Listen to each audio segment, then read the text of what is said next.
Seth inhaled the sharp, salty air of the ocean as he woke.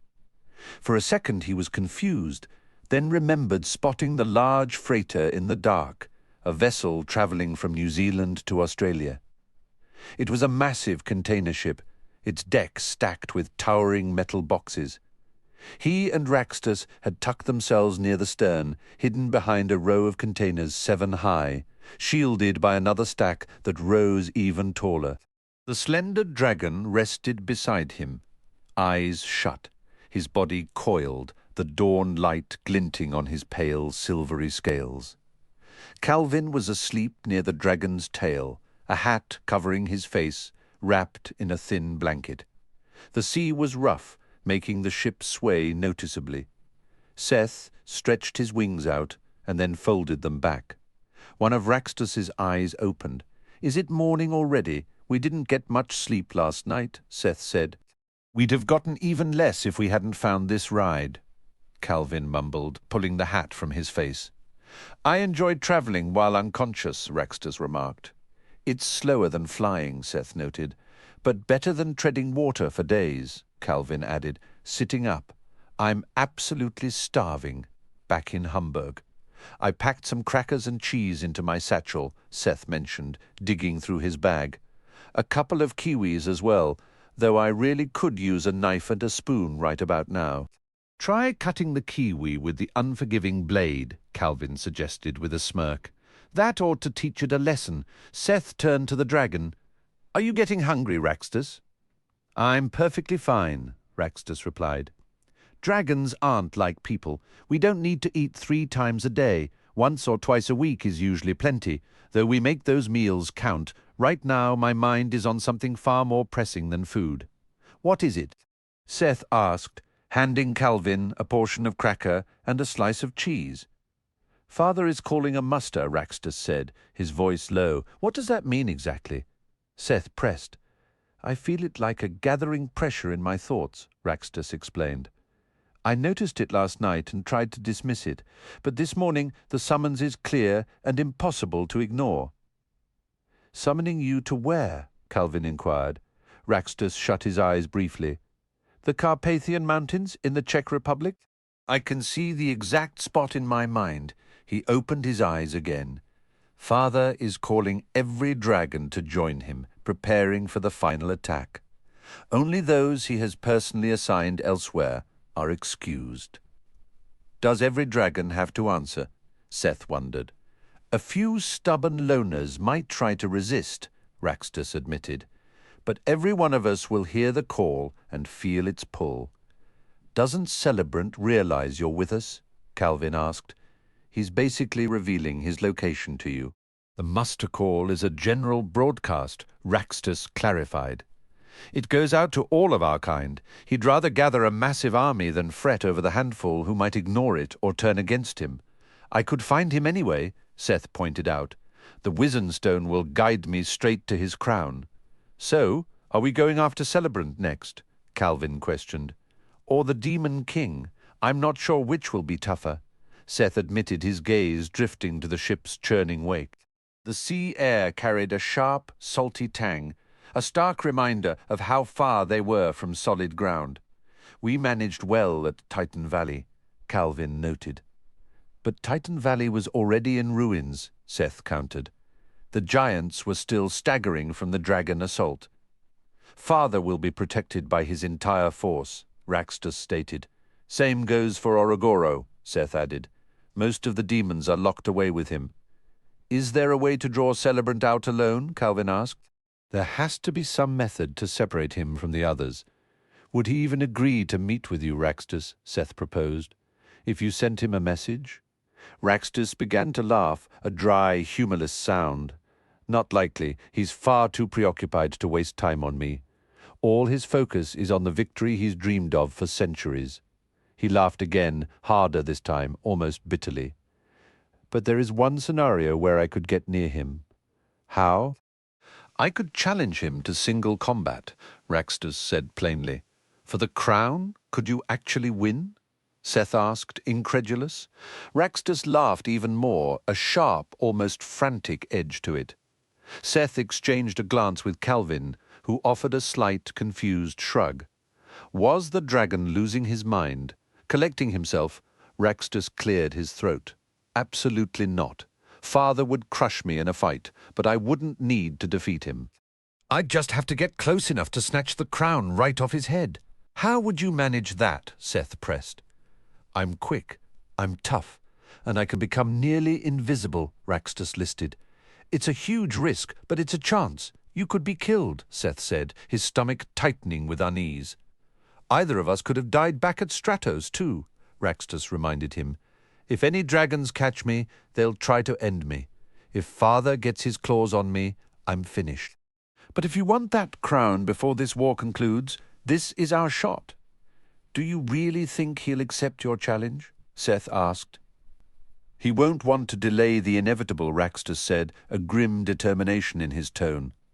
He'll welcome the opportunity to remove me, to make an example of what happens to those who defy him. Seth stared at the foaming water behind the ship, the rhythmic sound of the waves doing little to calm his nerves. He hated the idea of sending Raxtus into such danger. But what other choice did they have to reach Celebrant? Raxtus had his own reasons for facing his father. Honestly, this plan makes me really uneasy, Seth confessed. If I fail, it'll be quite a story, Raxtus said, his voice shifting to a lighter, almost sarcastic tone.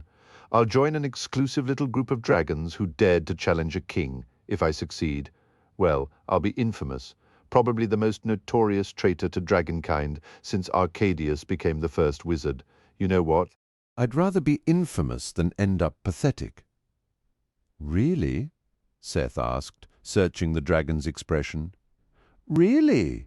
Raxtus affirmed, his earlier laughter gone, replaced by a steady, resolved calm. Raxtus turned his head, his gaze locking directly with Seth's. I oppose this conflict, he stated firmly. It serves no one, not dragons, not humans. I've learned how the crown manipulated Nox. That same artifact could be warping his judgment now. What if removing it allows him to think clearly again? Stripping him of that symbol might undermine his authority. I see no other action I could take that would carry real weight. This is what I must do. Europe is a long way off, Seth pointed out. Raxtus stretched his neck and unfurled his wings, the leathery membranes catching the dim light. Then we shouldn't waste another moment elsewhere. Kendra found herself seated opposite Bernice at a shaky folding table tucked into a storage room. Cleaning equipment, mops, brooms, rested in one corner near cabinets stocked with supplies. A single pendant lamp with a metal shade cast a warm glow over the space. On the table sat a plate of savory chicken wings for Kendra, accompanied by small cups of blue cheese and ranch dressings. A second plate held a fully loaded baked potato and a generous serving of steamed broccoli glistening with butter. I make jokes about Bigfoot constantly, Bernice confessed, her tone shifting from light to earnest. I maintain that silly little shrine. It lets me hide my real curiosity right out in the open. I almost never talk about what I truly believe, and nobody knows the full truth. But you tracked me down, and you understand the local Sasquatch isn't a creature, it's a woman. No one else alive knows that. I've kept it secret all these years. How did you discover it? Kendra asked, leaning forward. Bernice took a slow breath. It's quite a tale. I've been married twice, and neither stuck. After that, I lived more boldly. Roughly 15 years back, I was backpacking deep in the wilderness with my boyfriend Ted. We both adored the outdoors, and we were on a 5-day trip, hiking, fishing, sleeping under the open sky. You can imagine our shock when we stumbled upon a mother grizzly guiding her 2 cubs across a high meadow. Aren't they especially protective then? Kendra inquired. Absolutely, Bernice nodded.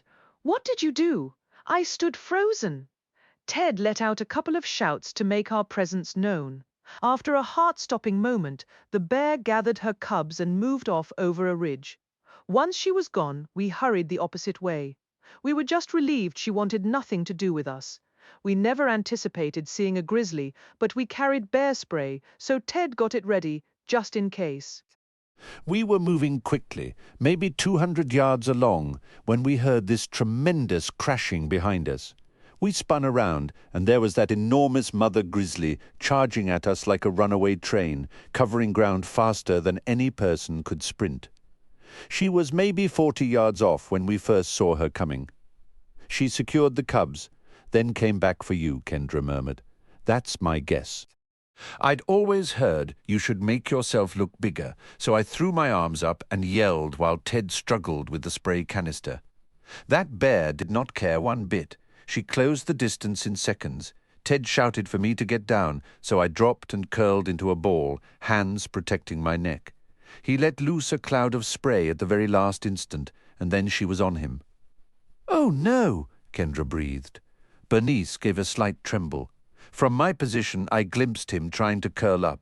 The bear clamped onto his shoulder and began raking him with her claws. He surged up, probably trying to shield me, and that only made her more furious. She seized his neck and shook him violently. Kendra flinched. It was horrific. I won't dwell on the details. I knew he was gone. After the bear let him drop, she shambled over to me and bit down on my arm. I bit my lip to keep from screaming. Her teeth pierced deep. I still have the faint marks. Thankfully, she didn't hold on. And then I heard the roar. "Right next to you?" Kendra whispered. "That roar didn't come from any bear," Bernice said, her eyes growing distant. "No bear on earth could make a sound like that. I felt it vibrate through the ground, and I had to cover my ears." The grizzly let out a strange yelp, and I looked up to see her lifted clean off the ground by something much larger and flung against a tree trunk. The bear seemed utterly bewildered. When the Sasquatch let out another deafening roar, it turned and fled in a panic. Can you picture a full-grown grizzly scrambling away like that? "I certainly can now," Kendra replied. "I thought I was finished when the bear attacked, but facing this new creature, I was absolutely sure my time had come. Breathing heavily, the massive being moved closer and loomed over me, towering above even the grizzly with immense shoulders and powerful limbs. I kept still, dropping my eyes to its hairy, clawed feet. As it lifted me, I had to clamp my lips together to stifle a scream. Its fur was a pale grey, thick and rough, and its strength was staggering. I was frozen with terror. If your theory about her being a yeti is correct, the light colouring would match anyway. She carried me a great distance, all the way to a paved road, set me down gently, and then vanished back into the wilderness. "I'm so sorry about Ted," Kendra said softly. "I guided the search teams back to the clearing where it happened," Bernice explained. "But there was nothing left. No trace of him was ever discovered." "The Yeti saved your life," Kendra observed. "She certainly did," Bernice agreed. "I only wish she'd arrived a little sooner. I was genuinely fond of Ted. Given more time, he might have ended up as husband number 3. "Was that the last you saw of the Yeti?" Kendra asked. Bernice's eyes grew wide, and she shook her head. "Oh, no, that was only the start. After that, I became, well, a little fixated. I never mentioned her to the authorities. My official story was just a bear attack, no Sasquatch. I didn't want to cause any problems for her, but I was desperate to find her again. It took me 3 whole years. Now I visit her regularly." "Seriously?" Kendra breathed. "Absolutely," Bernice confirmed. "I bring her food. I have a few friends who hunt, and they set aside certain parts of their game for me. She's particularly fond of beef ribs. But how do you know where to look for her?" Kendra pressed. "We've built a sort of understanding," Bernice said. "I'm captivated by her, and she seems to recognize me as a familiar presence. Of course, the snacks I bring don't hurt." "She's learned to trust you," Kendra noted. "I've only seen her in human form twice," Bernice said, her voice dropping to a whisper. "Did she speak to you?" Kendra asked. Bernice shook her head. "Both times I stumbled upon her while she was asleep." The first instance I had no idea why I'd found a young woman resting on a bed of crushed pine boughs. Her natural beauty was striking, even beneath the dirt and tangled hair. I thought maybe the Sasquatch had saved another person, and I decided to wake her. Before I could get close, the woman began to expand. Animalistic features twisted her face, and the tattered clothes she wore seemed to melt into a coat of fur. Once the change was complete, she woke up, and not a shred of her humanity remained. So she shifts back to human when she's asleep? Kendra questioned. Not usually, Bernice clarified. I know she often sleeps as a yeti, but on those 2 occasions when I found her as a human, she transformed back before waking. Will you take me to her? Kendra asked. I wouldn't be telling you all this if I weren't willing to try, Bernice said. I've never brought anyone else. I don't know how she'll react to a new scent. But you say you have a message from her family. I've met her brother, Kendra shared. This Yeti condition is part of an ancient family curse. She needs to remember who she really is, hopefully. That will help her gain more control over the transformations. When you saw her human form, I'm guessing there was no moon out. It was broad daylight both times, Bernice answered. She tends to sleep more during the day than at night. She's like a werewolf, then, Kendra said. We definitely shouldn't approach while the moon is visible. Our earliest opportunity will be tomorrow afternoon, Bernice calculated. The moon is up in the morning right now. Do you live close by? I'm not from the area, Kendra admitted. Do you have a car? Bernice asked. Kendra flinched, her expression pained. Not even that. How are you managing to travel around? Bernice wondered. Aren't you a bit young to be out here on your own? My Uncle Virgil is with me, Kendra said. We're sort of figuring out the transportation as we go. Is he a decent man? Bernice inquired. He's wonderful, Kendra assured her. Really kind, Bernice gave a thoughtful nod. A bit on the nerdy side, maybe, but let me meet him. If I get a good vibe, you're both welcome to stay at my place tonight. Is he hungry? I'm sure he'd appreciate a meal, Kendra replied. Perfect. Then tomorrow we'll go for a bike ride, Bernice announced. I have 2 bikes, and I can easily borrow a third from a neighbor. Bicycles? Kendra asked, surprised. You'll see, Bernice said with a knowing smile.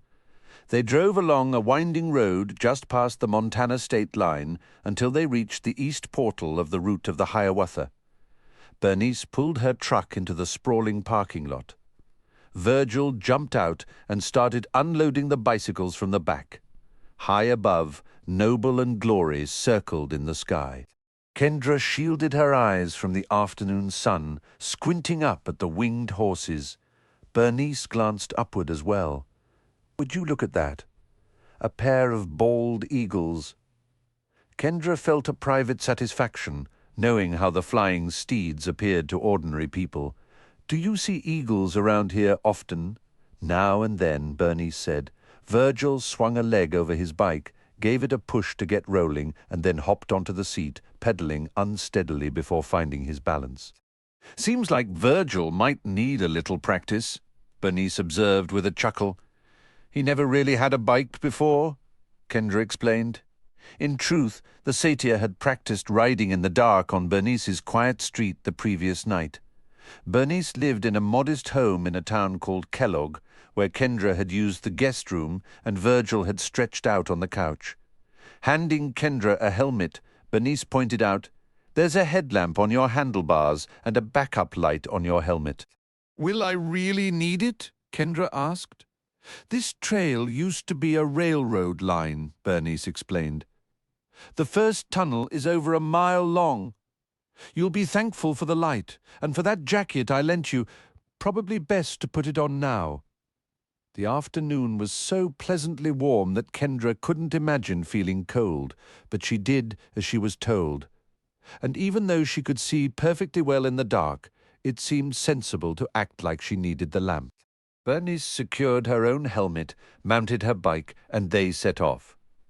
Kendra adjusted the gears until the pedaling felt right.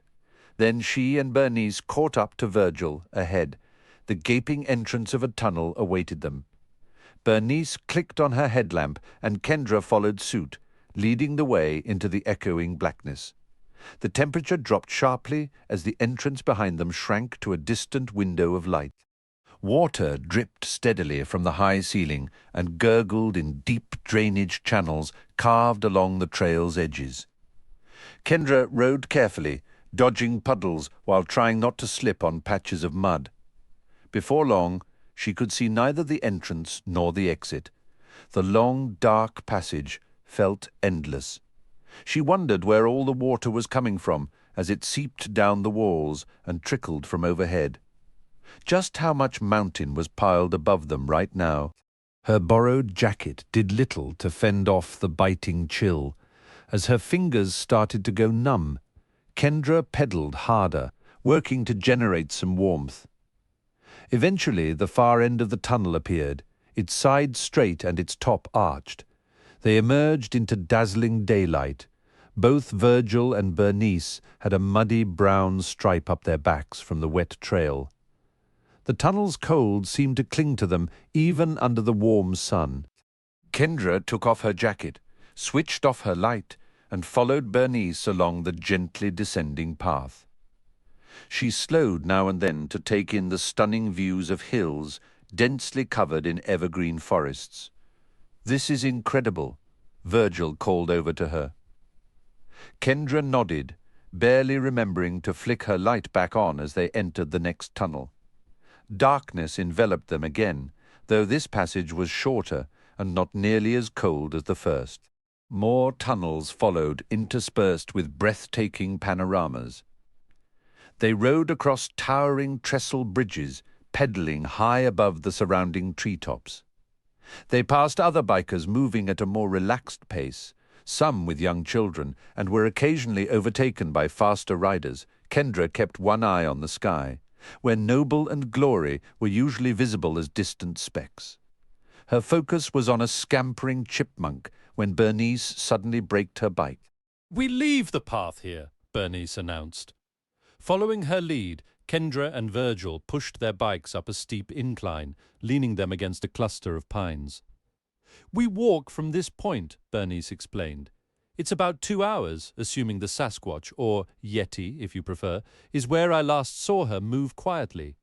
We don't want to startle her. Watch me. If she's awake, stay still and let her make the first move. If she's sleeping, I'll go in first." "Sounds like a plan," Kendra replied. Bernice nodded. Her instincts might tell her to flee from unfamiliar scents, but we'll do everything we can to reach her. They set off into trackless woods. The trees grew thick, and the warm air soon had Kendra perspiring. The sharp, clean scent of pine was a welcome relief. "How do you even talk to her?" Kendra asked, as they walked. "It's not a dialogue," Bernice admitted. "She's never made any sound besides growls or roars. I talk to her softly, the way you might to a nervous dog. I don't expect her to understand the words, just the tone." "I really hope she can grasp some of it," Kendra said. "Otherwise, this whole trip is a much bigger gamble." "Always wise to expect complications," Bernice cautioned. Walking alongside a thin stream, Kendra had a sudden, absurd mental image of trying to act out complex ideas for a confused Bigfoot. They passed a muddy section where the water collected, then climbed up and over a hill's shoulder, descending onto a narrow trail dotted with deer droppings. The path dipped into a shallow ravine, which they left to scramble up a sharp slope. At the crest, Bernice pressed a finger to her lips. Kendra crouched, her muscles tight. "Recently, she's been staying near a meadow just past this ridge," Bernice whispered. "Stay calm if we spot her. Now is the time for absolute silence and slow movement." Kendra took several deep breaths, fighting a surge of nerves.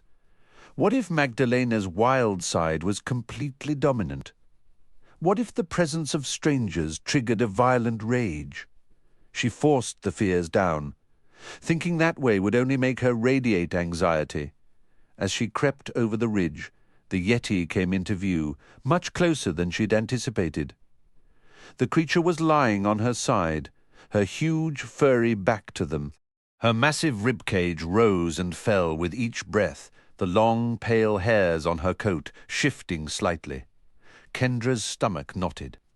She looked to Bernice for guidance. Asleep. Bernice mouthed silently. She held up a waiting finger, then carefully slid the military backpack from her shoulders.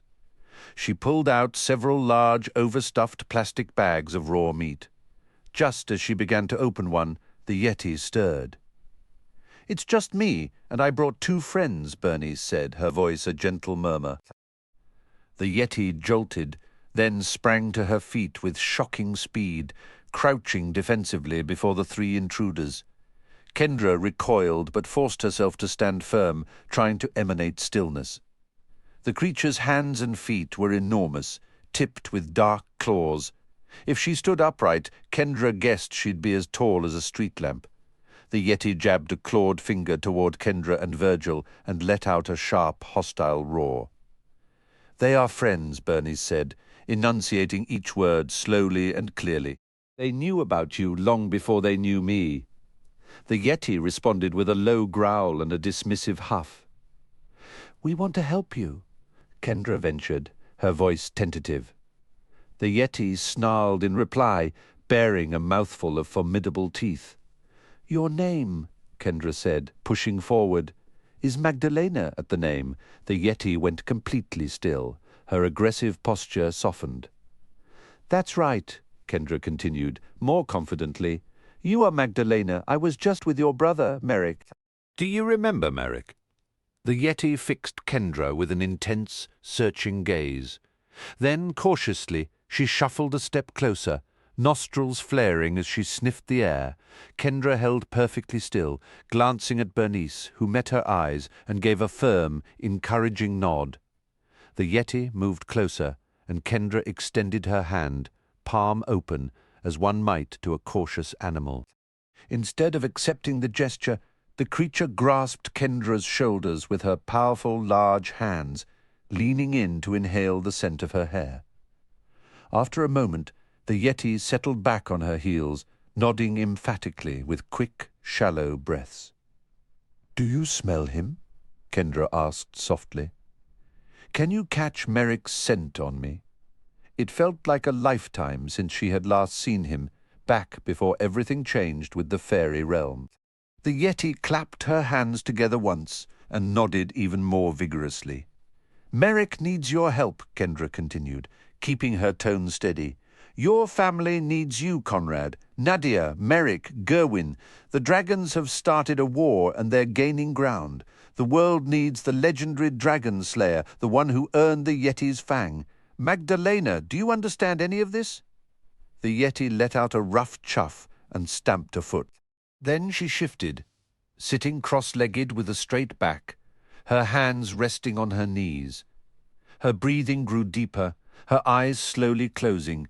Kendra shot a look at Bernice, whose expression was one of pure astonishment. The Yeti's mouth opened wide, revealing rows of sharp teeth. Before their eyes she began to shrink. It was subtle at first. Her broad shoulders narrowed, her limbs lost their bulk, her hands and feet became smaller. The transformation continued, her coarse hair receding into smooth skin, her arms and legs shortening until she took the form of a young woman sitting cross-legged, eyes shut, dressed in a worn brown dress. A large yellowed fang hung from a cord around her neck. "Magdalena," Kendra ventured. The young woman swayed, then coughed several times. Her face contorted as she squinted against the fading afternoon light, revealing striking green eyes that contrasted with her short, dark hair. She didn't appear much older than Kendra herself. "You know Merrick?" Magdalena asked, the words tentative. "Yes," Kendra replied. "I was with him just a few days ago." "You can speak," Bernice murmured, amazed. "I remember you," Magdalena said, her voice gaining strength. "You looked after me, though it all feels like a distant dream now. Thank you. You saved my life," Bernice said. "I'm glad to hear it, though I don't recall the details," Magdalena responded. "Your kindness left a mark." She turned her gaze to Virgil. "And who is the satyr?" "I'm Virgil. He helped me find this place," Kendra explained. A satyr? Bernice asked, bewildered. And what was all that about a dragon war? Who are you people? Kendra met Bernice's eyes. Yetis are only the start. There's an entire hidden world of magic surrounding us. She looked back at Magdalena. The dragons have already destroyed 6 of the 7 sanctuaries. Only Salona remains. Speaking of dragons, I can sense one nearby, Magdalena said, sniffing the air and tilting her head. Did you notice anything strange on your journey here? I don't think. Kendra started, but her words were cut off as a massive dragon's head burst from between 2 towering evergreens. Its jaws snapped shut around Magdalena, her legs kicking frantically from its mouth before it lifted its head, gave 2 decisive chomps, and swallowed her whole. The dragon was a thunderous shade of grey, with sleek black horns. Bernice screamed, and in an instant the dragon seized her too, leaving only a portion of one leg behind. The monstrous head dipped down and consumed the remaining limb. "Close your eyes, Virgil," Kendra shouted, squeezing her own shut and reaching for her inner power. Fighting through a wave of paralyzing dragon fear, she summoned every ounce of brightness she could muster, until a colossal claw clamped around her. "Enough of that shining," a calm, cultured voice suggested, resonating like a chorus of refined gentlemen. "I have you and the satyr, and I will crush you both unless you douse that light." The dragon squeezed, forcing the air from Kendra's lungs and making her joints groan. "All right," Kendra gasped, letting the light fade. "Don't hurt him. Much better," the dragon said. "One more flash, and I will flatten you." "You ate them," Kendra cried out. "Magdalena has slain countless of my kind without a second thought," the dragon replied evenly. "Bernice never did anything to your kind," Kendra yelled back, her voice trembling with fury and grief. "You're mistaken," the dragon replied, a smile evident in his voice. "She was the one who fed me." Kendra strained against the unyielding pressure of his claws, but it was pointless. Realizing the struggle was futile, she went limp. "What are you going to do with me?" "Had my intention been to end your life, you would not be breathing," the dragon stated calmly. "The same goes for your satyr companion. My father, however, requires you to remain among the living." "Your father?" Kendra managed to ask. "I am Jerowat," the dragon announced, a hint of pride coloring his tone. "The capable son, Celebrant is your father?" Kendra whispered. "The very same," Jerowat confirmed. "I have been tracking this Yeti for weeks. Your noisy arrival created the perfect diversion. For that, you have my thanks." A fresh wave of anger made Kendra twist violently in his grasp, letting out a sharp cry of frustration. "I believe you are acquainted with my half-brother, Raxtus," Jerowat continued, his voice dropping. "I will be paying him a visit soon enough."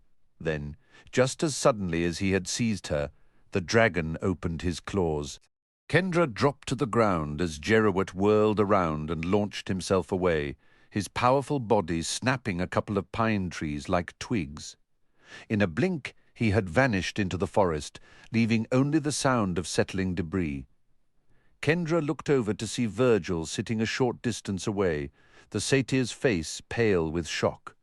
Moments later, Noble and Glory landed between them, their wings stirring the damp air. "Kendra!" Glory fretted, her feathers ruffled. "We saw the dragon and came as fast as we could." "Should I pursue him?" Noble asked, his gaze sharp.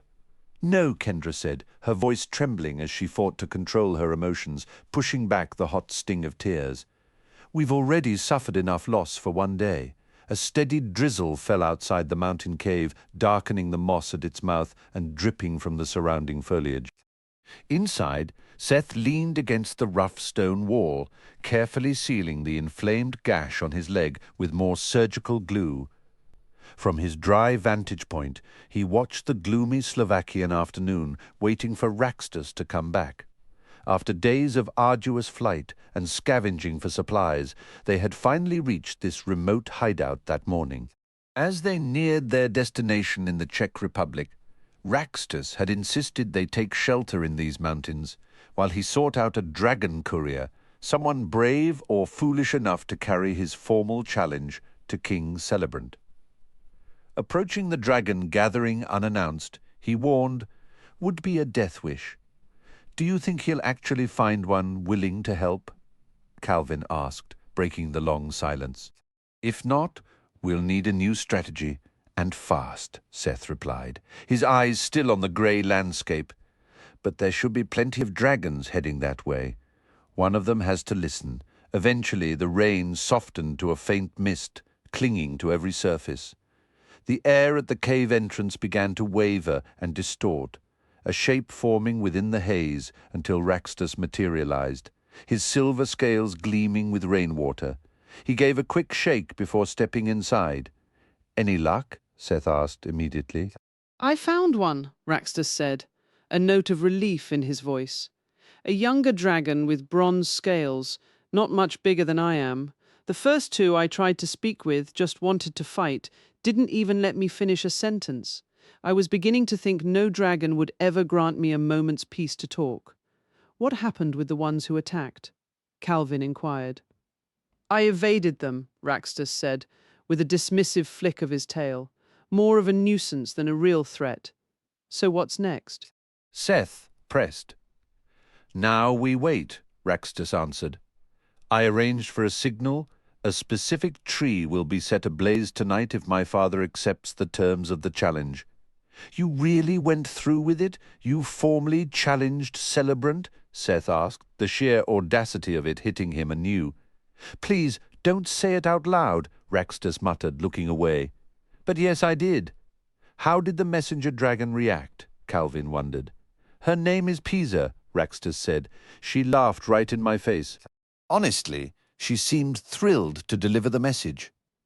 I think she considered it a personal victory, just to be involved." "This isn't a fight you can win," Seth said bluntly, the words hanging in the damp cave air. "I am under no illusion that any condition would grant me victory," Raxtus admitted, his voice growing quiet and serious. "That is precisely why flawless execution is our only hope. You must conceal yourself nearby, using every bit of your shade-walking skill. If I somehow survive the attempt and get the crown to your hiding place, you must cut the jewel free immediately and go. I will do my best to lead any pursuit away. It may be a long time before we can regroup. If your father agrees, the challenge happens tomorrow," Calvin asked, voicing the question they were all thinking. "Tomorrow at dusk," Raxtus announced. "The fading light will make my invisibility most effective. For now, we have some time to spare," Seth observed. "I'll go find us some food from the nearest village," Raxtus offered, stretching his wings. "You're absolutely certain we're in Slovakia?" Seth asked, looking out from the cave. "The Slovak Republic," Raxtus confirmed with a nod. "It was once part of Czechoslovakia. You have to understand I've lived a very long life, often on the fringes. I've spent centuries wandering, both inside the magical sanctuaries and out in your world. I've had ample opportunity to learn the lay of the land." "I could help with gathering supplies," Seth suggested. "You should rest," Raxtus insisted, his voice lowering. "What we're about to attempt is perilous for us both. I doubt anyone has ever had quite so many dragons hunting them. Remaining unseen today is crucial. You're clever, Seth, but I can blend into near-nothingness, and when necessary, I can shrink down to a much less conspicuous size." "Fair point," Seth conceded. "I don't have that kind of magical disguise." "I'll secure the food and then keep watch on the signal tree," Raxtus stated. "How far are we from their gathering point?" Calvin piped up from Seth's shoulder. "Under 60 miles, Raxtus replied. "Close enough for a manageable flight, but with luck, just distant enough to avoid any roaming patrols." "People here would measure that in kilometers," Seth noted. "Right, less than 100 kilometers," Raxtus corrected. "I'll return with bread or something of the sort." "I still have a few figs," Seth said. "But some meat would be great, or cheese." I'll see what's available, Raxtus promised. I'll have whatever Seth is having, Calvin chimed in, and I certainly wouldn't refuse a pierogi or two. Any other special requests, Raxtus asked, a hint of amusement in his tone. If we're making a wish list, I'd love some peanut butter, Seth added. Have you eaten already? I took down a lamb yesterday, Raxtus said. That will sustain me until after the duel. I'll be back shortly. With a powerful rush of air, the dragons surged from the cave mouth and vanished. The rain had ceased, but a blanket of heavy grey clouds still smothered the sky. What exactly is a pierogi? Seth asked Calvin. The word sounds sort of familiar. It's a filled dumpling, Calvin explained. The filling can be different things, often potato or cheese. Did your mother make them? Seth inquired. On occasion, Calvin said, a note of nostalgia in his tiny voice. It's been years. A giant warm one would feel like a fantasy right about now. You know you don't have to come when we go for the crown, Seth said quietly. You could wait somewhere secure. I'd come back for you. After everything we've been through, do you really not know me by now? Calvin asked, his hands on his hips. You're sticking with me until we break that Nipsey curse, Seth stated firmly. What if we never manage to break it? Calvin countered. Then I guess I have a permanent sidekick, Seth said, a small smile touching his lips. Raxtus returned with bread and some dried meat, but no pierogies.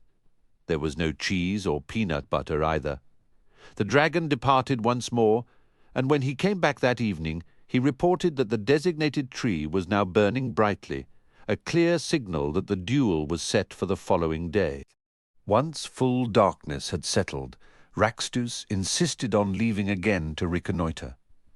He took Calvin with him, and Seth had fallen into a deep sleep long before they returned.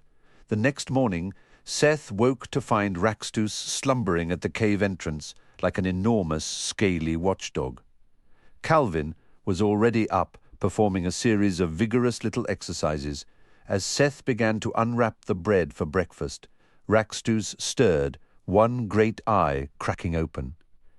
How did the scouting go last night? Seth asked. My father has already assembled over 1,000 dragons to his side, Raxtus reported, his voice grave. I have never seen such a force gathered in all my years. Where you spotted? Seth pressed.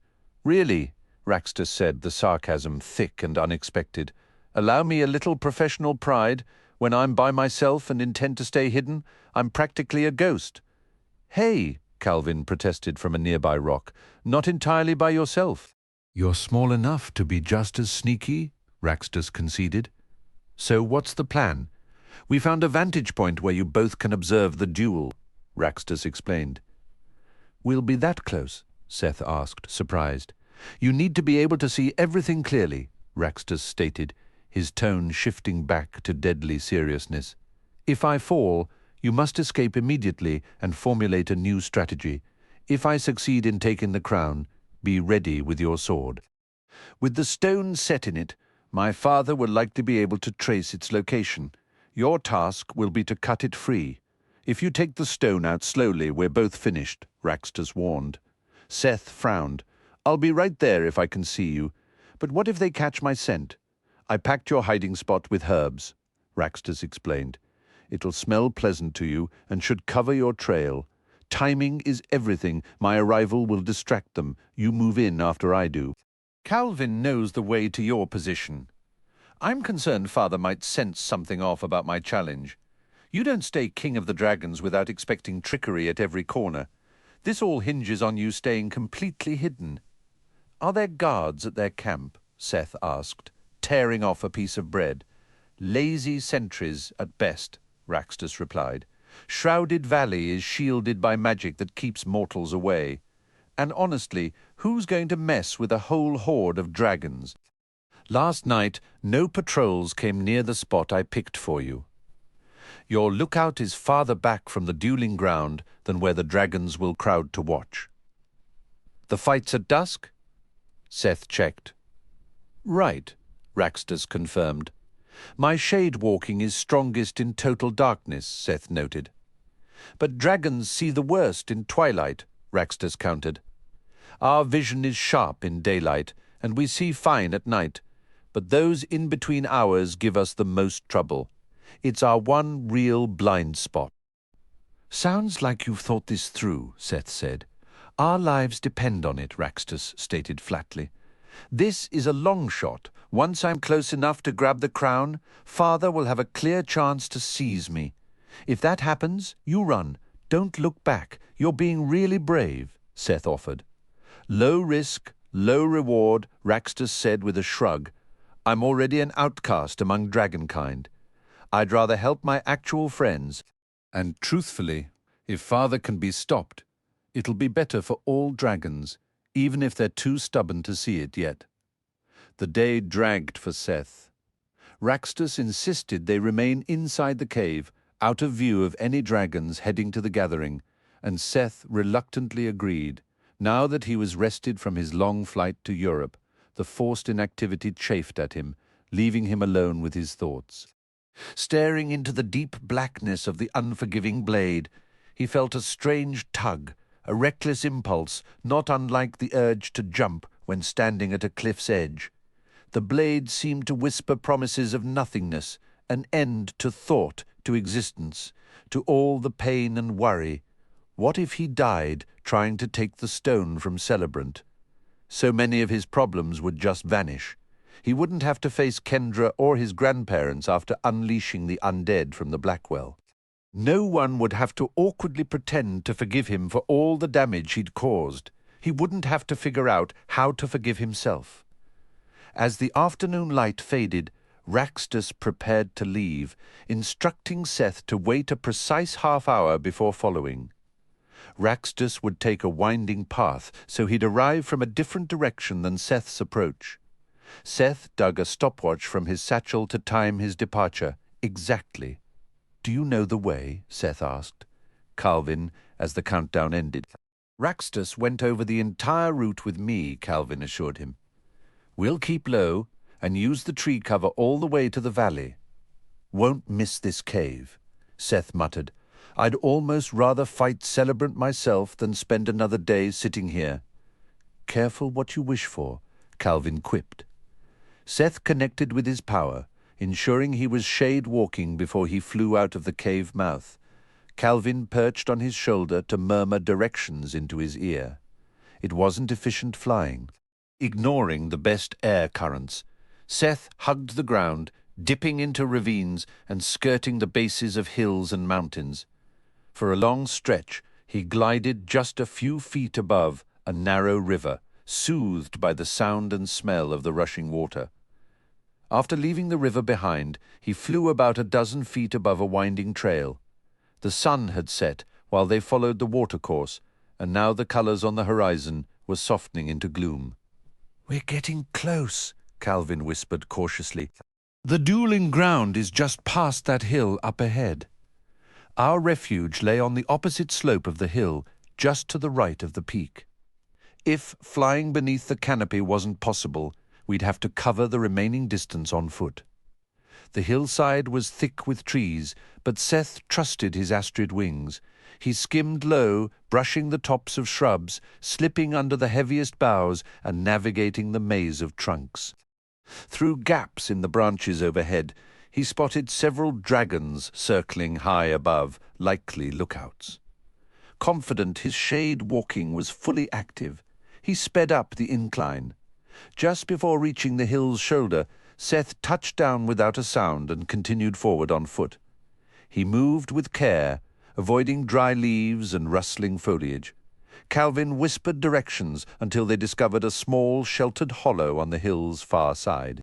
The air in the shallow depression was heavy with the smell of mint and other unidentifiable herbs. Seth crept to a position that offered a clear view of the valley below. At the bottom of the bowl-shaped valley, Celebrant paced, his platinum scales catching the last fiery light of the sunset. Hundreds of dragons lined the surrounding slopes like spectators in a vast natural amphitheatre. Some rivaled Celebrant in size, while many others were smaller. comparable to a city bus or even a large elephant. Seth's perch was at least 50 yards higher than any of the watching dragons. Raxtus was not yet in sight.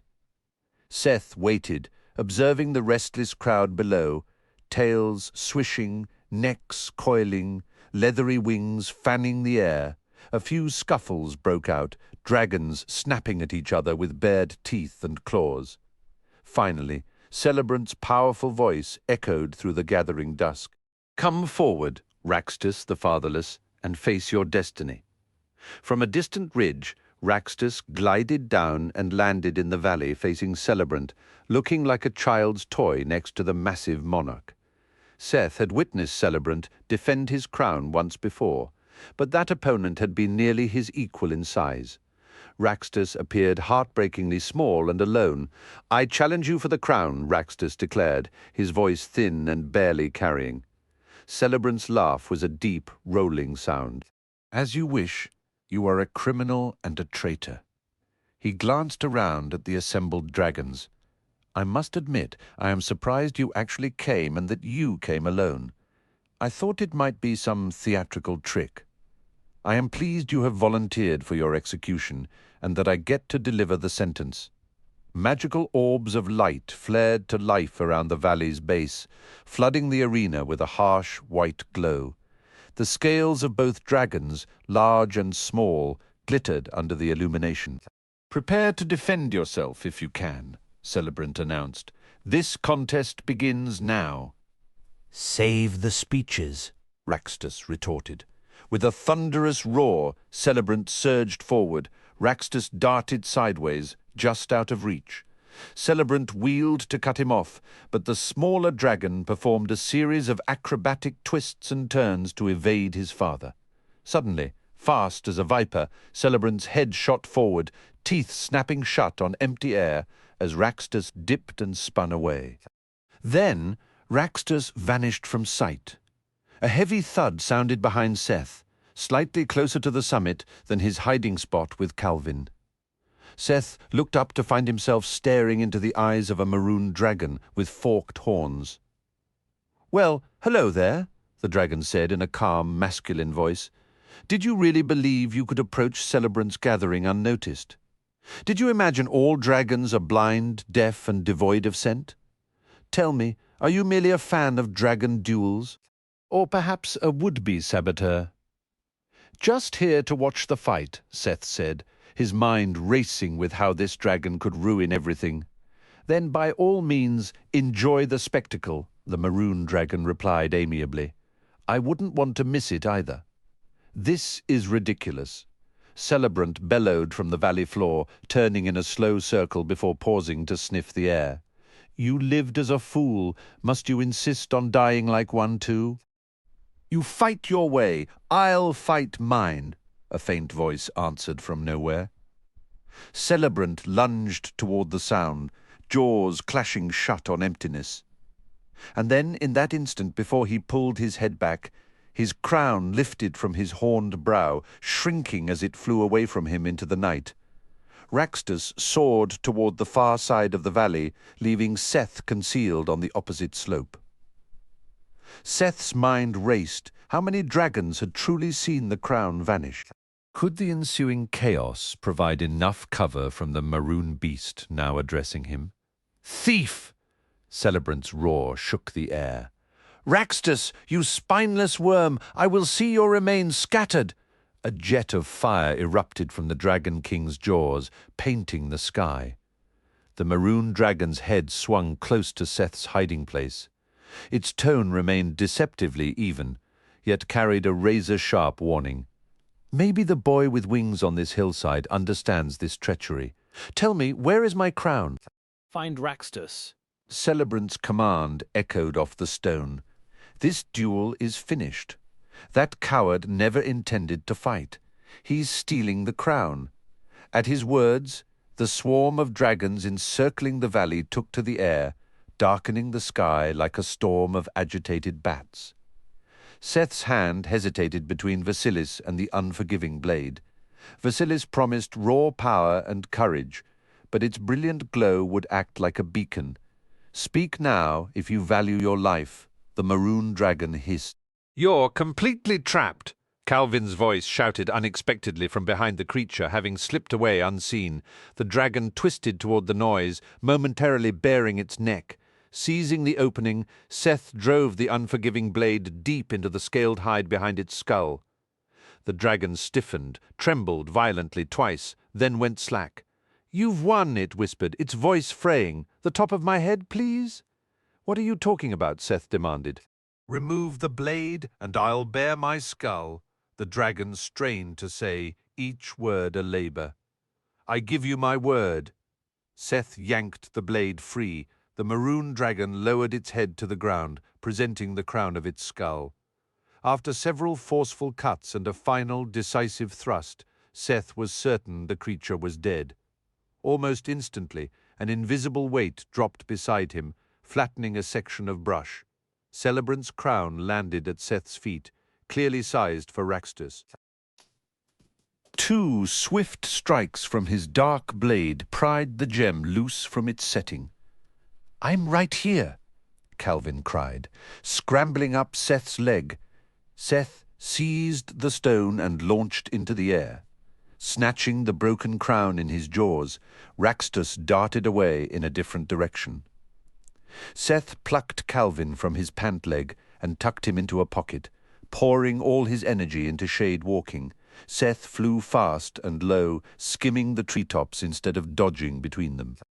Behind him, the valley erupted in snarls and bellows. Lightning cracked.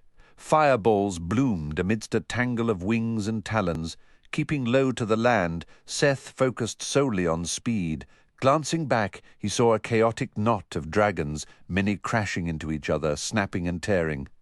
Several tumbled from the sky, locked in combat. Patches of earth and forest were already ablaze. Only a handful of dragons had begun to fan out, searching beyond the valley's rim. They were clearly unprepared for such a brazen theft.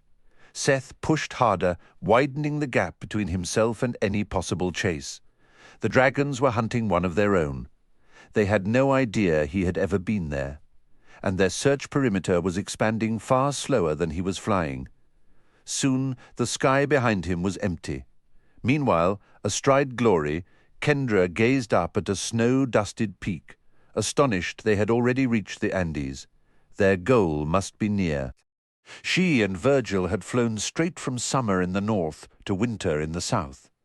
The tireless winged horses had kept a relentless pace, covering a vast distance in mere days. Their only significant stop was in Manta, Ecuador, where Virgil had traded gold coins for heavy coats. While snow capped the highest summits, much of the lower landscape showed little sign of the cold season. Aboard Noble, Virgil fought with a map flapping wildly in the wind of their flight. "I think that mountain is Salcante," the satyr called over. "If I'm right, the starlit shrine should be over there." He gestured toward the lower foothills to the southeast. "Sounds right to me," Kendra replied. "Talizar had said the right valley would pull at me, almost like the opposite of a distractor spell." Noble and Glory banked to follow Virgil's suggested heading, dropping lower as they went. Kendra scanned the landscape, willing some obvious landmark to reach out to her. The long hours in the air had given her space to grieve Bernice and Magdalena's sudden ends. Guilt weighed on her. She had led Bernice into danger and left Magdalena vulnerable just as Jerowat struck. After the dragon vanished, she had been frozen, hollowed out by loss. There were no bodies to recover, no next of kin to notify. When Virgil proposed moving toward their next clue, Kendra had simply nodded. Bernice's truck would sit in that lot until someone noticed. Would anyone ever find the hidden motorcycles? She worried people who'd seen them together might suspect her of something sinister. How could she ever explain that Bernice had been swallowed by a dragon while guiding strangers to a yeti? Losing Magdalena meant she'd already failed to assemble the 5 legendary dragon slayers. Could, being one short, really decide the outcome of the dragon war? What were their odds against Celebrant now? Would she spend eternity as Ronodin's servant while he cowered in the fairy realm, hiding from a world conquered by dragons. A cold tremor ran through her. Jerowat could have ended her, and Virgil in an instant. They'd been utterly powerless. Only Celebrant's orders had kept them alive. She wondered what the Dragon King truly wanted with her. Probably he had hunters tracking the other slayers too. Please, she thought, don't let me get the next one killed as well. Her eyes kept returning to a deep, jagged split in the earth below. She was supposed to be looking for a valley, but this crevice held her attention stubbornly. Glory, aim for that fissure, Kendra called. What fissure? Glory responded. Right down there, Kendra said, pointing. You don't see that huge crack? I'll fly where you're pointing, Glory said, sounding uncertain. I'm not catching what you mean. Where's this crack? Virgil asked, having overheard. Just above those pines, Kendra insisted, gesturing repeatedly. It's massive. I'm looking, Virgil said. It's impossible to miss, Kendra pressed. It cuts diagonally across our path. She traced the angle in the air with her finger, a narrow, deep canyon. I'll have to trust you, Virgil said. I just don't see anything that hold on. Isn't the starlit shrine supposed to be hidden by a distractor spell? That has to be it, Kendra said, feeling a spark of relief. Glory, stay on this course.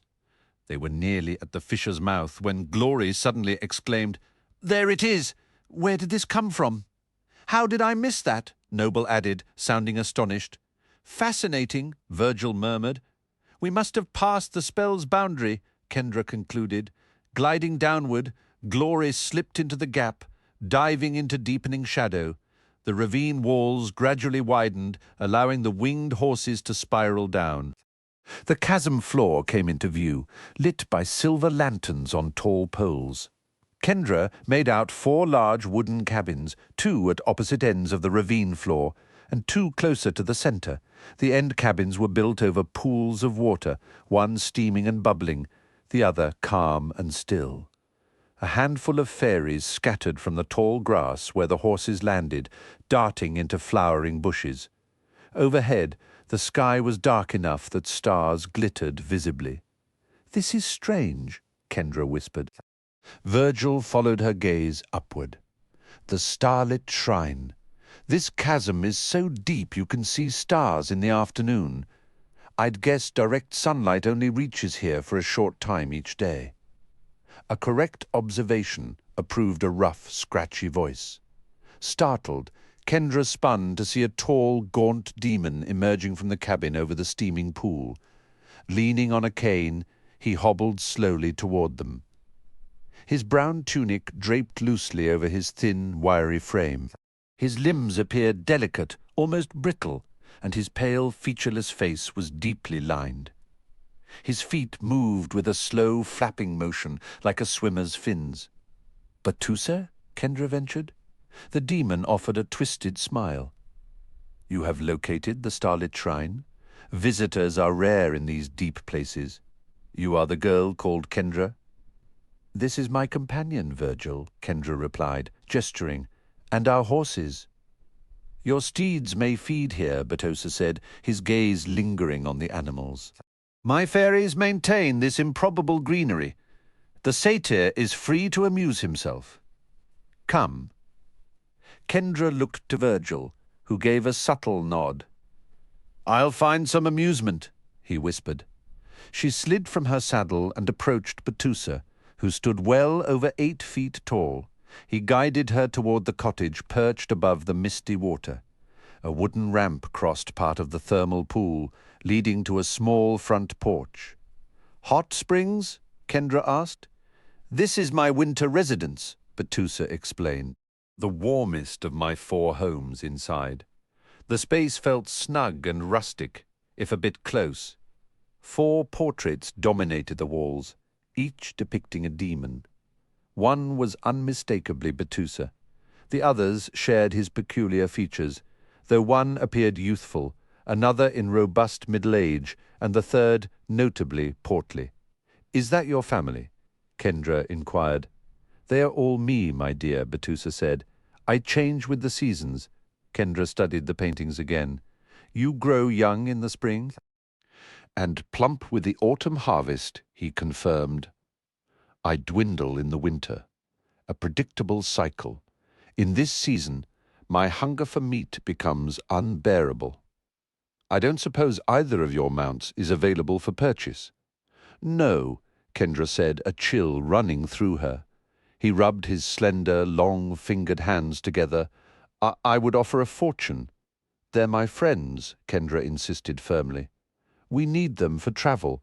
Batusa gave a slow, understanding nod. I shall mind my manners. Truthfully, it scarcely matters how much I consume in winter. I always waste away, and the hunger is constant. Except, of course, in the very moment of eating, particularly meat. A shadowy tongue passed over his parched lips.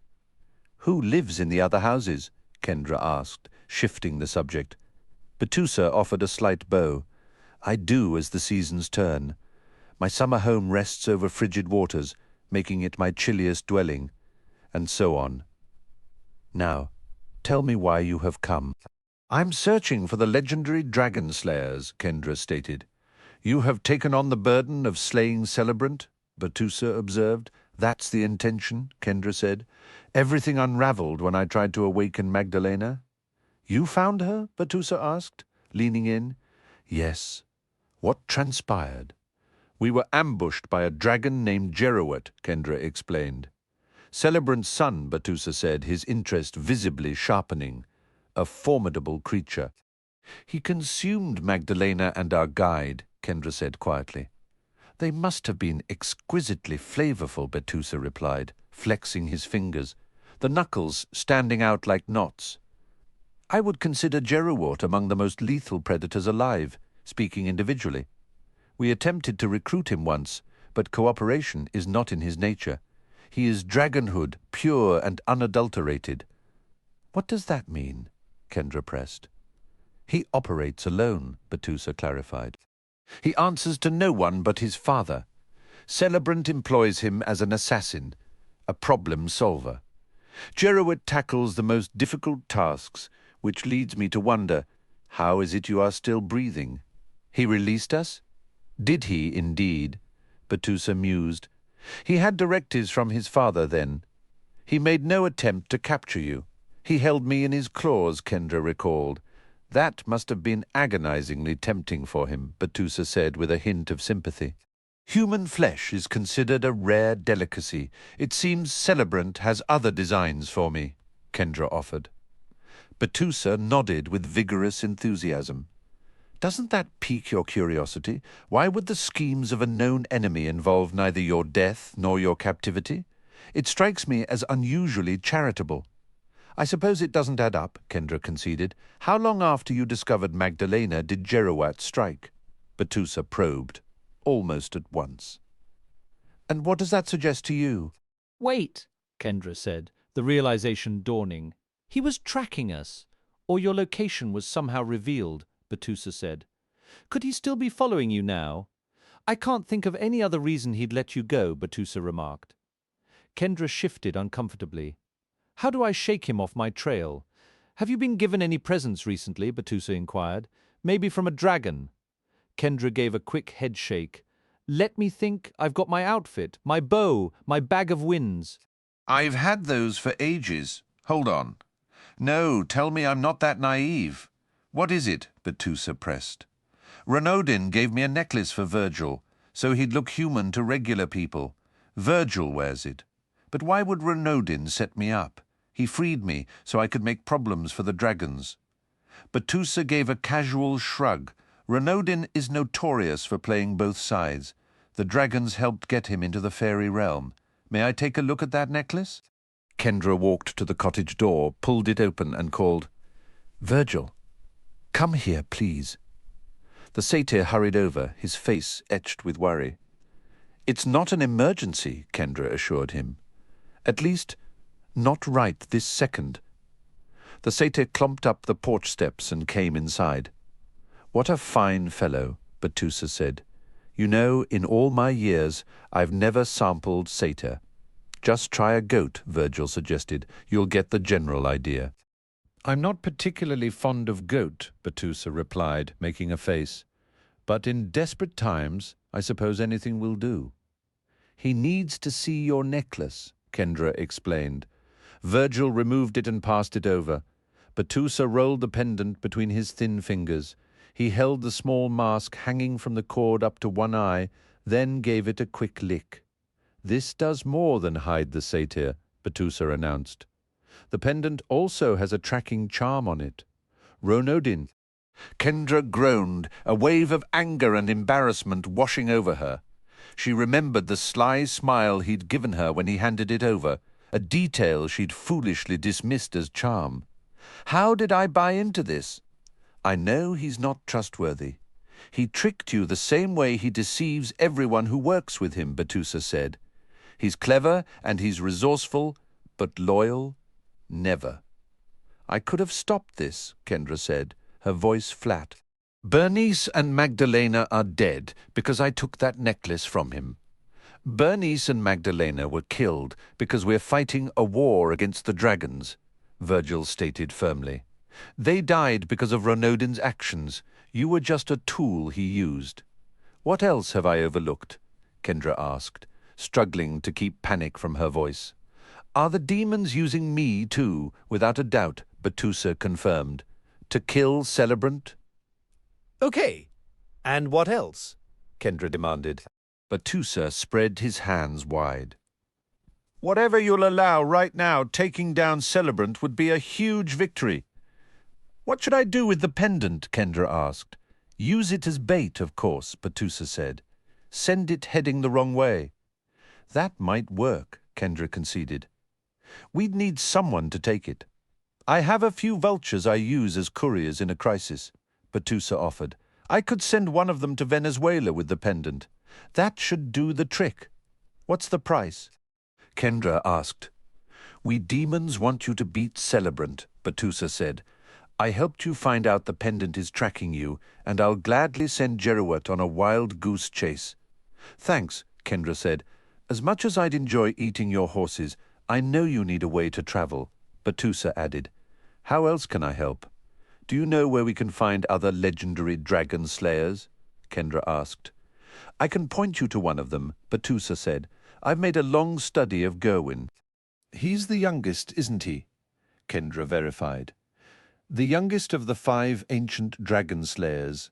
Yes, Betusa confirmed. He inherited the phoenix feather, and his life cycle matches a phoenix's. He dies and comes back to life? Kendra asked. Correct, Betusa said, but unlike his siblings, the rebirth happens on a schedule for Gerwin. He doesn't need to be killed to die. If he lives long enough, he just goes up in flames and is reborn as a baby. That's strange, Kendra said. Does he remember his past life? No, Betusa answered. It takes a while for him to remember who he is. Sometimes he only realizes he's a legendary dragon slayer moments before he dies. I've learned the rhythms of his existence. He gathers lifetimes like treasures, battling dragons one moment, then baking bread, crafting ships, or caring for chickens the next. Where can he be found now? Kendra inquired. I could trade that knowledge for a fortune, Betusa replied, a sly grin forming. A mountain of rare delicacies, without a doubt. Yet I'll tell you, your target resides in Chile, just south of us, in a coastal town named Huasco. He goes by Miguel Santiago Duran Fuentes these days. Look for dark hair and eyes, but skin fairer than others in his community. You'll find him at 521 Victoria Street. Reach him before the dragons catch his scent. How do I help him recall who he was? Kendra pressed. There's no certain method, Betusa admitted. I'd overwhelm him with fragments of his own past, every detail you can muster. And if I manage that, I hunt for the 3rd demon next. Seek Vez Radim in the kingdom of Salona, Betusa instructed. He hides within Blackthorn Manor and holds knowledge of another dragon slayer, but heed this, do not step inside. Speak to him only from beyond the threshold, beneath the open sky. Vez Radim is somewhat less refined than others of our kind. Appreciate the warning, Kendra said, fighting back a chill. You should go, Batusa urged, clutching Virgil's pendant. He wiped a trickle of drool from his lip with the back of his hand. The smell of your horses still lingers, and it's far too tempting. As they turned toward the door, Kendra paused. One more thing. How old is Gerwin? 10 years, Batusa answered. Younger than you'd hope for a dragon slayer. But then again, maybe he'll surprise us all and turn out to be a natural. Seth raced westward, glancing back again and again, hoping to spot Raxtus catching up. He longed for proof the dragon had made it, and honestly, he missed the conversation.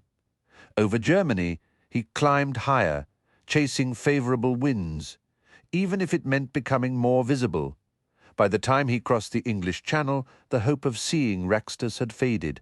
On the bright side, no hostile dragons had appeared either.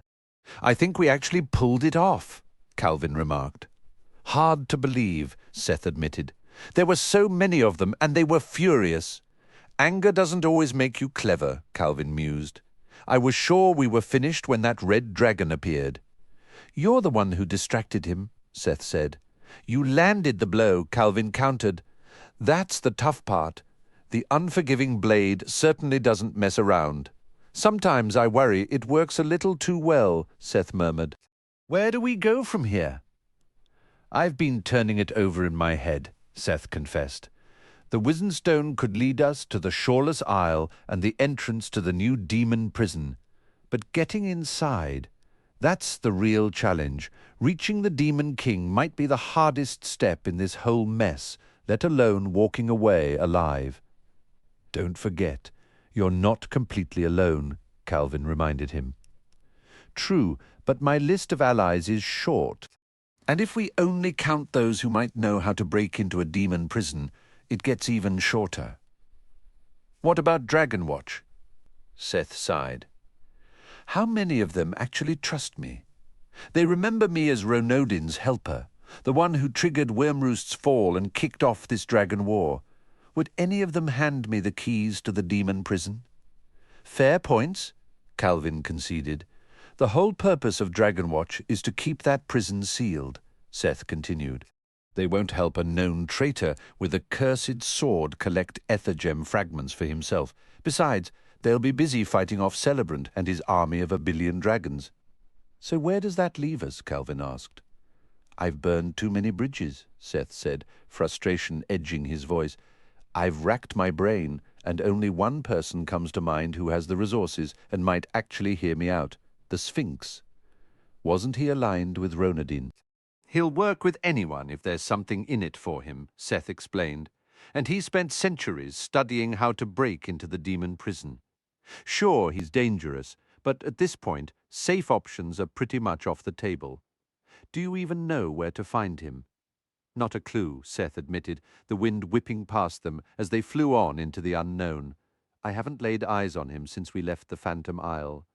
There's one thought, though, that just won't leave me be. Better than nothing, came the reply. You haven't even heard it. Even a lousy idea gives us a starting point, Calvin reassured him. Seth took a breath. We head back to Fablehaven. Calvin considered this. I wouldn't mind checking in with my own folks, but Fablehaven is an ocean away. How does that get us any closer to the Sphinx? Muriel Taggart, Seth stated simply, the witch we had to imprison there. She was connected to the Sphinx's operations. Muriel, Calvin echoed, a note of caution in his voice. My people gave her a very wide berth. She was way out of my league when I first got started, Seth admitted. A wry, almost sarcastic smile touched his lips. But let's just say I've picked up a few tricks since my days of stumbling into magical disasters. I doubt even she wants to see dragons burn everything down. I think she might know how to reach him. Where exactly is she being held? Calvin asked. We buried her. Left her bound to a guardian demon, Seth explained. But I know someone who could do the digging. Calvin's skepticism was palpable. And why would she lift a finger to help you? I'll probably have to offer her freedom, Seth said, with some very strict strings attached, of course. We are truly reaching the absolute bottom of the idea barrel.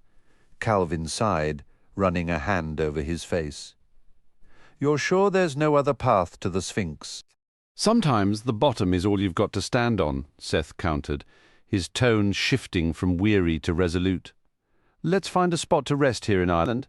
Then we make the big jump across the Atlantic. Do you think Raxtus will still find us? Calvin wondered. If he could have, he'd be here already, Seth said, a genuine worry creeping into his voice. I really hope he's okay. If anyone could slip out of that chaos, my money's on Raxtus, Calvin offered. We need to stay sharp, Seth insisted, the gravity returning. If Celebrant or any of his dragons catch our scent, we're finished. We're already a long way from his gathering, Calvin pointed out. And we're going to get even farther, Seth affirmed. We're going home, Calvin, back to Fablehaven. Calvin's extensive preparatory reading and map study proved invaluable as they charted a course over the vast ocean.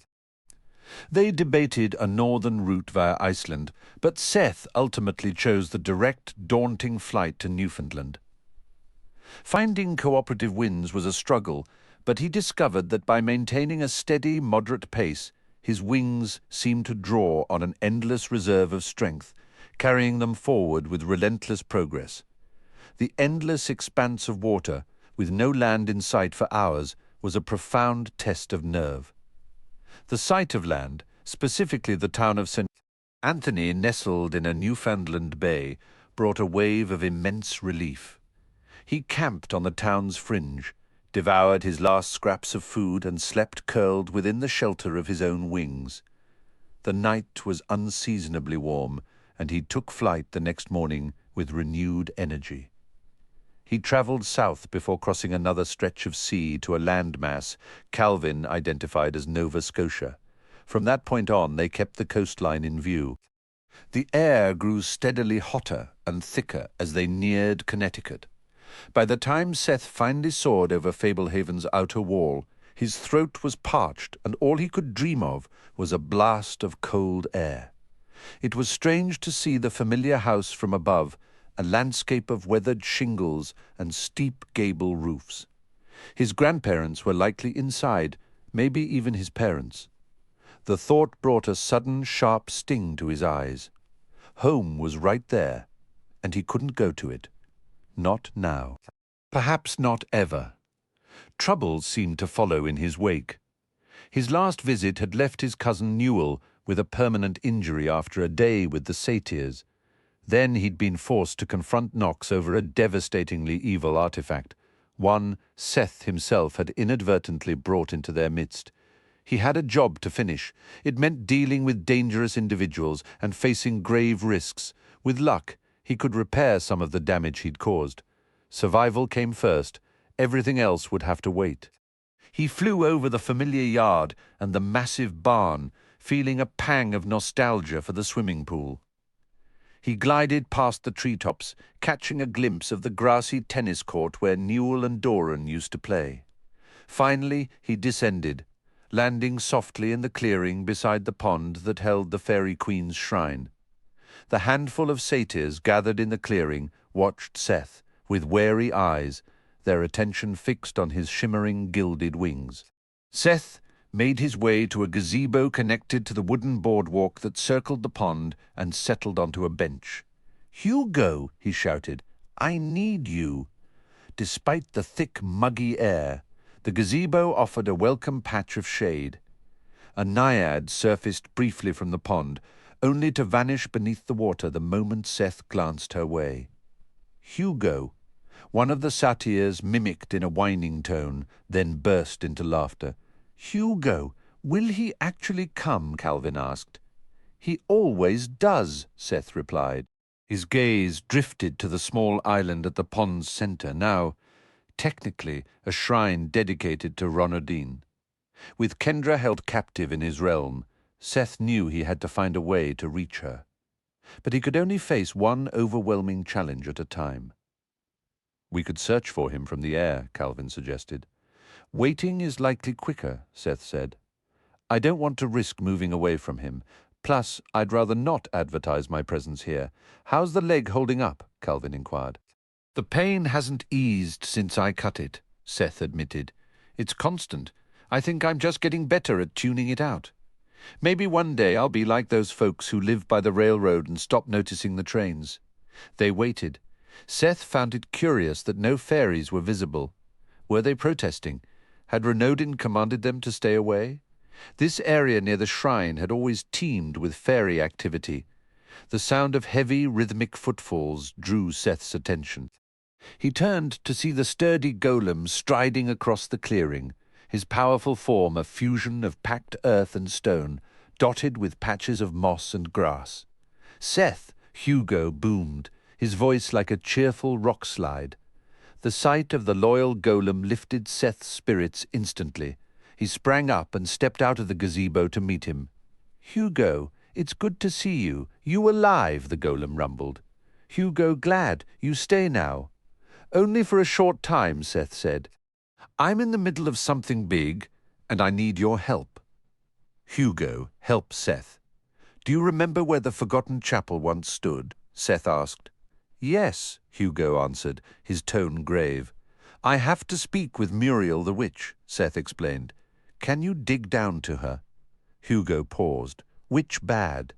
"There's a war with the dragons, Hugo," Seth pressed. "To have any chance of winning, I need something from the Demon King, and I can't find him without the witch. Kendra's in danger. Granba and Grandpa Sorensen are stuck at Wimroost. Everything is at stake. I have to talk to Muriel." Hugo stared down at Seth with his large, hollow eye sockets. "Hugo, dig fast. Come." He effortlessly lifted Seth and placed him on a broad, stony shoulder, then set off with powerful, bounding strides. "Seth," Calvin said, "would it be all right if I visited my family while you handle this?" "How will you get there?" Seth asked. "Are you serious?" Calvin replied. "I know more birds at Fablehaven than anywhere else. Summoning a ride will be easy." "Hugo," Seth said, "I need to drop off a Nipsey passenger." The golem halted and gently lowered Seth to the ground. Seth placed Calvin on a nearby tree stump. "Don't you dare leave Fablehaven without me," Calvin insisted. "I'll fly back to you after I check in." "I won't leave you behind," Seth promised. "Let's go, Hugo." The golem picked Seth up again and resumed his rapid pace. The low hill that had replaced the forgotten chapel was now lush with fruit trees and blooming flowers. As Hugo began to tunnel beneath the hill, Seth plucked a ripe peach, the unforgiving blade gripped in his other hand. Hugo's massive hands moved the earth and stone aside as if it were soft clay, moulding a passage rather than excavating it. Seth tossed the peach pit into the bushes, wiped his sticky fingers on the grass, then dried them on his pants. He was just about to sit in the shade when Hugo emerged from the tunnel. "Found witch?" the golem announced. "Well done," Seth said, jumping to his feet. "Take me to her." Hugo gestured for Seth to follow and ducked back into the dark passage. Seth trailed the golem along the sloping passage, observing as Hugo made subtle modifications to the earthen walls, smoothing a rough patch in one spot, reinforcing a section in another. Stopping for a moment, Seth pulled a flashlight from his pack. The air grew noticeably colder as they went deeper, saturated with the dense mineral scent of newly turned soil. Soon fragments of rotten timber began to appear within the packed earth around them, all that remained of the chapel that had fallen long ago. Ahead, Hugo shifted to the side and gestured for Seth to come forward. "Here," the golem stated simply. The passage terminated at a barrier of interwoven golden strands, tied into a complex net. Beyond this shimmering web in a wider chamber, an elderly woman was bound to a massive three-legged demon by several additional golden cords. The demon slept, its draconic head bowed, but the witch fixed Seth with a piercing stare, her aged face streaked with grime. "Well, well," the witch croaked. "Can it be? Has my brave little explorer come back to visit?" "Hello, Muriel," Seth replied. "You've grown into a man," Muriel observed, a note of genuine surprise in her voice. "So tall now." And your countenance has hardened, young one? Those are impressive blades you carry. I'm a shadow charmer, Seth said. Did you tunnel all this way just to gloat over my predicament? Muriel asked, a fleck of spittle on her cracked lips. No, let me guess, you require my assistance. What trouble have your grandparents stirred up now? We're at war with the dragons, Seth told her. Every sanctuary has been lost. Muriel let out a dry, rasping laugh. I've been far safer in this hole than anyone walking under the sun. At least we're not shackled to a sleeping monster, Seth countered. Don't sound so superior, Muriel scolded. Everyone is chained to some form of darkness. It's as unavoidable as your own silhouette. The difference is, my particular darkness is taking a very long nap. Do you know how to contact the Sphinx? Seth asked directly. Who? Muriel replied, her voice dripping with false innocence. Seth sighed in exasperation. Drop the act! He led the Knights of the Dawn and the Society of the Evening Star. He was captured after helping to open Zizix. Now he's one of the Eternals acting as a lock for the new demon prison. I need to speak with him, and so you come digging for me, Muriel mused. You must be truly cornered. Time is short, Seth said. If you can reach him, we might arrange an agreement. If not, I have plenty of other paths to try. Muriel gave a mocking little giggle. Oh, a million other paths, he claims, and yet here he is, bothering a forgotten foe. Why not pursue those first, I wonder? If you can contact him immediately, you're the most efficient path, Seth stated flatly. Yes, I can speak to the Sphinx, Muriel admitted. Whether I will is the pertinent question. What's your price? Seth asked. There is only one thing I desire, boy, Muriel said, her eyes gleaming. Cut me loose, and we have a bargain. What if we just undo one knot? Seth proposed. Don't be absurd, Muriel chuckled. These knots were fashioned by high fairies.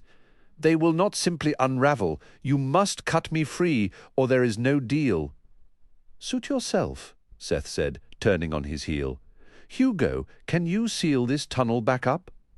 I can. The golem rumbled. Seth began to walk away. Wait, Muriel called out, her composure cracking. Can we not discuss terms? Seth turned back to face her.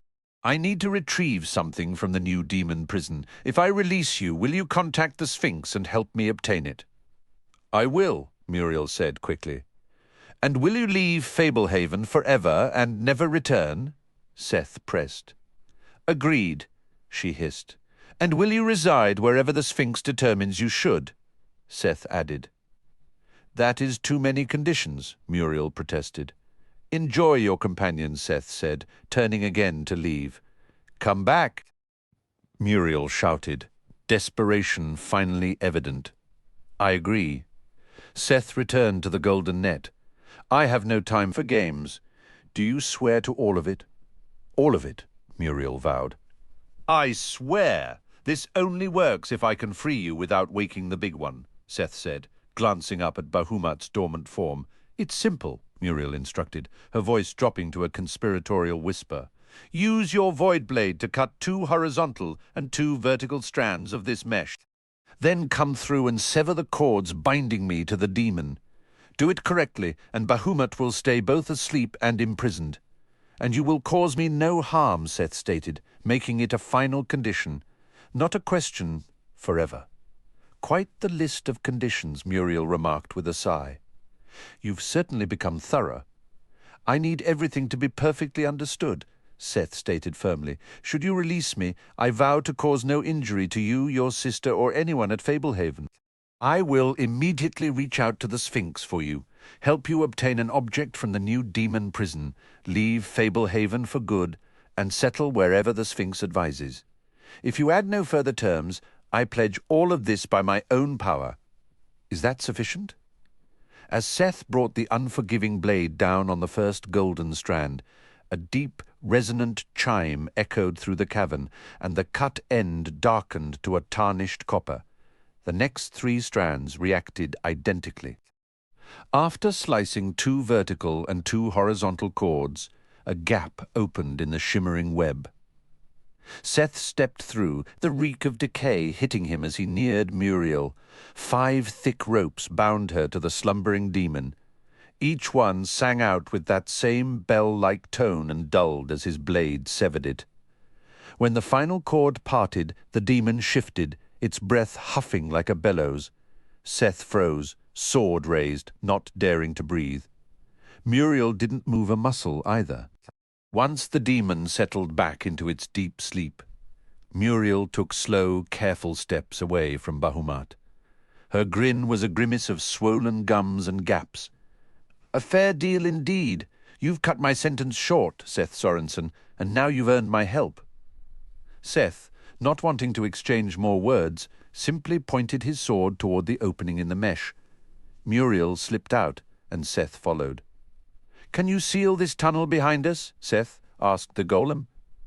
Hugo gave a slow, stony nod. Seth then trailed Muriel toward the distant glow of daylight. The coastal town of Huasco, Chile, sat just south of a river delta where freshwater met the sea. This trickle of water sustained a narrow ribbon of green life amidst the vast, barren expanse of the Atacama Desert. To Kendra, flying in, most of the landscape around Huasco appeared as dry and empty as a lunar surface.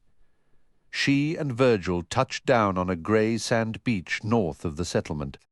The wet sand gleamed under the late afternoon sun, the air cool and the shoreline completely deserted. After flying over countless secluded beaches from Peru southward, an empty, perfect stretch like this no longer surprised her. "You should probably go into town alone," Virgil suggested. "A goat tagging along tends to draw attention." "I'm sorry about your pendant," Kendra said. "It was necessary," Virgil replied, a hint of regret in his voice. "I should never have been so quick to trust a stranger's gift." "I've made that error myself," Kendra admitted, her tone somber. "We'll keep watch from above," Noble chirped. "To mortal eyes, we're just birds in flight." "I'll stay close to Kendra, and you scout the wider area," Glory added. "We can't risk another dragon ambush. At least this open terrain offers few hiding spots," Noble noted.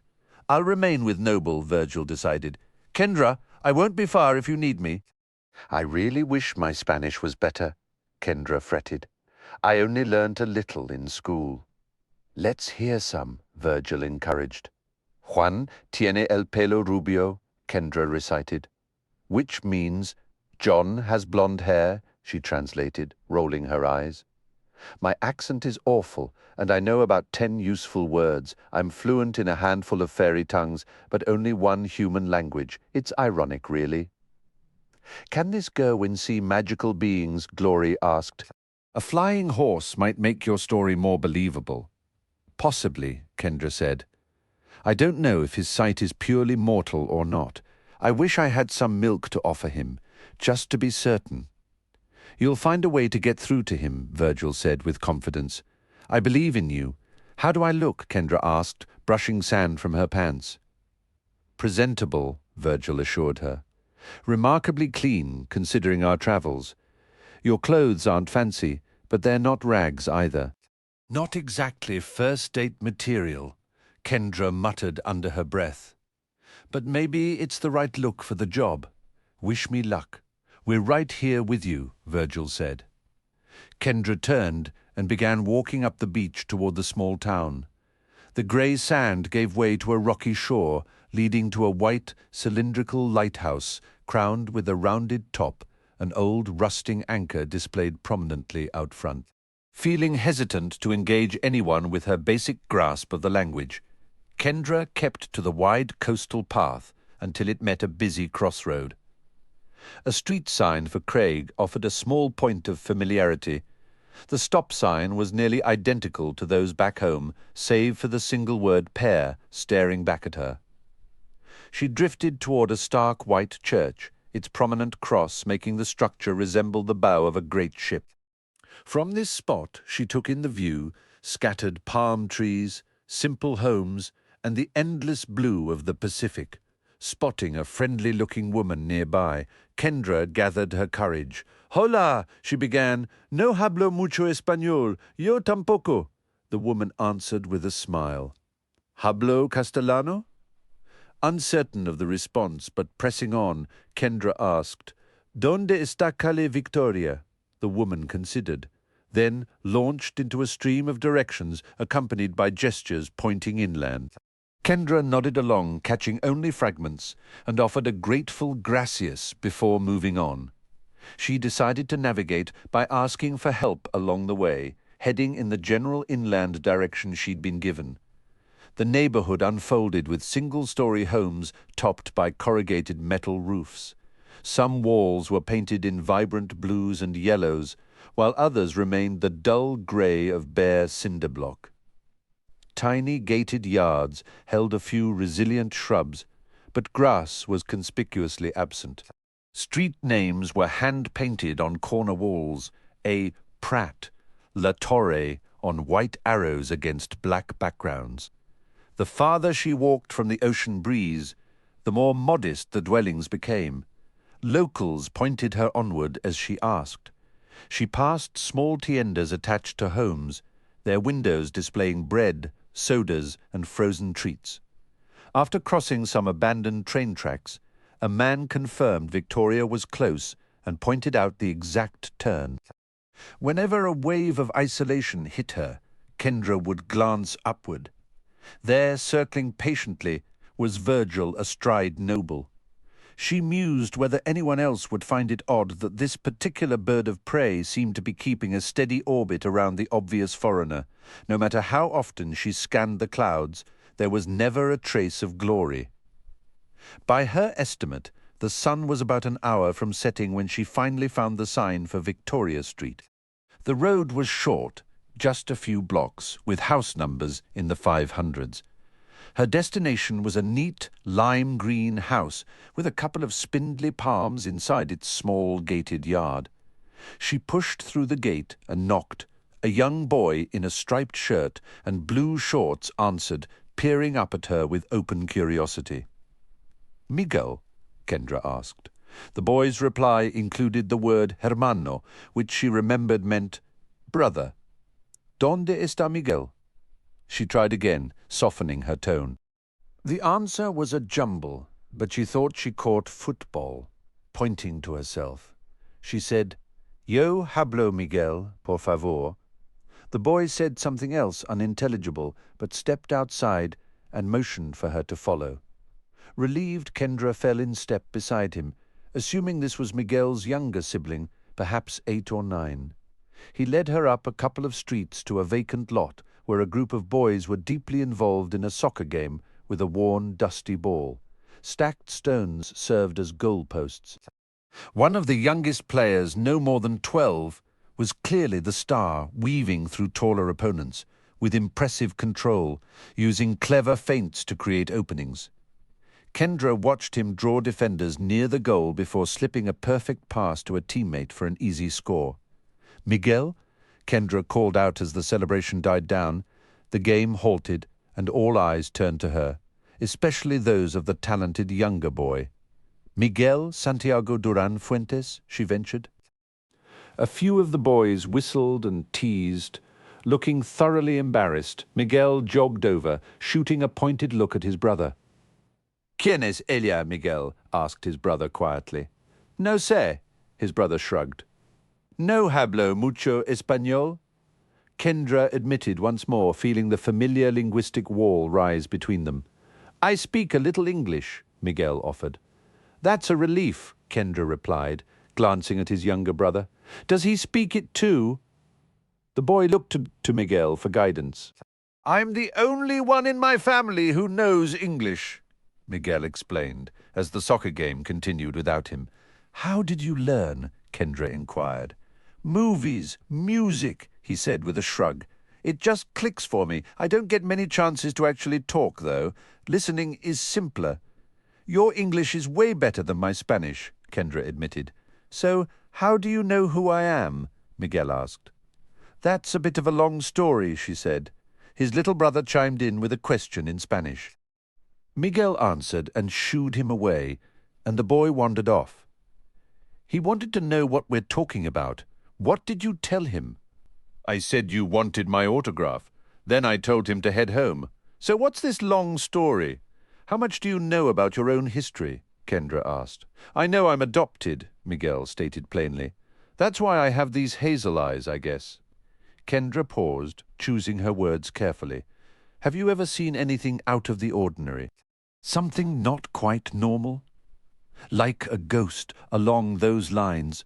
No, but my uncle swears he saw a spirit at the cemetery once, a woman dressed all in black. Kendra turned and pointed up to where Noble circled overhead. What do you see up there? The hawk? Yeah, Kendra said, a hint of disappointment in her voice. Is it a special kind of hawk? You could say that, Kendra replied. Do you ever feel different from other kids? I'm very different, Miguel said, a confident grin spreading across his face. I'm the best soccer player my age. I get top grades without even cracking a book. I speak English like I was born here. Are you asking because you want to be my girlfriend or something? I might be a bit too old for that, Kendra said, amused. Just kidding, Miguel added quickly. Unless you decide I'm worth the scandal. What if I told you I know one of your brothers? Kendra asked. I'd say obviously Arturo brought you here, Miguel countered. I mean, one of your biological brothers, Kendra clarified. From the same mother as you? That would surprise me, Miguel admitted. My mom and dad have no idea where I came from. I just showed up on their doorstep. My birth parents are history. I'm like a little Batman. Your brother's name is Merrick, Kendra said. Does that sound familiar? My parents have had me since I was a baby, Miguel said. I don't remember anyone else, but I really have a brother named Merrick. Yes? Where is he? Miguel asked. The last time I saw him, he was in Australia, Kendra answered. Is he a kangaroo? Does he ride them? Or maybe he herds them? Miguel quipped, his tone shifting to playful sarcasm. It was clear he found the whole conversation more entertaining than serious. He's older than you, Kendra said, ignoring the joke. Are you part of my birth family? Miguel asked. No, Kendra assured him. Good. Otherwise, that girlfriend comment would have gotten really awkward. Do you actually want a girlfriend? You seem a little young for that. Only if she's taller than me, Miguel declared, and speaks English and is wearing shoes like yours. You're quite the charmer, Kendra observed. Miguel shrugged. I have many talents. He looked back at his friends playing soccer. Anything else? My team is falling apart without me. What if I told you I need your help dealing with some dragons? Kendra ventured. If these dragons are up for a soccer match to the death, then I'm your guy, Miguel said, his tone still light. Kendra wasn't sure how seriously to press him. He hadn't seen Noble's true form. The name Merrick meant nothing. He was treating talk of dragons like a punchline. Have you ever wondered if you had a life before this one? Kendra tried a different angle. You should ask the Mormons about that, Miguel said dismissively. They wear the white shirts with the little black name tags. But just imagine it, Kendra urged. What if you did? I can imagine winning the World Cup, he said, spreading his arms wide in a triumphant gesture. He stole another glance at the game. I really should get back. I need to give you a nickname, Kendra said. How about Ace? Miguel suggested. I was thinking more like Gerwin, Kendra said, watching his reaction closely. Kind of a weird name, but go ahead if you want, Miguel conceded. Should I give you a nickname? How about Angel? Sure, Kendra said with a smile. Are you here on vacation? Yeah, for a little while, Kendra confirmed. Nice to meet you, Angel, Miguel said. He jogged back to his friends, who greeted him with playful shoves and pointed looks in Kendra's direction. She couldn't make out the exact conversation, but from the animated gestures and the way he kept glancing her way, she suspected he was telling his friends she was his girlfriend. Kendra knew she'd appear like a total creep if she just stood there watching, so she turned and walked away from the sun-baked soccer field. What was her next move? Miguel was completely wrapped up in his life here, and he was clearly happy. How could she possibly make him remember centuries of history? Could this scrawny 10-year-old really stand against a dragon? She had to believe he possessed some innate skill or knowledge that went beyond his years. Time was slipping away. The dragons were searching for Gerwin, and it wouldn't be long before they tracked him down. How much longer could she wait? The war wasn't going to stop just for her. Exhausted, Kendra slumped onto the front steps of a nearby house, resting her elbow on her knee and her heavy chin in her palm. She had located another legendary dragon slayer, and he was a soccer-loving 10-year-old from Chile who was already practicing his flirting techniques. He had a family, friends, a whole life. The last thing she wanted was to tear that apart. But the danger was already closing in, whether he realized it or not. Dragons were hunting him, and the war desperately needed him. She couldn't let him end up like Magdalena. Once Miguel remembered who he truly was, he'd be grateful, wouldn't he? Frustrated, she shook her head, racking her brain for a new plan.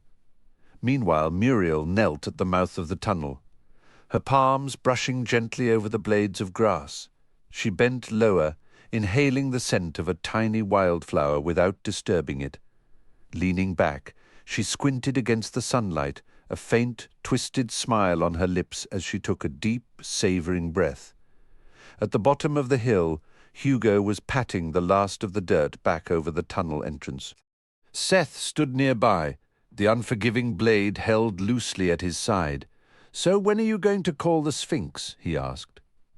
"Patience, young Sorensen," Muriel murmured, settling into a cross-legged position. "I've been in a cage for an age. Allow an old woman a moment to simply feel the sun." She placed her hands on her knees, closed her eyes, and her expression grew serene. Seth watched her closely, half expecting some kind of trick or sudden attack. She held the pose for so long he started to get bored, shifting his weight from one foot to the other. Finally, her eyes snapped open, and she stood, her shoulders hunched, her limbs looking frail and thin. "The Sphinx will meet you at the pond by the Fairy Queen's shrine," she announced. "Wait, how?" Seth blurted. "Is he already here, visiting my grandpa or something? Or can he just pop over from the fairy realm? I guess he could, if he's still teamed up with Ronadin." "I do not inquire about his travel arrangements," Muriel said flatly. "Hugo," Seth called, "we need to head back to the shrine."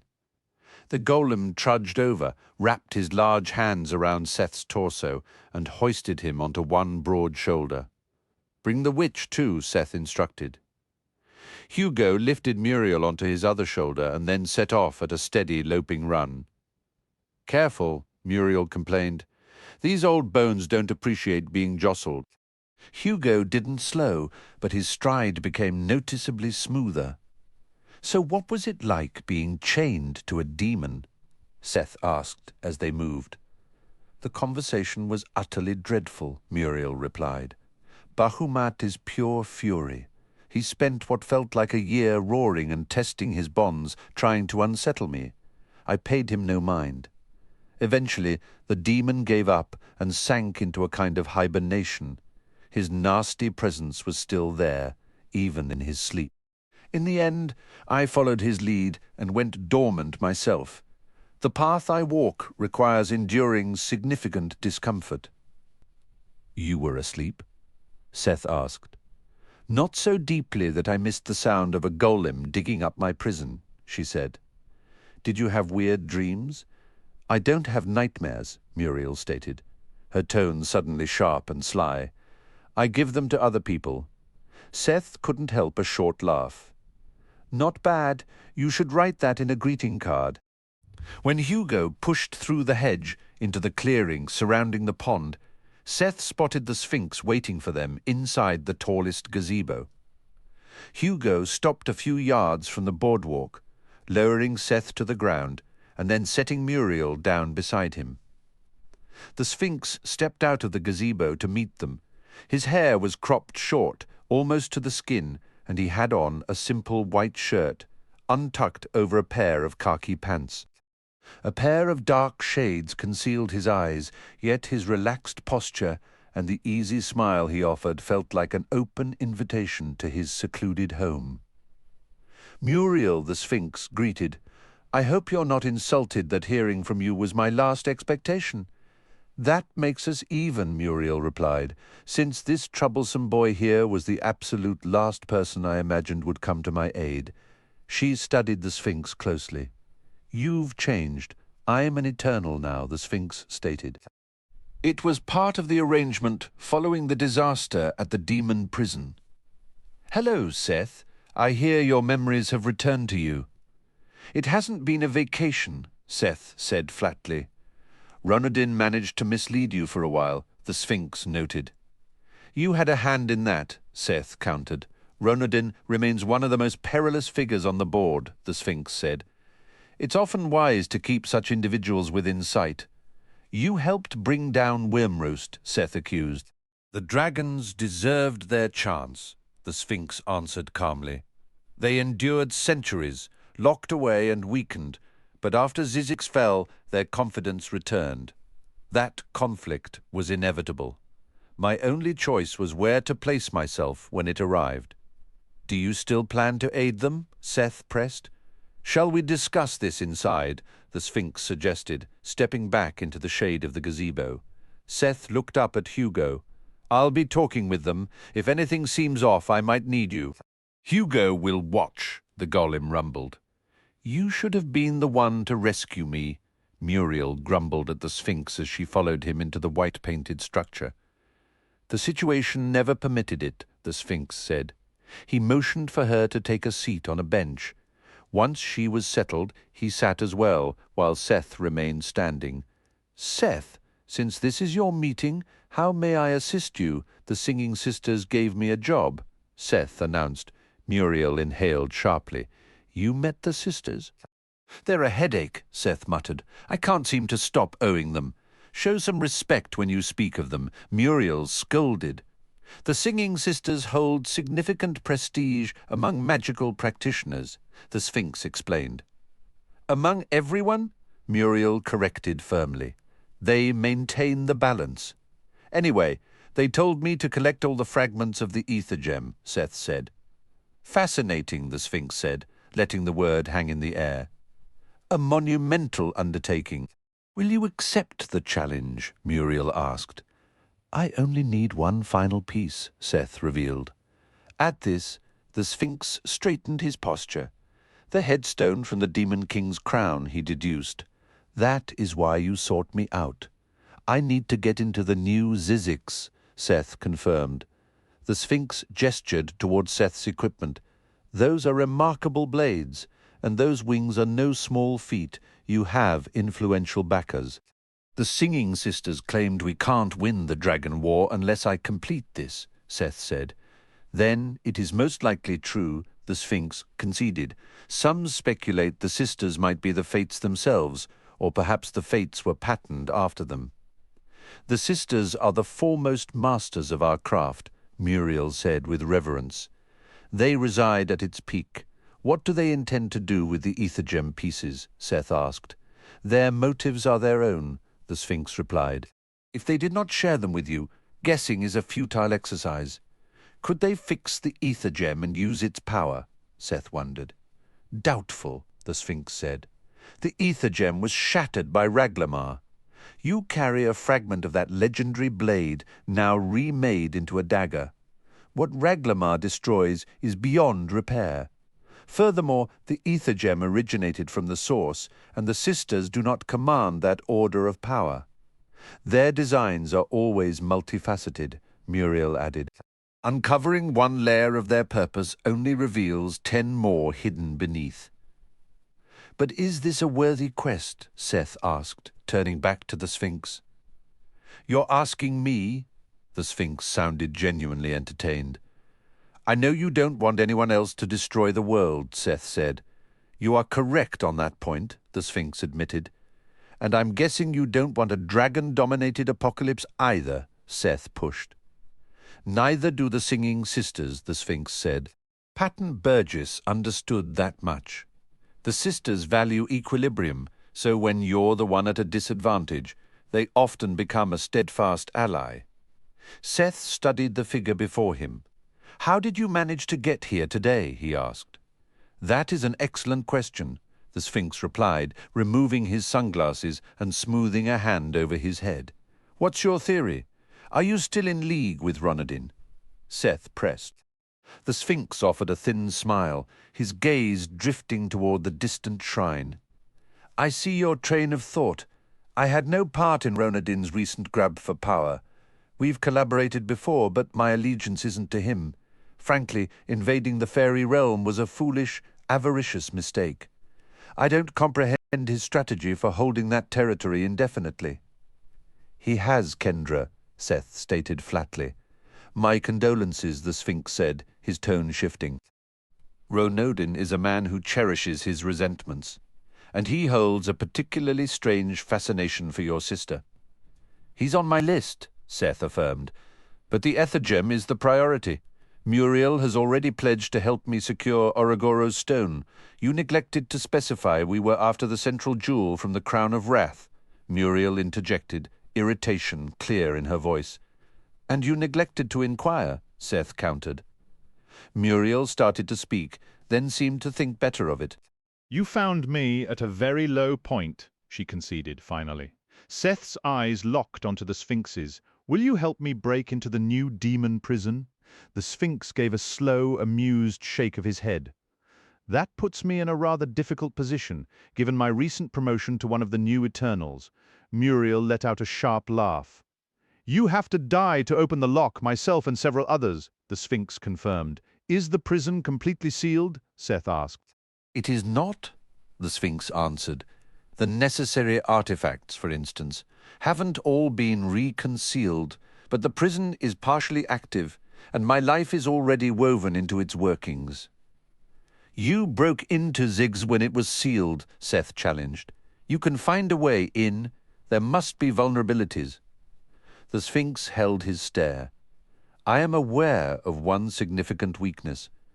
But why should I lift a finger to help you, Seth? You helped ignite the Dragon War," Seth said bluntly. "I could choose to overlook that." The Sphinx nodded thoughtfully. "How convenient for you. It also happens I believe Celebrant needs to be stopped. The more victories and power he accumulates, the quicker he forgets the people who orchestrated his freedom." "Never bargain with dragons," Muriel grumbled under her breath. "You possess the feature stone from Celebrant's crown," the Sphinx inquired. "I removed it with the unforgiving blade," Seth said. "Impressive," the Sphinx acknowledged. "I would enjoy hearing that tale one day. How much does losing the gem weaken Celebrant?" Seth asked. "Marginally," the Sphinx admitted. "Not nearly sufficient. The Dragon King has gathered too much force. Suppose, hypothetically, I could get you inside the new Zizix. What is your plan for dealing with Orogoro?" "I'm still figuring that part out," Seth said. "One impossible task at a time. We cannot approach the Demon King without a flawless strategy," the Sphinx warned. "We can't approach him at all without first getting through the door," Seth retorted. "I'm not inclined to show you every card I'm holding." "He's bluffing," Muriel observed. "But also remarkably resourceful," the Sphinx countered. "He wasn't bluffing about collecting the other stones. Securing even one should have been impossible. Concerning the prison, why not enlist your friends and family? You still have many capable allies." "I've damaged some of those relationships," Seth said, a flicker of regret passing through him as he recalled a recent heated argument with his grandfather that had ended with a slammed door. "I doubt anyone in Dragonwatch would trust me to enter Zizix or want me to possess all the fragments of the ether gem. Besides, it's a terrible place, and my mission will likely end in disaster. Why would I drag people I care about into that?" The Sphinx laughed, a genuine, open sound. "But if Muriel and I are eliminated, no great loss, correct?" "It's not quite the same as losing a family member," Seth said. "You've learned a great deal," the Sphinx noted. "You're more hardened and direct than I recall, and you're less willing to gamble with the lives of those you love. You're struggling, yet somehow you keep your head above the surface. I appreciate that. Many legendary figures begin their journeys in similar chaos. Many doomed figures do as well," Muriel added darkly. Many doomed figures, the Sphinx echoed, his voice softening. The method I used to arrive here today, it could be your ticket into the prison. I wondered if that was the reason you'd asked how I arrived here. If you didn't come from the fairy realm, then I truly don't know, Seth admitted. The Sphinx reached into his pocket and withdrew a familiar metal cylinder, roughly the size and shape of a relay baton. Voila! The translocator, Seth breathed. How did you get your hands on that? I rarely sit idle, the Sphinx replied smoothly. While Dragonwatch was busy hiding the keys to the demon prison, I was quietly collecting tools to stand against the rising dragon threat. Do you have other artifacts? Seth pressed. The chronometer and the oculus have been hidden once more, the Sphinx said. Their locations are not known to me. The font of immortality was damaged and never properly restored, so I lost interest. The wizards likely still guard the sands of sanctity. But I assisted in concealing the translocator, so retrieving it was straightforward. You can go anywhere in an instant with that, Seth said. Anywhere I have already visited, the Sphinx corrected, as you're well aware. Have you been inside the new demon prison? Seth asked. Unfortunately, no, the Sphinx said, a hint of frustration in his tone. It was sealed the moment the demons were transferred, and we've been reinforcing those locks ever since. Before it became a prison, it was the fairy realm, a place where I was not welcome. Has anyone gotten inside since? Seth persisted. Many who once lived in the fairy realm are now trapped there, the Sphinx explained. Ronadine has it locked down tight. However, I am aware of one being who escaped. Who? Who do you imagine gave you those wings? The Sphinx countered. He called himself the Traveller, Seth recalled. I know of only 2 individuals capable of granting such wings, the Sphinx said. The Fairy Queen and the Fairy King. The former queen is imprisoned, but rumour has it her consort slipped away. So the Traveller was the Fairy King, Seth mused, pieces clicking into place. That explains it. I helped free him from Gorgrog. No wonder he repaid me with such an incredible gift. Now we must determine if he'll grant you another favour, the Sphinx said, a sly edge entering his voice. Because with the translocator in his possession, you might just have a secret entrance into the most secure prison in the world. Kendra took a bite of her empanada. The warm, flaky pastry was stuffed with seasoned ground beef, onions, a slice of hard-boiled egg, and a single olive. How did you manage to pay for these? She asked. Probably best you don't ask. Virgil mumbled around a mouthful of his own empanada. He sat beside her on a rough cement curb at the very edge of the small town. Nobody would trade with a goat, Kendra pointed out. True, Virgil conceded, swallowing, but a goat can wander unnoticed at night, find misplaced coins, and occasionally leave a little gold or silver behind as a fair exchange. I suppose that's one way to do it, Kendra said, shaking her head with a faint smile. The morning sun was fully up now. Earlier, a passing child had mentioned, if Kendra's grasp of Spanish was correct, that she had a school holiday which meant Miguel should be free all day. It felt surreal to be eating breakfast right at the town's boundary, where the paved street and curb simply ended, giving way abruptly to dusty, rocky desert that stretched toward the horizon. It was like perching on the very edge of the civilized world. I've got enough for lunch and dinner, Virgil mentioned. I want to be long gone before then, Kendra said, her tone turning urgent. Dragons are pursuing Gerwin, and they're probably hunting Nadia and Conrad as well. If we don't move fast, there may be no dragon slayers left to recruit. You really think we can get that kid out of town before lunch? Virgil asked, doubtfully. We can't afford to wait around, dropping hints and hoping he suddenly remembers who he is. Kendra insisted, her frustration evident. We need to act. Trick him, or if we have to, take him by force. Here's the plan. You wait right here where the town ends. I'll find Miguel and tell him I need help catching my runaway goat. You lead him out into the desert and then we'll get him onto the horses. Maybe a flight through the sky will shock his memory awake. If not, reaching Salona should definitely do the trick." "It's a drastic move," Virgil said quietly. "But many lives are on the line," Kendra replied, her gaze steady, including his own. She looked up, spotting Noble circling high above in the clear blue sky. "Can you signal Noble and fill him in on the plan?" The morning sun grew warmer as Kendra made her way back toward Victoria. She spotted Miguel and 2 other boys hunched together at the curb a few houses down from his own. They were clustered close, completely absorbed by something on the ground between them. Moving quietly, Kendra drew near. Their heads snapped up, startled, when her shadow fell over them. She saw a small matchbook and a twig that was smouldering with a tiny flame. Miguel spoke quickly to his friends in Spanish, and their tense postures eased. "Are you a pyro?" Kendra asked. He looked confused. "Do you like setting things on fire?" She rephrased. Miguel shrugged. "Who doesn't? It's just these sticks. Just don't burn yourselves," Kendra warned. "We won't."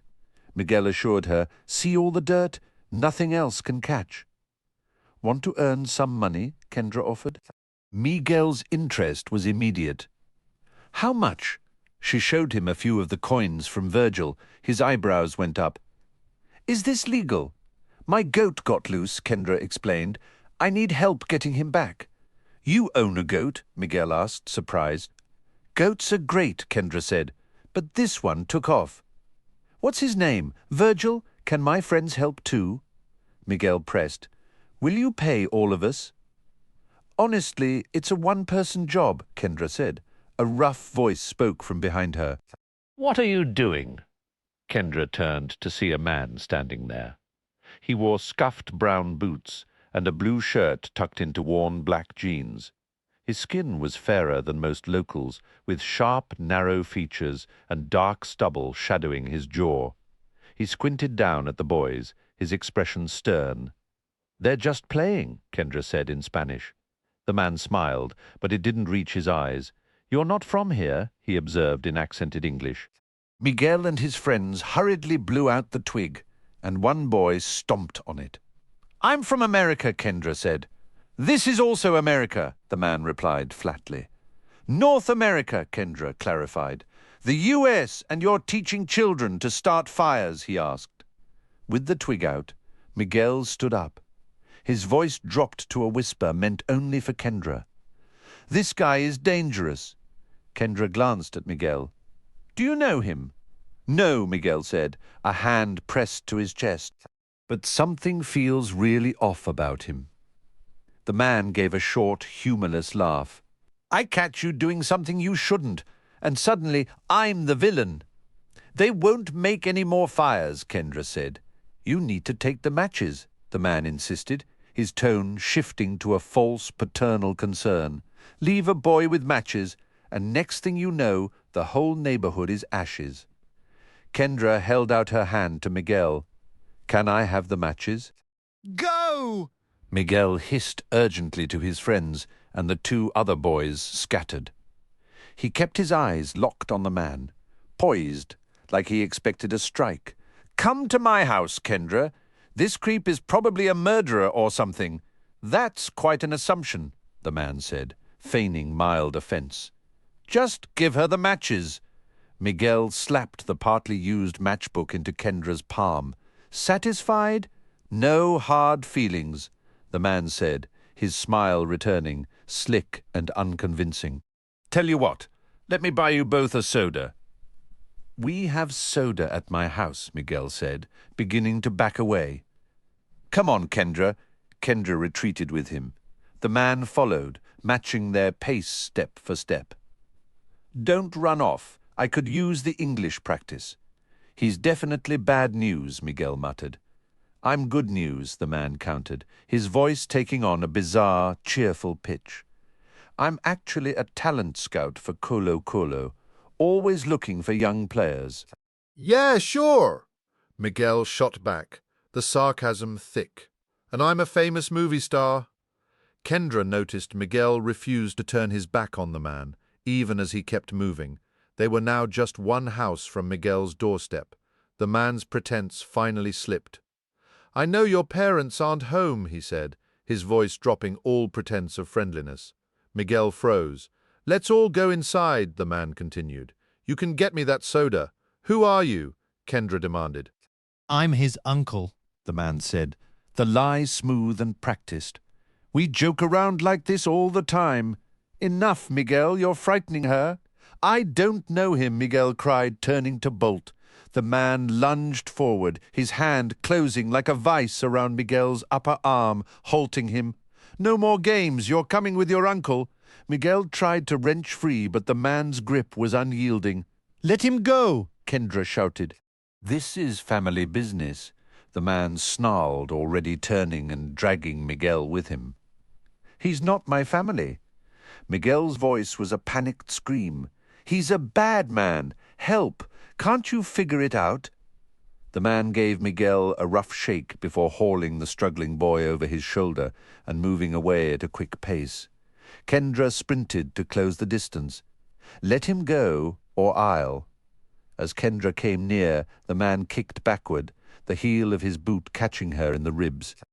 She dropped to the ground, winded, clutching her side. The man kept walking. Then Noble descended, hooves striking, and hit the man squarely in the head. He collapsed onto the pavement, releasing Miguel. The boy landed nimbly and bolted, clutching the deep cut on his scalp. The man pushed himself up, blood flowing freely. He lurched to the side as Noble circled back, narrowly missing a second kick. The man hurried to a short wall across the street, reached over it, and pulled out a machete. One eye was sealed shut with blood, but he glared fiercely, dodging and swinging as Noble charged again, slicing a long gash above the horse's foreleg. Noble whinnied in agony. "Get back, Noble!" Kendra yelled, finally catching her breath. The man with the machete rushed at her, and Kendra turned and ran. She could hear his heavy footsteps closing in before she was tackled from behind, scraping her knees and elbows raw on the asphalt. Noble swept over them, hooves cutting the air just above the man, now pinning her down. The stranger hauled Kendra to her feet, pressing the machete's edge to her throat. "Stay back, or she's done for," the man shouted furiously, pushing her toward Miguel's bright lime-green house. He forced her inside, shoved her onto a couch, and leveled the machete at her. "Don't try anything clever." Kendra stared up at him defiantly. "Who are you?" "You're a bit slow on the uptake," the man said, his Spanish accent vanishing. The voice was now disturbingly familiar. "Jeruat," Kendra ventured. "I despise this human shell," Jeruat replied, tugging at his shirt with a look of pure revulsion. He touched his bleeding head and scowled at the blood on his hand. "It's laughably weak. But I can't very well reveal my true self around here. There's too much small-minded disbelief." "At least Miguel escaped," Kendra said. "Did he, though?" Jeruat asked with a sly smile. "Miguel," he bellowed, his accent returning in full force. "I have your guardian. Show yourself, or I end her." Jeruat winked at Kendra. "Always study your opponent," he murmured. "Miguel, don't!" Kendra cried out. "It's a setup." "Thanks," Jeruat whispered, his grin widening. "That was just the touch I needed. How did you track us down?" Kendra asked. "I followed your trail as far as Betusa," Jeruat explained. "Demons boast a lot, but none are eager to die." The one I questioned held out longer than I anticipated. "Eventually, he gave you away." A back door slammed open. "I'm right here," Miguel called, his own accent gone. "Come and get me," his voice echoed from a nearby room. "Close your eyes, Miguel," Kendra shouted. She squeezed her own eyes shut, gathered her inner strength, and released it in a burst of brilliant light. Jeruat howled in pain, and the machete clattered to the floor. Kendra cut off the light and saw Jeruat on his knees, snarling, hands pressed over his eyes, blood now dripping from his chin. She dashed past him and out the back door where Miguel was waiting. "What was that flash?" Miguel asked. "No time," Kendra said, pulling him around behind the house. They ran together, doubling back to the street. "Noble," Kendra called. The horse landed beside them. Kendra helped Miguel up and then climbed on behind as Noble lifted into the sky. "Are you both unharmed?" Noble asked. "Doing better than Jerawat," Kendra replied. "We're riding a flying horse," Miguel said, amazed. "You can see him now," Kendra exclaimed. "Noble, we have to locate Virgil and Glory." "Glory went to find Virgil," Noble said. "We need to put distance between us quickly," Kendra urged. "No," Miguel said firmly. "That man is a dragon." "Are you certain?" Kendra asked. "That nickname you used yesterday is my real name," Miguel stated, his English now flawless. "I am Gerwin, son of Conrad. I can sense a dragon from a mile off. We need a new plan. Once we're outside Huasco, Jerawat can take his actual form." "That's a solid point," Kendra conceded. "Jerawat is one of the most dangerous dragons ever known," Gerwin said. "I have a feeling he let us get away on purpose. He intends to draw us beyond the city limits to unleash his true form. We won't make it 10 miles before he tracks and ends us. Noble, set a course for the cemetery." "So the burial is more convenient," Noble quipped. Gerwin shook his head. "I have supplies cached there. They might level the field." Noble was already soaring over the arid expanse, but he wheeled sharply, descending toward a gated burial ground splashed with the faded hues of blue, green, yellow, and red. It was unlike any cemetery Kendra knew. Most remains were housed above ground in vaults and stone chambers, a forest of crosses standing sentinel. "Put down there," Gerwin directed, nodding toward a sandy track beside a tomb ringed by a low white fence. Noble landed with a jolt, clearly favoring his left flank. Kendra dismounted and Gerwin dropped down beside her. She inspected the gash above Noble's leg. "This is more than a scratch. Battle scars are part of the job," Noble replied with forced cheer. A handful of other visitors were present, but none paid them any mind. Though the ground was bare of grass or trees, potted plants and vases of flowers offered spots of color.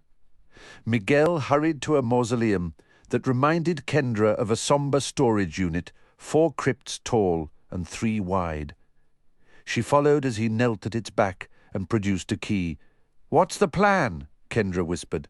"I stashed some gear here before my last departure," Gerwin explained. He opened a small panel at the mausoleum's base and withdrew a spear nearly 7 feet long. Its shaft was pale, polished wood, tipped with a reddish metal point adorned with crimson feathers. Next came a leather vest, its front fitted with tubular holders housing 8 vividly plumed darts. Before sealing the compartment, he placed a blue hat on his head, a vibrant red feather pinned to its side. Gerwin stood, the vest draped almost to his knees, the hat brim shadowed his eyes, and the spear seemed comically large for his frame. "Do you actually know how to use any of that?" Kendra asked. "We're going to find out," Gerwin said, a wry smile touching his lips. "Though I really wish I'd packed a growth spurt along with the weapons." The sound of approaching hooves made Kendra turn. Glory landed, Virgil on her back. The satyr leaped down and tossed Kendra her bow. She fumbled, then scooped it up from the dust before he handed her the sack of gales. "I have no idea how the dragon got past my watch," Glory said, her voice tense. "I was alert. He likely passed in his human guise," Gerwin said. "But he's closing in now." "You can sense him?" Kendra asked. "A vibration in my bones," Gerwin murmured. "Even disguised, they can't completely mask the dread they radiate. Look." He gestured with his chin toward the far cemetery wall. "He'll crest it right there." Precisely where he indicated, a hand gripped the wall and Jerawat hauled himself over, his machete in hand. He paused, straddling the top, his gaze locking onto them before he gave a mocking salute with the blade. "Shall we finish this?" Gerwin called out, his voice surprisingly steady. "On the ground or in the air, your fate is sealed," Jerowat retorted. "His head wound is gone," Gerwin noted quietly. "He must have slipped outside town and transformed. That would have healed him. Remember, this cemetery borders Huasco, Virgil warned. One wrong move, and he can chase us as a dragon in open country." Kendra knocked an arrow, drew the string and whispered, 50. A volley of arrows erupted from her bow. Jerowat threw himself forward off the wall, vanishing behind a tomb just as the arrows arrived. Half clattered against the wall's top. The other half sailed harmlessly over. "He's on the move," Gerwin said. "Let's get airborne. Are you sure?" Kendra asked, her heart pounding. "I prefer a target with wings," Gerwin replied, his tone shifting from grim resolve to a note of dark, almost sarcastic bravado. It was a startling change, as if he'd decided facing a dragon was just another absurd chore. "Fine by me," Noble grunted. Virgil swung onto Noble. Kendra helped boost Gerwin onto Glory, then climbed up behind him. The horse launched into the sky, climbing swiftly as Jerowat charged toward them. Machete raised, the figure dwindled below as they ascended. Keeping him in sight, Kendra watched him sprint across the cemetery, a solitary figure making a desperate dash for the open desert beyond. "Stay close to the town," Gerwin advised. "If this turns bad, we fall back to Huasco." Kendra looked at the darts in his hand. "What's the strategy?" "These are fletched with shavings from my phoenix feather," Gerwin explained. "They find vulnerabilities on their own, against a dragon. That usually means the eyes." "You made them from the feather in your hat?" Kendra asked, a note of disbelief in her voice. "Everything I use regenerates," Gerwin replied simply. "Your arrows won't do much against his scaled form. I've got this sack that summons a gale," Kendra offered, hefting the coarse bag. "That could be useful, but it's indiscriminate. Might knock us from the sky," Gerwin cautioned. "Save it for if we're grounded or as a final option." Kendra secured her bow and tightened her hold on the sack of winds. A simple tug on the drawstring would unleash a tempest. Glory shifted beneath them. "What's my role?" the griffin asked.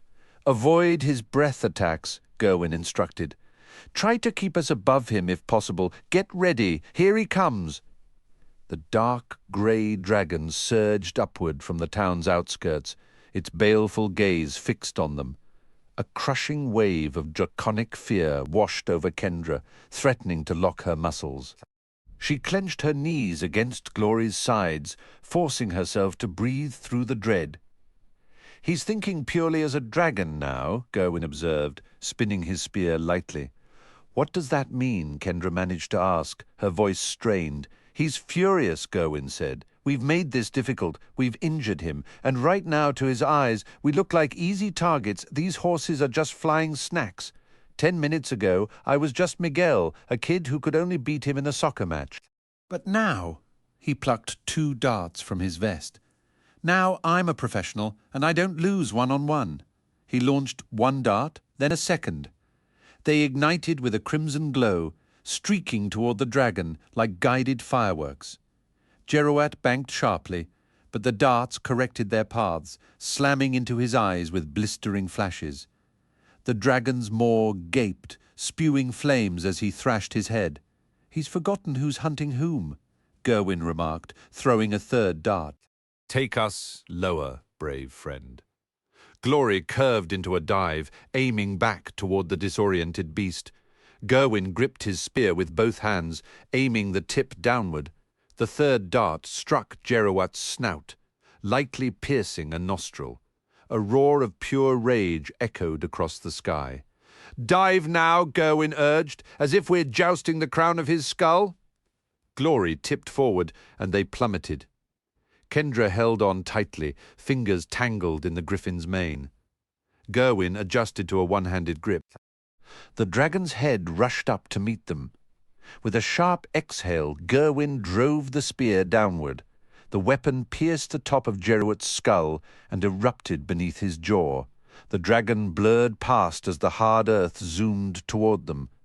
Glory pulled up sharply, leveling out a mere 20 feet above the arid ground.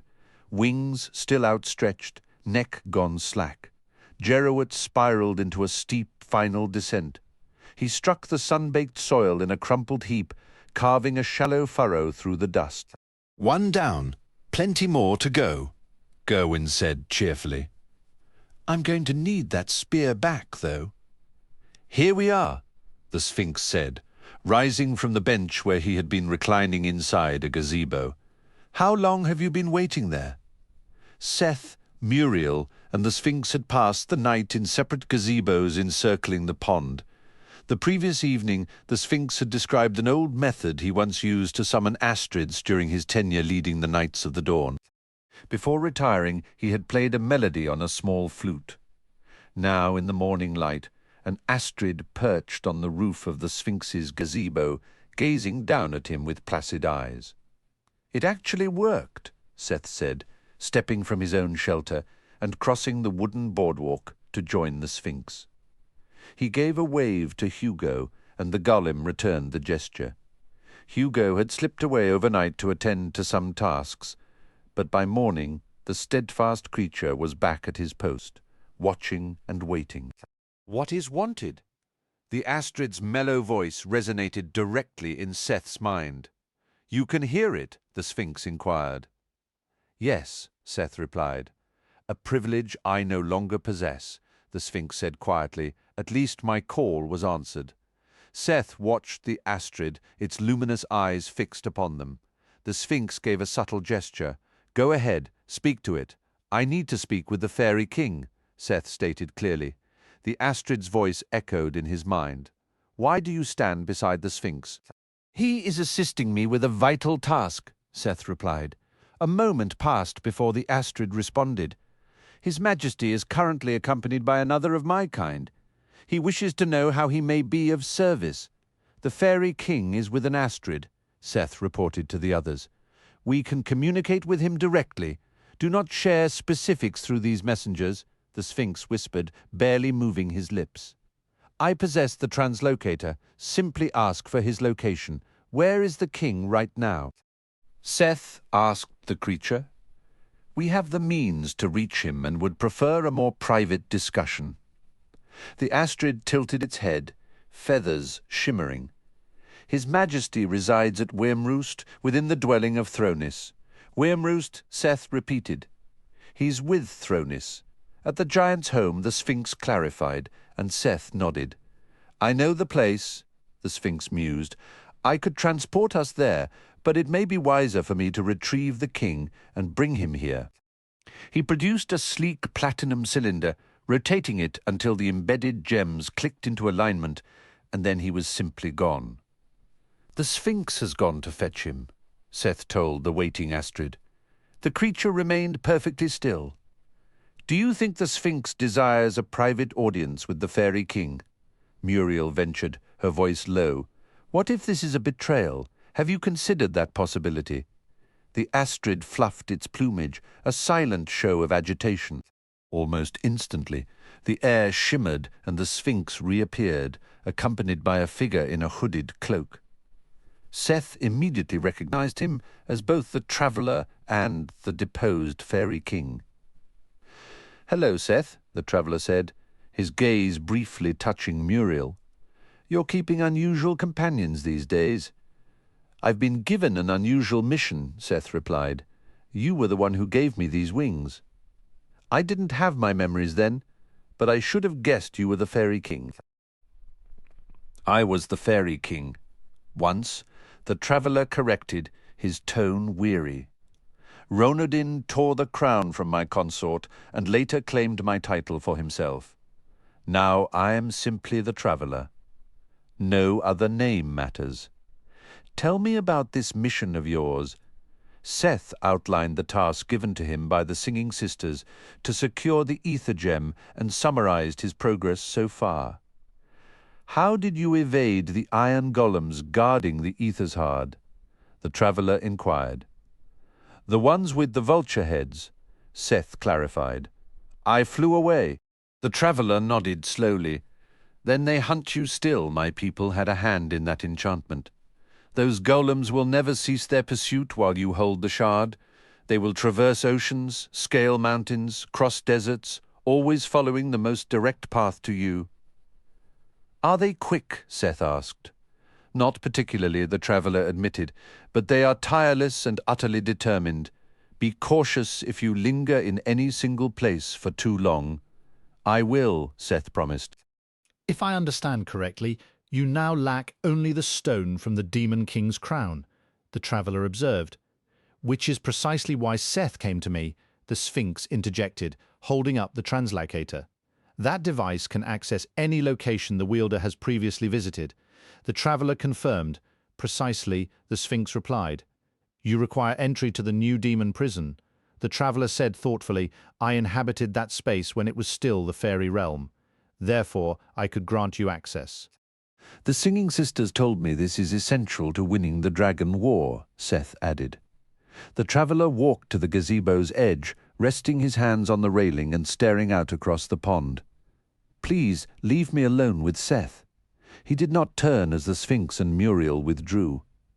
We're alone now, Seth said. Yes, we are, the traveller agreed, finally facing him.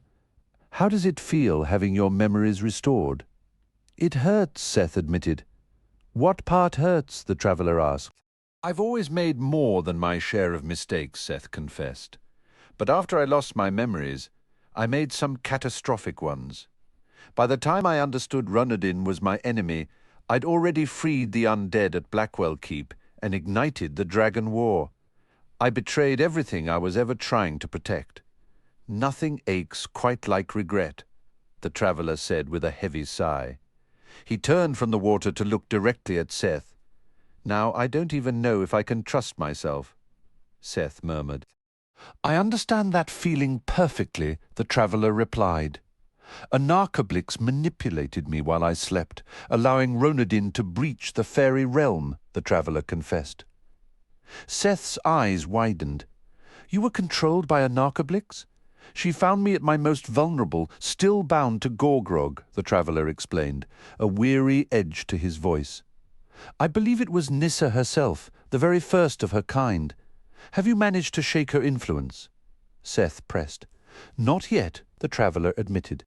Thronis has agreed to guard my rest, to ensure I cause no further damage. It's a temporary solution, but a necessary one. Seth looked down, his expression thoughtful.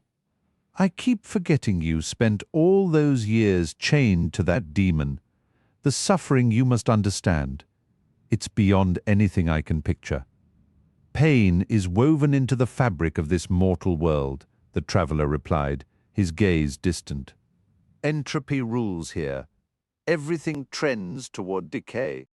But the physical wounds are often the simplest to mend. It's the damage to our spirits that leaves the deepest scars. We face loss, betrayal, our own foolish errors. Sometimes others hurt us deliberately.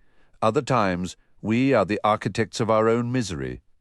One of life's hardest lessons is realizing that when we harm another, we inevitably harm a part of ourselves too. I think I'm starting to see that, Seth said quietly. Though I've never been literally shackled to a demon, so I guess I've got that going for me. Are you certain? The traveller asked, his tone shifting to something more pointed, almost sardonic. Has a demon ever deceived you? Has wickedness ever coaxed you into actions you now regret? Has your own folly left you wounded, maybe even questioning your own worth? Chains come in many forms, Seth. Some are just easier to see than others, the weight of the words settled between them. It all feels pretty hopeless sometimes, Seth murmured. And that, the traveller said, his voice softening again, is precisely why we need rescuers. I was powerless against my chains. You and Kendra broke them. Now I can offer you the same hand. In a world where hurt is guaranteed, a healer is the most valuable thing there is. I've learned that we cannot truly aid another without healing a piece of ourselves in the process. I could use that help, Seth said, his head bowed. The traveller sat down, exhaustion evident in his posture. Unresolved troubles never stay buried. Life has a way of circling back, presenting the same test in a new disguise. Since my freedom from Gorgrog, I've avoided any thought of those demons. Now I see the currents of fate are pulling me back toward them, whether I like it or not. I'm sorry, Seth offered. That's probably the last place you'd ever want to return. Absolutely, the traveller stated flatly. Given the choice, I would never set foot in that prison again. When I was there, I feared I'd never leave. Going back could make that fear a permanent reality. But to stop dragons from swarming this world, I would pay almost any price. And to get Ronodin out of the fairy realm, I would do anything. Help me retrieve the jewel from the Demon King's crown, Seth proposed, and I swear I'll help you deal with Ronodin. That's a bold promise, the traveller noted. I have to stop him anyway, Seth insisted, a new resolve hardening his features. He took my sister. The traveller shook his head slowly. He has let Kendra go. That only happens if he still holds some leverage over her. I last saw her at Wimroost. She is seeking aid from the fabled dragon slayers. Well, at least she's free, Seth said, grasping for a silver lining. You cannot possibly fathom the horrors that dwell in that prison, the traveller warned, his voice grave. The entities there, they don't deal in clean deaths. They would savour your anguish, trapping you in a prolonged, torturous mockery of life for their own amusement. Seth met his gaze, his own determination unwavering. I'm committed. I have to see this through, and I'm trying to fix what I've broken.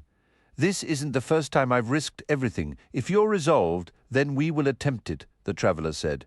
The translocator and I will be your way inside.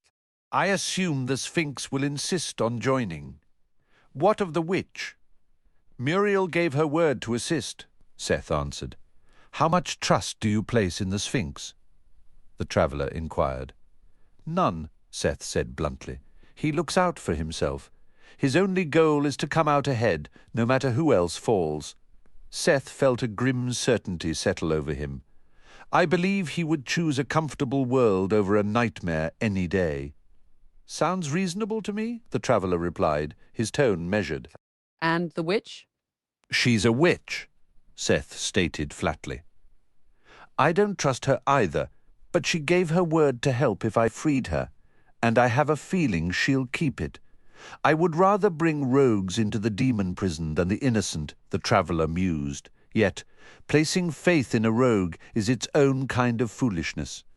We must proceed with extreme caution. Let me see what I can learn from our companions. He raised his voice, calling out, You may join us now.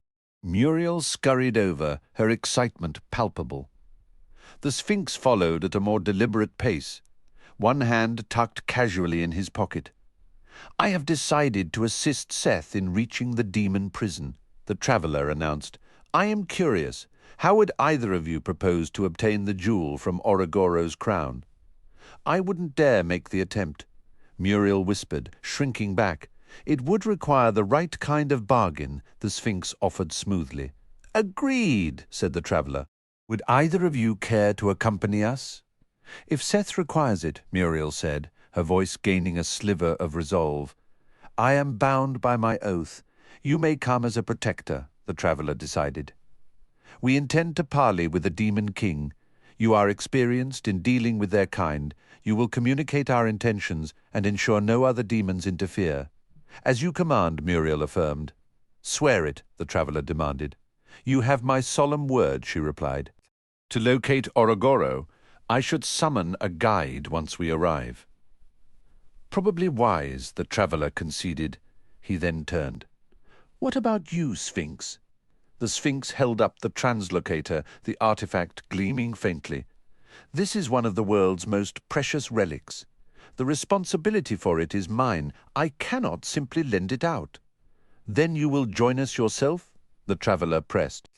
The more I contemplate this venture, the less advisable it appears, the Sphinx said, a note of dry skepticism entering his voice. Honestly, It's a parade of bad ideas, trusting witches, bargaining with demons, and now this we cannot risk the translocator falling into demonic hands. Precisely why Seth will carry the translocator. The traveler countered, his plan taking shape. And you will act as his personal guard. Seth must be prepared to exit immediately with the artifact the moment either of us gives the signal. What if that action strands the rest of us inside? The Sphinx questioned. Having gained entry once, he could return for us, the traveler reasoned. It may be unwise to bring me at all, the Sphinx revealed. A portion of my life force is woven into the lock that contains the demons. Should they manage to kill me, they edge one step closer to breaking free. How many other Eternals are part of this lock? The traveler asked. At least 3, the Sphinx answered. I am comfortable with the risk, the traveler stated firmly. What do I stand to gain from this? The Sphinx inquired, ever the pragmatist. The profound satisfaction of helping to save the world, the traveler offered, a hint of a smile playing on his lips. I tend to prefer gratitude of a more tangible nature, the Sphinx replied. Should my consort regain her rightful power, the traveller proposed, his tone becoming regal.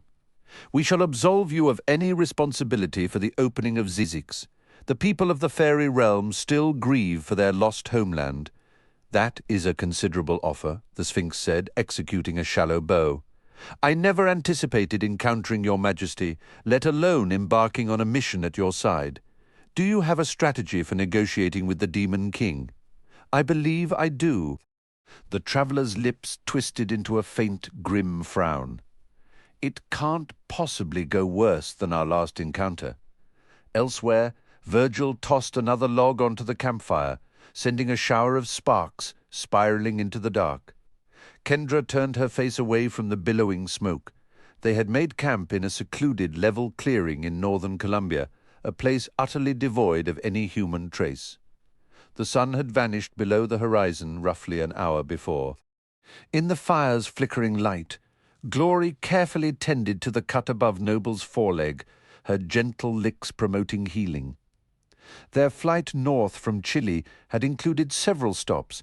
At each pause, Glory had ministered to Noble's injury, and by every subsequent landing the wound had improved, knitting itself together bit by bit.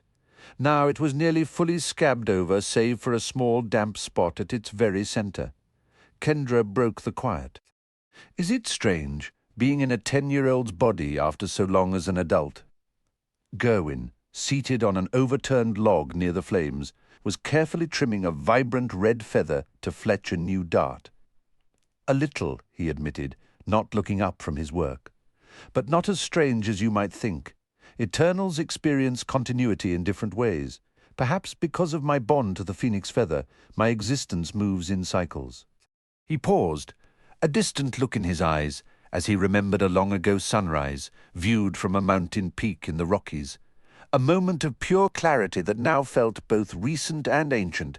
I live each lifetime, much like any ordinary person. When I sense my death and rebirth approaching, I find a suitable family, conceal my weapons, and leave myself as an infant on their doorstep.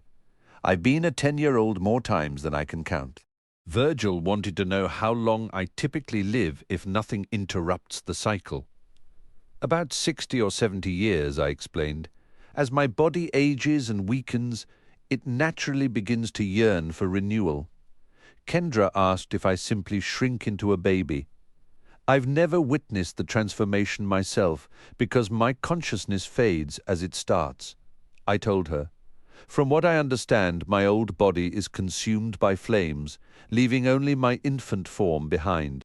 Virgil inquired about how much advance warning I get. It varies, I said. Usually a day or two, sometimes up to a week. There have been lifetimes where I lived entirely without recalling my true identity, only remembering when my death drew near, a whole life. Kendra echoed. I nodded. Farmer, banker, soldier, entrepreneur, I've tried it all. Sometimes I awaken in my teens, other times in my 30s.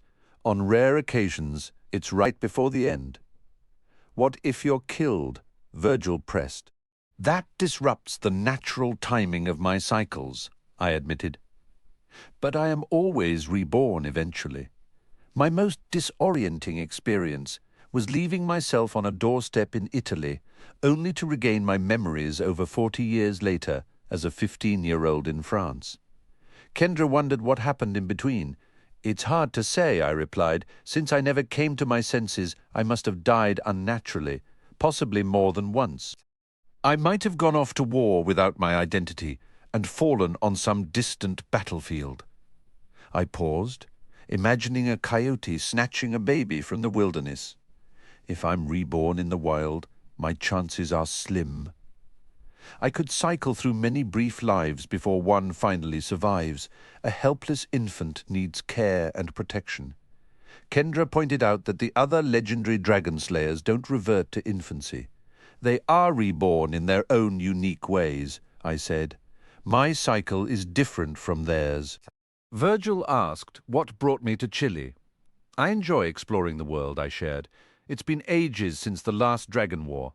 Often when I regain my identity, there are no dragons left to fight. If I haven't settled down with a family, I travel and seek adventure. I was in Chile, fishing and exploring the Atacama Desert when I felt death approaching. I chose a family I respected, a good decision. I had a wonderful childhood there. Kendra asked what triggered my memories this time. Jeroat, I said. At first, I just sensed he was dangerous. I couldn't explain why. But I was certain, after he tried to take me and I escaped, everything rushed back. Interacting with a dragon is one of the most reliable ways to restore my memories. I turned to them. You mentioned knowing Merrick. Have you encountered any of my other siblings? We found Magdalena, Kendra said. That's fantastic, I exclaimed. She's a force of nature. Where is she now? Kendra exchanged a look with Virgil. Jeruat took her. The satyr said quietly. Kendra had just calmed her back into human form. She would have been vulnerable during that transition, I noted, feeling a sharp twist of frustration. Disoriented, just our luck. She and Merrick are usually the most efficient slayers. You held your own against Jeruat, Kendra offered. I managed to smile. I'm no slouch either. Staring into the dark jungle, I let the weight of the loss settle. I'm so sorry we lost Magdalena, Kendra said softly. She'll be reborn, I reassured her, though my tone shifted from sorrow to a hardened resolve. But she takes the longest to return after a death, likely months. Losing her is a serious blow that makes eliminating Jeruat all the more crucial. I still haven't located Nadia or Conrad, Kendra added. Merrick is searching too. Hopefully he's having better luck. I haven't seen your brother since Titan Valley. With those wings of his, at least he can cover a lot of ground. Merrick with wings would be any dragon's worst nightmare, I said. I doubt we'll find our father, though. None of us have seen him in ages. Any leads on Nadia? Kendra shook her head. Our next step is to speak with a demon called Vez Radim, who is located in Salona. Gerwin questioned the demon's trustworthiness. Kendra explained that he came highly recommended by the very same demon who had guided them to Gerwin, making him their strongest lead. When Virgil inquired if Gerwin knew the way, Gerwin admitted he hadn't known yesterday, but he did now, he added, with a smirk, that he wasn't permitted to bring outsiders. Kendra expressed surprise, to which Gerwin clarified that reviving him and assisting in the defeat of Jeruat more than qualified them. Virgil asked for Salona's location, and Gerwin revealed it was hidden within Poland, a fact unknown to the wider world. Kendra noted the considerable journey from Colombia to Poland. Glory pointed out they had already managed the long haul from Idaho to Chile, so this was just another leg. Crossing the Atlantic, Kendra mused, would be the next hurdle. Noble remarked that flying was certainly preferable to walking, and with a weary yawn, Gerwin suggested they all get some rest first, declaring that their next destination was settled. Virgil, peering nervously into the dark sky, wondered if more dragons were on their trail. Gerwin confirmed it was a certainty, Now that he was active again, he would sense their approach. Kendra proposed setting a watch for safety, volunteering for the first shift. Virgil asked what their plan would be if dragons actually appeared. Gerwin gave a low, confident laugh. His advice was for the others to scatter. He intended to add to his tally, quipping that with Magdalena out of the picture and a fresh dragon conflict brewing. This was his chance to finally get ahead in their long-standing rivalry. Meanwhile, Seth arrived at the hollow hill that housed the 7 kingdoms of the Nipses, its top open like a crater. While Hugo hauled the others in a cart, Seth flew directly over the hill and descended into the open peak, landing softly near the tunnel entrance. Before him unfolded an entire miniature world. The architecture was intricate, adorned with glinting precious metals and gemstones on domes and spires. A central pond fed a network of canals and aqueducts that watered 7 bustling communities, each packed with castles, warehouses, factories, and homes. Seth leaned in close to a tiny shipyard, watching workers, each less than half an inch tall, unload cargo from docked vessels. The more he looked, the more life he saw. Street lamps, curtained windows, a juggler on a corner, a woman reading in a park, children playing a game of tag. "Seth!" Calvin shouted, running toward him and leaping over a canal in a single bound. Seeing him dash through a neighborhood where he towered over the houses, Seth fully grasped how the enchantment had made Calvin a giant among his own people. "You really are a giant, Nipsey," Seth observed. Calvin skidded to a halt, looking up. "It's a spell so I could adventure in your world. I'm still tiny to you, but my people don't even reach my knees." Seth asked how long the enchantment would last. "That's up to the casters," Calvin explained. "Our magic is different, rooted in rituals and innate gifts. This size will hold until they choose to reverse it. I've reported our progress to the leaders. They asked me to extend their deepest thanks for everything you've done." A squeaky voice, amplified by a pearlescent megaphone atop an 18-inch tower, called out, "Seth Sorensen, you honor us with your visit. Please wait. One of our leaders wishes to speak with you." Calvin quickly asked how things went with the Sphinx. Seth shared that they had discovered a way into the new demon prison and would be departing from here. He asked if Calvin had told them about finding Serena. "They were overjoyed," Calvin said. "Her family most of all." A small delegation gathered at the tower. Seth waited respectfully as they arranged themselves. "Seth Sorensen," a new voice inquired through the megaphone. "I hear you," Seth said, crouching down. "I am Rebus, ruler of the 3rd Kingdom," the voice announced. "I speak for all when I express our profound gratitude for your heroic efforts. Even now, our sculptors are crafting a commemorative monument beside the statues of our great and towering protectors." Seth looked at the foot-high figures of Newell and Doran, positioned between the miniature grandstands and mirrored in the still rectangular pool. A team of artists was actively carving a 3rd, slightly taller block of marble next to the stone satyrs. "I'm honored," Seth replied. "I'll do my best to help Calvin succeed. We stand prepared to assist you in your trials," Rebus vowed. "We are aware of the danger the dragons represent and have mobilized our forces for conflict, restoring the arms and armor of our ancestors. Though we are small, our resolve is firm. We will stand with you against this peril, just as you have faced hardship for our sake." "Calvin taught me never to underestimate those of smaller stature," Seth said. "Thank you for your preparations. Now, I need to take Calvin on another assignment." "Our gratitude travels with you," Rebus answered. Seth could hear the faint sound of celebration echoing through the tiny community. He found himself wishing, not for the first time, that he commanded the same loyalty among regular-sized people as he did with the Nipses. Placing Calvin securely in his pocket, Seth ascended through the open summit of the hill, landing near Hugo and the handcart. "I've got Calvin," he announced. Excellent. the Sphinx responded. Everything is prepared. He produced the translocator. The traveler will grip the central portion while concentrating on our destination. The rest of us must place a hand on the device above or below his. Seth, once we are inside the demon prison, you will carry the artifact. If the situation deteriorates, visualize a secure location, twist the center, and bring along whoever you can. The traveler is coming with us, Calvin asked Seth quietly. He was once the fairy king, Seth whispered back. Really? Calvin gasped. That explains how he could grant those wings. I cannot foresee what awaits us within that prison, the traveler stated. It was once a realm of breathtaking beauty, a vibrant tribute to light and life. Now it houses demons, meaning the domain has been profaned. We are about to witness the extent of their corruption upon what was once magnificent. Won't the demons just overwhelm us as soon as we appear? Seth questioned.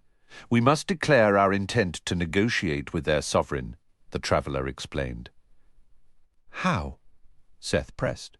We demand an audience with Orogoro and pledge no initial aggression, the Sphinx clarified. Muriel raised a withered frog impaled on a stick. This token requests a temporary truce. A mummified goblin's head would be preferable, but we work with what's available. Are you ready to call for a guide once we enter? The traveler asked Muriel. I am, she confirmed. Though I cannot control how the demons will react, their cruelty is often unpredictable, the traveler noted. We will strive to make ourselves strategically useful. Combat is our last resort. If we are forced to fight, our survival time will be short, the Sphinx said flatly. A confrontation is not the goal, the traveler agreed. I see no advantage in delay. He extended a hand for the translocator, and the Sphinx passed it to him. We all need to maintain contact. Correct, the Sphinx affirmed. I haven't often used it with a group, but I believe if you hold the middle and we grasp the other sections, we will all be transported together. What about Calvin? Seth asked. Have him touch it as well to be certain, the Sphinx advised. Seth turned to Hugo. Thank you for everything. I know you have duties here. Look after Grandma and Grandpa Larson for me. I hope to be back soon. Keep yourself safe, Hugo said, enveloping Seth in a firm earthen hug. With his feet briefly off the ground, Seth hugged back as well as he could. Everyone except Hugo then gathered around the ornate cylinder. The traveler gripped the central segment. Muriel and the Sphinx placed their hands on the lower portion, while Seth and Calvin touched the top. The traveler twisted the device. For an instant, Seth felt a bizarre inward collapse, as if his entire being were compressing into a single dimensionless point, and then reality shifted, the light around them growing dull and grim. The sky churned with heavy, bruised colors, deep violets and blues, swirling in a thick haze, occasionally lit by silent flashes like far-off sheet lightning. The air had turned sharply cold. The ground rose and fell in frozen, petrified waves, a landscape of arrested turmoil. Around them stood trees warped into agonized shapes, their bark split and weeping a foul, dark sap, their branches skeletal and bare. Strange, sickly grasses clung to their boots with a weak, grasping touch, while brittle thorns snagged at their pants. Oh, no! The traveler breathed, his voice thick with sorrow. What is it? Seth asked, his hand instinctively moving to his side. I recognize this, the traveler said, his tone grave. I remember these woods in their prime, tall and full of life. The demons didn't just destroy our home, they twisted it into this mockery. Muriel growled words in a harsh, ancient tongue and forcefully struck the earth 3 times with her fetish, the dried frog letting out a final, pathetic croak that dissolved into the thick air. Shazra the Reaper, appear and lead us to Orogoro, she shouted. Chazra, I call you to our service. Come forth and show us the way. I've seen my share of twisted realms, the Sphinx muttered under her breath. But this place takes the prize. Not all is lost, the traveller countered, gazing around with a pained but discerning eye. See how a few of these trees still strain toward the sky, fighting the blight. The land itself hasn't forgotten how to be whole. Even that grim light struggles to pulse. This world is on the brink, but its heart hasn't fully stopped.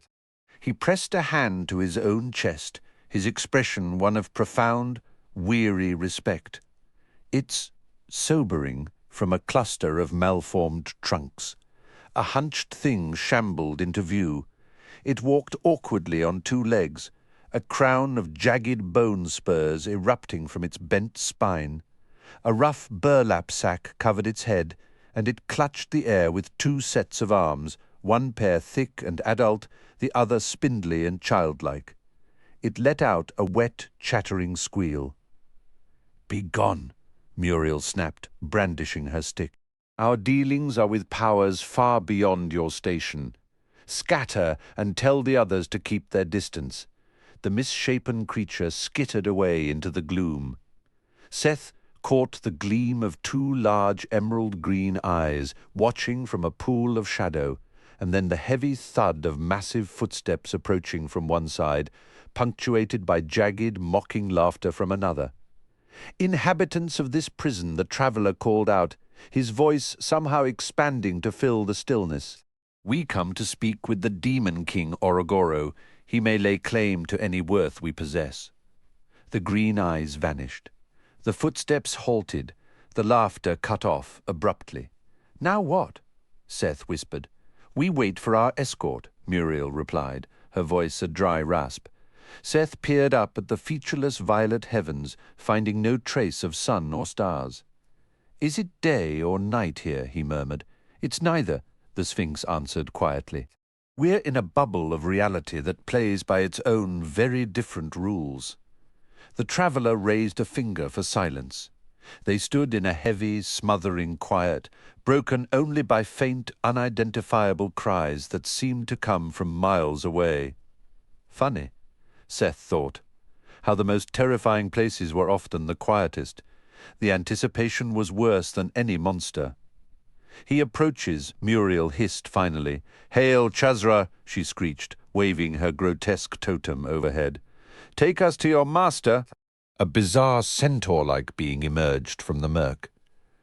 The lower body was that of a massive, sleek panther, but from the shoulders rose a powerfully built human torso, covered in intricate, swirling tattoos.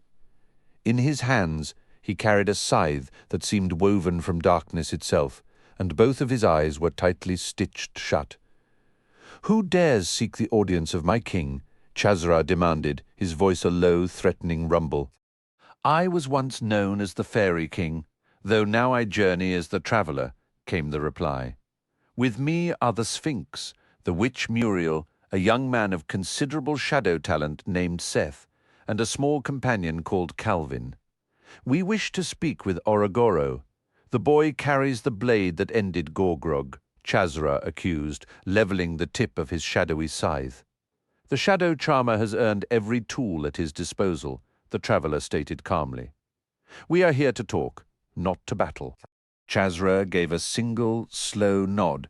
"You now belong to Orogoro the king. I will take you to him, so he may decide what is to be done with you." "Excellent," Muriel said, with a sharp, pleased chuckle. "Proceed." Chazra turned and began to pad forward, and the traveller moved to follow directly behind. Seth fell into step next, with the Sphinx and Muriel bringing up the rear. Their guide set a steady, unhurried pace, never once glancing back to see if they kept up. "Keep your eyes ahead," the traveller whispered, his voice low, "and your thoughts steady." Seth felt the presence of unseen things slinking closer through the gloom, drawn to their passing parade. He fought the instinct to turn his head. They shuffled onto a crumbling bridge that spanned a gorge where foul vapours coiled from a jagged hole in the cliff wall on the other side. Tired moans echoed out. The earth grew soggy as they pressed on, becoming a sucking bog. Seth slogged through, each step a struggle to pull his boot from the greedy mud with a wet, protesting sound. They arrived at the edge of a wide, sluggish river of thick, tar-like ooze. Chazra gestured to a heavy-set woman manning a rickety crane. With a groan of rusted mechanisms, the jib swung over, lowering a worn wooden platform suspended by chains crusted with age. The wood protested under their weight as they boarded, and they were ferried across the viscous current, waves of heat rising from the gelatinous flow below. Trudging onward, Seth kept the travellers back squarely in view. They climbed a pale, crumbling hillside that coated their legs in a fine, chalky dust. Ahead, a vast, towering curtain materialized like the side of an immense black pavilion, stretching up so high its top was lost to sight. Chazra halted and pointed his scythe toward the fabric barrier. "Orogoro is within," he stated flatly. "My path ends here." Muriel passed him the frog stick, which he took with a dismissive snort. The traveller then guided the group to the curtain's edge. His fingers found a hidden seam, and he drew the heavy fabric aside. Stepping through the opening, Seth was momentarily blinded by the shift from gloom to a radiant, lush garden. Crystals sparkled where they dangled from elegant trees with silvery bark. Tiny fairies glimmered like living fireflies among fragile, perfect blooms. Neatly sculpted hedges framed beds of meticulously tended roses. By a pond of crystal-clear water, a dryad plucked a serene tune from a harp adorned with gold leaf. Proud peacocks paraded past flower-beds, while brightly coloured parrots observed from high perches. The immense black curtain encircled the entire spacious garden, forming a cylinder so tall that only a small circular window of soft lavender sky was visible overhead. The traveller moved forward without pause. They crossed a gentle stream using smooth oval stones placed as stepping stones, wound their way through a modest hedge maze, and then followed a curving trail that wove through a thicket of small, dense evergreens. The path finally opened into a broad, circular meadow of clover. At its centre sat a hulking, slumped figure, his shaggy form bulging with muscle. He was many times the size of a man, and from his head sprouted enormous, broad antlers like those of a great moose. A circlet of dark metal rested upon his brow. One of his feet was a prosthetic of wrought iron, strapped securely to his shin. A delicate fairy was perched on his outstretched forefinger, seemingly holding his complete attention. Seth knew this colossal demon was Orogoro. "You have located me," the demon rumbled, his voice like stones grinding deep underground. He opened his hand, and the fairy flitted away. Only a matter of great urgency would compel such a visit. Gripping a massive battle-axe that lay partly hidden in the clover, Orogoro used it to lever himself upright. A pungent barnyard smell wafted from his dark, matted fur. Seth found himself standing no higher than the demon's knees. "I presumed you would prefer to converse within my oasis?" "How does such a place endure here?" the traveller inquired. Orogoro rested the huge axe on his shoulder. "Not long after we crossed into this realm, I developed a fondness for this particular plot. I had draperies erected to protect it. I collected what I wished to save, a pair of dryads taken in battle, the chrysalises of countless unborn fairies. It has become my retreat, a sanctuary for reflection." "Can it last?" the traveller asked. "There has been some erosion at the edges," Orogoro admitted. "I simply draw the curtains in a little tighter when necessary. Time alone will tell the true resilience of this garden." With a powerful motion, Orogoro swung his axe down, burying its blade deep in the soft earth. "Approach." The traveller led them into the clover field. An exiled king, Orogoro mused, his gaze passing over each of them. A liberator who fell short, a witch of capable hands, a diminutive explorer, and a boy carrying the very blade that ended my father. A most peculiar assembly. "These are days of great upheaval," the traveller replied. "So they are," Orogoro remarked, his tone shifting to one of dry, almost sarcastic amusement. "But tell me, why should I permit any of you to depart? You arrived uninvited by the old laws that makes you my property now." "We share a common foe," the traveller stated firmly. "We stand against the dragons." Ogoro's attention sharpened, and one thick finger rose, pointing directly at the Sphinx. "Does this one stand against the dragons?" Ogoro inquired, his gaze shifting to the Sphinx. "I intend to aid in their defeat." "Yes," the Sphinx replied. Ogoro responded with a dismissive snort, "unless they decide to recruit you instead." The Demon King then pointed toward Muriel, "And she resists them." "I gave the boy my word that I would come," Muriel stated, lowering herself to her knees. "It is a profound honor to be in your presence." "I wish to hear from the boy himself," Orogoro declared, turning his attention to Seth. "Explain your method of arrival." Seth glanced at the traveller, who offered a slight nod of encouragement. "We utilized a device known as the translocator. I am familiar with that artifact," Orogoro said. "Forged to secure our prison, it was designed to prevent demons from being transported out. A prudent safeguard." "One less bargaining chip for you," Seth observed.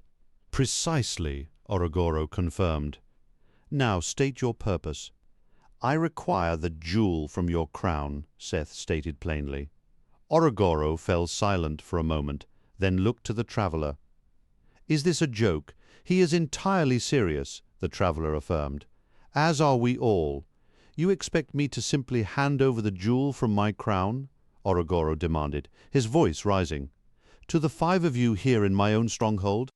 "What was your intended strategy for success?" The traveller cleared his throat. "The Singing Sisters have prophesied that unless Seth gathers all fragments of the Ethergem, the dragons will achieve total victory."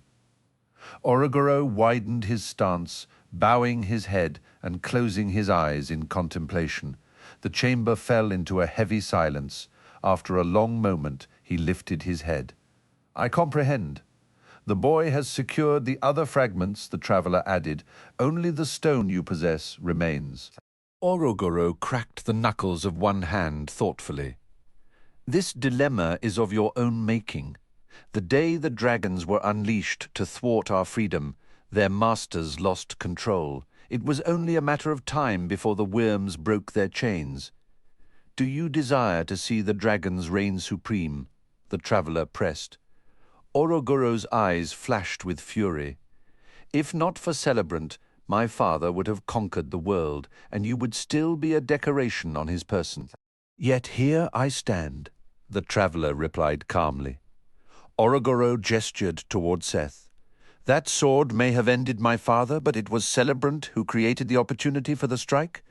"We need the jewel to halt Celebrant," the traveller said. "Is it integral to your crown?" A harsh laugh escaped Orogoro. "The jewel is a captive of the crown, its slave. The dark blade the boy carries was shattered from Raglamar. Do you know where the rest of Raglamar was used?" "Enlighten us," the traveller invited. "Let me darken your understanding instead," Orogoro countered. "The majority of Raglamar's remains were forged into this very headpiece. My crown functions to suppress the jewel, not to complement it." "Does this mean you are willing to relinquish it?" the traveller asked. "To injure Celebrant," Orogoro mused, a flicker of dark amusement in his tone. The idea of surrendering a treasure and letting them depart unharmed seemed almost ludicrous to him. "Simply hand it over and watch you walk away unscathed." "Unlikely. Name your price," the traveller said. "If I'm to lose something precious, I should gain something of comparable worth," Orogoro reasoned, his voice dropping to a conspiratorial whisper as he leaned forward. "Your enemy will be weakened," the traveller stated. "I have no guarantee of that," Orogoro said. "The odds of your success would still be vanishingly small. Some chance is preferable to none," the traveller noted.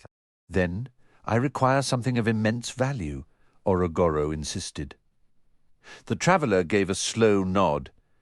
"We will deliver to you the reigning monarch of Fairydom." "You will bring me Ronadin?" Orogoro asked, a slow, predatory smile spreading across his lips. The mere mention of the name seemed to sweeten the air for him. Easier promised than accomplished. What assurance do I have? "I will remain here as your hostage until it is done," the traveller said. "No," Seth interjected firmly. "This is my choice to make," the traveller told Seth. "Give him the witch instead," Seth urged. "He desires something of true value," the traveller replied. "I do indeed," Orogoro purred, his earlier rage now cooled into a gloating satisfaction. "You were never the legitimate sovereign, and your kingship is long expired. But you did once adorn my father's belt. I will accept your terms with one additional condition." "Name it," the traveller said. "I wish to use the unforgiving blade myself to extract the jewel," Orogoro declared, his eyes gleaming with a cruel intent. "I swear to return the weapon, but before I do, I will give the boy a taste of its edge. A small wound to help him fully appreciate the power he presumes to carry." "Unnecessary," the traveller stated. "Absolutely essential," Orogoro thundered, his voice final and leaving no room for debate. The demon's voice was a low rumble, a final decree. "Accept my terms, or the deal is void. You will all stay here, experiencing torments so refined they will define the remainder of your existence." "The boy, Seth, bears a mark from the blade," the traveller countered. "That was not my doing," Orogoro replied, his tone dismissive. "And it is not a lethal injury," the traveller insisted. Orogoro gave a slow, deliberate nod. "I have no intention of killing or crippling him, but he will carry the memory of this encounter forever." "I'll accept the terms," Seth said, his voice firmer than he felt. The traveller released a weary breath. "So be it. Orogoro, you will hold me until Ronadin is delivered. The others depart unharmed. If the Sphinx and the company have no objection, I would choose to remain," Muriel interjected. "I find this place compelling. To learn from a master such as this is an opportunity I will not refuse." "The Sphinx has no quarrel with that," came the reply. Orogoro adjusted the heavy crown upon his brow. "The witch may stay by her own choice. Fulfill my demands, and the Sphinx is free to leave, along with the tiny explorer. The boy goes as well, with his precious jewel and his new souvenir." "Agreed," the traveller stated, turning to Seth. "Hand him the blade." Seth moved forward, placing the unforgiving blade on the clover before the demon. Orogoro removed his crown and took up the weapon. It looked like a child's toy in his enormous grasp. Squinting one eye, the demon made a swift surgical cut, and the dark gem tumbled free, vanishing into the field. Then Orogoro loomed over Seth. "Lie down. Do not move," he commanded. "If you struggle, the injury will claim your life." Seth extended his wings and settled onto his back in the resilient clover, bracing for the pain. Where would the cut come? He clenched his jaw.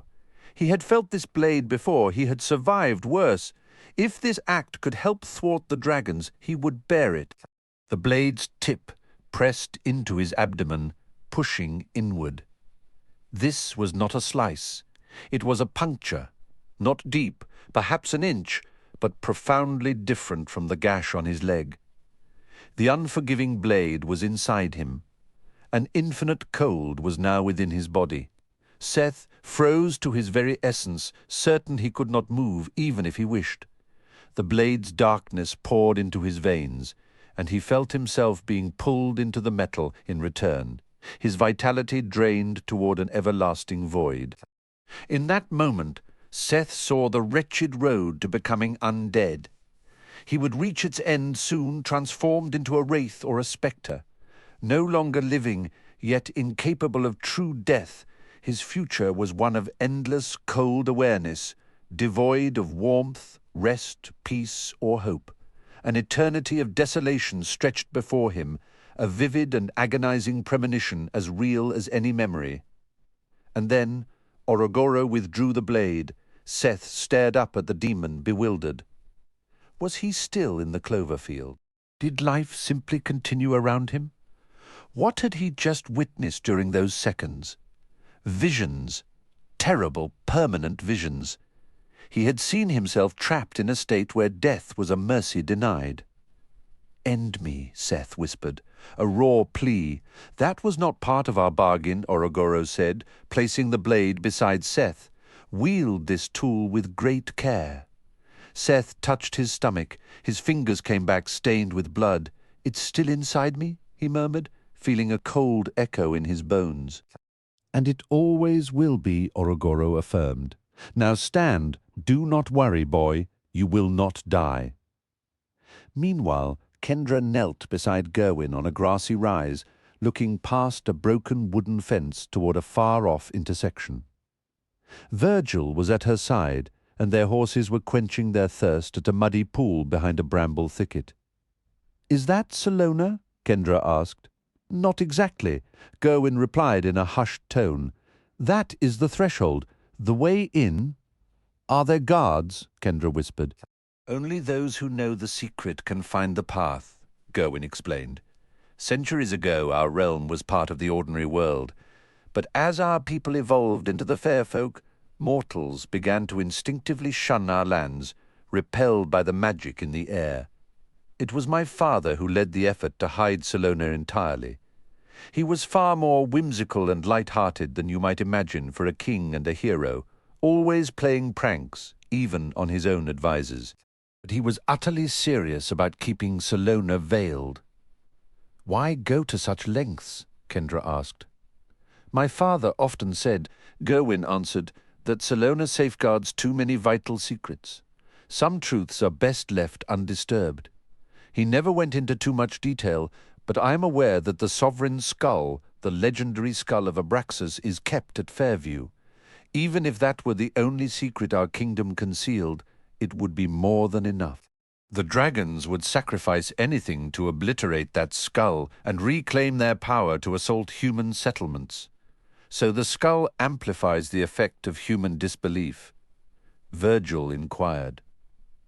Gerwin nodded. "Exactly. It transforms mortal doubt into a shield. Dragons cannot penetrate. Do the dragons realize the skull is in Salona?" Kendra pressed. "Let's pray they don't," Gerwin replied, his voice low. "And if they have an inkling, let's hope they never figure out how to reach Salona. Our task is to make certain they don't learn the way from us. That's the reason for all this caution." "I don't spot any dragons," Virgil remarked, scanning the horizon. "Neither do I sense any," Gerwin said. "But dragons employ spies. We have to stay extremely alert. Can you see the signpost?" Kendra could make out the crossroads clearly, but there was no sign in sight. "Nothing at all." "No signpost anywhere," Virgil confirmed. Gerwin shook his head. "It's enormous and plain as day." Kendra frowned. "Not to me," with a slight gesture. Gerwin stated, "I grant you permission to see the signpost." Suddenly it materialized right in the center of the intersection, towering at least 10 feet high, made of weathered wood and brightly painted. It was the sort of directional marker covered with town names and arrows, pointing every which way, distances marked beside each. "Now I see it," Kendra said, a bit unsettled. "Are you certain it was there before?" "Mind magic typically doesn't affect me. You're facing an exceptionally powerful distractor spell," Gerwin explained. "It operates on multiple levels, influencing not just thoughts but the very senses. This is the strongest I've ever come across, and I've traveled far and wide." Kendra understood they were up against a distractor enchantment. The horses had put up fierce resistance about 15 miles back, refusing to come this way. Gerwin had gently persuaded them, offering repeated permissions as they advanced. "We're still in Poland," Kendra verified. "For the moment, yes," Gerwin answered, "but not for much longer." "Salona exists in a pocket dimension," Virgil guessed. "That's one way to picture it," Gerwin said. "Salona lies in a parallel dimension that overlaps the mortal realm. It occupies much of the same physical space as Poland, but vibrates on a completely different frequency. Does Salona share the same geography as Poland? Kendra asked. Salona is profoundly different, Gerwin clarified. Think of two separate, accurate maps laid over the same territory. The sun that shines on Poland is the very same sun that lights Salona. But no one in Salona buys their bread in Poland, and no one in Poland can purchase a loaf in Salona. Unless, of course, they know the method to move from one map to the other, which you're going to demonstrate, Kendra concluded. Gerwin peered around cautiously. The path looks clear. Noble, glory. I grant you permission to carry us to the crossroads. That strikes me as unwise, Noble objected. It's the spell talking, Noble, Glory reassured. We'll attempt it. Gerwin and Kendra mounted Glory while Virgil climbed onto Noble. Gerwin gestured past a nearby fence. That direction, he instructed. I grant permission to perceive the crossroads and permission to take us there. With a powerful leap, Glory took to the air, Noble right beside her. The flight was brief. They touched down softly near the massive signpost. Feeling better? Gerwin asked. Significantly better, Noble admitted. It's like reaching the calm center of a hurricane, Glory described. Virgil let out a relieved sigh. A real mental burden lifted. Kendra hadn't felt the same intense aversion as the others, but she was glad their unease had faded. Gerwin dismounted, and Kendra followed suit. Virgil slid down from Noble's back. No ordinary person can come within 5 miles of this crossroads, Gerwin stated quietly. They'll always find some excuse to turn away, even if they're trying deliberately to reach it. He lowered his voice to a barely audible whisper. If we circle the signpost 3 times counterclockwise, we'll enter Salona. Kendra examined the tall signpost, her eyes tracing the unfamiliar names. Fairview, 9, Risalia, 14 Holvengard, 15 Myrtle, 19, Brescan, 21, Farcastle, 37, Vastra, 55, Fenley, 62. Unacquainted with the cities listed, she assumed they were locations within Salona. We should move quickly, Gerwin urged, already taking the first step around the sign. We've already lingered too long out in the open, Gerwin stated, leading Kendra, Virgil, Noble, and Glory around the weathered signpost. After completing the 3rd full circle, he stopped, a genuine smile spreading across his face as he inhaled deeply. Feels good to be back. Kendra glanced around, unimpressed. It's like that old fable where everyone pretends to see fine clothes. Nothing looks any different at all. Appearances can be deceiving, Gerwin agreed. A moment ago we were in Poland. Now we stand in Salona, the true heart of the kingdom. The curious thing is, travel far enough in any direction, north, southeast, even straight through the desert, and you'll always find yourself on a grassy road that leads right back to this very spot. So the borders all loop back to the center, Virgil reasoned. To leave, do we just walk around the post the other way? Gerwin shook his head. It's not that simple here. This signpost is the obvious entrance. The exits are subtler, more numerous, but harder to find. Are we stuck then? Kendra asked, a flicker of concern in her voice. Not at all, Gerwin chuckled. There are more ways out than in one of the easier ones is actually at Fairview Castle. But our destination right now is Blackthorn Manor, Kendra pressed. A phrase I haven't heard in years, Gerwin mused. After our father ended the vampire's reign, nobody had the stomach to live there. It stood empty, crumbling, until something else moved in. These days, people give it a wide berth, and the resident demon rarely ventures out. Vez Radim, Kendra supplied. If you say so, Gerwin replied with a shrug. I never bothered to learn its name. Do you still want to go there with Glory and Noble in tow? Absolutely, Kendra confirmed. Easy enough, Gerwin said. Kendra placed a hand on the cold wood of the signpost. As long as the dragons can't find this entrance, Salona is safe. For now, Gerwin nodded. That's the whole point of all these precautions. Virgil let out a sigh. That's a weight off my mind. Don't get too comfortable, Kendra warned, her tone turning sharp and cynical. Never ever underestimate Celebrant.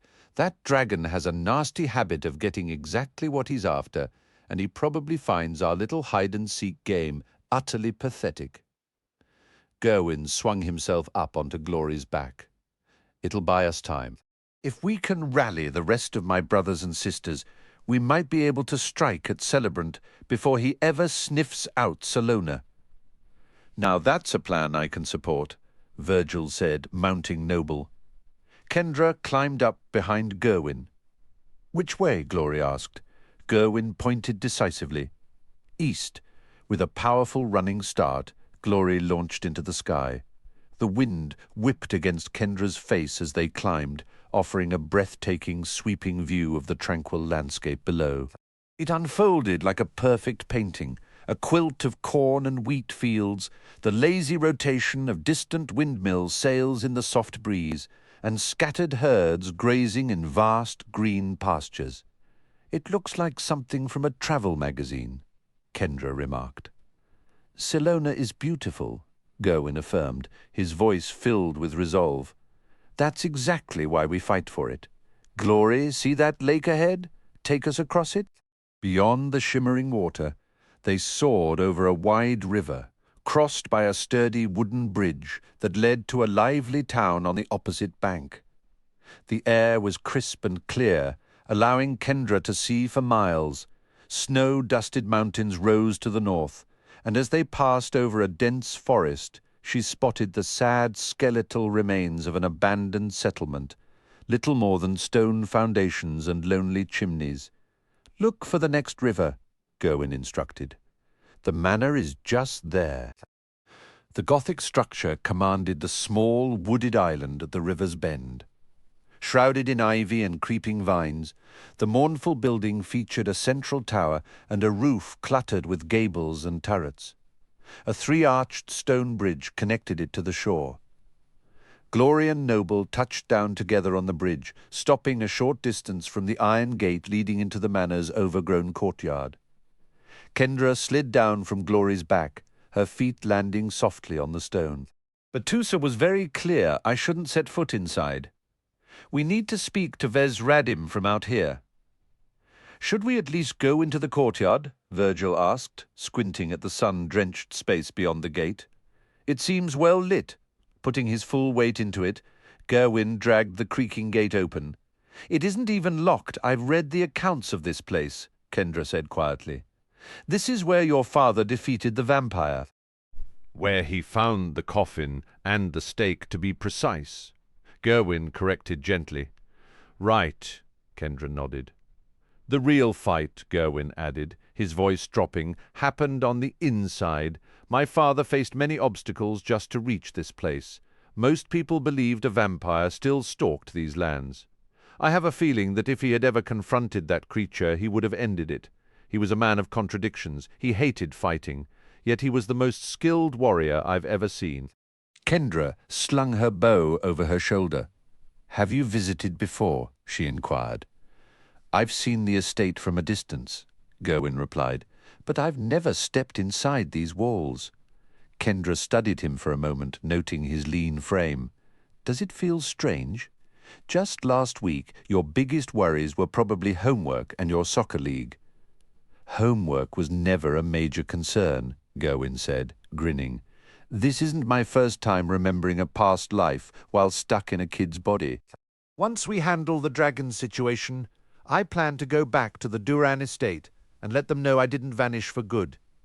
Are we going in or not? Virgil asked, peering nervously through the iron gate. As long as we stay in the sunlight, Kendra decided. I'll go first. She moved through the gateway into the walled courtyard. The old manor house formed the other three sides of the square, its grimy windows partially shrouded by creeping ivy. Several doors led from the yard into the building, including a central one with an arched top. Kendra positioned herself in the center of the open space, well away from the deep shadows clinging to the walls. "Vez Radim," she called out. "My name is Kendra Sorensen. I've already spoken with Talizar and Batusa. Jubaya thought I should seek you out too." The main door creaked open. "Do come inside," a smooth, feminine voice invited, seeming to echo from a vast room within. "I have been expecting you. I'd prefer to speak from right here," Kendra stated. "How terribly rude," the voice sighed. "Batusa advised it would be wiser," Kendra countered. "How tedious," came the reply. Suddenly, Virgil took a stiff, unnatural step toward the door, then another. His movements were jerky and forced. "Help me," he gasped, his voice strained. Kendra seized one of his arms, and Gerwin grabbed the other. Virgil's body was taut, lurching forward in small, uncontrollable spasms. "Vez Radim," Kendra shouted. "Stop this, right now. I grow so lonely," Vez Radim said. Instantly, Virgil went slack. "I do so wish to draw you in, Kendra," the voice continued.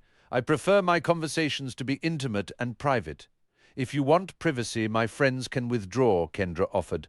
"That would be a beginning," Vez Radim conceded. "And perhaps you might step a little nearer to the shade. The full glare of the sun is so taxing." "Go back to the horses," Kendra whispered. "Be careful," Virgil whispered back, his voice shaky. I felt like a marionette on strings. Gerwin gave a confident wink. "I'll be just outside the gate. We'll be listening for your call." Kendra gave a nod, and Gerwin led Virgil away.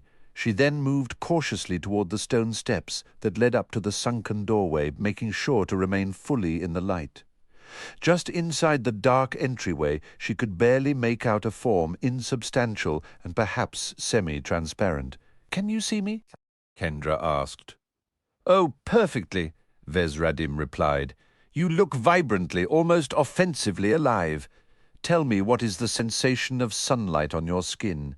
"It's warm," Kendra said simply. "Would you like to come out and feel it?"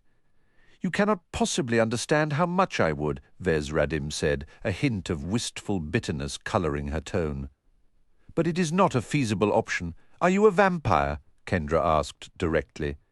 "Not in the traditional sense," Vez Radim answered, "though this place has hosted them before. Now, how may I assist you?" "I am searching for the fabled dragon slayers," Kendra stated. "Who can construct a wall tall enough to hold back a hurricane?" Vez Radim mused aloud. "How many soldiers would it take to annoy the weather itself? No wall can stop a force of nature," Kendra countered. "Is this a battle you believe you can win?" Vez Radim inquired.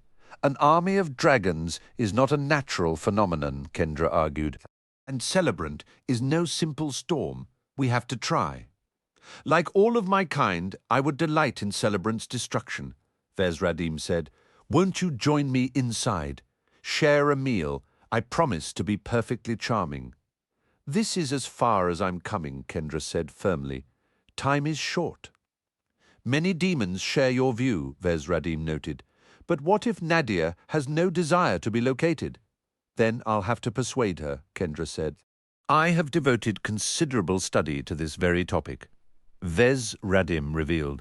"A mysterious woman frequents the town of Greenvale, her face always hidden. She resides beyond the town limits but keeps a regular appointment at the Swamp Goose Inn, and there's a strong likelihood she'll be there this evening."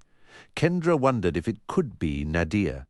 Vez Radim confirmed she was his only lead, a solitary figure who slipped in and out through the rear, conducting her business exclusively with the local gremlins. At the mention of gremlins, Kendra expressed her surprise, having never encountered one.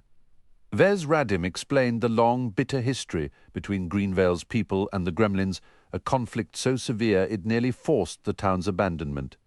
A fragile peace was finally brokered.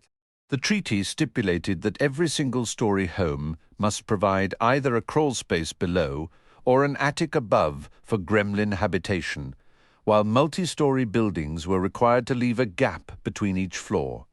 In exchange, the gremlins agreed to cease all theft, violence, and mischief against humans, pledging instead to control vermin and protect the livestock. With a sly grin, Vesradim suggested that if Kendra wanted to improve her odds of meeting the elusive rag lady, she should try winning over the gremlins at the Swamp Goose Inn. If they took a liking to her, they might just arrange an introduction.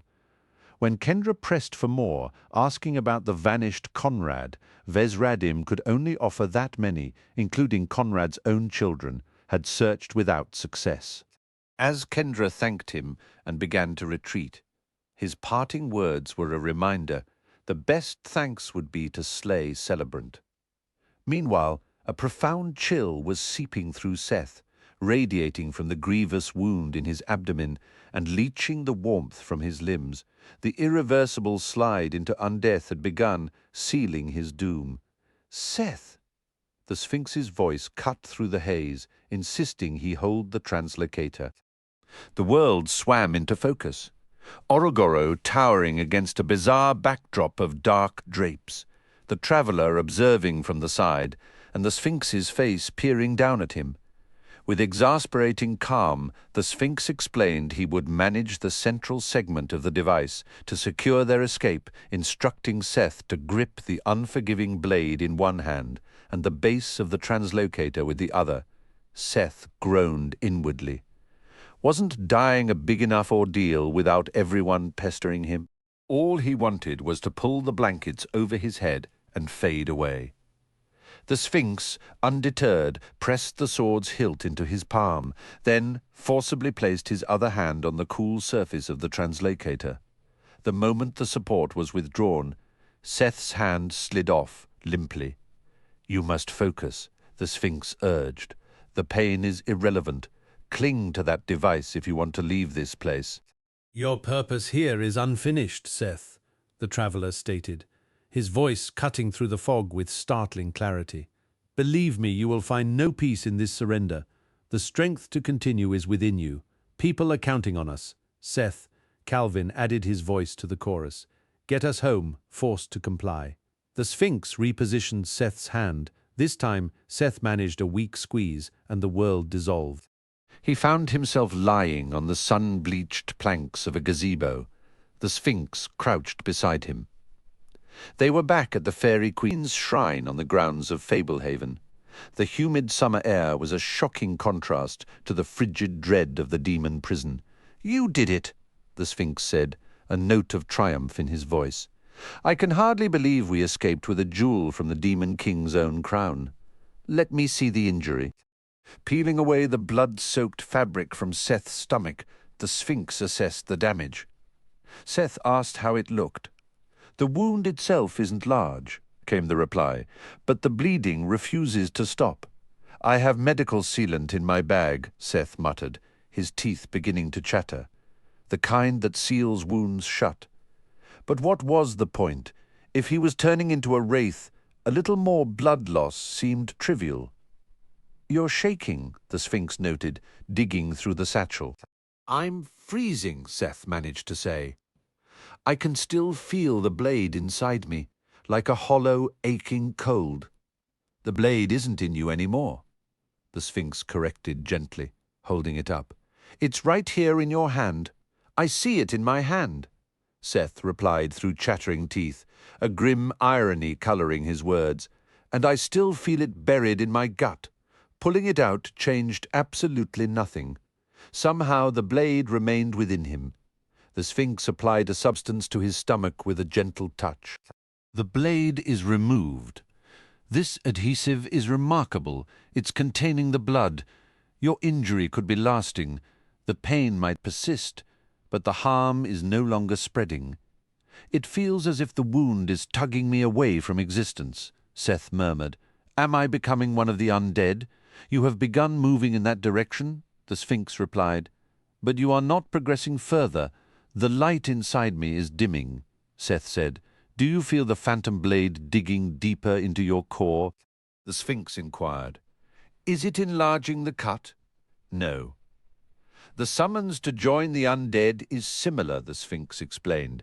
"The initial invitation was made permanent, yet it possesses no strength to accelerate the transformation. It feels as though I will be undead shortly, Seth insisted.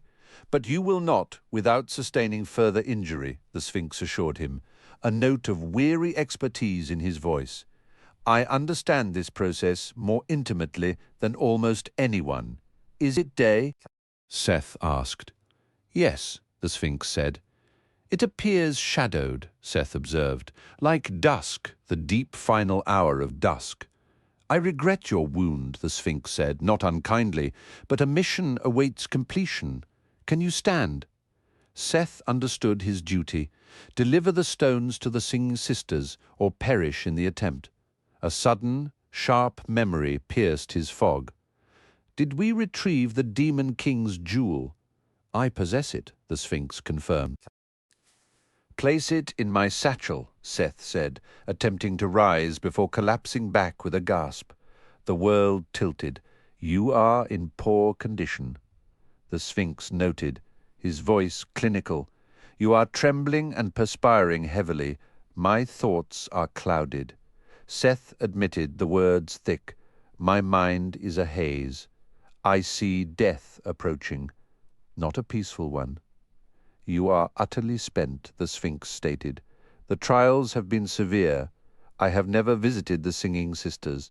However, I have been to Missouri, which allows me to teleport near their domain. Would you prefer I act as your courier? You are unfit for travel. Seth considered the offer. The weight of his exhaustion was a physical force, and coherent thought was a struggle. He craved sleep with a desperate intensity. Did the messenger's identity truly matter? A flicker of movement caught his eye. Calvin, stepping forward. Set the satchel down, Calvin said firmly. Await permission. This is Seth's appointed task. Seth, can you hear me? The Sphinx pressed, his tone shifting to one of gentle urgency. You have succeeded. You collected the fragments of the ether gem. I will deliver them for you. Shall I take the unforgiving blade as well? Seth, draw Vasilis, Calvin urged. Seth's hand moved clumsily to the hilt of his sheathed sword.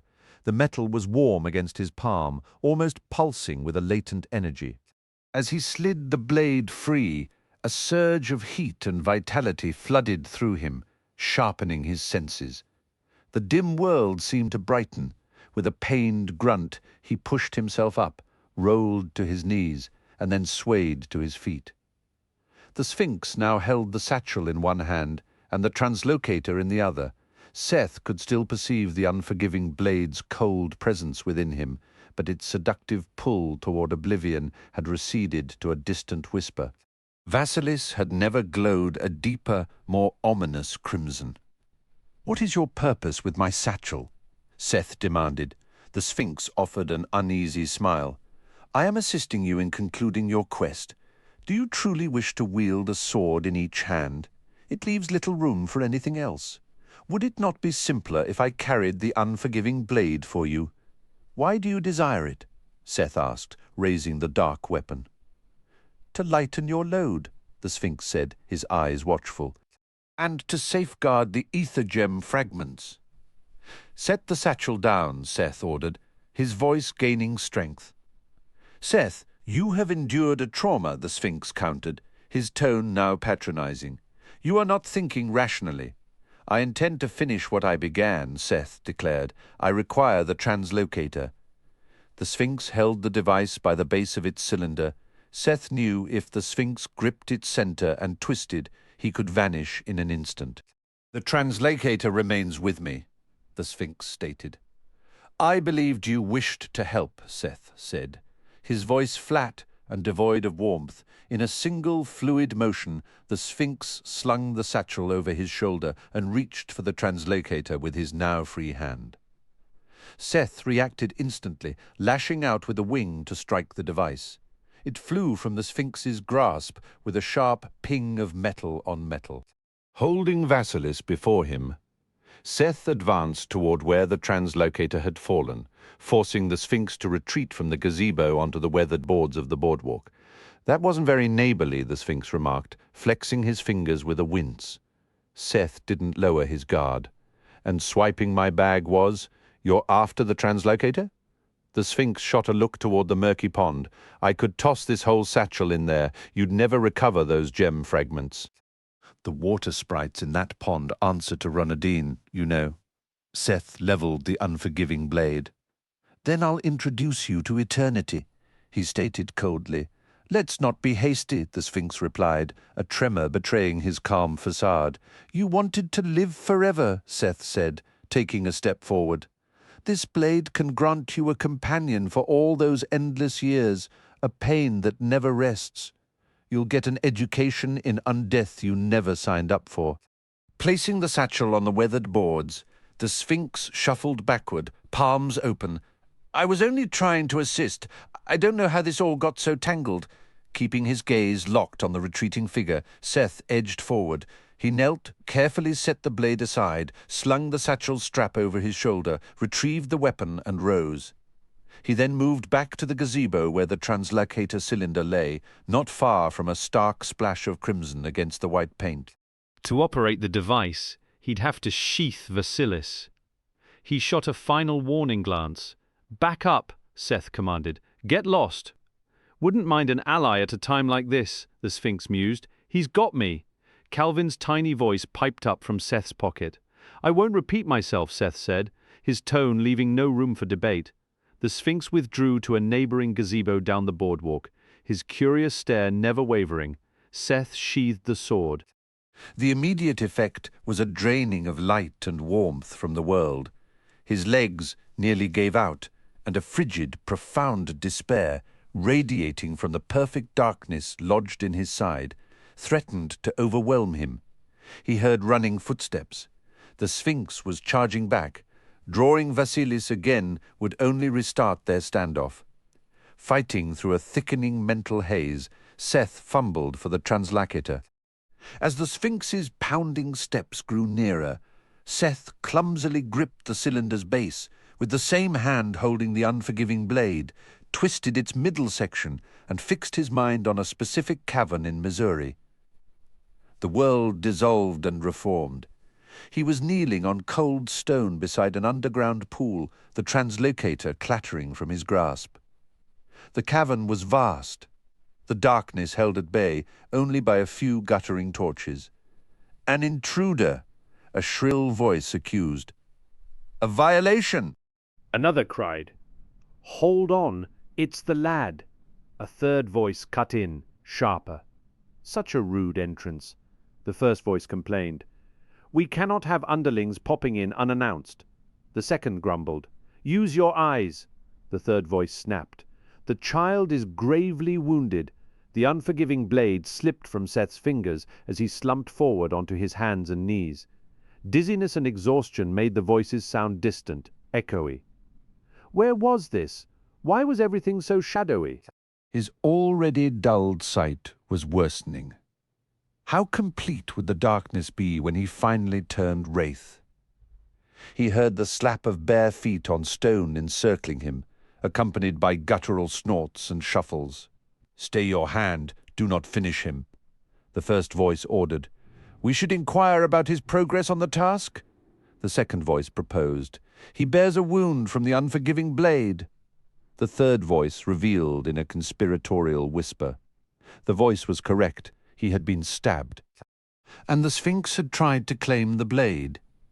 Seth is injured, Calvin announced. He was completing the errand you assigned. Seth's muddled thoughts cleared enough for recognition. He had reached the den of the singing sisters. The voices belonged to the witches. Those grunts and growls likely came from their troll servants. Allow him to speak.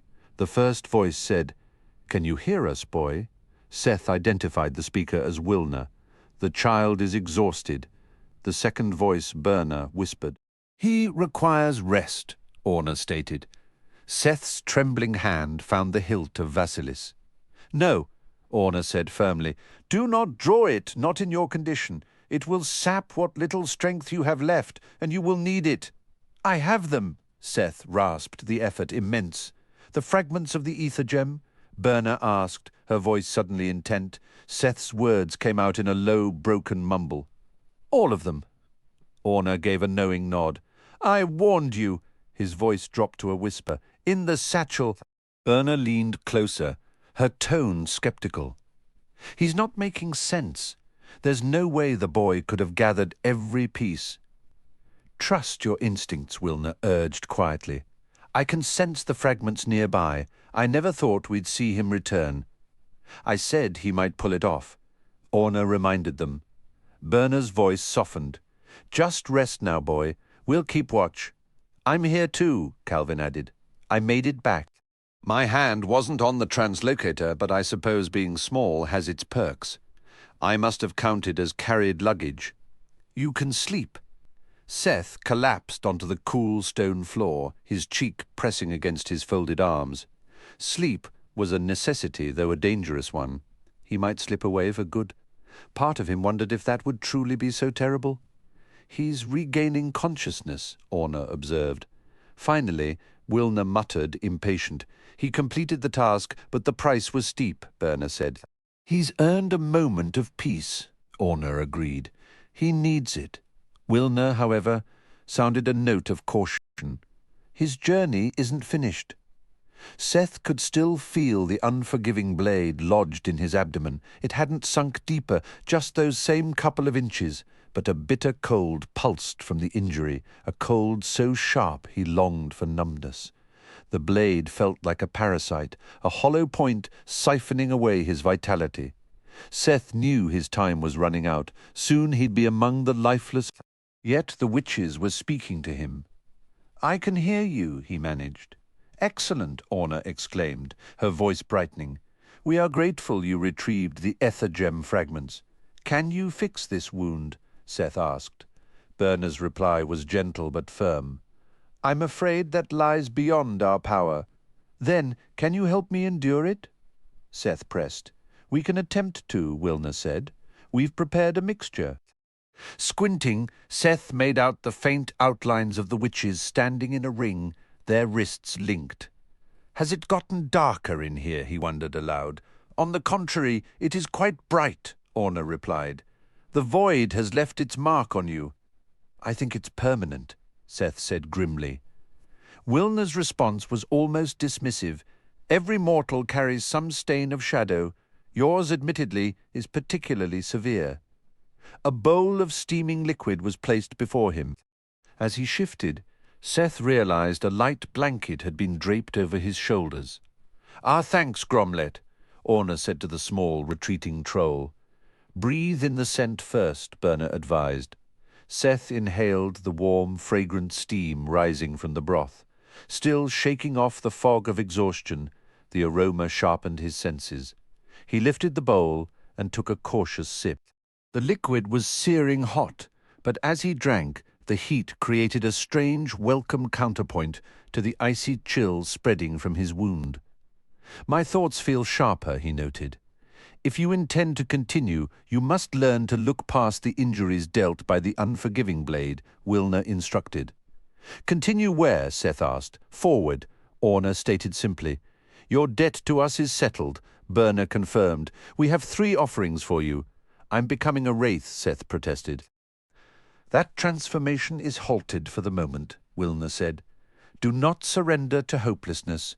Your purpose is not yet fulfilled. But my obligation is paid, Seth argued. It is, Orna conceded, yet your story is not over. Are there conditions to these gifts? Seth asked warily. That is for you to decide, Wilner replied. They are given without obligation. You owe us nothing in return. We reward faithful service, Orna explained. Loyalty is a rare commodity. They are yours to use as you see fit, Berna added. What are they? Seth asked. Orna spoke first. I bestow upon you Vasilis.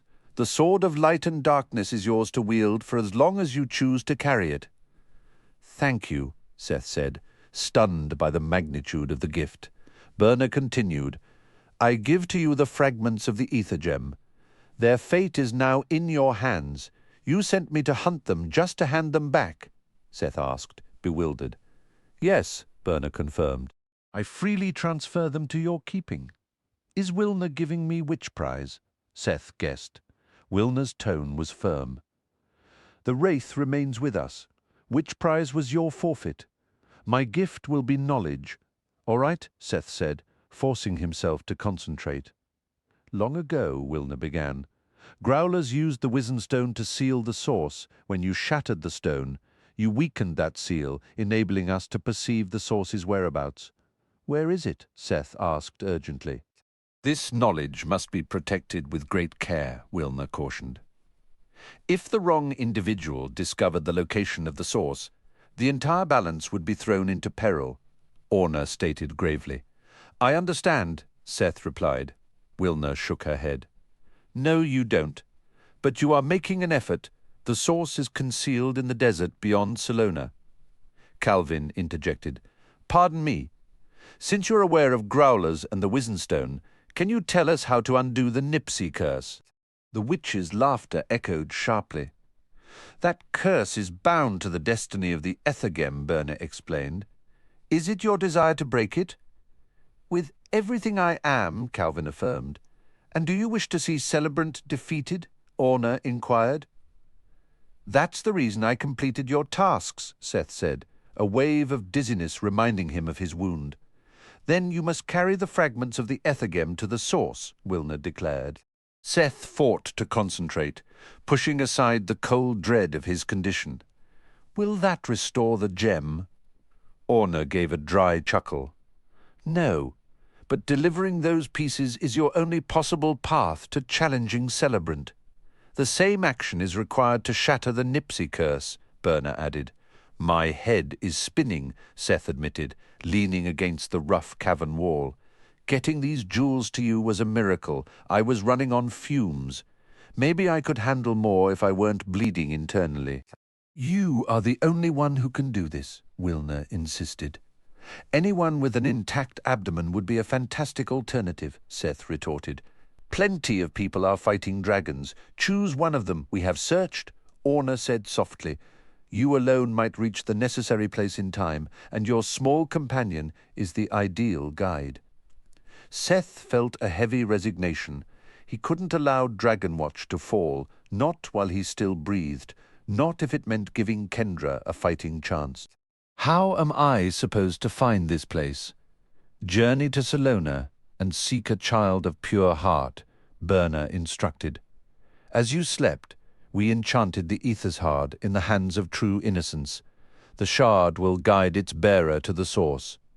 Her? Seth asked. Does it have to be a girl? The witches cackled with renewed vigor. We have a specific person in mind, Wilner said, her eyes twinkling. We thought we'd save you the trouble of looking. Seth ran a hand through his hair. I've been repaying a debt, and I'm finally finished. Does this ever end? You are under no compulsion to continue, Orna reminded him. If I can give Kendra a way to stop Celebrant, I will, Seth said firmly, and I can't turn my back on a chance to free the Nipsies. Orna exchanged a knowing glance with her sisters. I told you, we haven't encountered resolve like this since Patton. Tell no one but the innocent about the source, Berna warned. Its secret must be preserved, Wilner echoed. How do I reach Salona? Seth asked. I've never been, so the translocator is useless to me. Rizzle, Berna said simply. A river troll in our service, Wilner clarified. He once dwelled near Salona. He's rather hard of hearing. Orna added with a sigh. Well past his prime, honestly, but he can navigate the translocator to get you close. Not directly to Fairview, Berna noted, but you possess wings. Even after resting in your broth, my focus is shattered, Seth confessed. Use Facilis when you have no other choice, Orna advised. The strength it offers may be your sole hope, but remember, when you sheathe it, your exhaustion will be profound. Wield the sword of light and darkness with great caution, Wilner counselled. Now and always. Seth threw off the blanket and stood swaying slightly. He grasped the translocator in one hand and the unforgiving blade in the other, drawing a shaky breath. The torch flames in the cavern swam in his vision. What if I took a day or two to recover? I'd stand a better chance. If time permitted, I might agree, Berna said. The assault on Salona approaches, Orna murmured. Wilna's voice was low and final. If you delay much longer, the battle will be decided without you. Beyond the cavern, the landscape unfolded. Small farms dotted the higher slopes around Greenvale, while the lowlands were swallowed by vast, misty marshes. The roads twisted and turned to keep dry, crossing over soggy marshlands dotted with cypress and willow trees. The town itself sat on a hump of higher ground, ringed by wetlands, where old banyan trees stretched their limbs as if trying to overshadow the buildings. The Swamp Goose Inn appeared to have been cobbled together from flood-washed wreckage. Its three-story frame was wrapped in a porch that dipped and swayed, and the roof bowed under splintered shingles. By the door, a scruffy dog wearing a patched eye cover dozed, occasionally mouthing scraps left by departing guests. Noble and Glory tugged at tall grass growing between the dangling roots of a massive banyan. Sunset glow was thinning into dusk, and a kind-faced elderly woman made her way along the porch, kindling lanterns one by one out behind the inn, where the earth turned to muck. Fireflies began to dance in the fading light. "So how do we actually find a gremlin?" Kendra asked. "We're heading into the inn, but you'll do the talking," Gerwin instructed. "A child might pass unnoticed, but if my real identity got out, it would cause quite a fuss among the fair folk here." "Why would it?" Kendra pressed. "My brothers, sisters, and I are something of a legend in these parts. We appear and disappear, sometimes for lifetimes. Let's just say I'm an oddity to them, a walking story they don't quite know how to handle." "We should move quickly," Kendra urged. "Maybe this is the moment to use that fame to our advantage.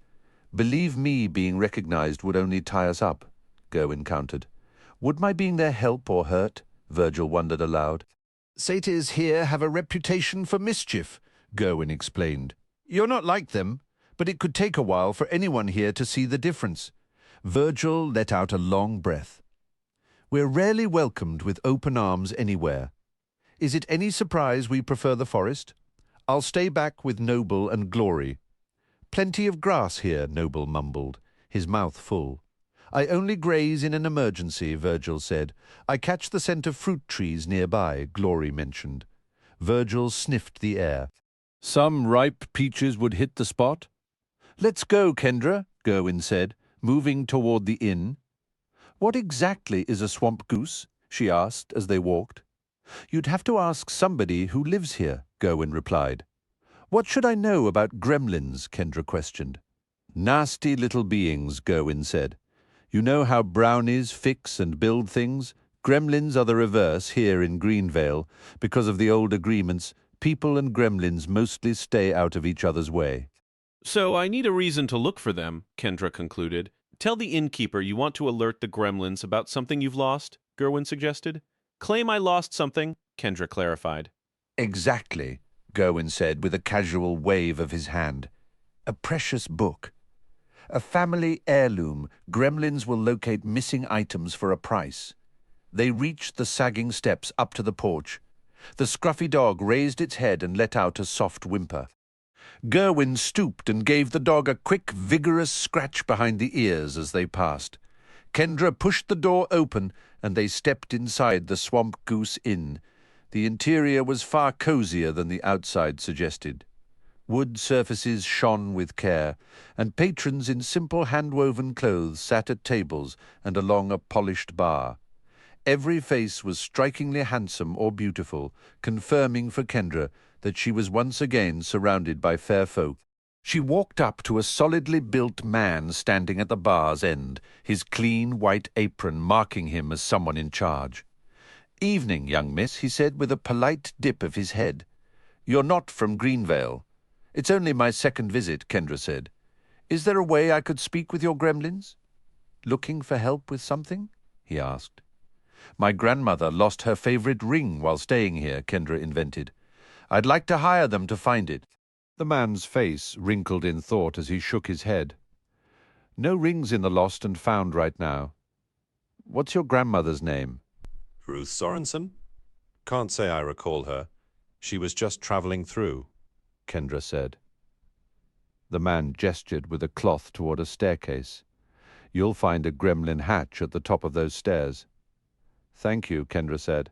Good luck to you, he replied. The steps were covered by a narrow, patterned runner, held fast to each tread by brass rods.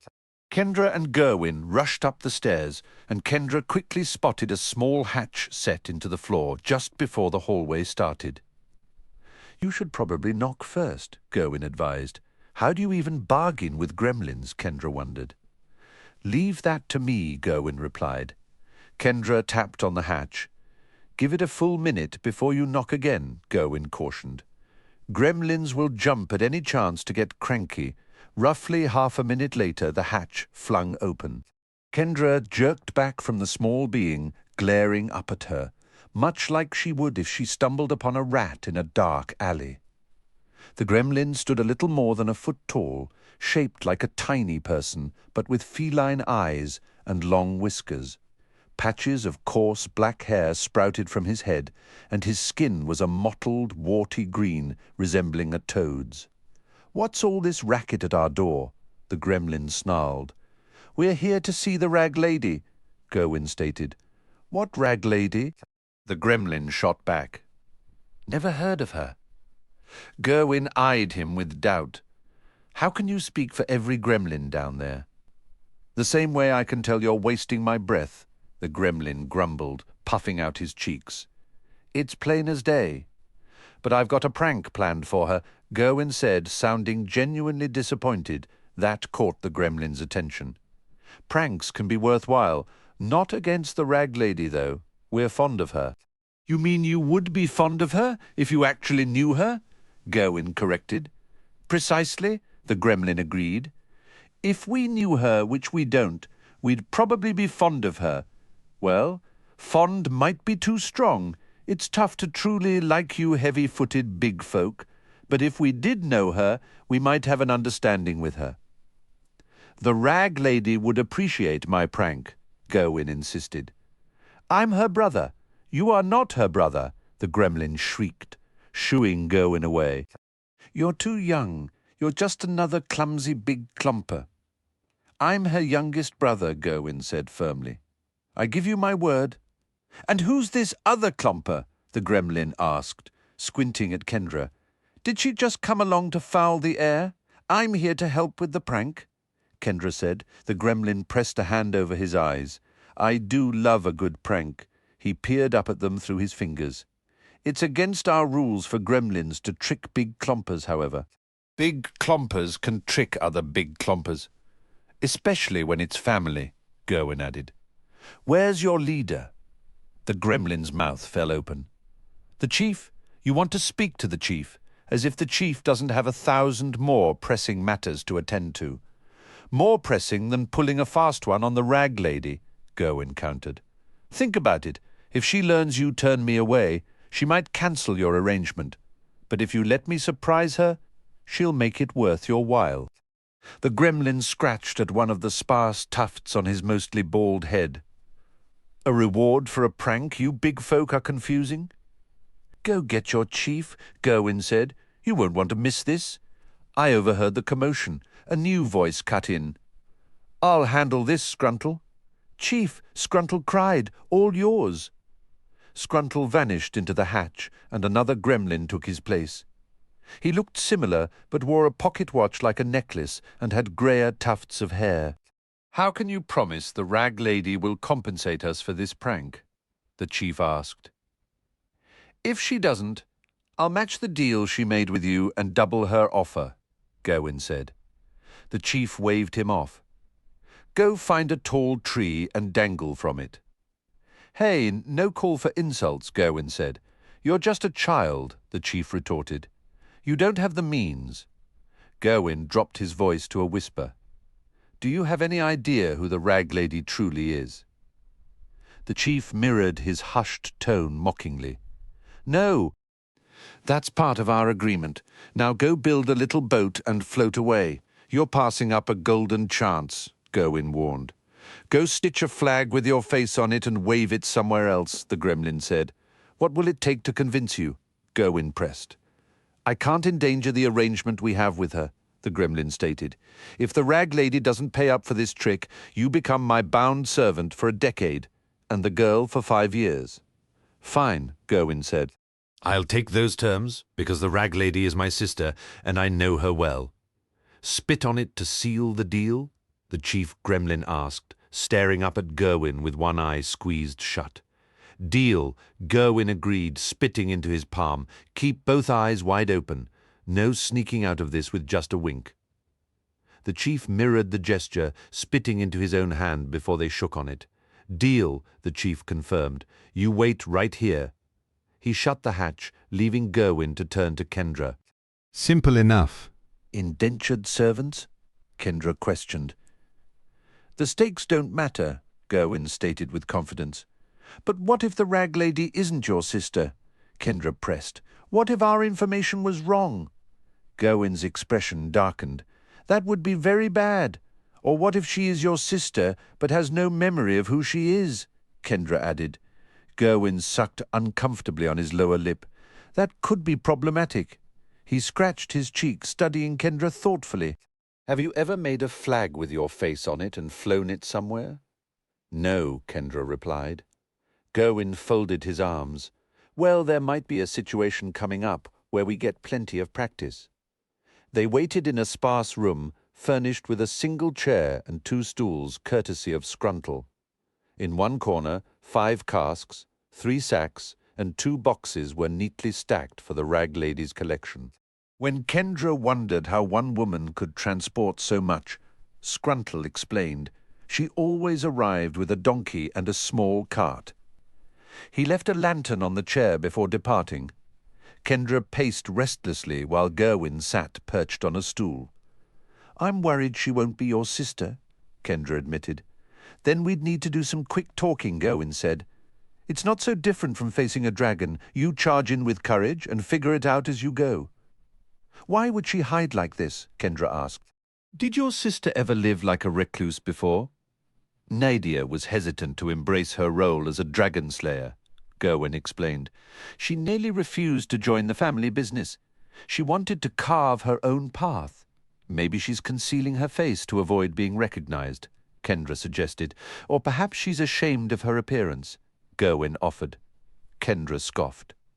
Give me a break. You're all fair folk. You wake up looking ready for a magazine cover. Don't forget, her talisman is the Gorgon's quill, Gerwin reminded her. What does that mean? Kendra asked. We are all shaped by the talismans we carry, Gerwin said. Gorgons are famously unattractive. Some legends claim they were so hideous they could turn people to stone just by being looked at. The quill ruined her looks, Kendra whispered. It might explain why she hides her face, Gerwin replied. Kendra paced steadily, as if she could wear down the passage of time. The rag lady comes after sunset? Usually not long after, Gerwin confirmed. The sun is already down, Kendra noted. What if she doesn't come? Relax, Gerwin said. She'll be here. Kendra tried sitting on a stool, but lasted only a minute before resuming her pacing. Suddenly, the door swung open. A figure stood there, slightly taller than Kendra, draped in a long, weathered coat and fingerless gloves. Her head was wrapped in shabby scarves and rags, and her scuffed boots were splattered with mud. Who are you? The woman demanded, taking a step back from the doorway. What are you doing here? Stay calm, Gerwin said gently. We're searching for my sister, Nadia. I'm sure I know nothing about that, the rag lady muttered, tilting his head. Gerwin squinted at her. It's a good disguise. I can barely see your eyes. But I'm not easily fooled. The rag lady's voice became clearer. Gerwin, in front of a stranger? Really? Gerwin jerked a thumb toward Kendra. She saved my life from Jeruat. This is Kendra. The rag lady stepped inside and closed the door. Jeruat came after you? Is Celebrant trying to start a war? Gerwin let out an incredulous chuckle. Have you heard no news, Nadia? Have you been living under a rock? Almost, Nadia replied, folding her arms. I live in solitude outside of town. I haven't had a real conversation in years. While you were in your little shell, the dragons declared war, Gerwin said, and they're coming here next. Aren't most of them confined to sanctuaries? Nadia asked. What about Dragon Watch? All 7 sanctuaries have fallen, Gerwin stated. The remaining members of Dragon Watch have fled here. The skull is the final barrier keeping the dragons contained. Nadia responded with a firm tone, dismissing it as another one of his jokes. Can't you just leave me alone? Kendra insisted it was no prank, explaining that Merrick was aiding them and that Jerowet had already taken her sister's life. Magdalena? Nadia whispered. Kendra confirmed it, revealing she had been living in seclusion as a yeti near the border of Idaho and Montana. Nadia lowered her head, a heavy silence filling the room as she sensed the truth in the words. What was Agad's plan? She finally asked. Kendra delivered the next blow softly. Agad is gone. Celebrant ended him. Nadia recoiled, her back pressing against the cold stone wall. He fell when Celebrant seized Wyrmroost, Kendra added, her own memory of the event lending weight to the statement. I witnessed it. Then, who leads Dragonwatch now? Nadia inquired. A wizard named Andromedus, Kendra answered. He was once the dragon Dromedus. The concept of a new wizard being born seemed to stagger Nadia, who murmured that it had been an age since such a thing occurred. Kendra pressed on, outlining the grim reality. Celebrant has united the dragon kind with the sole purpose of eradicating humanity. Stopping him is our only chance.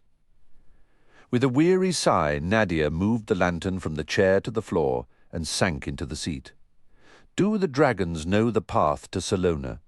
Gerwin answered that they likely did not. Nadia gave a slow nod.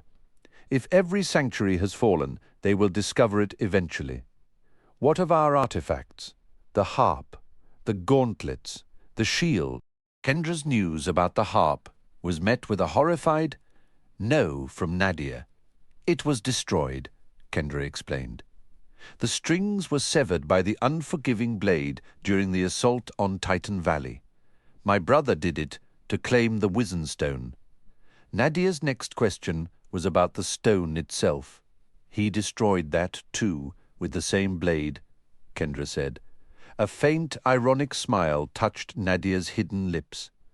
It seems I've been out of touch. Gerwin urged her to join them in Fairview to help plan a counter-offensive. Nadia raised a hand to her concealed face. I cannot. The condition has worsened. I would be a liability, a distraction. Gerwin suggested simple disguises. Her usual rags or a mask to walk among people now would be to dance with catastrophe. Nadia countered. It is the very reason I chose this isolation. Gerwin's voice grew more insistent. You have always answered the call in our darkest hours. The hour has never been darker. After a moment's hesitation, Nadia conceded she might assist from the shadows. But Gerwin laid out their desperate straits. Their father was missing, Agad was dead, Magdalena had fallen, and who knew how many others from Dragonwatch had been lost when the sanctuaries fell. Time has consumed our resources, and comfort has made our allies complacent. We are overwhelmingly outmatched. But my face, Nadia protested weakly. Let us see it, Gerwin encouraged. Kendra, uncertain, asked if it was safe. As her brother, I've never been affected, Gerwin assured her. And women are generally immune to the most severe consequences. Nadia, her voice taking on a curious, almost clinical tone, agreed. Perhaps an outside perspective would be useful. Mirrors can only tell me so much. She began to unwind the long, frayed scarf, concealing her features. Kendra looked away, her mind racing with dreadful expectations. What would extreme ugliness look like?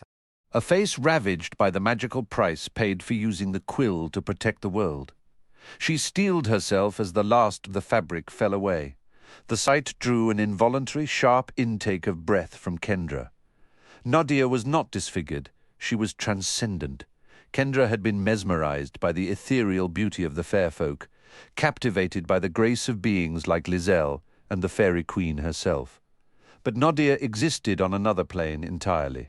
Her beauty was so profound, it felt like a revelation, as if Kendra suddenly understood the futile ambition behind every cosmetic and fashion trend, a pale, desperate imitation of the natural perfection Nadia embodied. Yet it was more than just physical harmony. Nadia radiated a warmth and profound empathy that resonated with a deep, unmet longing in Kendra's heart. In her presence, Kendra felt her own capacity for goodness expanding, drawn out by the luminous virtue shining from Nadia's soul. It was completely, utterly captivating. Gerwin broke the spell, his voice dry and laced with sarcastic understatement. "Yeah, it's worse, Nadia. I could just stand here and look at you all day." A faint, self-deprecating smile touched Nadia's lips as she posed the real question. "But can you look away?"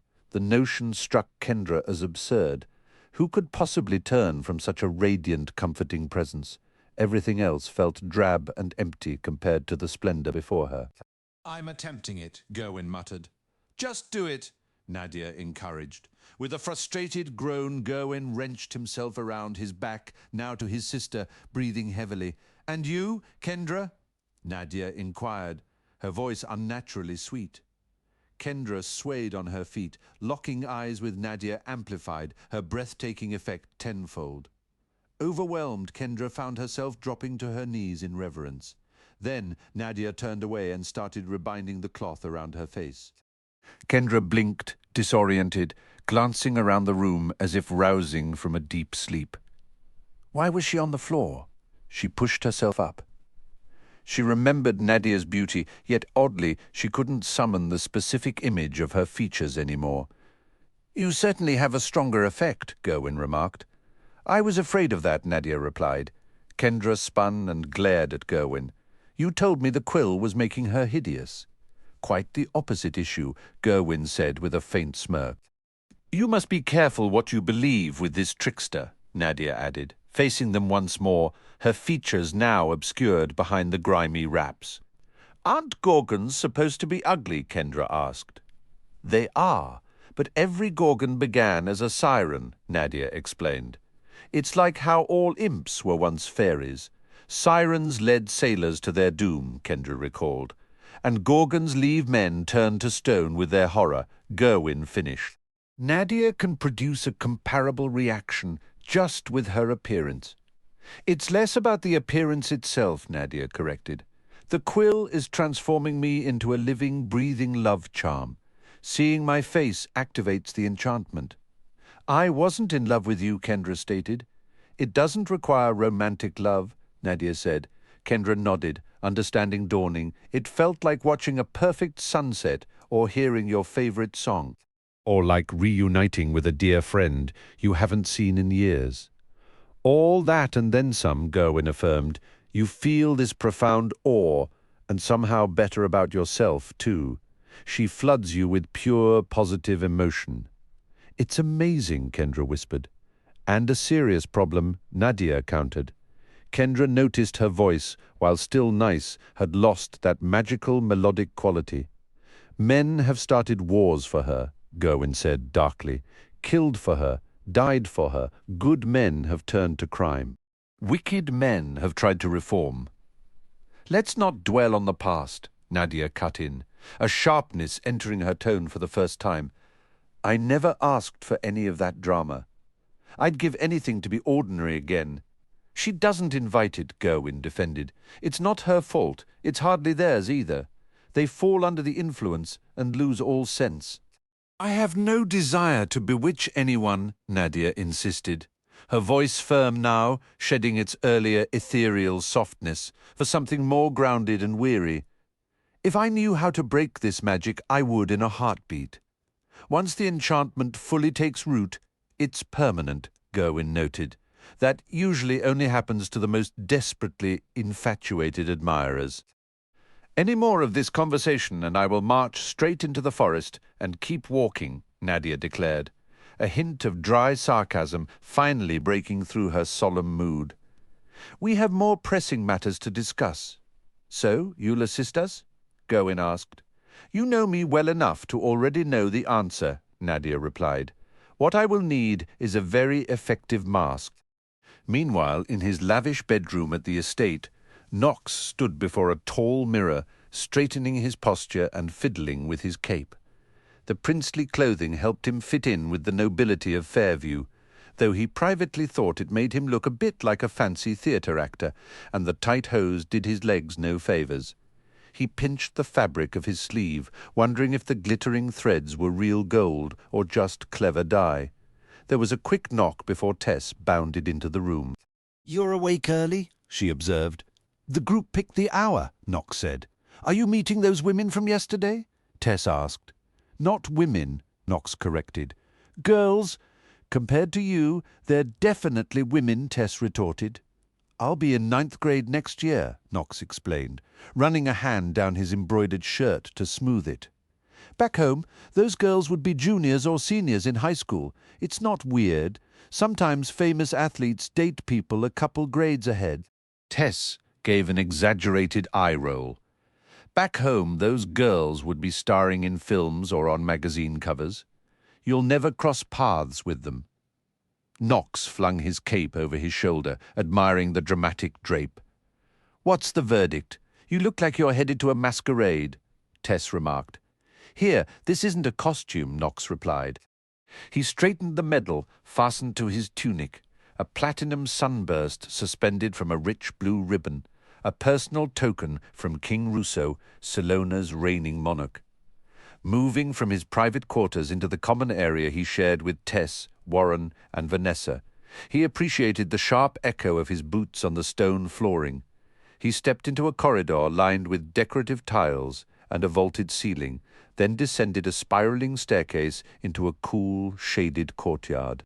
Beneath the sprawling branches of an ancient elm, 2 young women waited, dressed in practical riding attire with slim swords at their sides. Their relaxed appearance made him feel overly formal and noticeably without a weapon. Knox made a mental note to request a sword of his own to carry. "Knox, hello," Irisa greeted, gliding forward to offer a pair of light kisses on his cheeks, her sun-kissed curls brushing his face. Solange followed suit with 2 quick pecks of her own, her scent a blend of wild honey and summer roses, her dark hair neatly secured. "We're glad you could meet us," she said. Knox gazed up at the 2 smiling figures who stood a good 3 inches taller than him, even with the lift from his boot heels. Why did everyone in the fair folk have to be so impossibly tall? "Hello, Irisa," Knox said, offering a slight nod. "Solange, it's good to see you both. It's Irina," she gently corrected. "We wouldn't miss the chance to hear the latest whispers about the dragons. You promised to tell us more about Celebrant."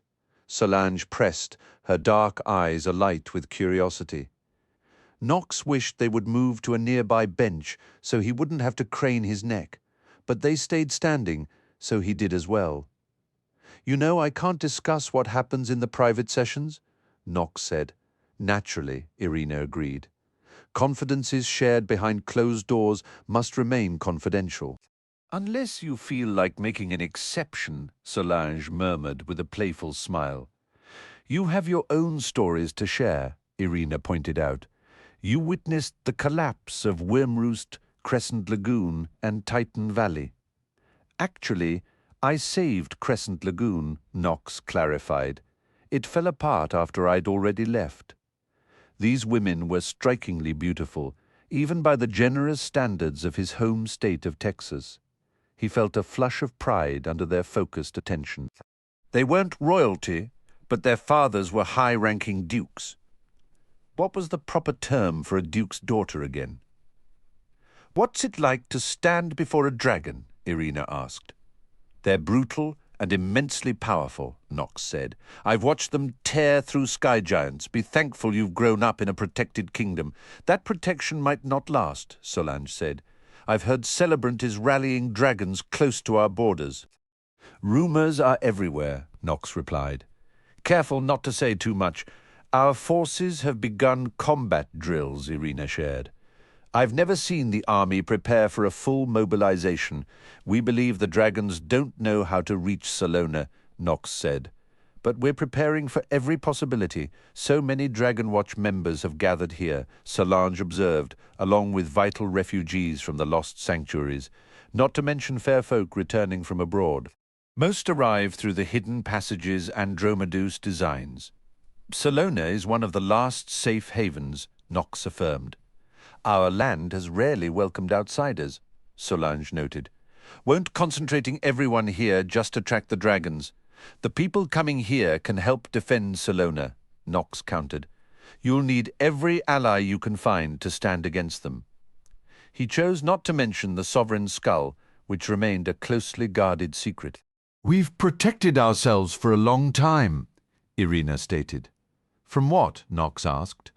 Who has ever attacked you? You've always stayed neutral. We had to remain neutral, Irina explained. Our duty is to preserve the balance. The last time the fair folk abandoned neutrality, those who fought were cursed. What was the curse? Nox inquired. They vanished, Irina said simply. Never to be seen again, Solange finished, her voice dropping to a whisper. If we're threatened, we will certainly fight back, Irina stated firmly. Nox shook his head. If your forces had intervened sooner, this conflict might have stayed far from your borders. Our loyalty is to King Russo, Irina replied. Without that allegiance, chaos would reign. Heavy is the head that wears the crown, Nox mused, his gaze meeting hers.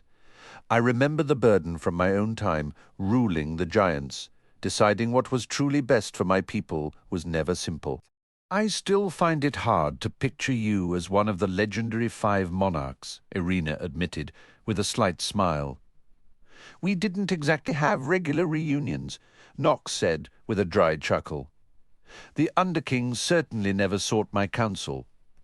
The comment drew light laughter from the group. King Russo has never faced a true invasion. Solange pointed out, in our history, when grave dangers emerged, King Conrad always returned. The Dragon Wars are a perfect example. Did that create 2 kings ruling at once? Nox asked.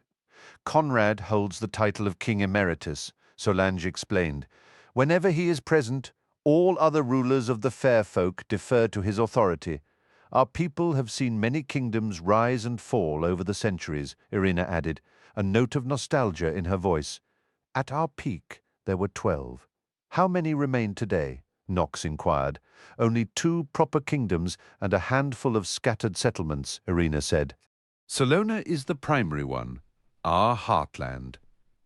The other at Stormguard Castle was only recently reclaimed.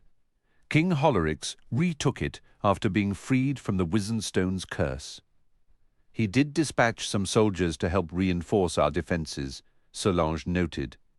But with Wyrmroost fallen, his own troubles are mounting, Irina finished. Suddenly, Solange pointed upward. Look, it's Merrick. A figure with wings that shone like polished gold in the morning sun descended, a sword in his grip. Is he heading for us? Irina asked, her composure slipping. She took a step back. He's coming straight down. I always wondered if I'd ever get to see him, Solange whispered, nervously smoothing her ponytail. You've seen him around before, haven't you? Nox asked. He's been here for days. Never this close, Irina breathed. He sat in on a few councils, Nox said. Honestly, he could stand to relax a bit, takes everything so seriously. With a powerful gust of wind, Merrick touched down a short distance away. Ladies, he acknowledged, with a brief nod. Pardon the interruption. His focus shifted to Nox. Your cousin is nearing Fairview. Seth? Nox asked. Kendra, Merrick corrected. And she's not alone. Come with me to meet her. Of course, Nox said. He offered a quick wave to the others. You'll excuse me? Absolutely, Irina said. But you have to tell us everything later. Solange merely stared, a faint blush on her cheeks. Merrick turned back to Nox. Do you mind if I carry you? Won't I be too much weight? Nox asked. I can handle it, Merrick assured him, easily lifting Nox with one arm under his knees and the other supporting his back. The dragon slayer launched into the sky, soaring over the castle ramparts and toward the main road leading into town. They landed before a dusty donkey cart driven by a figure swathed in layers of scarves. In the cart bed, Knox recognized the drowsy satyr he'd met in Hamburg. To one side, a slender boy rode a horse with wings folded tightly against its flanks. Could that be Noble from Wyrmroost? On the other side, Kendra sat proudly astride Glory. "Merrick," the thin boy cried out, "you really do have wings." "Gerwin," Merrick greeted, setting Knox down gently. "You look well, youthful. And Nadia." The scarfed driver gave a single, slow nod. "Is there somewhere we can talk without an audience?" she asked, her voice muffled by the fabric. "Certainly." "Ride with us," Merrick said, climbing into the cart beside the satyr and gesturing for Knox to follow. Knox climbed in, mindful of the rough, splintered wood. "Knox, I'm so relieved you're safe," Kendra called to him. "Likewise," Knox replied. "But why is your winged horse walking?" "Nadia wouldn't abandon her donkey," Kendra explained. "She caught up with us yesterday and travelled all night." "How did you get here?"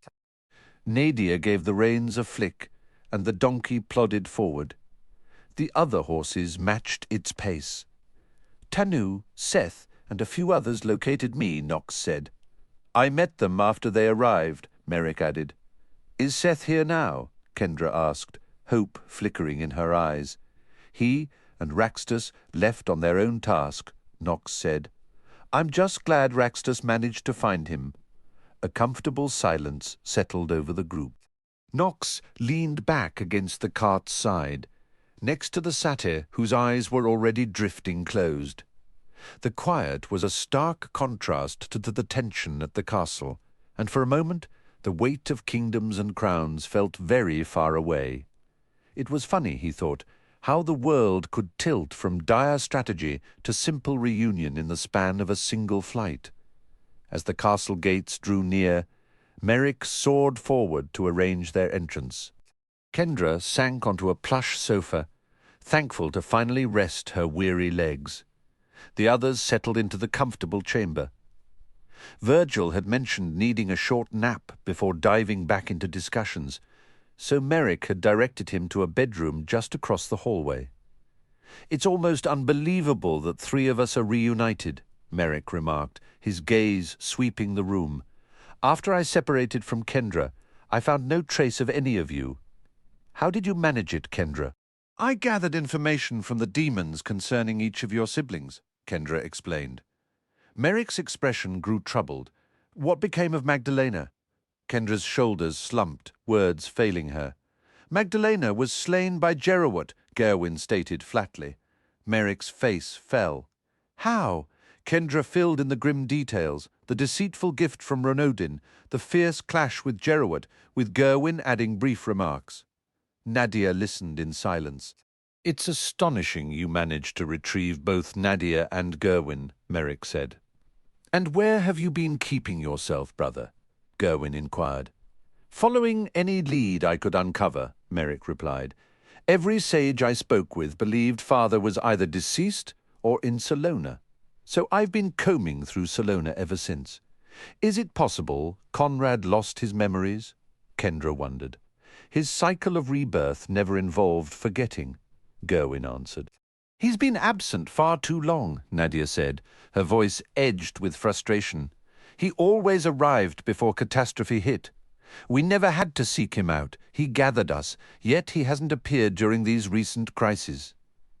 "Could he be dead?" Gerwin asked.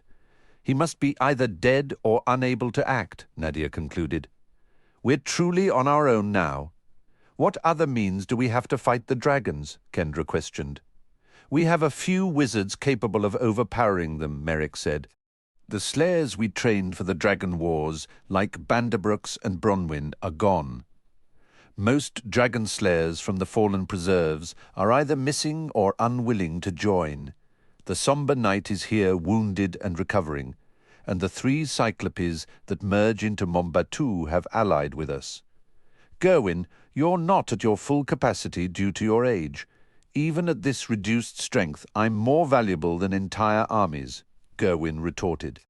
I heard the fair folk are mobilizing for battle, Knox mentioned. They're poorly trained and ill-prepared, Merrick responded. With their numbers and our guidance, they might take down a few dragons. But facing Celebrant's full legion, I fear Fairview will crumble like a sandcastle against the tide. We still have time to get ready, Gerwin insisted. Perhaps we can persuade more giants to join our cause, Merrick suggested. A handful have already answered. Maybe we can rally other allies. Andromedus excels at smuggling outsiders into our realm. Let's hope we have enough time to better train and arm our troops. Yet even with our utmost efforts, I dread the enemy will assault us with overwhelming might. There is always a path forward, Nadia stated firmly. We simply have to discover it. Before our time expires, Merrick added, Kendra, you look exhausted. Virgil had the right idea, she said, stifling a yawn. I could really use some sleep at a moment like this. Knox exclaimed, You can sleep after the dragons have devoured us. I was awake all night, Kendra replied. I adore glory, but getting proper rest on horseback is nearly impossible. Nothing quite matches the thrill of moving at a donkey cart's pace. Gerwin quipped, casting a glance at Nadia. Allow me to show you to a room, Kendra, Merrick offered, standing. Thank you for locating my siblings and bringing news. Others will surely wish to speak with you, but it can wait until you've rested. Even just a short while would help, Kendra said. Merrick guided her out and across the hall. This suite I've been using has 3 bedrooms. The satyr is in one. You're welcome to use another until we arrange something more suitable. Right now, a clear spot on the floor would be more than enough, Kendra said gratefully. Merrick gestured toward a doorway. Kendra entered the room and shut the door behind her, embracing the relief of solitude and freedom from watchful eyes. The heavy weight of pretending to be awake and courteous finally lifted, no longer needing to mask her desperate desire to simply fall over and sleep. A soft vibration from the unicorn horn she kept close suddenly hummed against her palm, snapping her to full attention. She clutched it, her consciousness reaching out. Bracken, Kendra, finally I made contact. I got away. With Renaudin.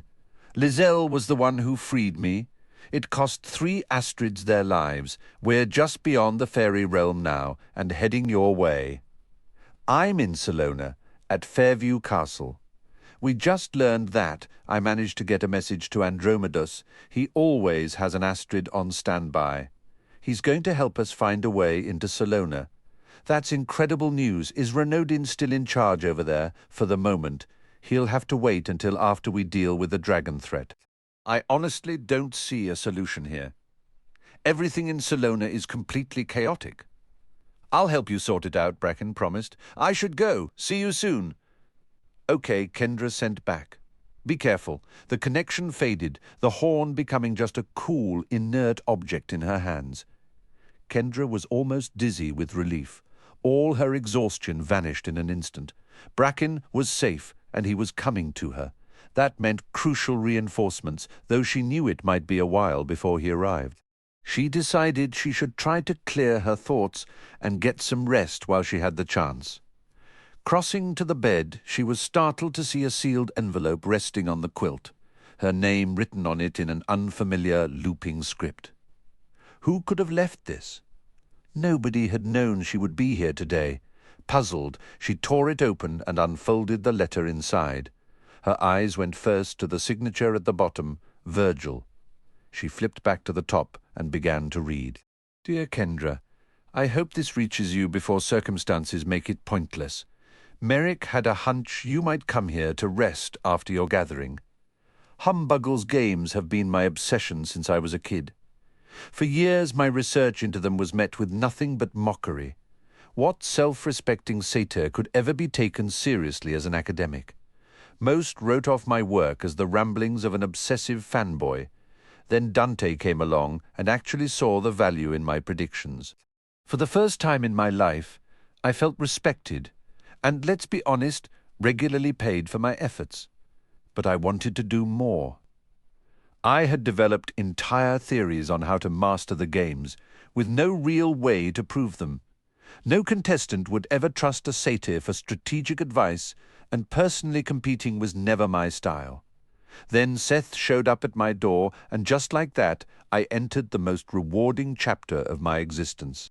I wish we could have kept untangling those puzzles forever, peeling back layer after layer, discovering secrets, making more progress against that impossible challenge than anyone ever had. And then the unbelievable happened. Seth split the wizen stone right in two. He did it, we did it, and my life instantly felt empty. A classic case of be careful what you wish for. The games I adored were finished. The brilliant designer I idolized was forced to run. The city I called home was left utterly defenseless. I became a recluse, utterly lost. You arrived with Merrick, and at least you needed my assistance. It was better than nothing. You might remember, after we left Humbuggle's Manor, when you and I were looking for your cousins in Hamburg, you were checking the shops on one side of Haymarket Street, and I was searching the other. Picture my shock when, while I was peering into a noisy tavern, Humbuggle himself sidled up to me in secret. It turns out that right after Celebrant captured Seth, Humbuggle struck a deal with the Dragon King. Humbuggle has thrived for centuries by always betting on the winning side. For the foreseeable future, that side is undoubtedly the Dragon's. He wanted to make an arrangement with me. You have to understand, Humbuggle has been my hero since I was a child, and I had only just discovered that he, disguised as Dante, was the mentor who first saw worth in my work. In exchange for a bit of help, he proposed a partnership where I would have a central role, and I agreed. My task was to locate the entrance to Salona. He was certain your group would wind up there eventually. This knowledge will cement Humbuggle's pact with the Dragon clans. The deal positions us to launch a new line of games, fully funded by Celebrant. Let's be clear, you cannot halt the Dragons. Titan Valley's defenses were far superior to Salona's, and they fell. Accepting that the Dragons will be victorious is your first step toward possibly staying alive. I know what I've done will seem like treachery. This was never personal. I hope this letter shows I still have some conscience left. I didn't have to write it, and Humbuggle would end me if he found out. I'm on my way now to reveal Salona's entry points to Humbuggle and his allies. If I hadn't discovered the secret, another would have soon enough. Their arrival is imminent. Prepare for an assault of unprecedented scale. My advice? Run. Gather everyone and everything you hold dear, and get as far from here as possible. Move quickly. Time is almost gone. Do not attempt to follow or intercept me. My exit strategy is secure, and the intelligence about the crossroads will be delivered. Your task is containment. Alert whoever you can and convince every sensible person to evacuate this castle if they value their lives. Apologies for the mess. Sincerely, Virgil. Seth found himself on a slick riverbank next to a gnarled troll. The sky was cloudless, yet the sunlight felt weak and filtered. Well, ain't this something? The troll mused, gazing at the water. My old stomping grounds. Doesn't this river just feel like home? Everything looks sort of faded, Seth observed. Exactly. Ideal for a dip, the troll chuckled. I buried my brother alive on that sandbar once as a prank. He was furious when he clawed his way out. That magic rod of yours did the trick. Now I take the middle section, Seth instructed. I don't see any fiddle, the troll retorted. Seth guided the troll's hand to the top of the cylinder, then grasped the center segment himself and gave it a turn. They were suddenly back in the cavernous dark of the Singing Sisters' domain. Appreciate it, Seth said, prying the troll's fingers from the translocator. He twisted the center again and reappeared on the riverbank. Steadying himself, he tucked the device into his bag and knelt on the firm mud. A cold, draining sensation crept through him as his energy seeped into the permanent hollow inside. I don't believe I can fly without the sword, Calvin. Then unsheath Vasilis, urged the tiny hero. Seth wrapped his hand around the sword's hilt and drew it. The world instantly sharpened, brightness returned, and vigor flooded his veins. He pushed up from his crouch and launched into the air. "Improvement?" Calvin asked. "Like comparing midnight to noon," Seth replied. "I just hope it holds." "According to the directions we got, Fairview Castle lies west of here," Calvin stated. "Is the sun rising or setting?" Seth asked. "Rising," Calvin confirmed. Seth banked away from the growing light. Gaining height, he caught a helpful wind current and accelerated. Ahead, the dense woods yielded to orderly farmland. "Just flying west might cause us to overshoot. We need more precise guidance." "Vasilis won't keep me going indefinitely. I can't afford to wander." "Fairview is the capital," Calvin reminded him. "We're searching for the largest city with the most impressive fortress. Any local ought to be able to steer us right." As they crossed the quilt of tilled fields, Seth descended, skimming above a dusty road that ran parallel to their path. Spotting a wagon, Seth swooped within shouting distance. "Which way to Fairview?" he called out. "Is that you, Merrick?" The driver shouted back, shielding his eyes with a hand. "You should know the way. I'm a friend of Merrick's visiting from afar." Seth yelled down. "That direction," the farmer said, gesturing northwest. "You'll fly right over a watermill." "My thanks," Seth called, climbing and picking up speed. He noted a town in the distance to the north and a smaller hamlet to the south, but neither boasted a significant castle. How are we supposed to find someone pure enough to carry the Etheshard? Calvin wondered. "If we have to, we'll test our way through possibilities," Seth said. "But first we need to arrive." Seth ascended higher. Expanses of hayfields streamed beneath them. A narrow, fast-moving river spun the waterwheel of an old stone mill. Nearby goatherds stopped tending their flocks to stare and gesture toward the sky. Soon the imposing silhouette of a castle came into view, its outer walls fortified by sturdy square towers, while a cluster of slender conical towers rose from the center, their peaks adorned with fluttering banners. A large town spread out around the fortress, sprawling across both banks of a broad river connected by a pair of substantial bridges. Seth fixed his gaze on the castle, trading a little height for greater speed as he flew closer. While passing over the edges of Fairview, he spotted a figure with shimmering golden wings approaching. "Hello, Seth. Merrick," Seth shouted in recognition. "I had a feeling you might be nearby. A farmer back there thought I was you." Merrick banked smoothly to fly beside him. "Are you coming here to launch an assault?" the dragon slayer inquired. For a second, Seth was confused. Then he looked down at Vasilis, glowing brightly in his grip. "Vasilis is the only thing keeping me going," Seth explained. "The Demon King wounded me with the unforgiving blade. I can still feel its poison trying to drain my life away." Merrick's expression tightened with sympathy. "That's terrible. I'm here to complete one last task," Seth stated. "If that's the case, you might want to pick up the pace," Merrick advised. "The dragons have discovered the path into Salona." "That's the worst possible news," Seth replied grimly. "They're massing close by." "There are thousands of them. Our scouts have confirmed the same," Merrick said. "We're in the middle of a war council right now. The Nipsies are prepared to offer their help." Calvin's voice piped up from Seth's pocket. "Perhaps Andromadeus can transport them here," Merrick suggested. "Good to hear from you, Calvin. Any aid is welcome." "Is Serena with you?" Calvin asked. "She's back at the council," Merrick answered. "She'll be happy to know you've arrived." "The Singing Sisters believe my final task could give you a real shot at winning this," Seth said. "We could certainly use that," Merrick acknowledged. "Shouldn't you be in the meeting right now?" Seth questioned.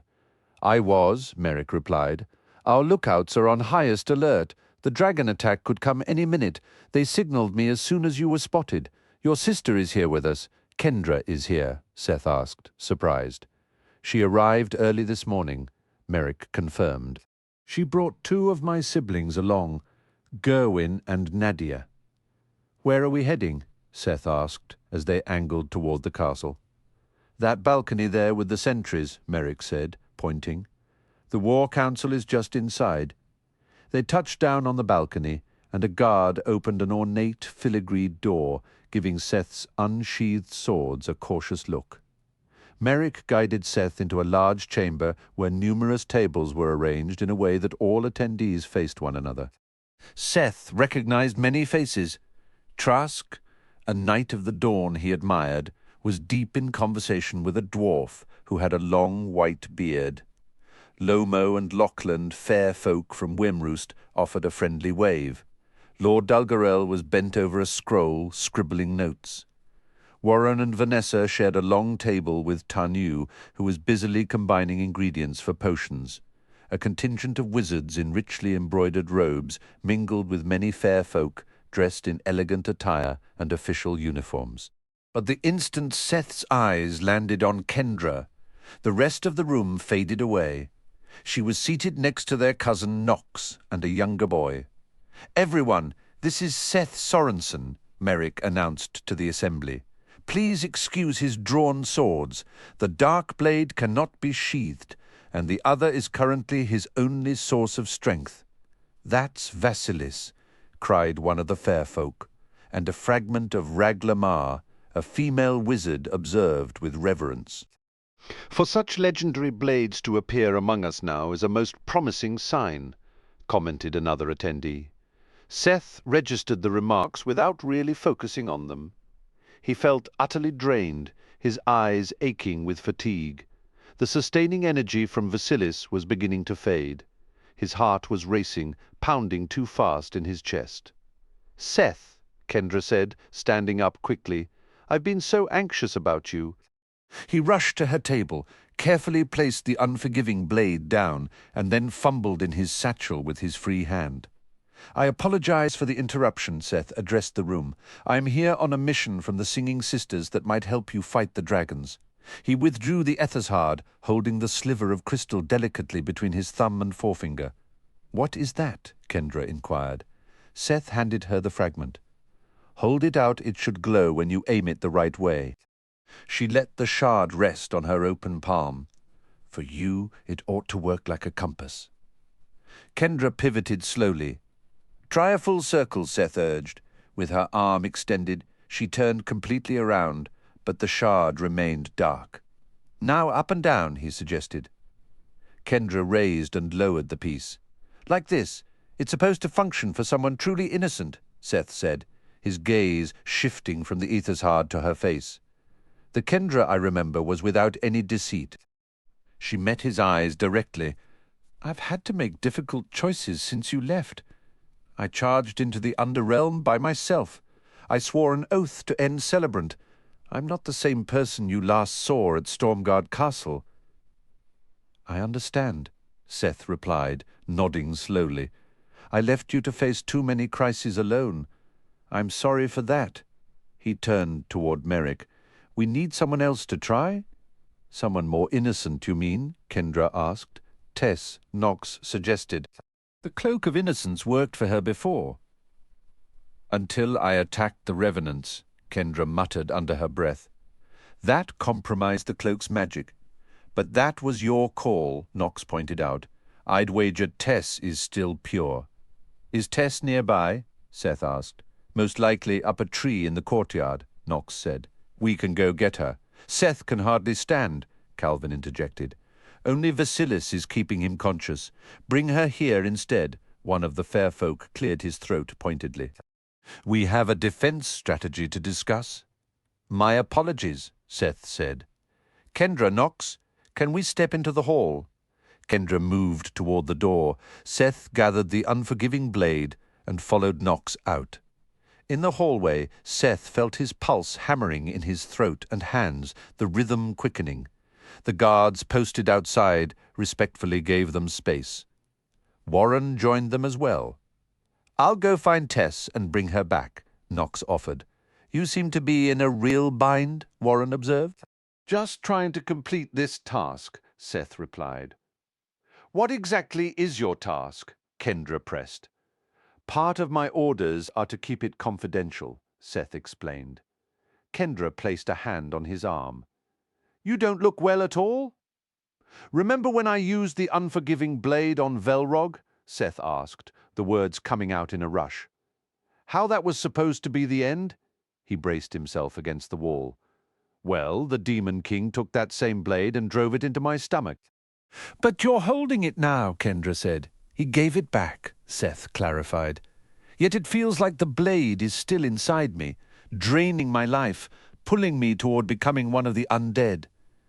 You're feeling that pain right now, Kendra asked. It's permanent, Seth confirmed. Maybe I can learn to endure it if I can resist the constant draw toward undeath. Right now, I'm balancing on the edge of collapse, but I can't afford to. Time is slipping away. Vasilis is propping me up, but its power isn't meant for prolonged use. Set Vasilis aside and rest, Kendra urged. At least until Nox returns with Tess, Seth fought to string his thoughts together, his breathing uneven and labored. Perhaps a short respite was necessary before one final push. All right, but if you can't rouse me when Tess arrives, place Vasilis back in my hand. I will, Kendra promised. Seth laid down the unforgiving blade. Then he sheathed Vasilis.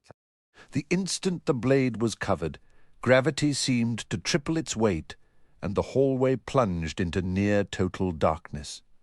Seth collapsed, his mind swimming, and sprawled on the cold stone floor, finding a strange solace in the hard surface against his cheek. Without Vasilis to sustain him, the call of the undead became an undeniable, crushing force. Gritting his teeth against the soul-deep ache, he tried to rest. The next thing he knew, Vasilis was back in his grip, and Tanu was kneeling beside him. How long was I out? Seth asked. 15 minutes, maybe, Kendra said. Not long. You looked gone, Nox remarked. We could hardly see you breathing. Tess? Seth asked, pushing himself up. The crystal glows when she points it west. Warren reported. Seth stood up, holding Vasilis. He left the unforgiving blade where it rested. Tanu offered him a cup. Try this. It might help you feel stronger. Seth drank it quickly. The cool liquid tasted like water with just a whisper of fruit, and it revived him a little. He looked at Tess. I've travelled very far, he told her. Will you help me see this through? Yes, Tess answered. With the crystal? It only responds to you, Seth explained. Tess frowned. Is it going to be dangerous? Most likely, Seth admitted. I'll keep you safe, she promised. Warren stepped closer. Want some backup? I'd love it, Seth said, picking up the unforgiving blade. But the instructions are clear. Only Tess and I can go. What about me? Calvin asked. Seth corrected himself. And Calvin, I'm not going anywhere without you. Calvin nodded. I already told Serena to have the Nipsies assist Andromedus. I'm staying right here with you. We should leave now, Seth said, while I can still move. He turned to his sister. This quest of mine is supposed to help your fight. We'll take any advantage we can get, Warren said quietly. Scouts report dragons near Salona, moving toward the crossroads. What's your strategy? Seth asked. Kendra's expression was grim. We target Celebrant. If we can remove their leader, maybe the dragon assault falls apart. The wizards will focus their defenses on Fairview, Warren added. Andromedus is arranging an evacuation route as a final option. Just hold on as long as possible, Seth said. When I'm done, I'll return. Assuming you want help from someone who's practically a walking ghost. We'll always want your help, Kendra said, exchanging a look with Calvin. Just focus on coming back in one piece. Seth nodded. How do Tess and I get out of here without causing another scene? This way? Warren said, guiding them down a corridor to a room with a balcony. Once outside, Seth glanced at Tess and saw the immediate problem. I have to carry both swords. How am I supposed to bring Tess along? Could she ride Glory? Kendra suggested. Seth looked confused. My flying horse, Kendra explained. She can talk. It's almost like having another person with us. Would that be allowed? Seth shrugged. I don't think we have another option. Kendra hurried onto the balcony. Glory, I need you. Hurry! Soon a distant whinny answered. A chestnut mare with patches of white soared into view and landed gracefully beside them. What's the trouble? The horse asked. Tess needs a ride for a mission with my brother, Kendra said. It's important. Then we shouldn't wait, Glory said, pawing the ground with a hoof. Seth held up the crystal. This will guide us, Tess. We need to follow where it glows the strongest. I'll be flying right behind you. You could ride as well, Glory offered. Seth shook his head. I think staying in the air will help me stay awake. Warren helped Tess onto the horse's back. Good luck, Seth, Kendra called out. Seth gave a wave with Vasilis. Try to avoid stepping on any dragon tails. With a powerful leap, Glory launched from the balcony, wings spread wide, and climbed into the sky. Seth pushed off after her. Vasilis glowed more brightly, and Seth felt a surge of energy from the blade. It seemed to thrive on movement. This was a weapon meant for action. Am I flying too fast? Glory called back. Faster is better, Seth replied. The horse increased her speed, and Seth pushed himself to keep up. They flew west over sparse farms, and then drier land. Seth spotted a large town to the south. After the earth gave way to desert, they passed a dusty fortress surrounded by weathered tents. As they soared over barren country, exhaustion began to creep back into Seth's bones. His eyes burned with tiredness. It was impossible to rub them while holding a sword in each hand. For a moment he considered sheathing Vasilis and just clinging to the horse.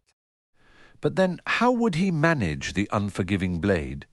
His grip tightened on Vasilis. As he focused on his purpose, reaching the source, renewed strength flowed from the sword. He had to make it. Whatever waited for him there, he would face it, but he had to get there.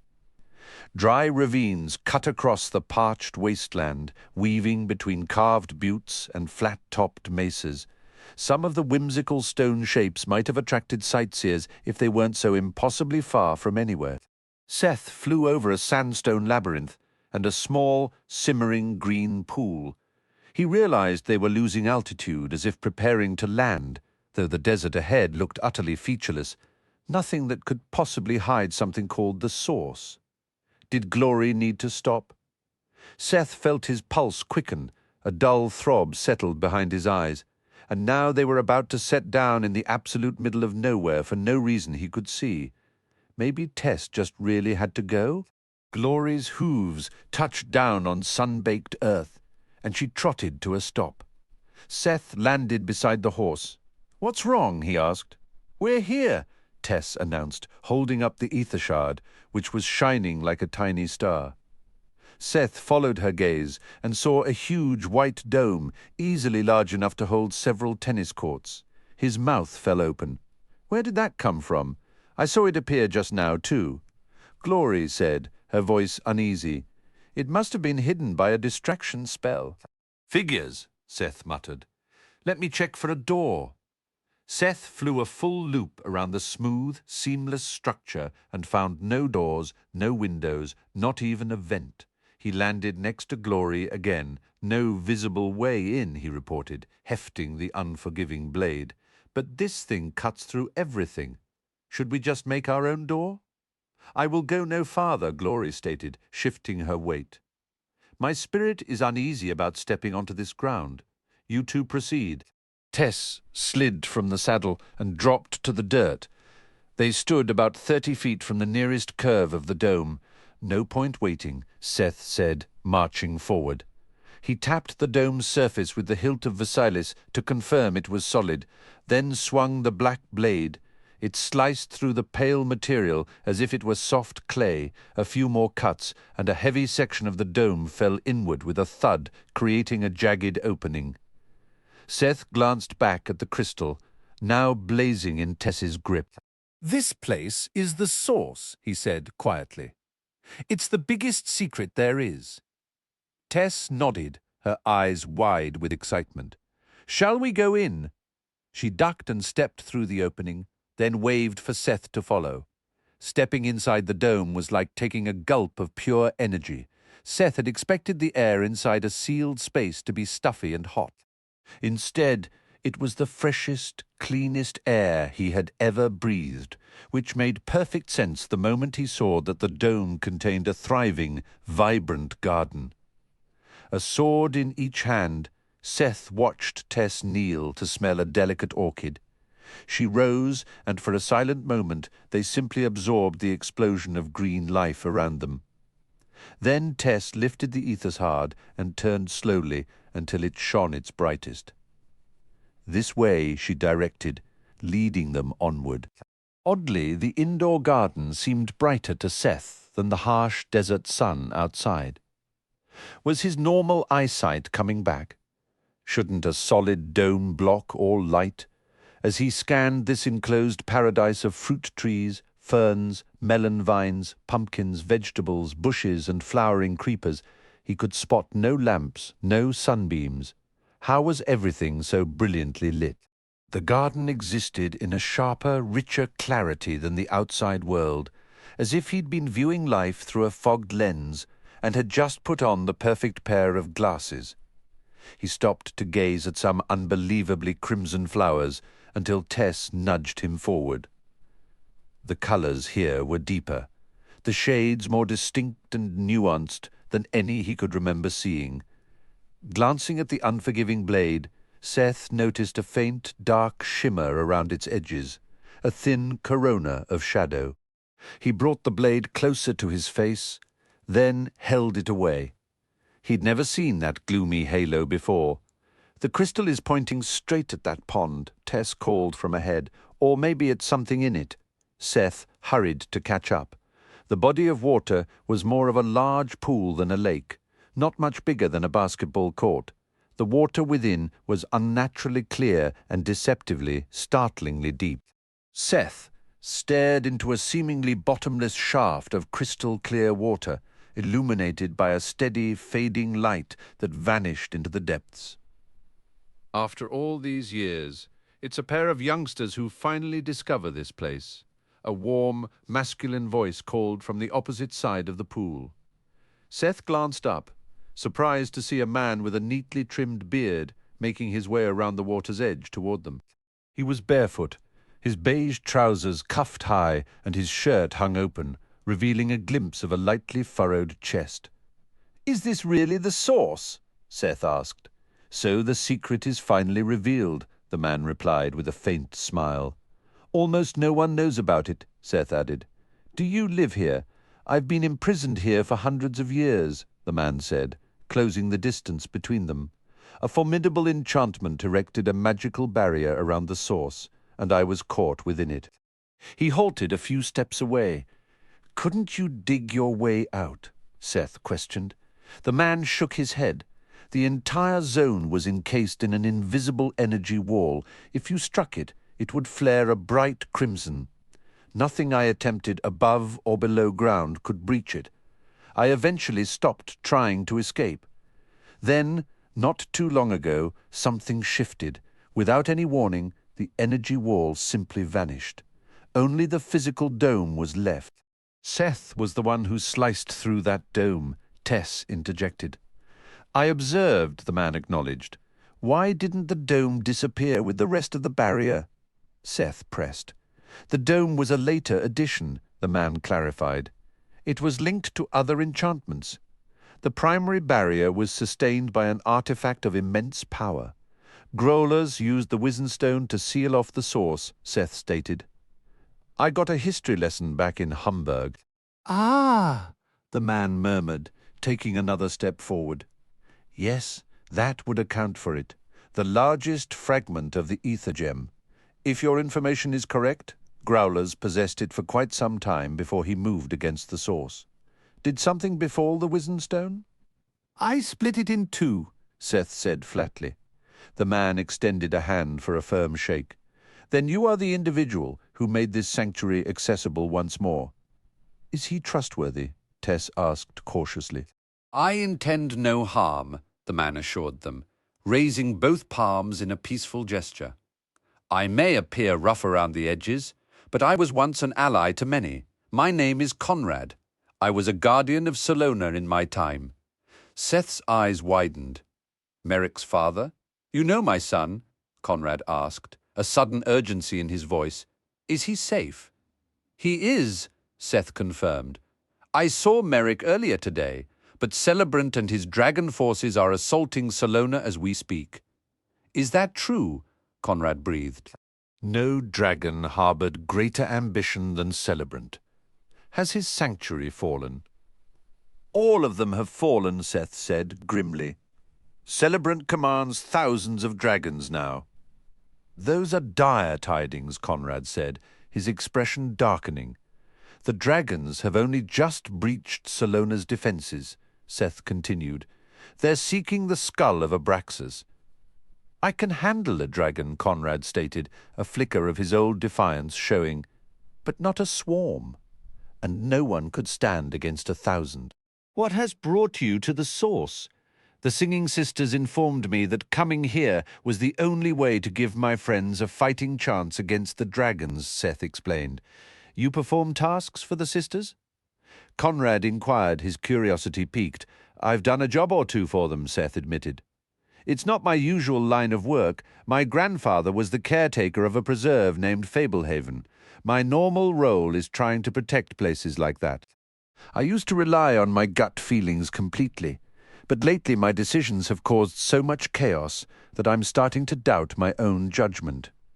He paused, the admission feeling strangely cathartic in the serene, hidden chamber.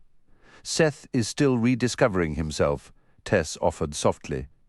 I lost my memories, and I even wound up serving the Underking for a while, Seth confessed. Now I'm just trying to determine if I can actually be of any use to anyone. Never allow your errors to become your identity, Conrad said firmly.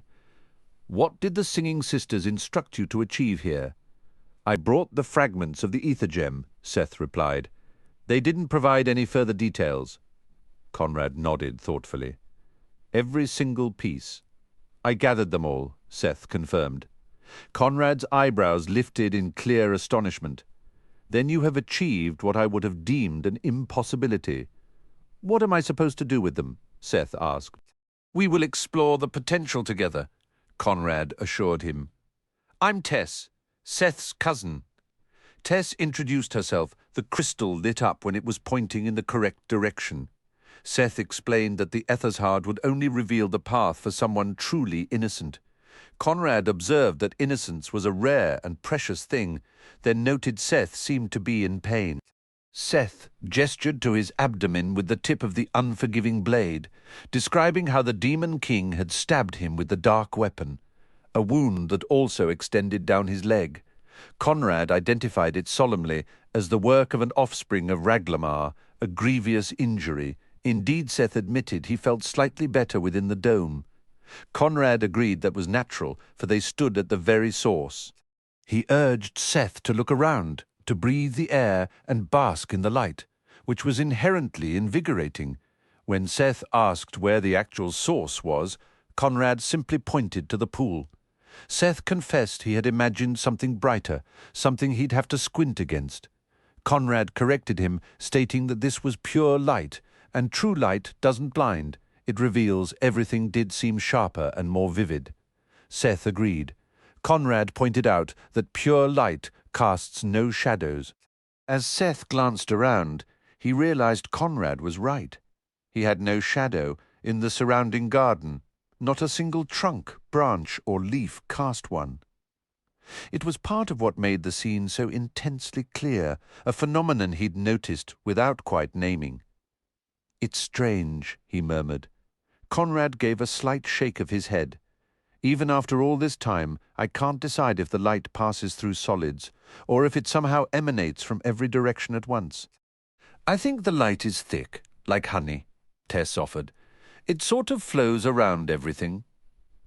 Perhaps, Conrad conceded with a nod. Seth, feeling the pressure of time, steered the conversation back. He wanted to give the good side a real chance to save Salona. What should he do?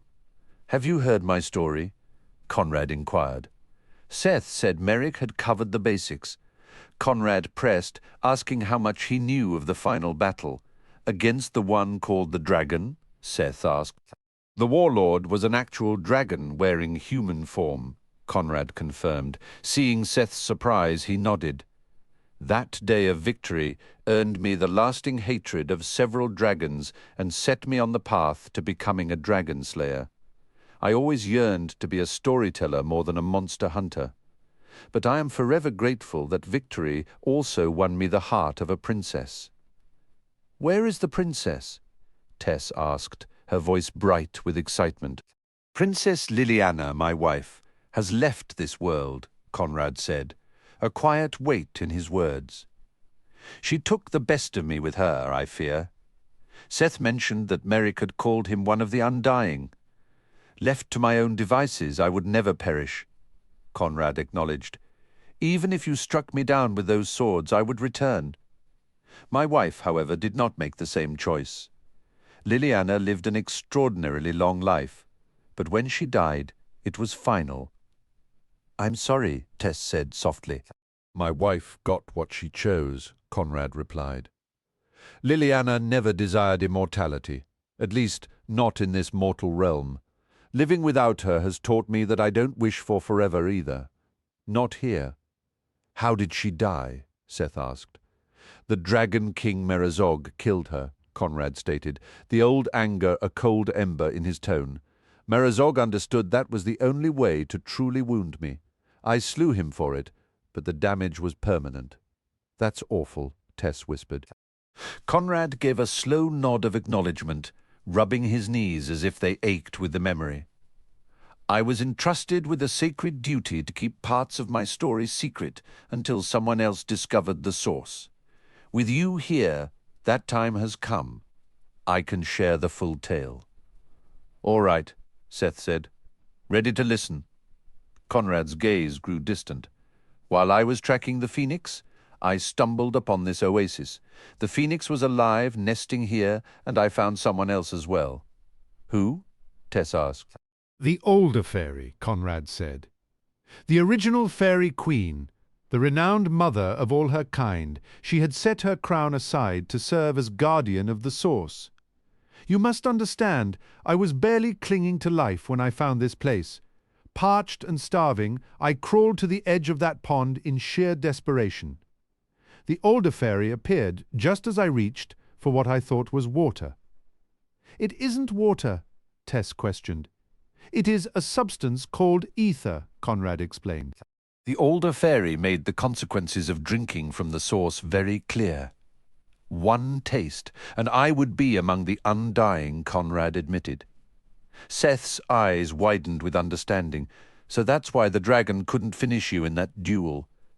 Conrad gave a slow nod. "I had only the older fairy's word that the ether would make death harmless. My old donkey, Roseltine, drank as well. I nearly tested the magic on him, but I couldn't bring myself to do it. I faked his death instead, to keep the secret. When the dragon finally ran me through, I was terrified my kingdom would fall with me. Waking up again was the greatest relief of my long life. The source worked exactly as promised. Everyone believed it was the phoenix feather that brought you back," Seth observed. "The feather is powerful," Conrad conceded, "but on the older fairy's advice, I bathed all my talismans in the source. The ether amplified their magic. I survived because I simply could not stay dead." "What is it like?" Seth pressed, his voice hushed. "To die? Is there peace?" Conrad's gaze grew distant. "It feels like drifting into a deep sleep, but I've never lingered, so who can say? After the duel, my old problems were replaced by new, stranger ones." "Like what to do with the dragon's body?" Tess interjected. A faint, grim smile touched Conrad's lips. "I left him with his army. My real dilemma was the source.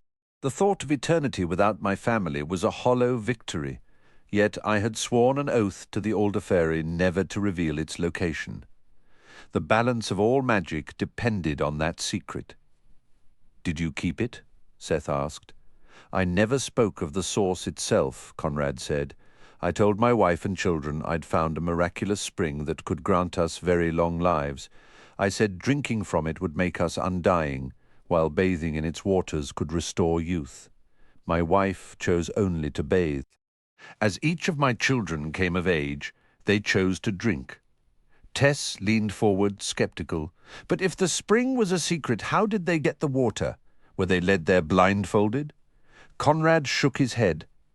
I bargained with the older fairy for permission to fill a water skin. I brought the aether to them. There must have been a catch, Seth said knowingly. Conrad pointed a finger at him. You understand, fairies? There were strict terms. The source must remain balanced with its opposite, the void. Before any of us partook, we had to pledge to become agents of that balance. We agreed. Our chief duty has been to prevent dragons from overrunning the world. Have you killed many dragons? Tess asked, her tone shifting from curiosity to a hint of morbid fascination. Conrad's expression turned wry. I've slain a few, but my children, Gerwin, Magdalena, Nadia, and especially Merrick, have dispatched far more. Some even trained other slayers. But time, as it always does, created a new issue. We tried to hide our enduring youth, but as decades passed, the people of Salona noticed they aged. We did not. What did you do then? Tess asked. I went back to the Alder Fairy and struck a new bargain, Conrad explained. I wanted to share a measure of the source's blessing with my people. In return, they would aid in maintaining the balance. I soaked baskets of seeds in the ether. Then, with Rosaltine hauling barrel after heavy barrel, I watered our crops and orchards with it. Everyone who ate from that harvest became the first of the fair folk, but the fair folk don't live forever, Seth noted. No, Conrad agreed. They gained other gifts. Their lifespans lengthened, their beauty was enhanced, and most found they had a touch of magic. And every single one of them took the same vow to serve the balance, which is how they earned their name. Did you keep growing these special crops? Seth wondered. No, that first harvest was enough, Conrad said. The traits of the fair folk were passed down through blood from parent to child. The fruit trees I had cultivated still produced their bounty. Yet I had learned that eating more of it offered little benefit. Seth gestured toward the shimmering pool. If I drink from the source, will it grant me eternal life? You would become undying, Conrad explained. Not truly immortal, but it is the nearest thing to it this world allows. That is the last thing I desire, Seth stated flatly. Conrad observed him closely. You carry a deep wound. Seth stifled a bitter laugh that threatened to become a cry. You can't possibly understand, and it isn't important. All I want is to aid my sister. I want to give Salona a fighting chance against the dragons. What must I do? Conrad stepped forward and rested a hand on Seth's shoulder. Begin by laying down your weapons. You will have no use for them in this place. Without Vasilis, I will fall apart, Seth argued, but he knelt to place the unforgiving blade upon the soft grass. That may be true beyond this sanctuary, Conrad conceded, but not within it. Seth slid Vasilis into its sheath. To his surprise, Conrad was right. The act did not drain his strength. You have found the source, and you are in need of healing, Conrad said gently. Shall we discover what might be possible for you? Can it truly mend what is broken? Seth asked. I have seen the source perform miracles, Conrad replied. In my long experience, it never heals two people in precisely the same manner. Seth peered into the crystalline waters. How far down does it go? That is not a question with a simple answer, Conrad said. This is a gateway to countless realms of pure light. Does anything ever come out of it, Seth wondered? Beyond the energy from those higher planes, Conrad clarified. Exceedingly seldom, I myself have never seen such an occurrence. I came through, a voice. sweet and clear as a bell, spoke from behind Seth. Long ago, when this world was new, Seth turned to see a fairy approaching, no taller than his thumb, her intricate wings shimmering with a cascade of colours. At first, her gown and wings glowed like the embers of a sunset, then shifted to a dominant green before sparkling into a brilliant blue. "Where did you come from?" Seth blurted, only then noticing that Conrad had dropped to one knee, his head bowed. Tess and Seth quickly followed his example. "I arrived from one of the eternal realms of light linked to the source," the fairy said. "It is a place difficult for you to grasp from your current viewpoint. The beings not native to this world had to originate somewhere. I have dwelled in your world since its infancy, and I have been confined here with Conrad since the barrier formed. You may stand." "Are you the older fairy?" Tess inquired. "That name will serve," the older fairy answered. "I am the first of my kind, the mother to all who came after." "I had hoped you would grace us with your presence," Conrad said with reverence. "This young man Seth bears severe injuries, and he has brought the fragments of the ether gem." "This place feels so pure," Seth murmured, a sudden sharp memory of a recent desperate flight through a storm-lashed forest surfacing unbidden. "I'm not certain I deserve to be here. How would you contrast it with the void?" The older fairy pondered. Seth's eyes flicked to the unforgiving blade on the grass, the sole speck of shadow in view. Was she asking because he was a shadow charmer? "You are the only soul to walk these grounds who has also walked in the void," the older fairy stated. "When was I in the void?" Seth asked, his gaze returning to the glassy pool. "I didn't even know it was a real place." The older fairy offered a knowing smile.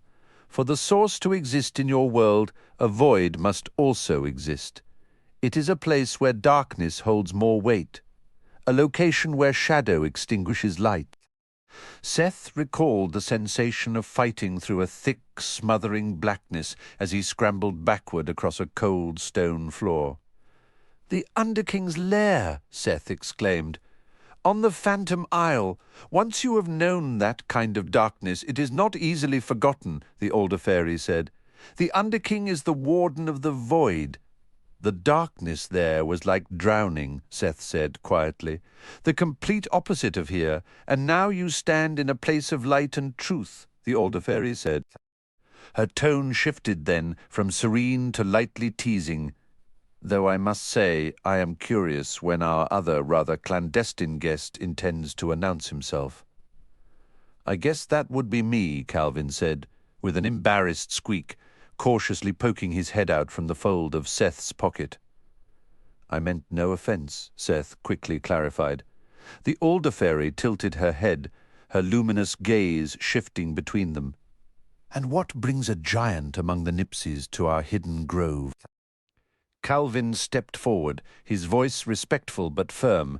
"Seth here defeated growlers. That act marked him as the one destined to end the curse upon your people. I gave my word to stand with him. Your aims are noble," the older fairy acknowledged, her wings giving a soft shimmer. "To lift the curse, the ether gem must be restored to the sky giants." "But the gem was shattered by Raglamar," Seth interjected, a familiar frustration creeping into his tone. "That blade leaves wounds that never mend. Everyone says so." "I have heard such boasts before," the older fairy replied, a knowing smile touching her lips. "There is a sliver of truth in them, but it ignores the very nature of magic in our world. Raglamar itself was forged here, and everything that has a beginning must also have an end. No effect, no matter how powerful, is truly permanent here. It will always fray in time. What one magic can do, another can undo." A spark of desperate hope flickered in Seth's chest. "Can the unforgiving blade be destroyed?" "Without a doubt," she said. "A guiltless soul need only plunge it into the source." Seth's eyes immediately found his cousin, Tess, who stood quietly listening. Tess is innocent. The singing sisters are crafters of fate, the older fairy noted, her gaze lingering on the young girl. It is no accident you arrived with a heart so pure. Seth looked from the fairy to Conrad, afraid to let that hope grow too large. If the blade were destroyed, what would happen to the wounds it made? They would become ordinary injuries, she explained, wounds that could in time possibly heal. Where would any of us be without the chance for healing? Conrad mused, his voice taking on a weary, reflective tone. When I chose the path of the undying, I didn't fully grasp the price. Most of the cost was revealed slowly through centuries of simply enduring. I bet it gets exhausting, Seth said, imagining the weight of endless years. Conrad gave a slow nod. A mortal world offers unique opportunities for growth precisely because it is fleeting. Even my existence here is just a postponement. This world, the sun that warms it, none of it lasts forever. To live here is to accumulate scars. We exist apart from the timeless realms of pure light or endless shadow. Anyone born into this life becomes subject to decay, to lies, to sickness, and to finality. Sounds pretty bleak, Seth muttered, scuffing his boot in the soft moss. But then Conrad's voice shifted, shedding its melancholy for a harder, almost sarcastic edge. Oh, it's a real party. Challenges give us something to push against, a way to test our mettle, or they shatter us completely. Given enough time, our bodies break and die. But the spirit inside can be wounded too, and those injuries don't always show. I've felt that, Seth admitted quietly, thinking of his own regrets. I have walked this world for a very long time, Conrad continued, the sarcasm fading back into a raw honesty. That means I've collected a substantial share of damage. My body persists, but my spirit, I lost the woman who was my entire reason for being. I've seen horrors I can never unsee. I've listened to humans wail in agony until their voices gave out. I felt my soul turn sick with the sting of a betrayal from someone I trusted completely, and I have been the cause of pain as well. I've neglected friendships, taken kindness for granted, and I have maimed and killed on battlefields. Let me tell you, the only thing more corrosive than suffering pain is knowing you've inflicted it on others. Hurting people. That's the worst part, Seth said, his voice barely above a whisper. Feeling like the world would be better off if you'd never been in it. A strange, dry laugh escaped Conrad. My father repaired shoes. I failed at that, and at 2 other trades after it. No one else would have me, and who could blame them? I was a spectacular mix of laziness and stubborn pride. I couldn't manage to feed myself, yet I nursed grand dreams of changing the world. Then the king put out a call for a hero. Someone was needed to attempt the impossible, likely dying in the process. My entire life up to that point had been one failure after another. Suddenly, the idea of risking everything for something bigger than myself seemed simple. I had nothing to lose, and I was desperate to become someone else. So I decided to try. That took courage, Seth said. It was desperation. Conrad corrected his tone final, but it changed everything. Seth took a deep breath, the weight of the conversation pressing on him. We're in the middle of a crisis. I know you're trying to help me understand something, and I appreciate it, but maybe we should focus on how to actually fix the ether gem now. Conrad didn't answer with words. Instead, he simply gestured, his finger pointing directly at Seth's abdomen. The source cannot heal you if you refuse to be healed. I've done things that can't be undone, Seth replied, his voice heavy. People died because of me. Agad is gone. I ignited the war with the dragons. I was the one who released the undead from the Blackwell at Wyrmroost, giving Celebrant the opening he needed to seize the preserve. I know I wasn't in my right mind, and Ronodin deceived me, but the choices were mine. I don't merit any pardon. Conrad studied him silently for a time. "Nobody who needs forgiveness actually deserves it," he finally said. "Not a single soul. We all commit errors we can't take back. While we may not merit clemency, every one of us has a claim to it, simply for having the grit to exist in this flawed world, where imperfect beings do imperfect things. The well of forgiveness never runs dry. The unforgiving blade was not named by chance. The Alder Fairy noted. Certain injuries only seal when forgiveness is granted, and they fester eternally without it, Conrad added. Seth felt tears welling in his eyes. How do I even start to find it? You simply accept it, Conrad stated. Acknowledge your errors fully, then let them go as you move forward. You'll also discover that forgiving others makes it easier, bit by bit, to forgive yourself. I can try, Seth murmured. That is all any of us can manage, Conrad said, exchanging a look with the Alder Fairy. Tess, the Alder Fairy said gently, would you be so kind as to place the black sword into the sauce? Won't it hurt her? Seth whispered. I could not touch it, Conrad confirmed, nor could the Alder Fairy. No true servant of light can. This child, however, is innocent. That purity allows her to cross certain boundaries without harm. Tess lifted the unforgiving blade, holding it at arm's length, and carried it to the glowing pool of the source. With a careful motion she let it fall into the radiant depths. A blot of shadow bloomed in the ether around the sword, spreading like ink. Then the surrounding light flared, brighter, pressing inward, and the darkness shrank back until the blade was visible once more, now pulsing with a brilliant, pure luminescence. In a sudden flash, the sword was gone. Seth's hand went to the stab wound in his abdomen. The sensation was different.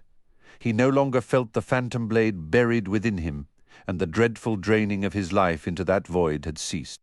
Yet a shadowy corruption lingered, a cold whisper urging him toward the ranks of the undead. The wound has changed, Seth observed. All injuries inflicted by that cursed blade are now ordinary wounds of this world, the Alder Fairy explained. Anything cut by the unforgiving blade can now be healed. The blade is truly destroyed, Seth asked. With the annihilation of this fragment, Raglamar has been utterly unmade, the Alder Fairy said. In balance, this means it could one day be reforged, or a similar artifact of dark power might arise. But that is a dilemma for another age. What about those I killed with it? Seth pressed. Those who are dead remain so, the Alder Fairy replied, but all surviving wounds now have the chance to mend. Seth felt a wave of relief for Newell. Then his expression darkened. I still feel the darkness inside me. The harm done to your essence can also be repaired, the Alder Fairy said. But it will be harder than stitching flesh. You face a choice. Are you willing to renounce all darkness? Seth thought of the power his shadow charming abilities granted him. It was a core part of his identity. Would I still be a shadow charmer? No, the Alder Fairy answered plainly. The darkness within you would be purged completely. You might find it liberating, Conrad offered. Seth rubbed his forehead. What would he be without those powers? He had grown dependent on them. Yet so much of the chaos he'd unleashed was rooted in that very connection to darkness. A sudden grim memory surfaced, a fleeting vision of Renaudin's smirk in a rain-soaked alley, a moment of temptation he'd never confessed. Shaking it off, he focused. Renouncing the darkness won't make me immortal, will it? Not unless you drink the ether, Conrad said. Immerse yourself in the source. It should cleanse the darkness without altering your lifespan. Just be sure to keep your mouth shut. Will it heal my injuries? Seth asked. This world can break you, Conrad acknowledged. But there are realms beyond it, higher, purer places. The source is a testament to that. It connects to them. This will help you. The ether interacts uniquely with each person, shaped by their true nature and deepest desires. Do you now formally reject the darkness? Inquired the Fairy Queen. Will you pledge yourself to the light and work to preserve the balance? Seth's mind drifted back to growlers, tempting him with the path of a shadow charmer.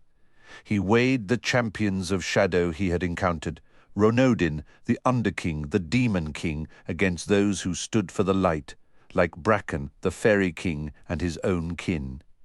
He recalled the hollow dread he felt near the void, starkly different from the warmth here beside the source. The memory of the unforgiving blade's cold presence within him surfaced alongside the haunting sorrow of the undead. "Yes," he stated firmly. "I renounce the darkness. I will fight for the light. I will help keep the balance." "That is what I needed to hear," the older fairy replied, her voice softening. "I hold great hope for you. If those words are true," Seth looked at the glowing pool. "Do I just jump in? Maybe a cannonball?"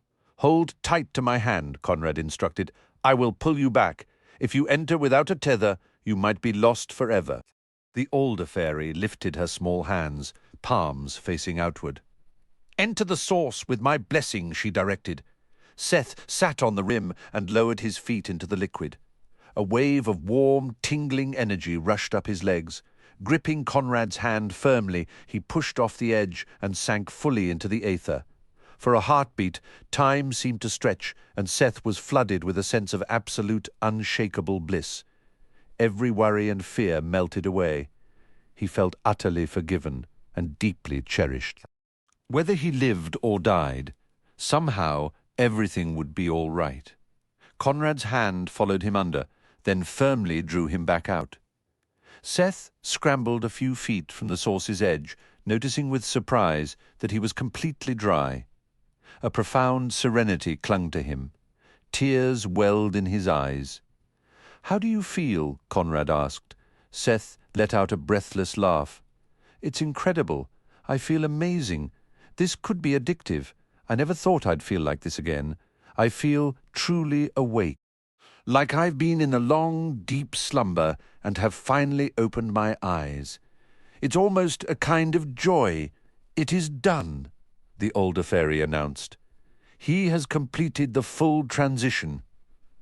"What do you mean?" Seth asked, a grin spreading across his face. "You must have been sincere," Conrad explained. "Often exposure to the source merely purges the darkness. That is wonderful in itself. But on rare occasions the darkness is not just removed, it is replaced with light." "Is that why I feel so good?" Seth wondered. "You'll find the feeling is contagious," Conrad said with a nod. "You are no longer a shadow charmer, Seth. You have become something far more rare. You are a shadow healer." On the horizon, ominous clouds gathered, streaked with unnatural hues of green and yellow, resembling a vast, sickly bruise. Kendra watched the unsettling sky from her position outside the city's main gate, and Andromedas paused beside her to follow her gaze. "A most unnatural storm," the wizard observed. "It seems Celebrant has a taste for theatricality." "That's caused by the dragons?" Kendra asked. "Does it mean Celebrant has already reached Salona?" "At least an advance force has arrived," Andromedas confirmed. "All the more reason to begin our work." Serena called up from where she stood nearby, her voice carrying a new sharp edge of impatience that hadn't been there before. "Agreed," Andromedas said. With a wave of his hand, the air before Serena began to shimmer and warp. Serena darted into the distortion and disappeared. "Is bringing such a small army really worth this magic?" Nox asked, skepticism plain in his tone. "It requires little effort," Andromedas reassured him. "The strain of teleportation grows with the mass being moved. Creating a gateway for their entire legion is no more difficult than translocating a single person of your size." The shimmering portal flickered, and with Serena at the lead, the legions of Nipses began to march forth. Spending time with Calvin and Serena had made Kendra forget that ordinary Nipses were no larger than grains of rice. In coordinated teams, they hauled tiny siege engines, catapults that could fit inside a thimble ballistae that could balance on a coin. The vast host resembled a meticulous colony of ants more than a traditional army. Nox leaned closer to Andromedus, lowering his voice to a whisper. "And they're supposed to help us fight dragons?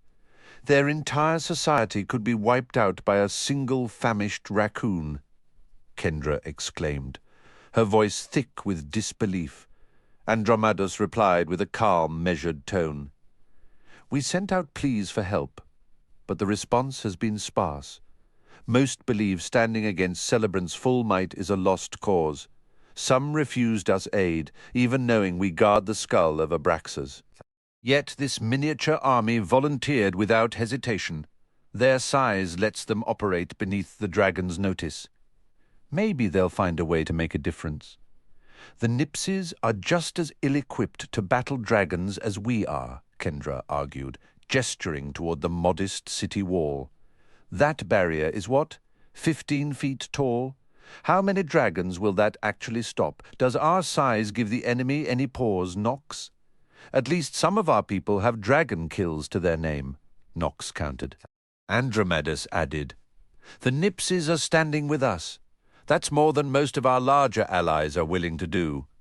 The tiny forces fanned out cautiously after emerging from the portal, a disciplined tide of miniature soldiers advancing into the tall grass. "That's the last of them," Serena announced as the final column marched through. With a wave of Andromedus's hand, the shimmering gateway dissolved. "Keep clear of the road," the wizard cautioned the Nipsies. "This is a major thoroughfare. The risk of being trampled is very real." "Our deployment will be strategic," Serena assured him. Kendra watched the small figures vanish into the vegetation flanking the road.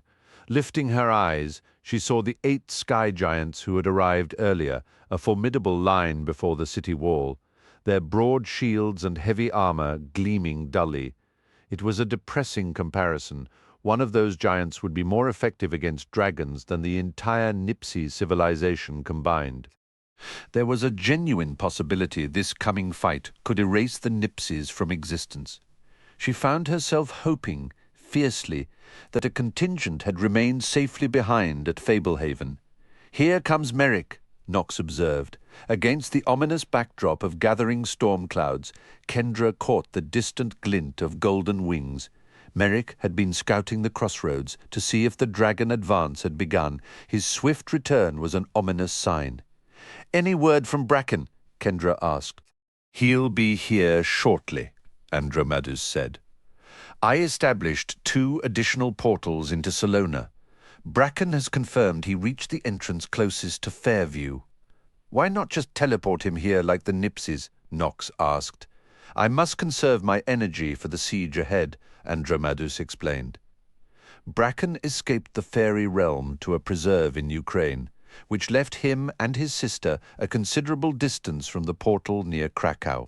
Kendra clarified for Nox. Those portals were created for refugees, Dragon Watch agents, and other allies fleeing fallen preserves. There were too many to transport individually, and funneling everyone through the crossroads was too dangerous. "What's to stop our enemies from sneaking through?" Nox pressed. "The portals are under surveillance. Andromedus stated, I can dismantle them at a moment's notice." Merrick shot toward them at breathtaking speed. He landed looking harried, though his voice was controlled. "Dragons are flooding through the crossroads. The assault is beginning. We need to retreat to our defensive positions now." "I'll wait here for Bracken," Kendra insisted. "I passed him on my return," Merrick said. "He's near. I'm surprised he's not in sight yet." "Kendra, we must fall back behind the wall," Andromedus ordered. "The magical barrier will be raised the instant Bracken and his sister are inside." Kendra knew the barrier was the town's primary defense, an invisible dome that would shield them. She obeyed, though moving inside severely limited her view. Once through the gate, she considered climbing the wall for a better vantage point, but decided against it. She wanted to be on the road when Bracken arrived. A rising wind, sharp with the scent of rain, whipped through the open gateway, a herald of the approaching storm. Then she heard it. The rapid, rhythmic thunder of hooves at a full gallop. The sound swelled, and a unicorn with a rider burst into view, moving at a speed no ordinary racehorse could ever match. After Bracken passed through the gate, Andromadas gestured, and a chorus of incantations rose from the wizards. Some lifted their hands, while others gripped their staffs tightly. The gate sealed shut. Bracken leaped from the unicorn, his boots skidding to a halt right before Kendra. His eyes, filled with worry, scanned her face, taking in every detail he had missed. A sudden bright smile broke across his features as he pulled her into a tight hug, lifting her slightly until she was on her toes. When he let go, Kendra swayed, steadying herself. "You made it. Sorry for the delay," Bracken said, his voice warm. "You're not an easy person to track down. At least I got here before the dragons did."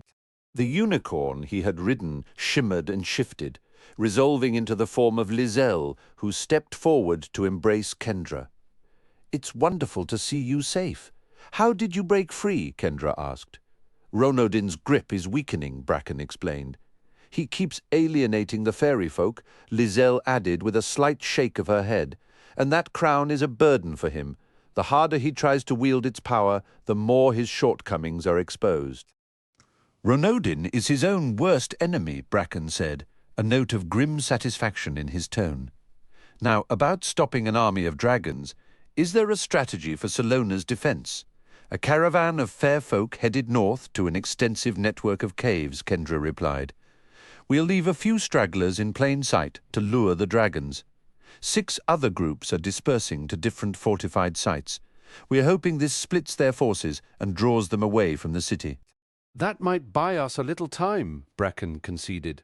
"We know a direct fight in the open is suicide." Kendra continued.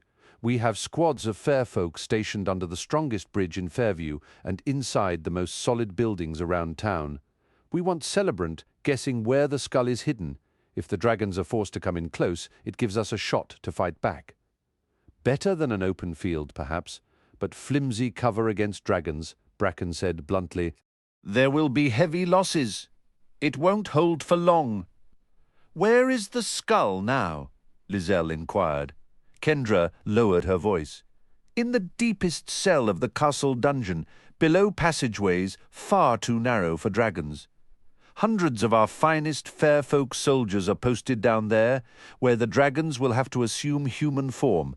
The Somber Knight, Vanessa, and others are waiting in the chamber with the skull itself." "Why, Vanessa?" Bracken asked. "We recruited a dragon named Dagny who swore allegiance to Dragonwatch," Kendra explained. "Dagny prefers her human shape, but she agreed to take a sleeping draught and let Vanessa pilot her dragon form. Normally, a Narcoblix couldn't handle a dragon's power," Bracken noted. "But this is consensual," Kendra pointed out. "A clever move," Lizelle said approvingly. "What else have we got?" Bracken pressed. "The remaining fair folk are on the walls and throughout the castle," Kendra said. "The town's alleyways and the castle corridors are full of ambush points. We have a fair number of giant crossbows and a few catapults. The wizards have raised magical shields." "The castle had no built-in defenses?" Bracken asked. "None," Kendra admitted. "Peace has reigned here for generations. We're up against Celebrant's entire horde," Bracken stated. "At least 2,000 dragons," Kendra confirmed. Bracken ran his hands through his hair and let out a low whistle. "Without the dragon slayers, 10 powerful dragons could likely take this castle. With them, maybe 30 Celebrant and his personal guard could probably manage it alone.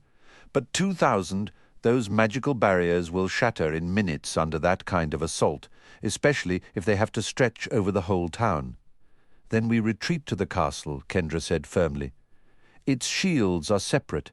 Even the castle's barriers won't hold indefinitely," Bracken countered.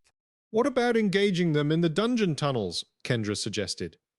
"Given the circumstances, it's our best option," Lizelle agreed. "Dragons with a bit of cunning and patience could easily bring down entire underground corridors and carve out new paths using their fiery breath." "Celebrant is as sharp as they come," Bracken remarked. Kendra added, "Our best shot is to eliminate him, along with his son. Tamarin, Merrick, and Gerwin are going straight for them." It's reassuring to have two legendary dragon slayers leading the charge, Bracken acknowledged. But how do they plan to reach the Dragon King himself? Merrick can fly, Kendra explained. And Gerwin will be mounted on the winged horse, Noble, Lizelle noted. It's a daring move. Bracken reluctantly agreed. I see the strategy, however. Dragon slayers are far more effective when they can corner a single target. Sending them into a sky swarming with dragons to hunt the most dangerous creature alive fills me with dread for their safety. If we take down Celebrant and Tamrin, the entire war could shift, Kendra insisted. Bracken countered, without Celebrant, the dragons would lose their unity, but that alone wouldn't spare Salona. If their king falls here, they'll reduce this land to ashes in their rage. And they'll complete their primary objective, Lizelle pointed out. Once the sovereign's skull is destroyed, their next move is anyone's guess. It all hinges on whether Celebrant's successor carries the same vendettas and ambitions. Bracken turned to Kendra with a serious expression. Does Andromadas have an evacuation plan for you? Kendra replied. He believes he can get many of us out, if it comes to that. Bracken's gaze softened. I care about what happens to you? Kendra nodded, her throat tight. You need to be prepared to run when the moment comes, Bracken urged. We have to win this, Kendra insisted, her voice firm. Everything is riding on it. Do you have your horns with you? I wasn't able to escape with them, Bracken admitted. Lizelle still has her third horn. Then take this, Kendra said, handing him his smallest horn. Better than nothing, right? Far better than nothing, Bracken said, a flicker of regret in his eyes. I should have left them all in your care. Seth is on a covert assignment from the Singing Sisters, Kendra shared. They told him it might give us a fighting chance. The sisters are rarely wrong, Bracken said. Did they specify how much of a chance? Dragons, a shout erupted from the wall's summit. The cry was quickly taken up by others, swelling into a wave of near panic. Silence. Andromedas's voice thundered, impossibly loud. Fear is a dragon's favorite weapon. Complete your final checks. If you were issued courage potions, drink them now. Most of the fair folk can resist the paralyzing dragon fear, Bracken mentioned. Not all, but the majority can. Nox approached Kendra. Should we go up to the wall to get a look? Bracken offered a grim smile. It will be a spectacle unlike any other, this many dragons attacking simultaneously. Nobody has ever faced even a fraction of this number, Lizelle observed, as they began moving toward the stairs. Ready for the fight? Bracken asked, giving Nox a hearty clap on the shoulder. I took my potion, so I'm feeling surprisingly brave, Nox said. Kendra introduced, Lizelle, this is my cousin, Nox. Former Giant King, at your service. Nox added, offhandedly. The honor is mine, Lizelle replied. The top of the wall was broad, nearly 10 feet across. After ascending the stairs, Kendra moved to an opening in the parapet and gazed out at the ominous clouds gathering on the horizon.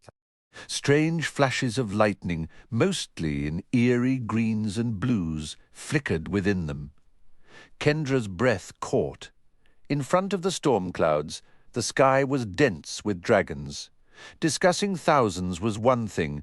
Witnessing that vast, seething host was entirely another. The approaching dragon storm made the previous assault on Titan Valley seem like a minor skirmish. We are completely finished, Nox groaned. Lizelle, stay with Kendra and Nox, Bracken instructed. When the time comes, take your true form and get them to the castle as fast as you can. Where are you going? Kendra asked. I have a thought to share with Andromadas, Bracken said, and I need to find where I'll be most effective in the defense. What's the thought? Kendra pressed. Bracken gestured toward the turbulent sky. Why would dragons conjure a storm? Turbulent winds make flying more difficult for everyone. That's a good point, Kendra said. Bracken continued. Notice how the storm is holding back, trailing behind the dragon army itself. It's not traveling with them. Bracken stated. Does it give them a boost? Knox inquired. Absolutely, but they don't require assistance for such a short flight, Bracken replied. The distance is negligible. Then what's the purpose of the storm? Kendra pressed. The dragons are aware we have wizards here, Bracken explained. Celebrant likely understands that weather magic poses the biggest threat to his assault. That brewing tempest is a preemptive strike against anything we might conjure. If we send a storm their way, they'll attempt to counter it with their own. I need to confirm Andromedus has explored every possible atmospheric edge we can manufacture. Go, Knox urged, shooing Bracken along. We require every advantage. Bracken sprinted down the wall to where Andromedus was deep in discussion with 3 fellow wizards. He began speaking rapidly, pointing emphatically toward the ominous clouds gathering on the horizon. As Merrick landed softly beside Kendra, the town fell into an eerie silence, every soul positioning themselves for a view of the approaching threat.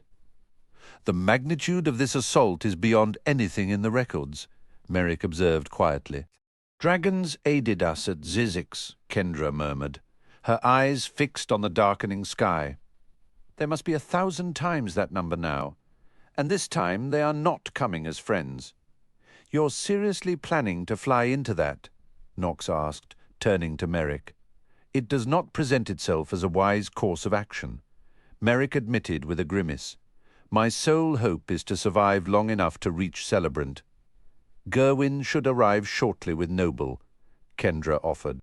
2 airborne dragon slayers against a legion of 2,000 dragons, Merrick calculated dryly. Not the favorable odds one would select. How do you even plan to get near Celebrant? Knox persisted. Won't the others incinerate you before you're within a mile of him? We possess a confidential tactic, Merrick said, lowering his voice. Only Gerwin and I know the precise details, and one other. We cannot risk the strategy being discovered. Can you tell us now? Knox asked. You will witness it soon enough, Merrick replied. Bracken returned, slightly out of breath. Kendra, I'm heading to that central tower, he said, pointing toward a structure in the heart of town bristling with 6 massive crankbows. Andromedus wants me to aim them while others manage the reloading. Won't you be a prime target up there? Kendra asked, her worry evident. A target launching projectiles the size of small spears every few seconds, Bracken countered with a tight smile. It's preferable to confronting dragons from the ground. He stared out beyond the battlements, his expression hardening. There are too many. The magical barrier won't withstand them for long. I'll keep an eye on her, Lizelle assured him, stepping closer to Kendra. Her presence is vital here. Please, try to stay safe, Bracken said to Kendra, giving her hand a quick, firm squeeze. His gaze held hers, conveying a silent promise before a trumpet blast echoed and he dashed away. For a fleeting moment, Kendra remembered a quiet conversation they'd once shared by a garden wall, where he'd confessed his deepest fear wasn't battle, but failing to protect what mattered most. The memory steeled her resolve. Did anyone consider soliciting physical aid from the demons? Merrick called over to Kendra. Andromedus investigated the possibility. Kendra answered, Their terms demanded we release a host of their brethren from confinement, including Orogoro and Brogo. The cost was prohibitive. We refused to ignite a fresh apocalypse, merely to delay this one. They're approaching rapidly, Knox announced, his voice tense. Kendra looked out. The dragons were now close enough to make out variations in their silhouettes and hues. They moved in coordinated clusters, resembling squadrons of bombers, poised to level a city. A strange, defiant calm settled over her. I'm going to shine my light at them, she told Lizelle. Can you amplify it? Channel your radiance outward like a beacon, Lizelle instructed. It should create a severe glare to disrupt their vision. I'll unleash everything I have, Kendra vowed. I'll be sure not to glance in your direction, Merrick said, offering a faint, almost sarcastic smile. The confusion might just provide the opening I need. Suddenly, The invisible barrier protecting the battlements flared into visibility directly above them with a flat, brilliant burst of blue energy and a sharp electric crackle. Kendra recoiled from the sudden flash. An instant later, Raxtus materialized just outside the barrier, hovering beyond the wall, his approach having been completely concealed. "A shield," the glittering dragon exclaimed, shaking his head. "I should have guessed. Fortunately, my scales are quite resilient." It was utterly invisible. You really ought to post a warning sign. A wave of startled whispers rippled along the wall at the appearance of the radiant creature. "Where am I most needed?" Raxtus asked. "This dragon is with us," Merrick shouted to the surrounding defenders. "Can we get him inside?" Kendra asked, her voice tight with urgency. Andromedas responded from further down the wall, through the main gate. "I've got a wizard on standby for this exact scenario. Chuntao can create a temporary breach in the barrier to open it." Merrick shot off like an arrow.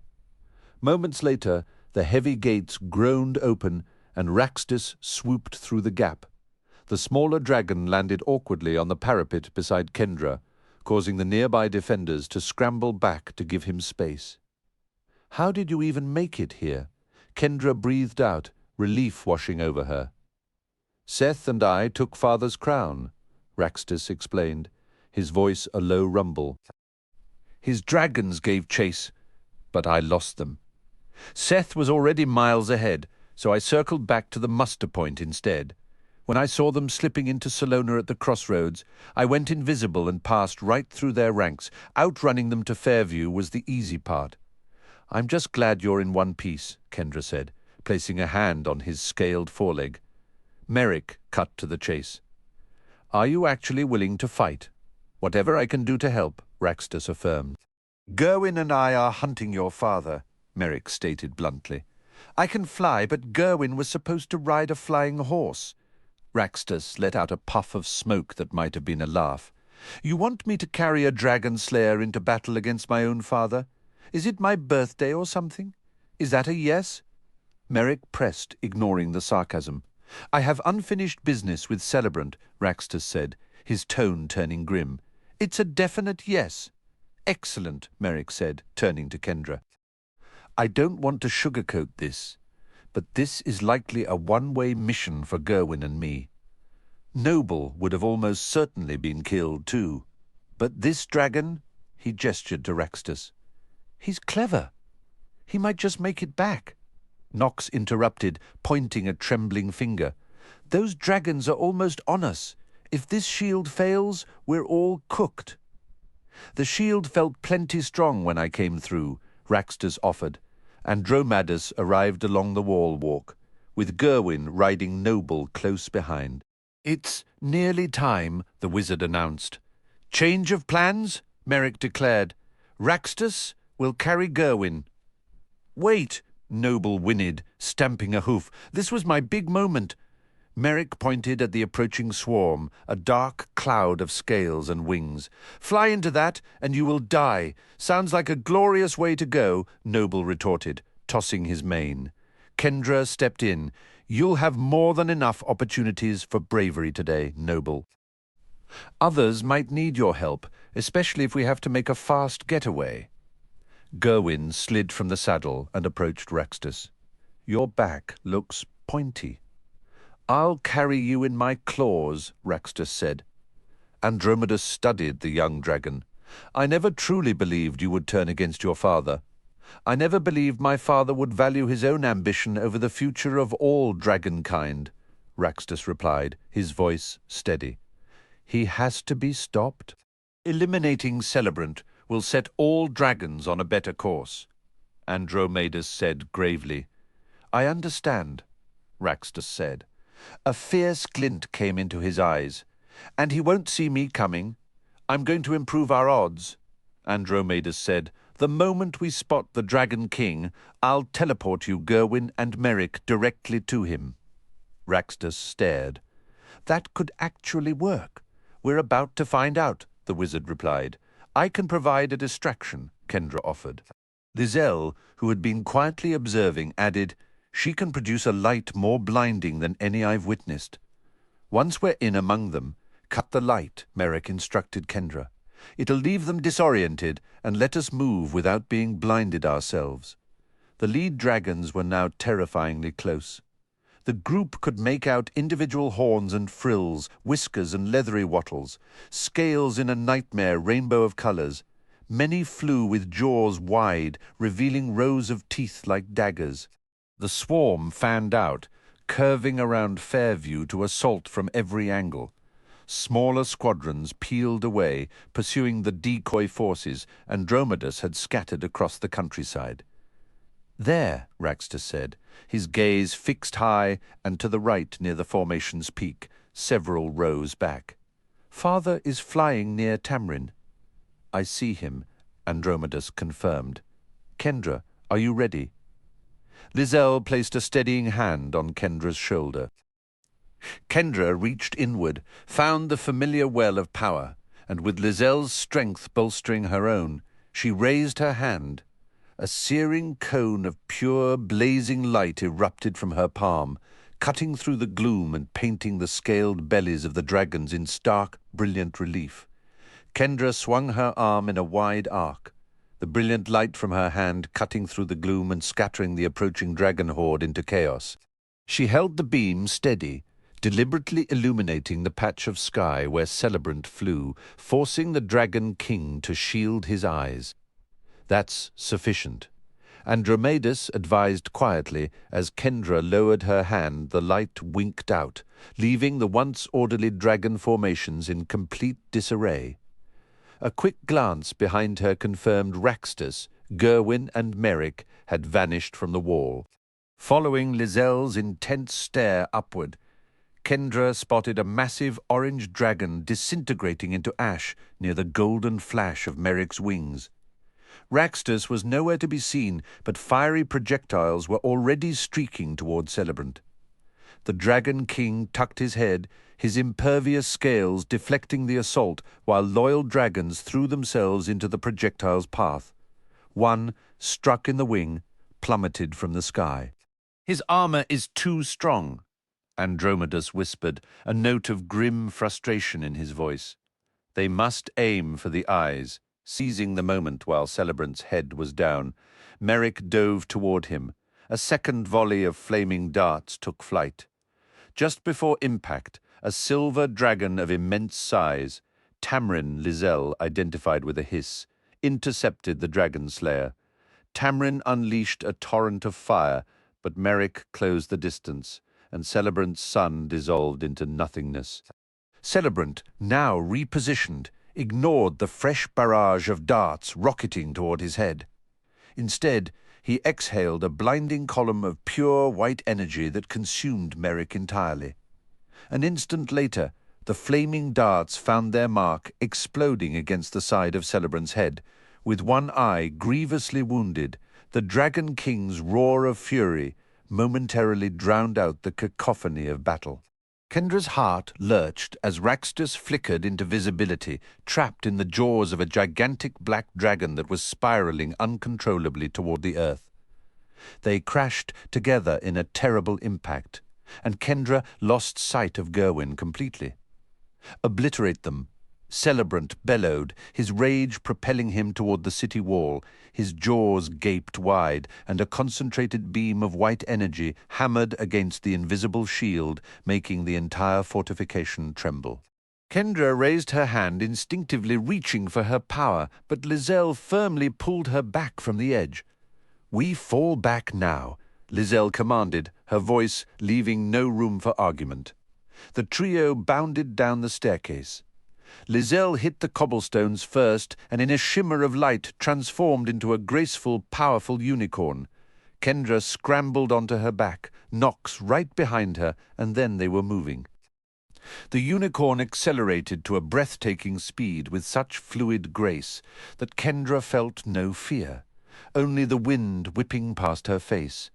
Risking a look back, she saw an apocalyptic storm of dragon breath, fire, lightning, searing energy, acid, frost, and strange viscous fluids pummeling the magical barrier, forcing it to bulge inward. The city wall shook violently, merlons crumbling and deep cracks racing from top to bottom.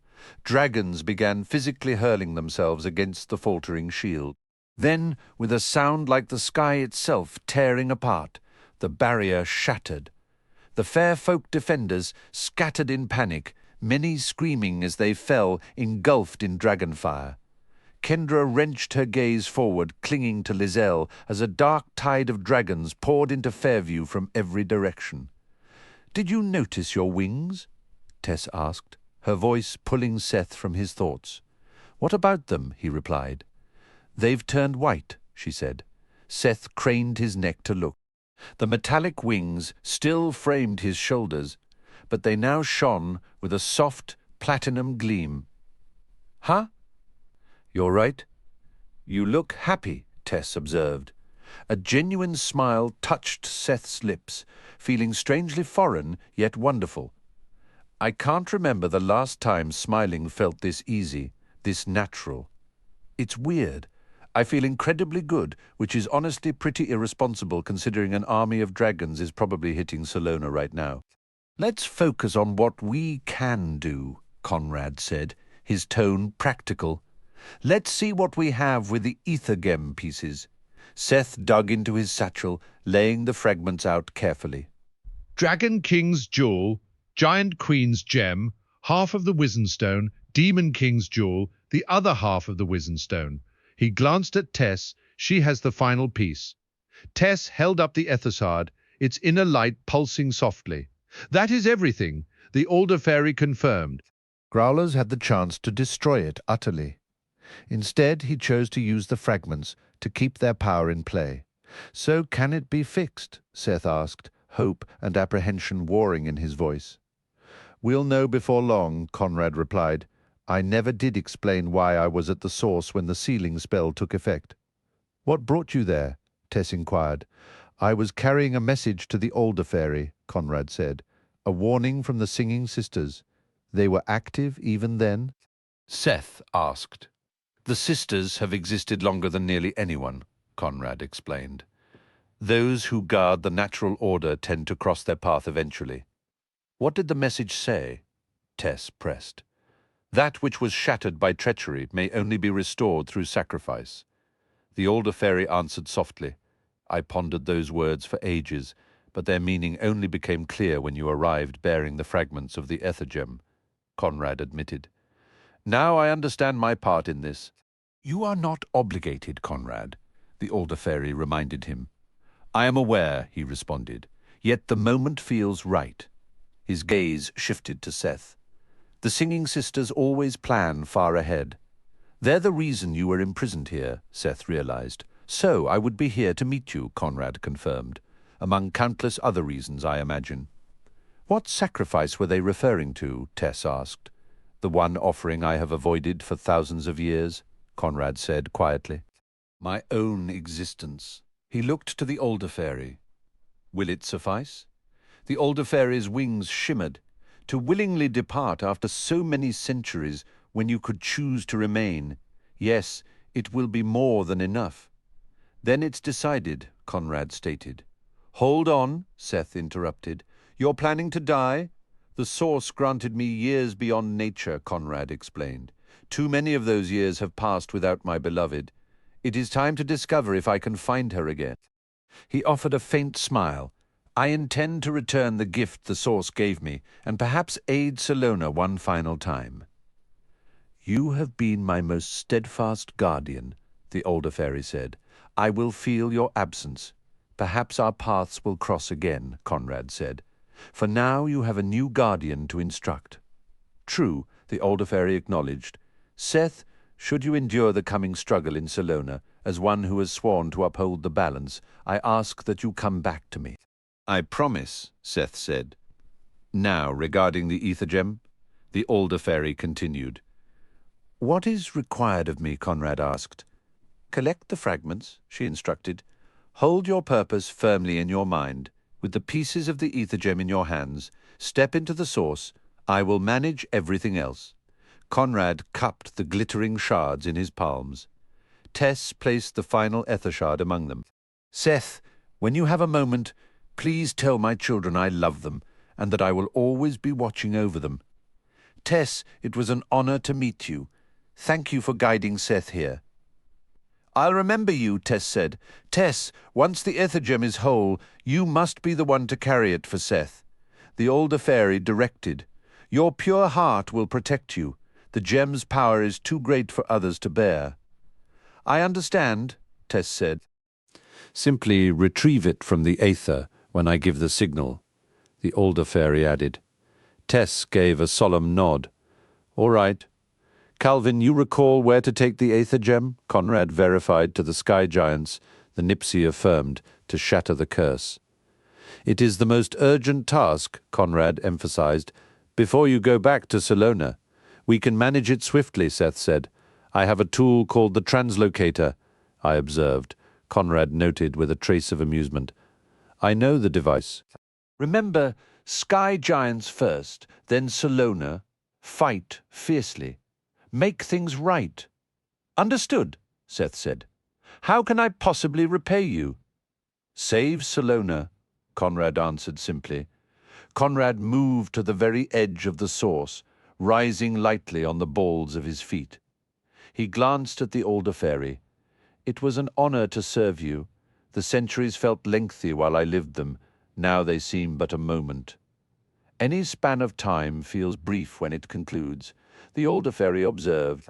Drawing a deep breath, Conrad looked down into the swirling depths of the source. One last adventure. It is the start of far greater things, the older fairy assured him. You will understand. Do a cannonball, Tess suggested suddenly. How does one do that? Conrad asked, his tone shifting to playful curiosity. Tuck your legs up, Seth explained, a grin breaking through. So you make a big splash. Conrad shrugged, a genuine smile touching his lips. All right. Why not? His eyes travelled over the vibrant garden surrounding them, lingering on a cluster of luminous night-blooming flowers he had tended for centuries. I will miss this place. Where you are going is far better, the older fairy whispered, in nearly every respect. Still, this place has been our home for ages, Conrad replied, with a sigh. I guess everyone faces a final day eventually. With a sudden spring, he folded his legs and dissolved into the shimmering aether. The older fairy glowed intensely, her eyes shut tight and her small arms extended, palms facing downward. Now, child, you must retrieve the gem from the ether, the older fairy's voice echoed. Tess dropped to her knees at the source's brink, with Seth positioning himself close by, ready to steady her if she leaned too far. Bending low, she plunged both hands into the luminous mist and drew out an elongated, flawless white gemstone. It is finished, announced the older fairy. What comes next? Seth pressed. Make haste to the sky giants, she urged. The clock is ticking. Protect Salona. Should you survive, come back to me, and speak of the source to no one. Tess, Seth said quickly, can you manage to hold the gem and still touch the translocator?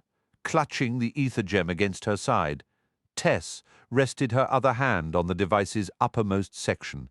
Seth focused on an image of a town square and rotated the middle segment. A familiar sensation of contraction washed over him, and suddenly they were standing in the very square where he had once taken the ether shard. Night had fallen, and colossal structures loomed around them. Why is it so dark here?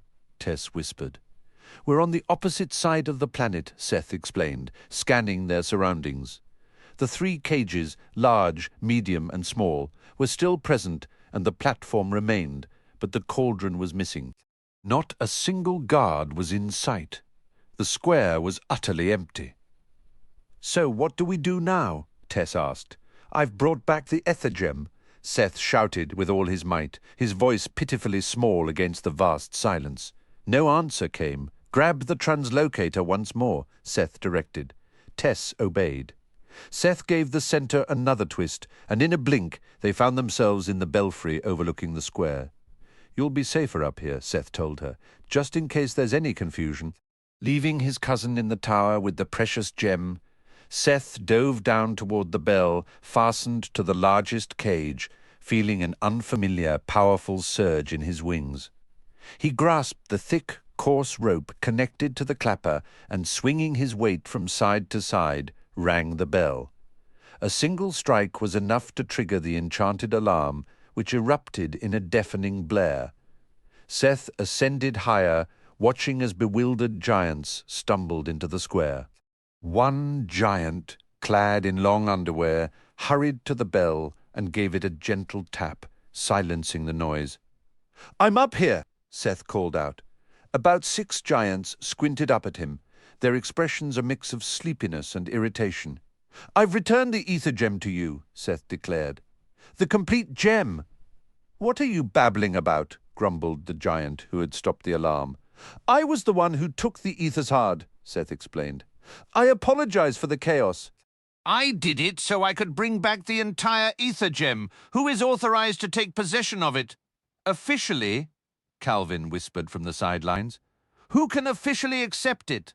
Seth corrected. This can't be real, one giant muttered, pulling off his nightcap to scratch his head in disbelief. It's a deception, another insisted. Listen, this isn't a trick, Seth said firmly, a hint of impatience creeping into his tone. But we need to move quickly, or I might reconsider. We're attempting to right an ancient injustice, and time is critically short. The giants clustered together, murmuring urgently, before 2 of them sprinted off in opposite directions. The giant who had silenced the alarm looked up at Seth. If your claim is true, you will become a legend. If you are lying, I will personally track you down and make a meal of you. I'd be more of a light appetizer, Seth retorted dryly, but I understand the threat. Fortunately, this is neither a lie nor a trick. Do you have a name? Ulnik the giant answered. I'm Seth. We are summoning the proper authorities, Ulnik stated. Am I still speaking Giganti? Seth verified, fluently. Ulnik confirmed. Well, at least I kept that skill, Seth muttered to himself. He waited. More giants began to assemble. Once the crowd exceeded 50, 2 figures stepped forward. One wore a light green toga, a laurel wreath resting upon his curly white hair. I am Dectus, acting governor of the sky giants.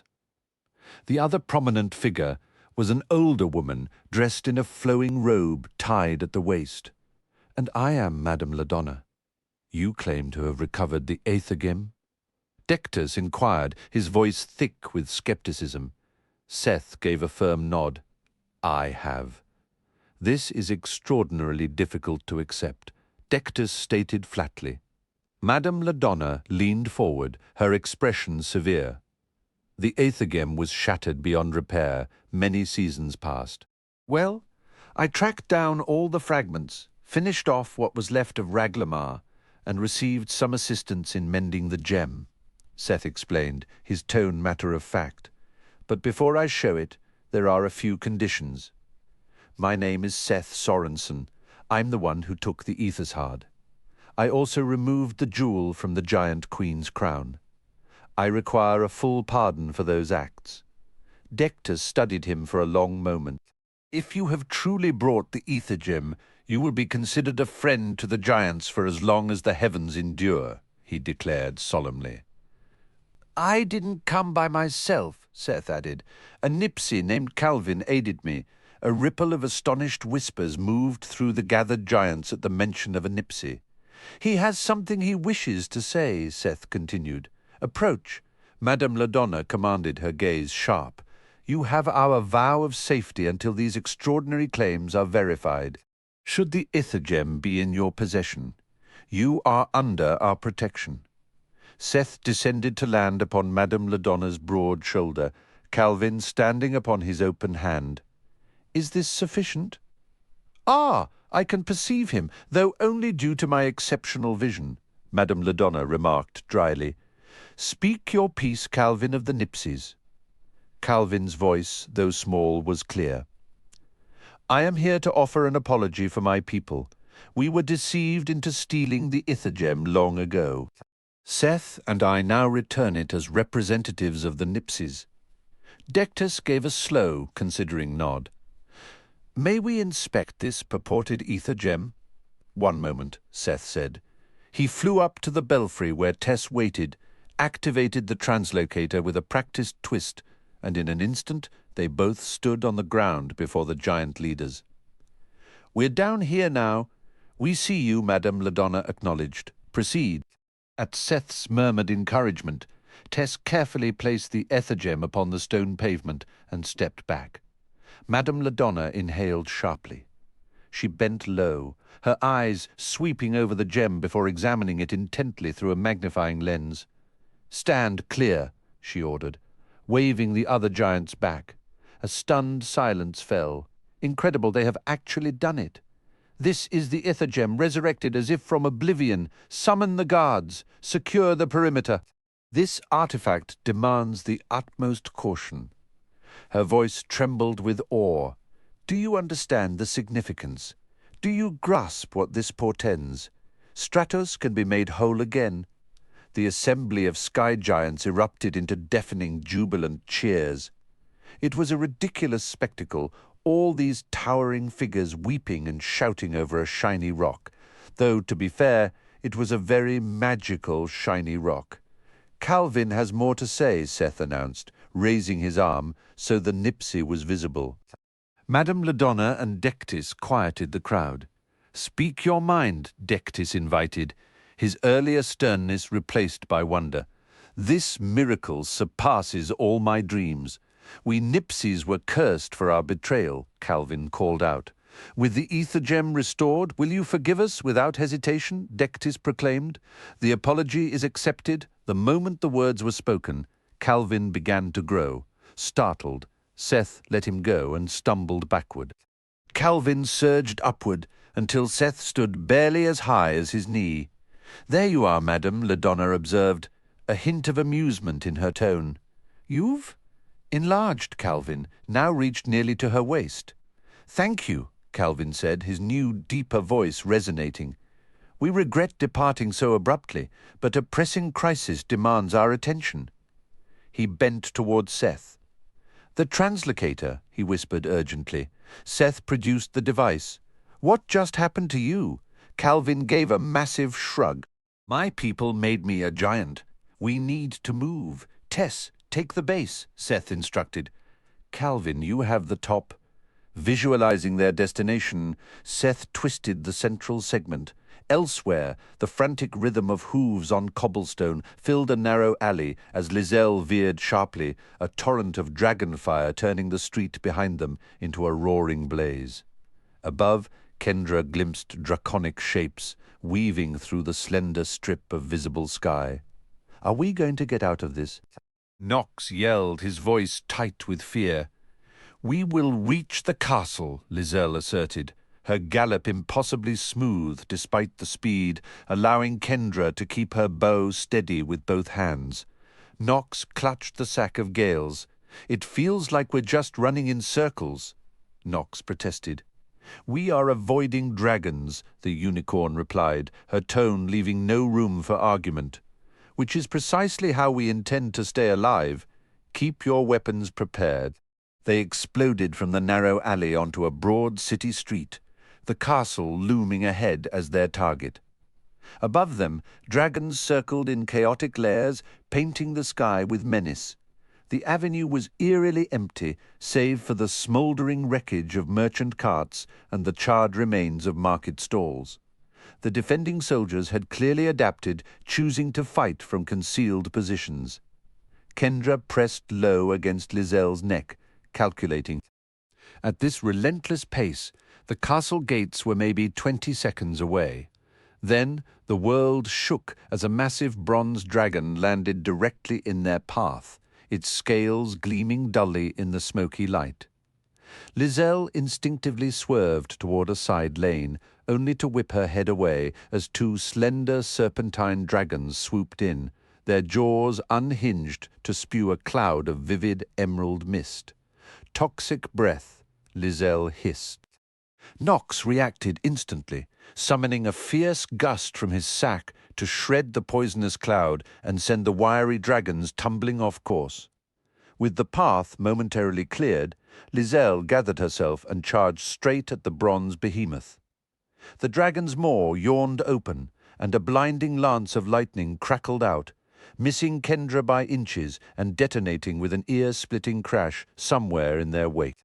Kendra nocked an arrow, drew the fletching to her cheek, and with a whispered count, let it fly.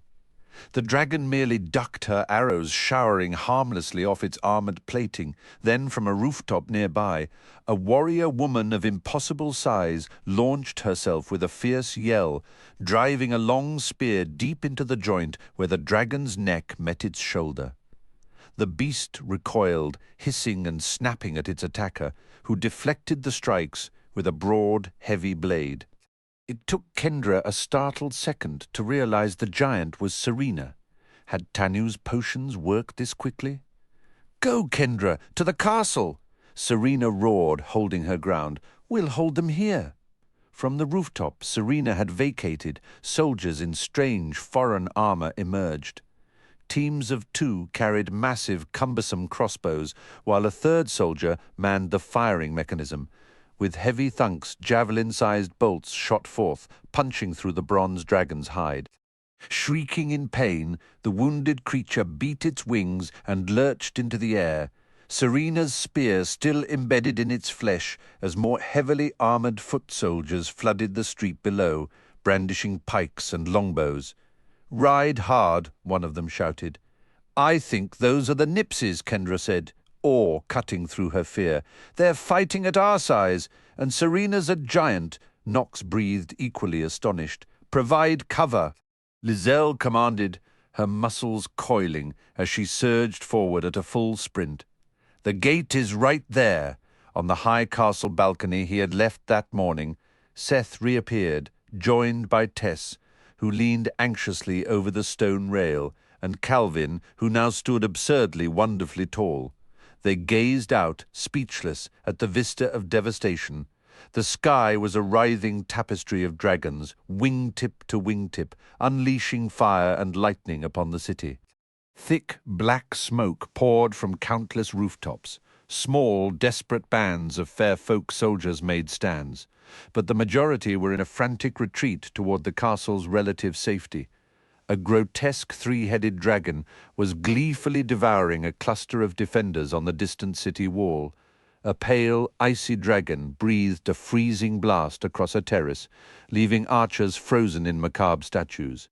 A hulking dragon, armored in stony plates, rampaged down a side street, crushing everything in its path. Arrows rained down on the invaders, most bouncing away or sticking like mere thorns. A brave knight on horseback charged a crouching dragon, lance levelled only to be engulfed and thrown back by a river of fire. Swordsmen scattered, diving for doorways to escape a sizzling spray of acid from a green dragon soaring past. The few victories seemed pitifully small. The Triclops, Mombatu, was chasing a hobbled, 2-headed dragon with a broken wing, relentlessly battering it with his huge club. From a watchtower, a launched harpoon found its mark, skewering the side of a slender turquoise dragon adorned with curved spines. Its body plummeted, smashing through a stone colonnade beside a city park.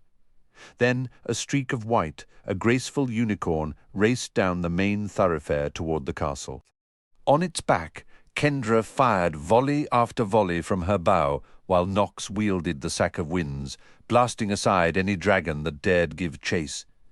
The unicorn, a blur of motion, shot through the castle gateway, and the frustrated dragons banked away, seeking easier prey. A jet of flame erupted, only to slam against an invisible shield that shimmered into view. "The castle's protective barriers are holding," Seth observed, his voice tight. "But the city's defenses have failed. This is a slaughter."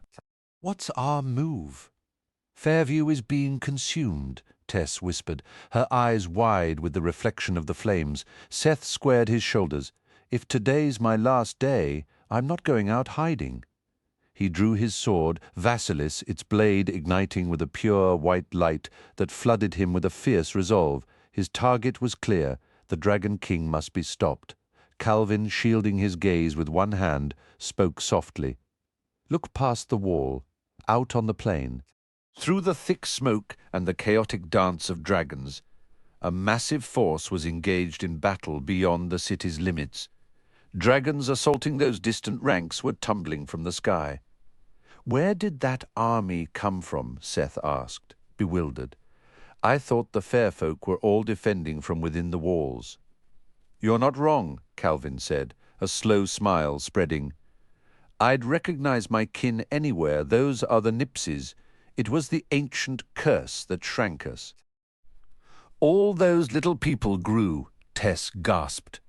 Human-sized now, Calvin confirmed, his voice swelling with pride. Their weapons, their armor, even the war machines they brought with them, all restored. They amplified my size when they named me their champion. So I suppose I'm the giant in this story.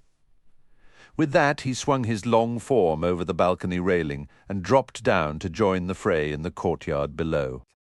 A capricious wind, first from the west and then a countering blast from the northeast, swept across the city, throwing dragons into disarray and causing several to collide mid-air. Above the castle, dark clouds began to spiral violently. Look, Tess said, pointing upward.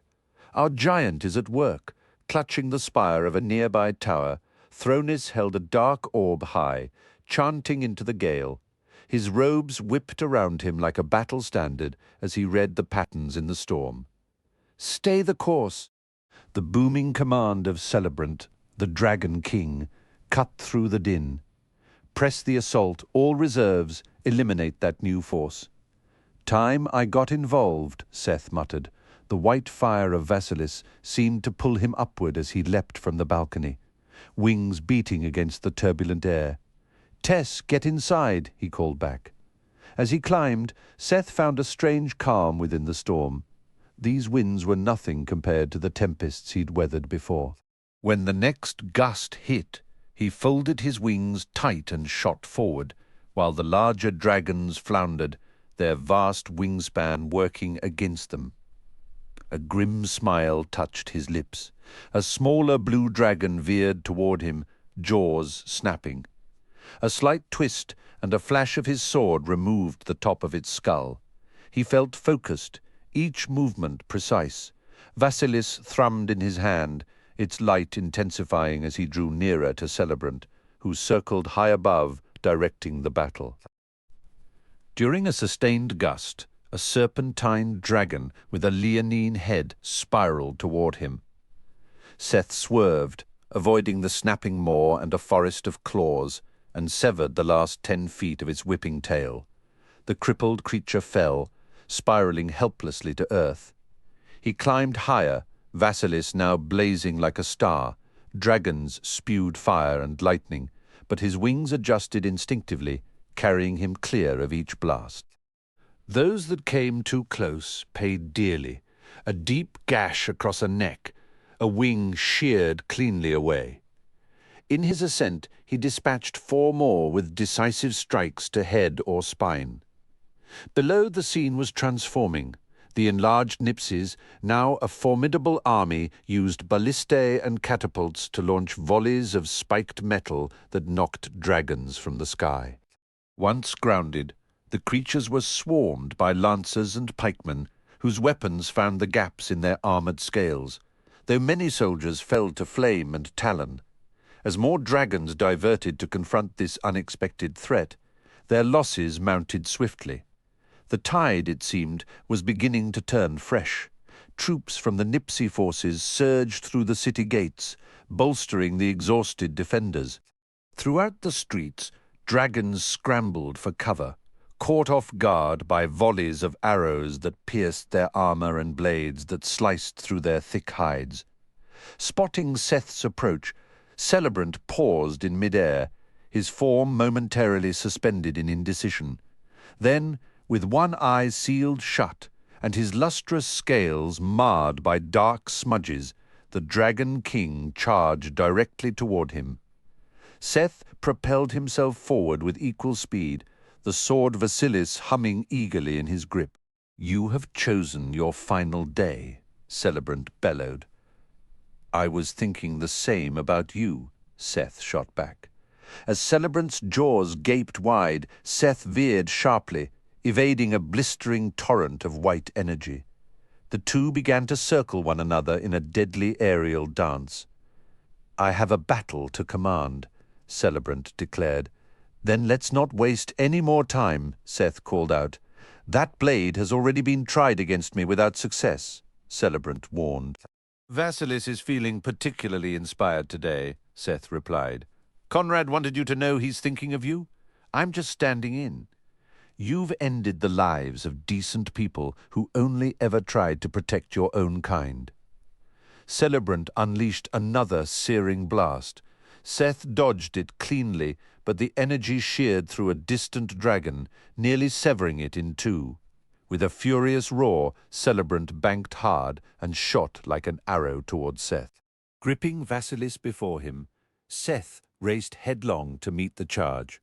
At the last possible second, he dropped just low enough to streak beneath the massive dragon, Celebrant's jaws snapping shut on empty air right above him. "Raxtus says hello," Seth shouted, driving his sword upward to slice a long, deep gash along the Dragon King's belly from throat to tail. A viscous flood of inner matter poured out, enough strange material to keep an alchemist like Tanu occupied for a season. Celebrant's roar of pain choked into a wet, gurgling rasp. "This cannot be!"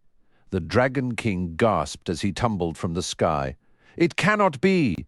His strangled cries ended abruptly when he struck the earth. Enraged dragons swarmed towards Seth.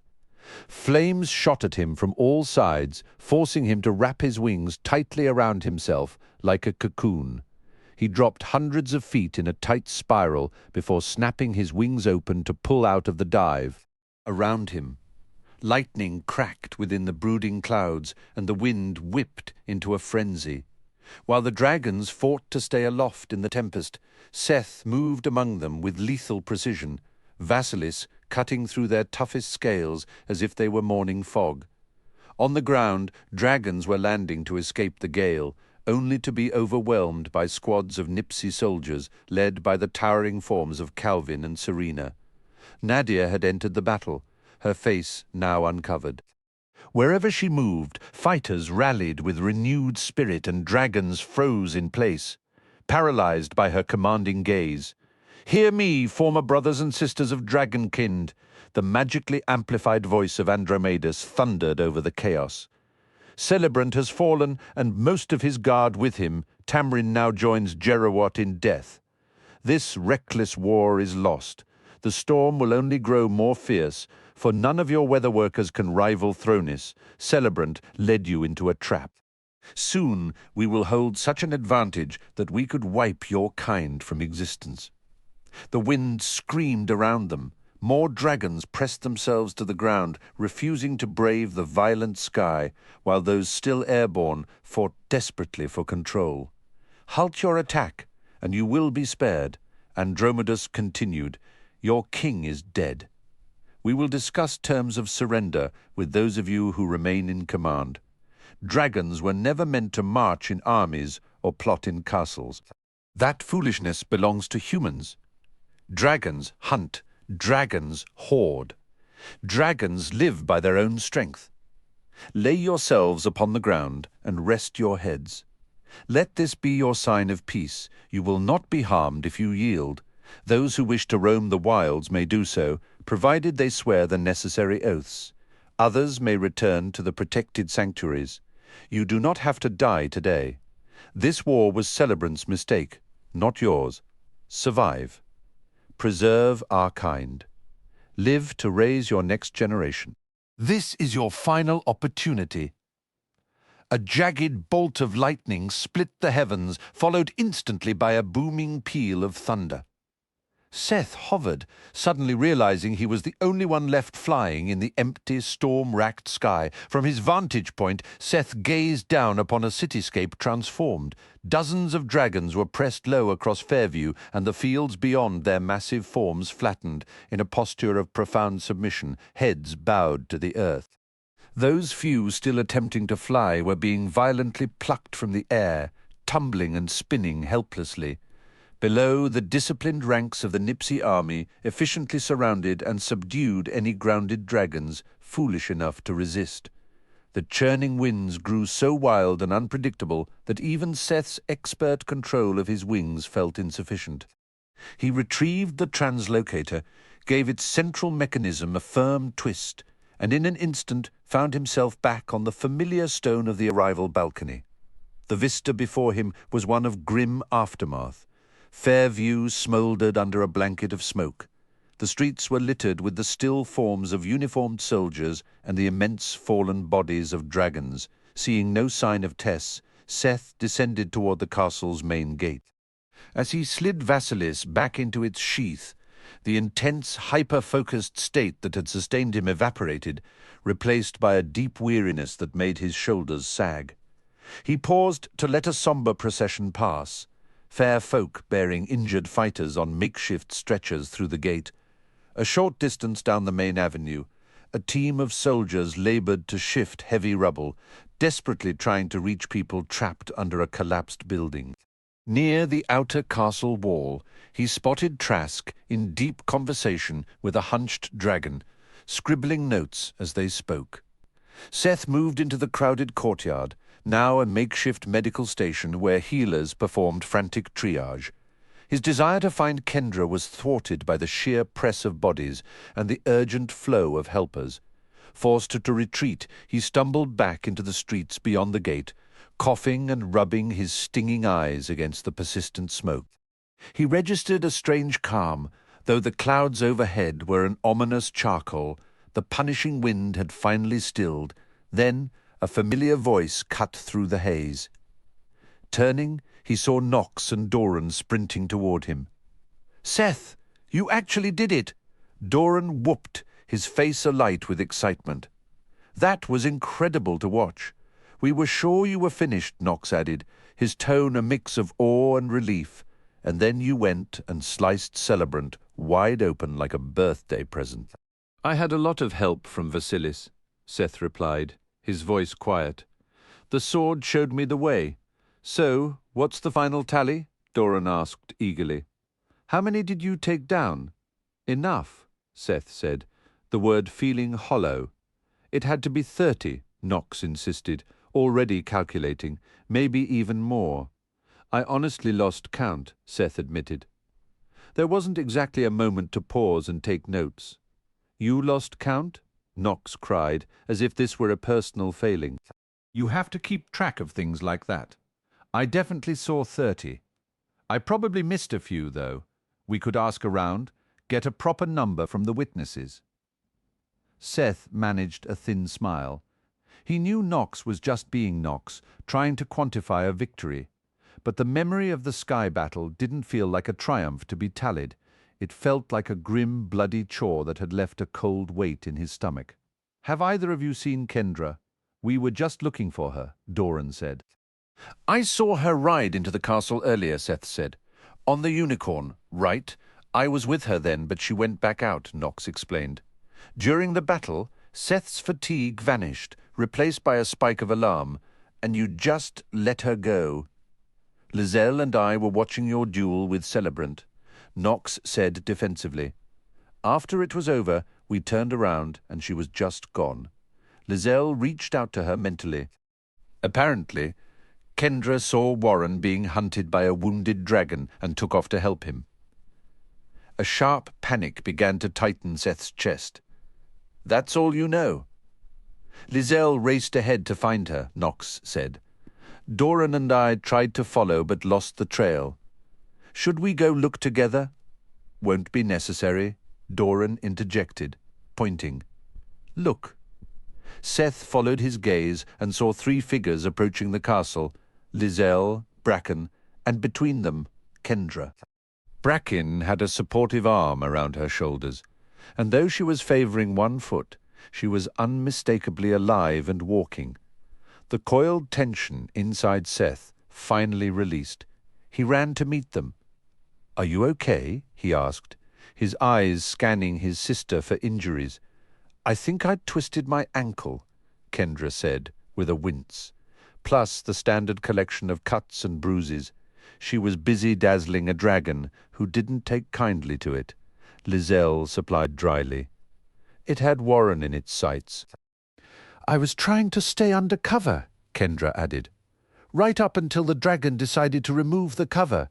Lizelle finished, her tone shifting from factual to faintly sarcastic. "A brilliant strategy, really. You could have been flattened." "Well, you're the one who finished it," Kendra said to Lizelle.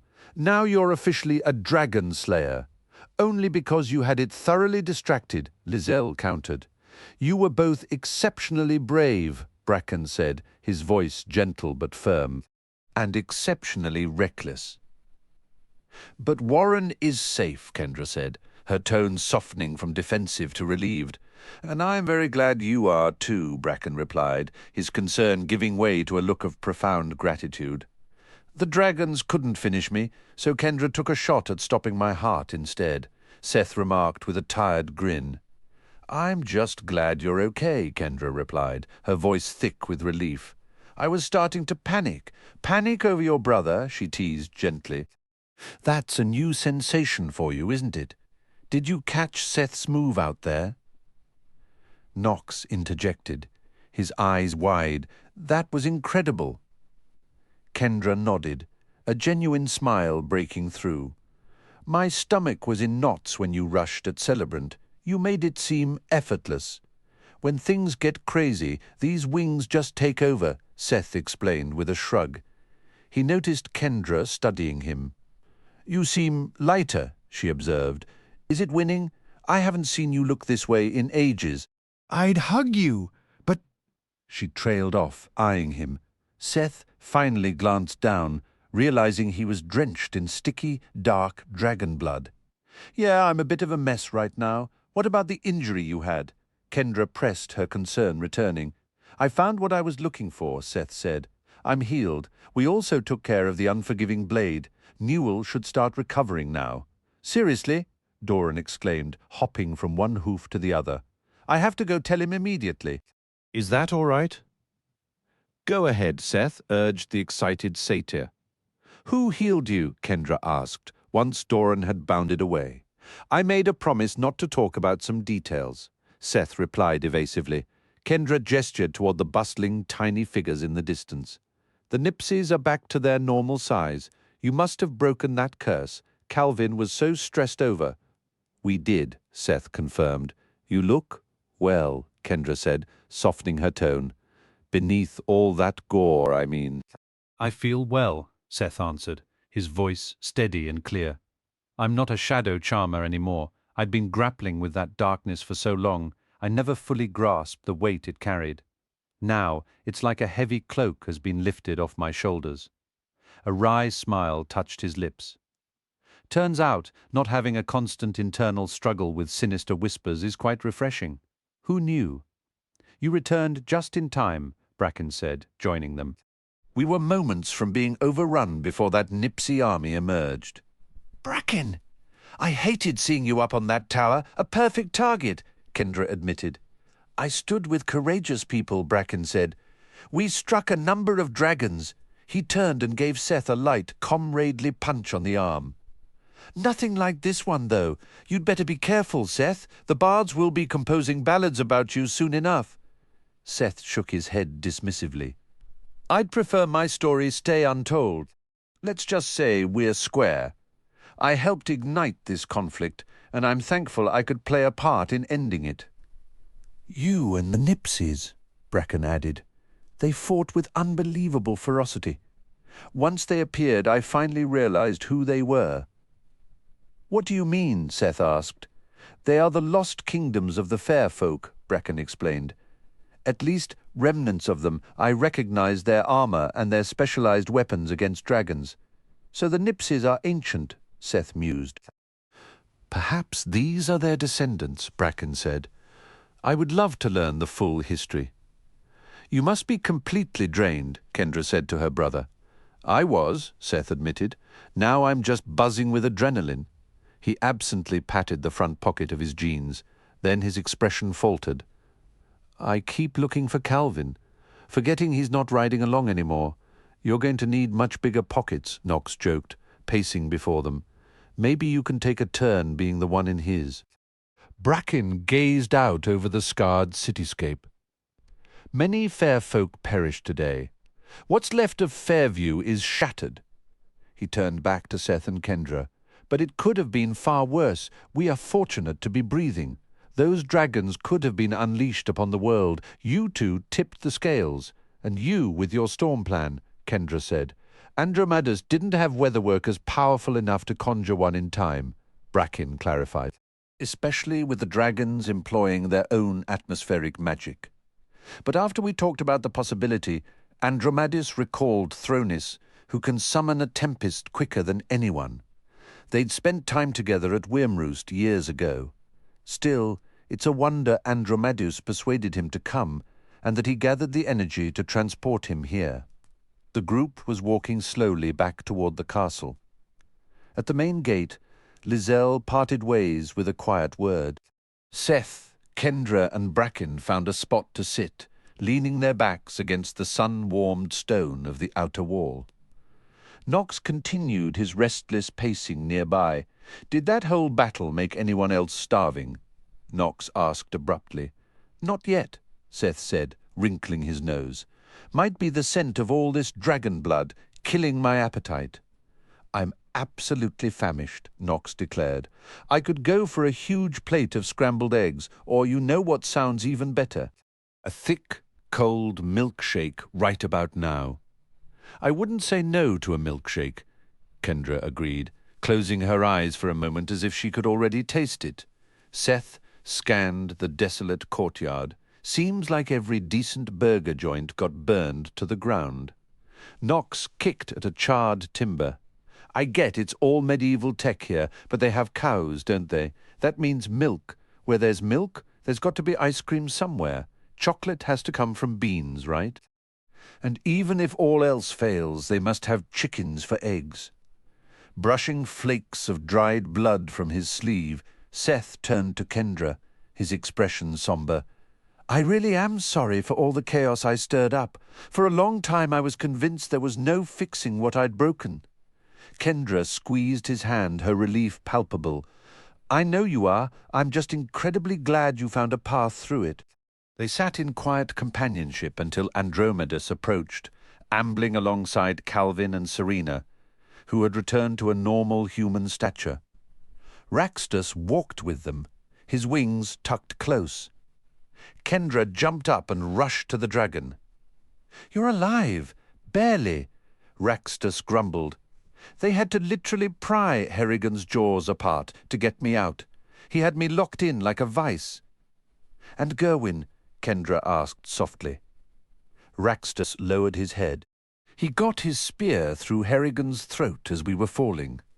The landing, it was the impact that killed him. I think his neck broke. Then the fire just erupted, out of thin air. Nothing left but ash. He'll return, Kendra said, her voice steady with the certainty of their world. But you're really okay. These scales are tougher than they look, Raxtus said, a hint of pride breaking through his grief. Harrigan's teeth couldn't puncture them. He just crushed me. I survived my own father. I still can't quite believe he's gone. Sorry about that, Seth offered, the words feeling inadequate. Don't be, Raxtus replied, his tone firm yet weary. My father was the one attacking. I tried to stop him myself before you ever did. He was consumed by his hunger for power. His end was necessary. That doesn't make it easy, though. He let out a long, smoky sigh. It's a complicated thing to finally be free of him. Seth nudged Calvin with his elbow. I turn my back for 1 second, and you go through a growth spurt. Seems to be the story of our day, Calvin said with a wry smile, his arm resting around Serena's shoulders. How did the Nipsey army fare? Seth asked. They fought with incredible courage, Calvin said, his voice gaining a formal, respectful cadence. We lost thousands, but tens of thousands stand with us now. It was a battle we have anticipated for generations. Still feels strange, you being my height, Seth remarked, noting they now stood eye to eye. Try being in my shoes, Calvin chuckled. I've spent the whole day feeling completely out of proportion. You nearly outgrew the entire realm for a bit there, Seth said. Went from the tiny hero straight to the giant hero. And now we've found our proper size, Serena said, her eyes shining as she looked at Seth. You did it. You were the hero the old verses spoke of. From the demon's ruin, the curse was spun. The Lord who ends him restores the sun. The slayer returns our stolen grace, with the giant hero in his place. Sounds like something Humbuggle would make up on the spot, Seth said, shifting uncomfortably with the praise. Our elders wish to honor you, Serena replied. They might need to hold that thought for a minute, Seth said, turning to Andromedas, who had been listening with a placid smile. Did the dragons finally yield? Against every expectation, they did. Andromedas confirmed. The majority will return to the established sanctuaries. The remainder have sworn to abide by strict new codes if they wish to roam freely. Those in the wild may petition to enter preserves, and sanctuary dwellers may request to leave. This new flexibility should create a far more stable balance than the rigid system that failed us. Many details remain, of course. Dragon Watch members are overseeing the relocation. I meet with their council tomorrow. I believe I can now advocate for dragonkind more effectively than I ever could while trapped in a cave. He said this last part with a dry, almost sarcastic edge, a stark shift from his usual grave tone, as if commenting on the absurd bureaucracy of it all. That is a tremendous relief, Kendra said. Dragon Watch has to do better by the creatures it's supposed to protect. There will be no repeat of the Titan Valley catastrophe, Andromedas stated firmly. I will see to it personally. A gentle rain began to fall, the droplets quickly thickening into a steady patter. They moved beneath the stone archway of the gateway as the shower escalated into a torrential downpour. Thronis is assisting by quenching the last of the fires, Andromedas explained, nodding toward the deluge, a cheerful voice cut through the drumming rain. There you all are, Tess called out, holding a partially eaten biscuit. I've been searching everywhere for you. You found something to eat? Knox exclaimed, his stomach audibly growling. They've got an enormous kitchen in the East Wing, Tess said, her words muffled slightly by her mouthful. Piles of food just left behind when everyone fled the fighting, I suppose. I even found a cold cellar with wheels of cheese. You made it through the battle all right? Seth asked. Eve stayed with me, Tess said. We watched most of it from a high window. It was terrifying, but also kind of amazing. They observed the scene from outside the window. You mean Lord Dalgarell's daughter? Seth inquired. Tess nodded. She's genuinely kind. She gave me a tour of the kitchens. Would you like me to show you? I actually have an errand to run, Seth replied, quickly turning to Kendra. Nothing suspicious, I promise, just a personal obligation. On that note, I still have a debt to settle with a lich down in the Underrealm. Could you possibly inquire about someone named Toleran? He's the son of the Duke of Hester. His mother was Ingrid. He's believed to be one of the fair folk in Salona, or he was at least. What exactly are you looking to find out? Serena asked. Seth shrugged. Just a general update on his situation. If he's passed on, then what his life was like. I'm trying to clear all my outstanding debts. Will you return quickly? Kendra pressed. Shouldn't be long. Seth assured her. Don't stress. See if you can scout up some eggs, maybe even some milkshakes. I'll find you later. Sounds good, Knox said. Seth then looked at Calvin. Feel like joining me? A grin spread across Calvin's face. I was hoping you'd ask. Seth brought out the translocator. Calvin placed his hand on it, and Seth gave the central section a twist. They reappeared, and the older fairy's voice greeted them. "Thank you for coming back. I witnessed the conflict from this vantage point.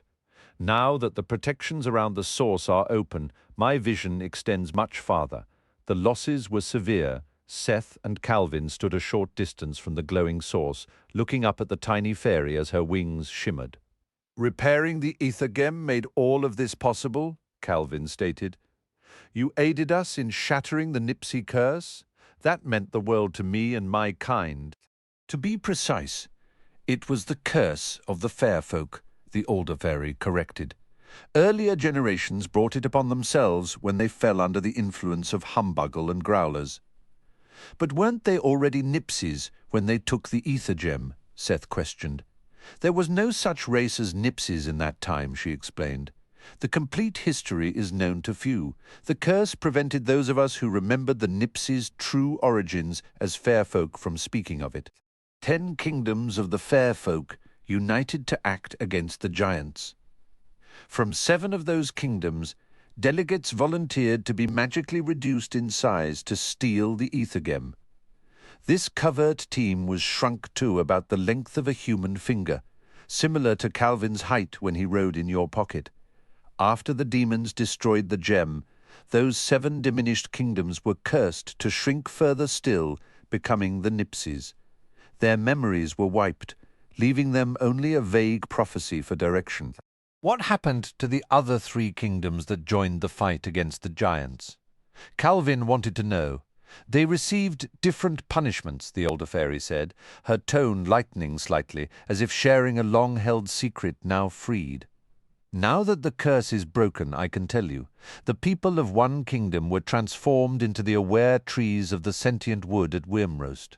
Another became the melodic fish in Luster Harbour on Isla del Dragon.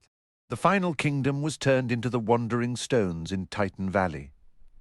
All of them were originally fair folk, Calvin asked, awe in his voice. Every one, she confirmed, and because you broke the enchantment, they have been restored.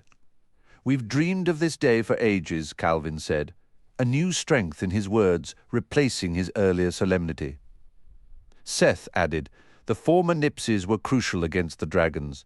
My own wings came in pretty handy too. They've felt more responsive than ever since I bathed in the source. Those wings are now a more integrated part of you, the older fairy noted. For instance, if you wish to conceal them, they will fade from sight completely until you will them back. With a faint mental nudge, Seth felt his wings vanish, a simple act he'd never considered trying. Another slight effort brought them back, shimmering into view. They retract, he exclaimed, a laugh escaping him. That's incredibly useful. Speaking of new traits, I have another question. What does it mean to be a shadow healer? You have tasted the transformation toward undeath, the older fairy said, her voice turning grave once more. You walked a stretch of that dreadful path. Imagine following it to its end and becoming trapped there in a twisted imitation of eternal life. I can't conceive of anything more terrible, Seth said quietly. The older fairy explained that a shadow healer possesses the unique ability to free the undead from their suffering. Does that mean I can cure them? Seth inquired. You can reverse the curse if the transformation is not yet complete, the older fairy clarified. However, for those who have fully become undead, life cannot be restored. So what good am I to zombies and wraiths? Seth pressed. You will still be able to communicate with them, the older fairy assured him. They will understand your words. Should any allow you to make contact, you can grant them a release, a final peace they have desperately sought. It ends their torment and lets them move on. But what if they refuse my touch? Seth asked. Then you cannot help them, came the simple reply. Could they drain my life? Seth wondered, if they choose to touch you, it will liberate them from their condition, the older fairy stated. Enough discussion. This power is mastered through practice, not theory. I called you here for a more pressing matter. Tell us, Seth urged. A usurper has stolen my crown, the older fairy revealed. Ronodin, Seth muttered. My fairy realm has been corrupted by demonic forces, the older fairy continued. The domain Ronodin now rules must be purified, starting with his removal. Will you aid me? Absolutely, Seth declared. I have my own score to settle with Ronodin. And I will stand with Seth whenever he requires it. Calvin added. Seth looked at him, surprised. I thought your promise ended when the curse was broken. Calvin shook his head. I set no expiration on my vow. You have my support for any crisis. Thank you, Seth said. We require entry to the new fairy realm, the older fairy said.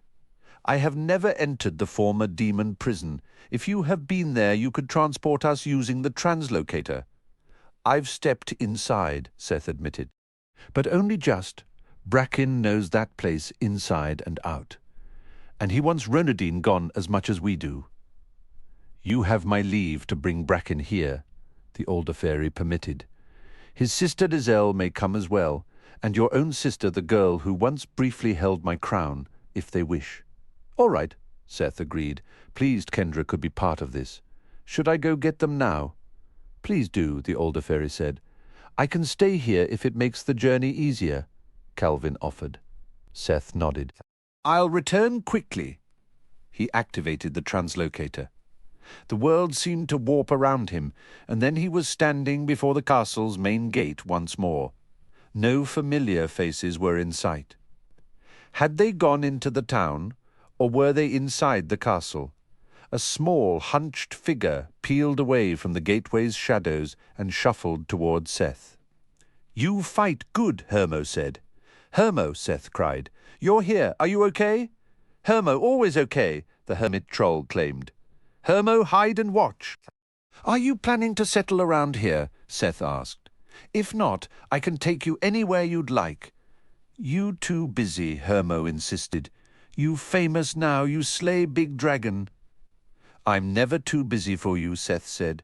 You're my friend? Still friends? Hermo asked, sounding uncertain. Even famous? You were my friend when I was at my worst, Seth reminded him. That's a real friend. I always will be. Hermo grunted. You not as dumb as you look. He glanced around, sniffing the air.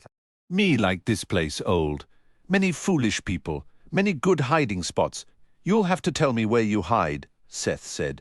So I can find you for some games, Hermo grinned. You want to lose more games? You beat Dragon. Me beat you. Me better than Dragon. Maybe I'll beat you too, Seth teased. Me find place I like, Hermo decided. Then me find you. Could you help me with something first? Seth asked. Hermo rolled his eyes and sighed dramatically. What now? I need to find Kendra and Bracken, Seth said. Easy, Hermo said. This way. Hermo guided Seth into the castle. They ascended a staircase, and there, down a hallway, Seth saw Kendra leaning on Bracken for support as they walked away. Kendra, Seth called out, wait up. Seth turned to thank Hermo, but the hermit troll had already vanished into the shadows without a sound. Kendra and Bracken glanced back, waiting for him, so Seth hurried to join them. I can share my secret now, Seth announced. I have clearance to reveal something amazing. We can reclaim the fairy realm. Are you both coming? Absolutely, Kendra replied. Bracken hesitated. Are you sure that's wise? You're still hurt. Even limping, this is going to be worth it, Seth insisted. Your sister is included, Bracken. Lizelle, he questioned. Seth gave a confirming nod. Bracken closed his eyes, briefly concentrating. She'll be here in just a moment.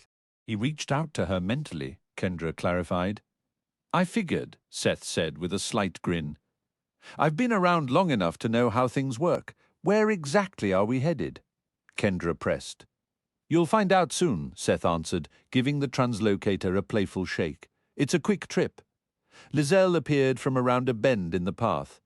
Is everything okay? Seth has an intriguing destination in mind, Bracken told her. Everyone, put a hand on the translocator, Seth instructed, gripping the center.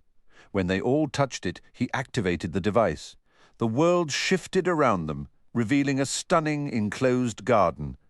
Calvin stood waiting beside the elder-fairy, just a short distance from the shimmering, pure aether of the source. Is this a dome, Kendra wondered, gazing at the curved, transparent ceiling? Some kind of conservatory? Bracken and Lizelle slowly turned, their eyes wide with awe as they took in the surroundings. The moment they spotted the elder-fairy, they immediately sank to their knees, bowing their heads in reverence. "Where are we?" Kendra whispered. "We are at the source." Bracken communicated silently to her. "She is the mother of all fairies, the very first fairy queen." Leaning on Bracken's shoulder for support, Kendra carefully lowered herself to one knee. "You may stand," the older fairy said gently. "Kendra, you are injured. It's just a twisted ankle," Kendra replied. Bracken rose and helped Kendra back up, and a small fracture, the older fairy corrected softly. "You may immerse the injured ankle in the source for healing." "Go ahead," Seth urged. Bracken knelt and carefully untied and removed Kendra's shoe. "I'm astonished you permitted us to come here," Lizelle said, her voice full of wonder. "The location of the source is the most fiercely protected secret among fairies. It is the most fiercely protected secret in all the world," the older fairy amended. "By the way, everyone, the void is located in the Underrealm," Seth added casually. "Under the watch of the Underking." "I remember that place," Kendra said as Bracken gently rolled down her sock. The darkness felt heavy. "Do not share that information lightly," the older fairy advised. "Those who maintain balance honor the secrets of all sides. I never imagined I would witness the source." Lizelle breathed. "I plan to ask your mother to assume my role as guardian of the source," the older fairy revealed. "Why do you need a successor?" Seth asked. "The time has come for me to take back my throne," the older fairy stated. "The fairy realm is in chaos. I must return true harmony." "You know Ronodin possesses the crown," Bracken said, guiding Kendra to the very edge of the source. "I am aware," the older fairy replied.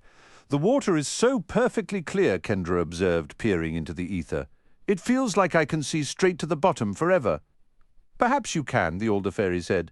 "Simply place your leg in the ether up to your shin." With Bracken steadying her, Kendra dipped her foot into the luminous substance. "Oh, wow!" she exclaimed. "It's this incredible, sparkling tingle." She withdrew her foot. "How does it feel now?" the older fairy inquired. Kendra tested her weight on it. She tapped her foot cautiously, then stomped firmly, and even gave 2 small jumps, as if it was never injured at all. "How can we assist you in dealing with Ronodin?" Lizelle asked. "He is profoundly out of place in the fairy realm," the older fairy explained. "He became a being of shadow ages ago.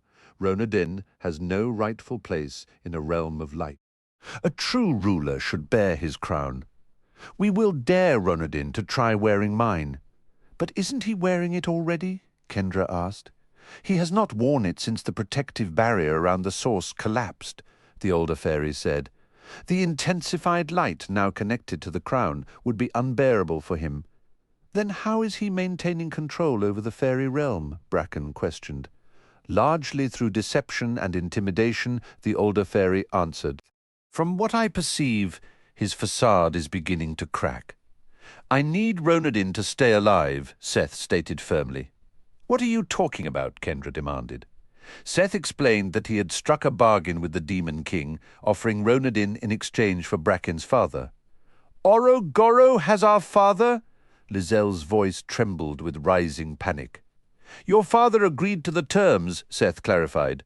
"Not me, but I think I know how to lure Ronodin into position." "We're listening," Bracken stated. Seth outlined his plan. "If you all approach Ronodin from one side and drive him toward me, I'll handle the rest." "Ronodin is extremely dangerous," Bracken warned. "I'll convince him I'm helping him escape," Seth insisted. Bracken gave a slow nod. "Let me borrow the translator. I'll locate him first." "Of course," Seth said, passing it over. Bracken twisted the device and disappeared. A moment later, a phoenix soared into view, its feathers like living flame, a wisp of smoke curling in its wake. The magnificent bird circled the dome's interior before disappearing behind a cluster of trees. "You have a phoenix living here?" Seth asked, astonished. "She has made her home here for centuries." The older fairy replied, "Occasionally she journeys to higher realms through the source, but she always comes back."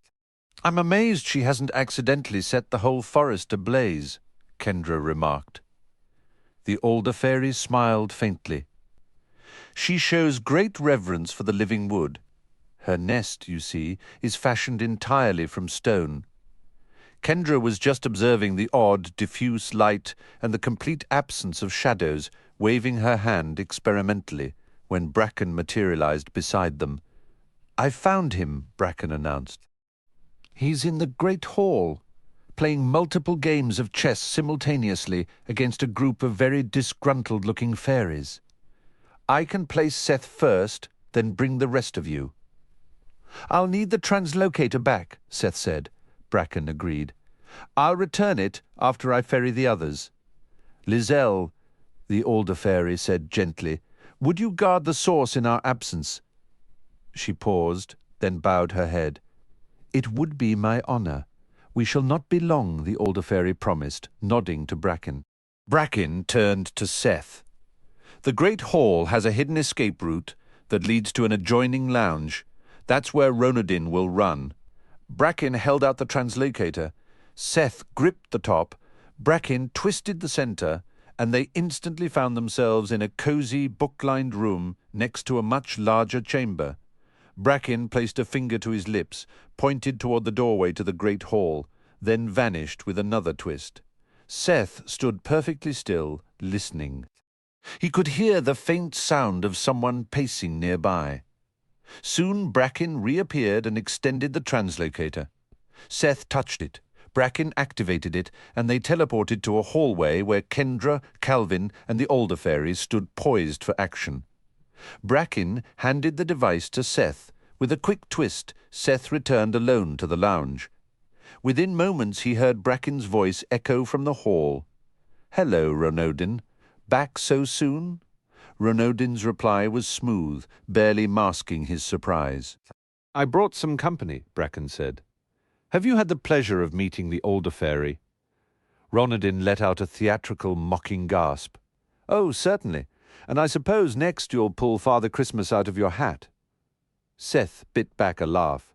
A blinding white light suddenly flared from the Great Hall, and the older fairy's voice boomed with a psychic and physical force that was utterly overwhelming.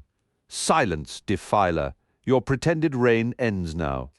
Seth could hear frantic footsteps scrambling toward his hiding place. "Where do you think you are going?"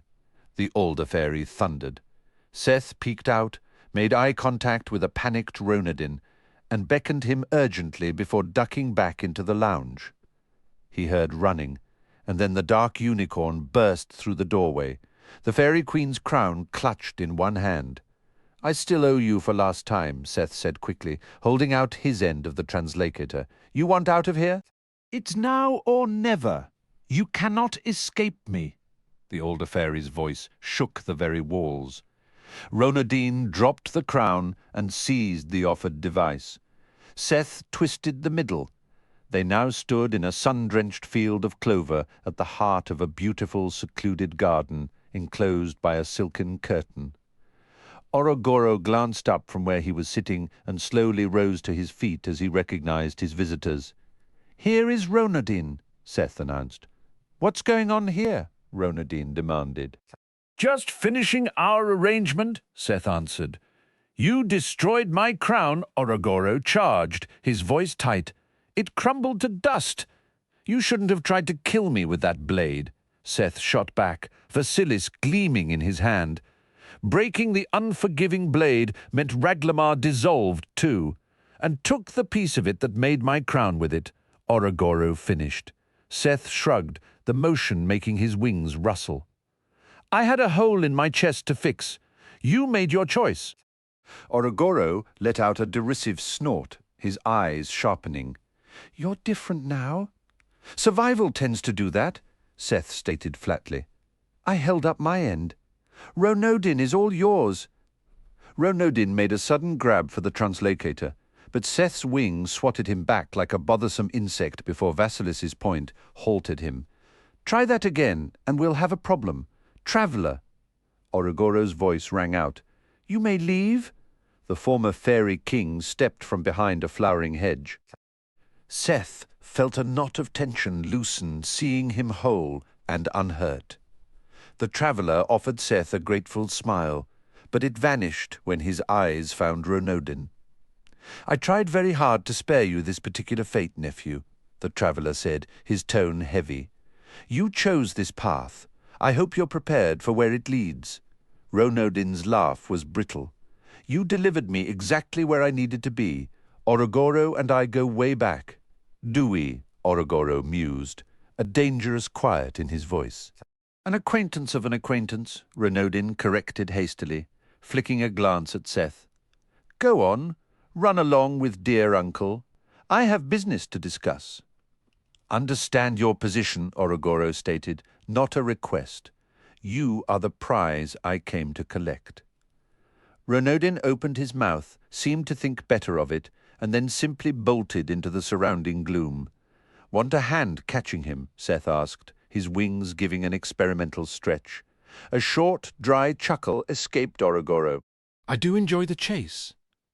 Are we done here? Seth pressed. The bargain is fulfilled, the traveller confirmed. I did enjoy the spectacle you made of Celebrant's End, Orogoro added almost casually. You are dismissed. The traveller's hand settled on the translocator. Seth twisted the central mechanism. In an instant, they were no longer in the shadowy grove, but standing together in a smaller, adjoining chamber. Bracken and Kendra were framed in the doorway, the Alder Fairy floating serenely behind them, her crown restored. Seth noticed Kendra absently scuffing a line in the soft earth with her shoe. Later they gathered in a serene room of the fairy palace, where a cascade of water poured over mossy stone into a broad, clear pool. Tiny, glittering fairies darted across the water's surface until a naiad surged up, scattering them with a playful splash. Bracken entered, accompanied by a warrior fairy, a woman in partial armour who stood a head taller than him. The Alder Fairy reigns once more without contest, the warrior fairy declared. It seems Ronodin had shockingly few followers among those he claimed to rule, Bracken added. Hard to say who deserves more sympathy, Ronodin or the Demon King he's now dealing with. My money's on Ronodin having the rougher time, Seth said. If you'll pardon me, the warrior fairy said with a slight formal bow. Thank you, Ela, Bracken replied. As she left, Kendra turned to Bracken. How did your mother handle stepping down as queen? Truthfully, Bracken answered. I think it was a weight off her shoulders. She and father are with the Alder Fairy now. The fairy folk don't seem too upset by the change, Seth observed. Practically everyone in this realm was hungry for a shift, Bracken said, a note of frustration creeping in. The real shame is that nobody was willing to be the first to act. Mind if I look my fill, Bracken? The naiad called from the pool, running fingers through her reddish-brown hair. I missed the sight of you while you were locked away. Why didn't you come, Olette? Bracken asked, his voice gentle but pointed. The naiad's lower lip jutted out. Ronodin held the crown. Our hands were tied. You could have done what I did, Bracken countered. You could have defied him. Some of us hold our oath to the crown above all, Olette retorted with a haughty sniff. If every being went off on their own, there would be no fairy realm left to rule. With that, she sank beneath the water. So, have you gone rogue? Seth asked Bracken. I suppose I have, Bracken admitted. Spending time with mortals, it changes a magical being. I'm starting to see my own home with a new perspective. It feels absurd to pledge loyalty to a piece of metal over the character of the one who wears it. I see a stifling sameness here, a fear of standing apart.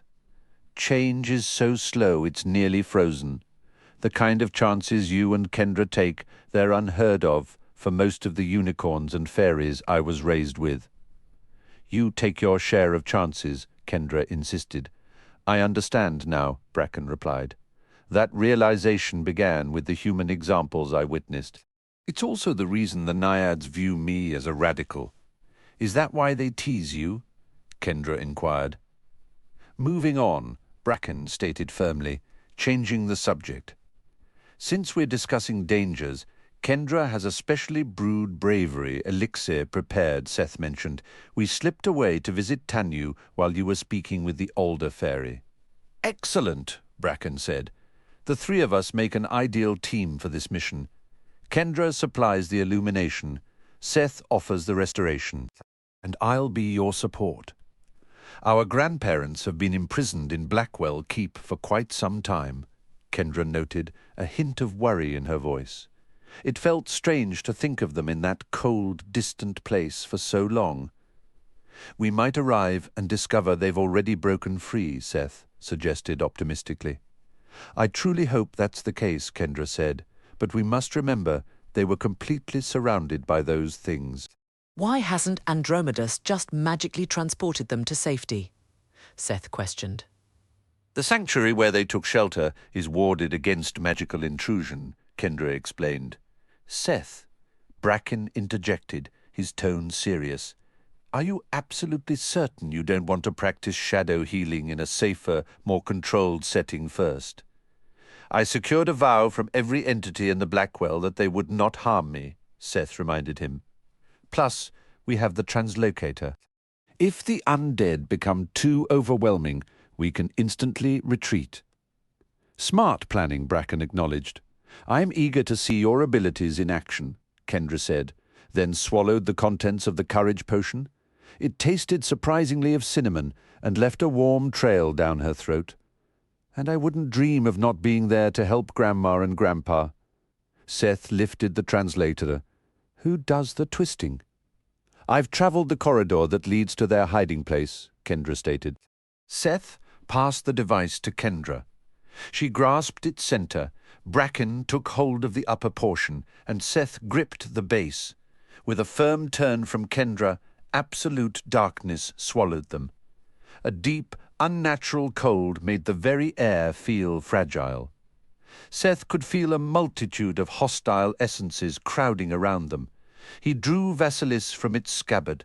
The sword ignited with a pure white flame, flooding him with strength and resolve.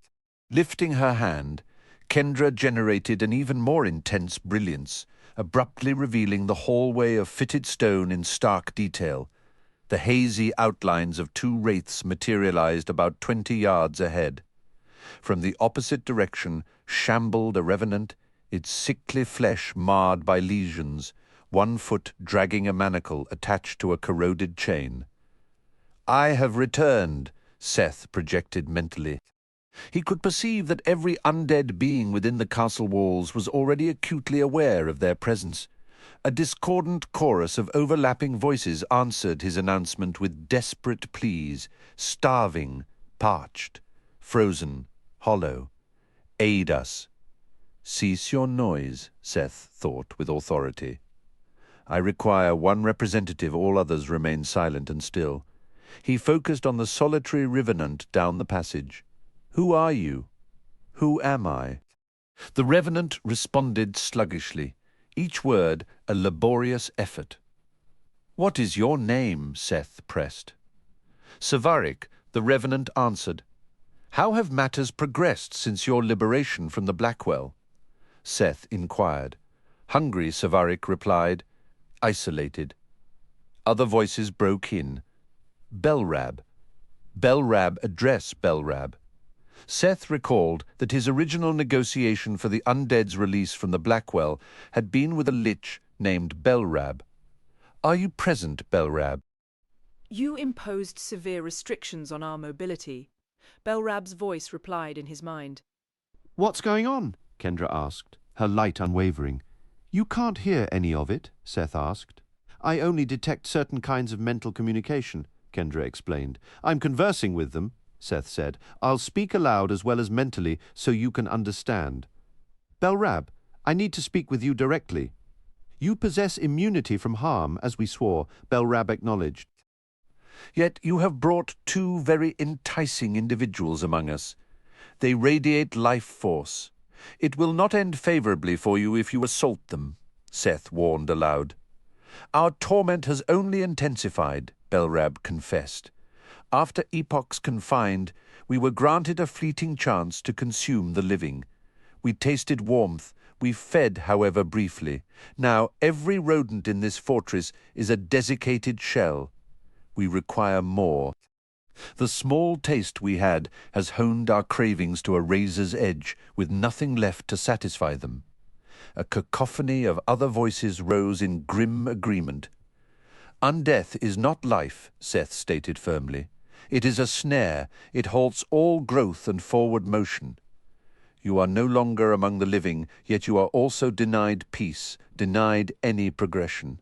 I am here to assist. I was the one who freed you from the Blackwell. I'm here to set you free from the void, Seth announced. A ripple of hushed whispers echoed the word back to him. The void. Belrab's voice cut through the silence, accusing and disbelieving. No one can do what you claim. Allow me to demonstrate, Seth replied calmly. He turned his attention to a nearby revenant. Savaric, wouldn't you like some peace? A wave of raw, aching hunger and profound loneliness washed over Seth, the revenant's only form of communication. Seth took a slow, deliberate step forward. How about feeling truly satisfied just once? An end to this endless hunger and isolation. The revenant shuffled toward him, a skeletal arm extending. Seth grasped the offered hand and immediately felt a current of warm, light energy flowing from his own core into the withered creature. Their eyes met, and for a fleeting second Seth saw it, a spark of recognition in those clouded depths, a flicker of surprise and fragile hope on the desiccated face. Savaric's paper-thin eyelids drifted shut. The bony fingers gave Seth's hand a faint, grateful squeeze. At last, a voice whispered from crumbling lips, "It's over." The revenant crumpled to the stone floor, its form seeming to shrink into itself, now just a brittle husk that looked centuries old. The great hall fell utterly silent. "Who's next?" Seth asked. "Trickery," Belrab hissed. "No trick," Seth said, his voice firm yet gentle. "I've felt your pain. The void has you in chains. I was once a shadow charmer. Now I am a shadow healer. Let me help you." He began walking toward the clustered wraiths at the far end of the chamber. "What about you two? Had enough? Ready for a long, peaceful rest?" The wraiths drifted forward.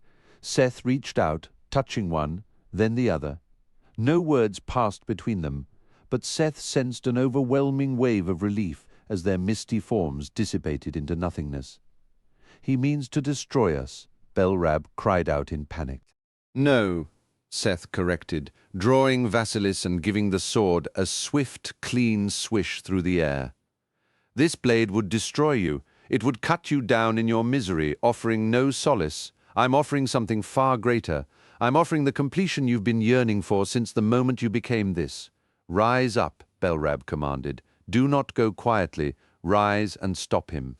"Belrab is simply afraid," Seth countered, his tone shifting from compassionate to one of blunt, almost sarcastic clarity.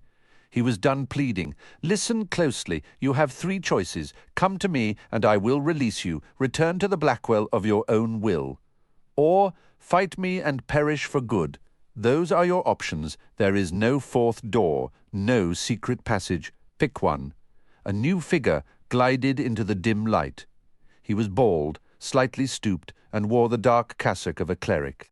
His face was full and oddly healthy-looking, yet slightly translucent, the ghostly outline of his skull visible beneath. He hovered a few inches above the flagstones.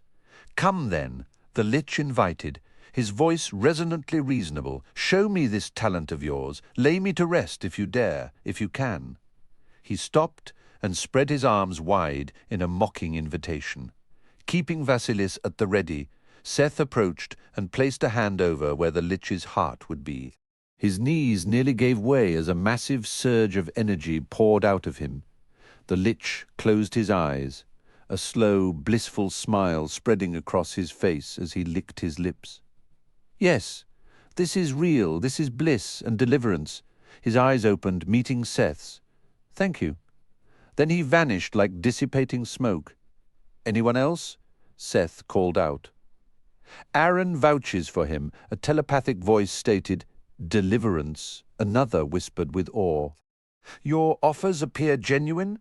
Belrab conceded, his mental voice now weary. But some of us are not yet ready to depart. I will return to the Blackwell with any who wish to join me. The rest of you may do as you will. A chorus of voices, a vast majority, begged for the release Seth offered. A smaller faction spoke of returning to the Blackwell. Soon droves of undead began filing into the hall from every shadowed corridor. Seth organized them, having them approach in turns so as not to overwhelm Bracken and Kendra. With each being he laid to rest, he felt that outflow of energy, a draining sensation that was somehow replenished as quickly as it was spent, leaving his stamina untouched.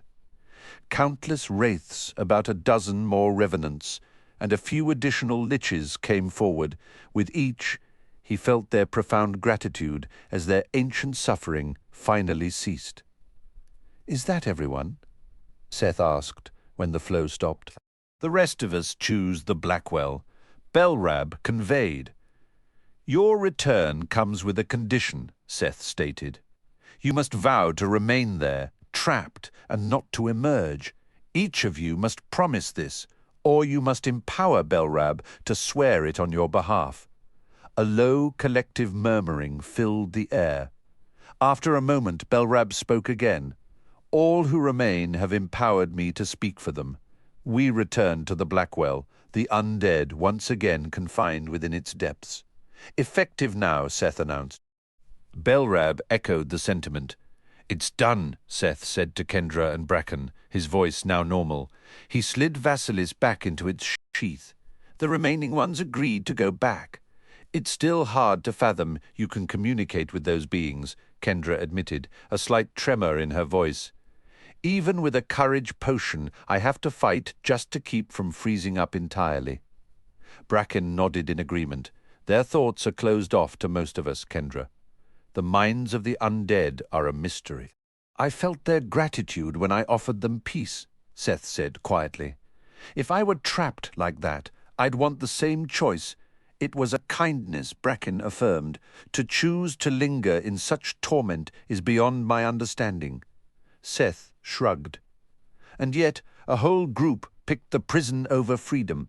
It was a bizarre, almost laughable choice when you thought about it, clinging to a miserable half-life just to avoid the final curtain. Who were they trying to impress? For some, the fear of the unknown outweighs any current suffering, Bracken observed. That's what scares me sometimes, Kendra confessed.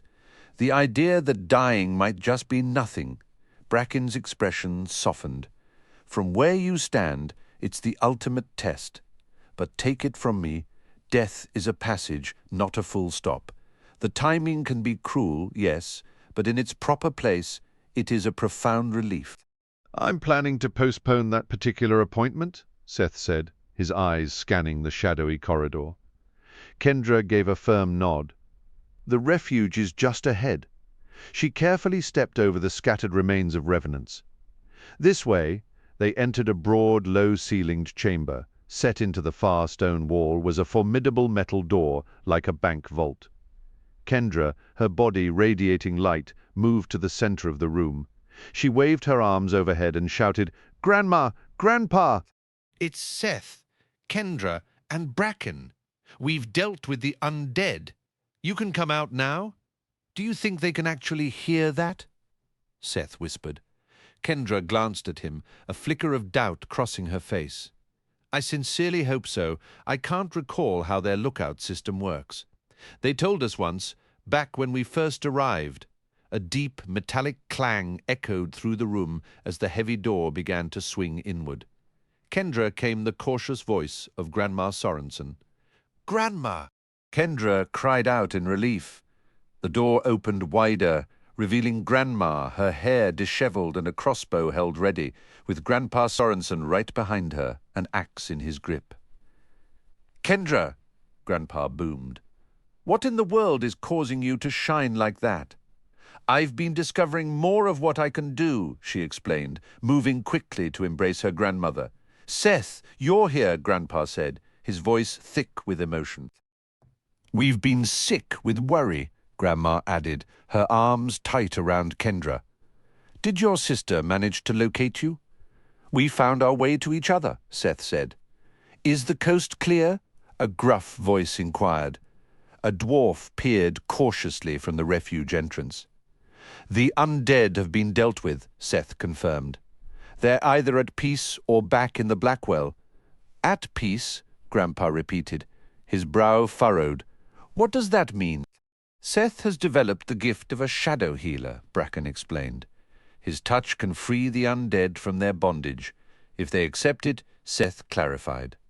"Extraordinary," Grandpa murmured, stepping forward to pull Seth into a one-armed hug, still holding his axe. "I've read vague accounts of such powers in old lore, but I always dismissed them as myth." "I guess it's not very common," Seth said. "It was certainly useful today," Grandma said, releasing Kendra to hug Seth tightly. "It's good to see you, Bracken. We've weathered quite a series of events," Bracken replied. Grandpa's expression turned serious. "What is the news of Celebrant?" "Not much to tell any more," Seth said casually. "All 7 of the dragon sanctuaries have fallen," Bracken reported. "Then during the battle at Fairview, it was Seth who struck down Celebrant." Grandpa stared, his eyes wide with disbelief. "You cannot be serious with Vasilis," Kendra added. Seth gave a brief flash of his wings. "I had a lot of help." "We have clearly been out of the loop," Grandma said, rubbing a hand over her tired face. "Ronodin seized control of the fairy realm," Kendra continued. "The older fairy won it back. Then Seth and Calvin broke the curse on the Nipsies, which restored 7 of the lost fair folk kingdoms." "The Nipsies were fair folk?" Grandpa asked, astonished. 7 of the missing kingdoms?" "Yes," Seth confirmed.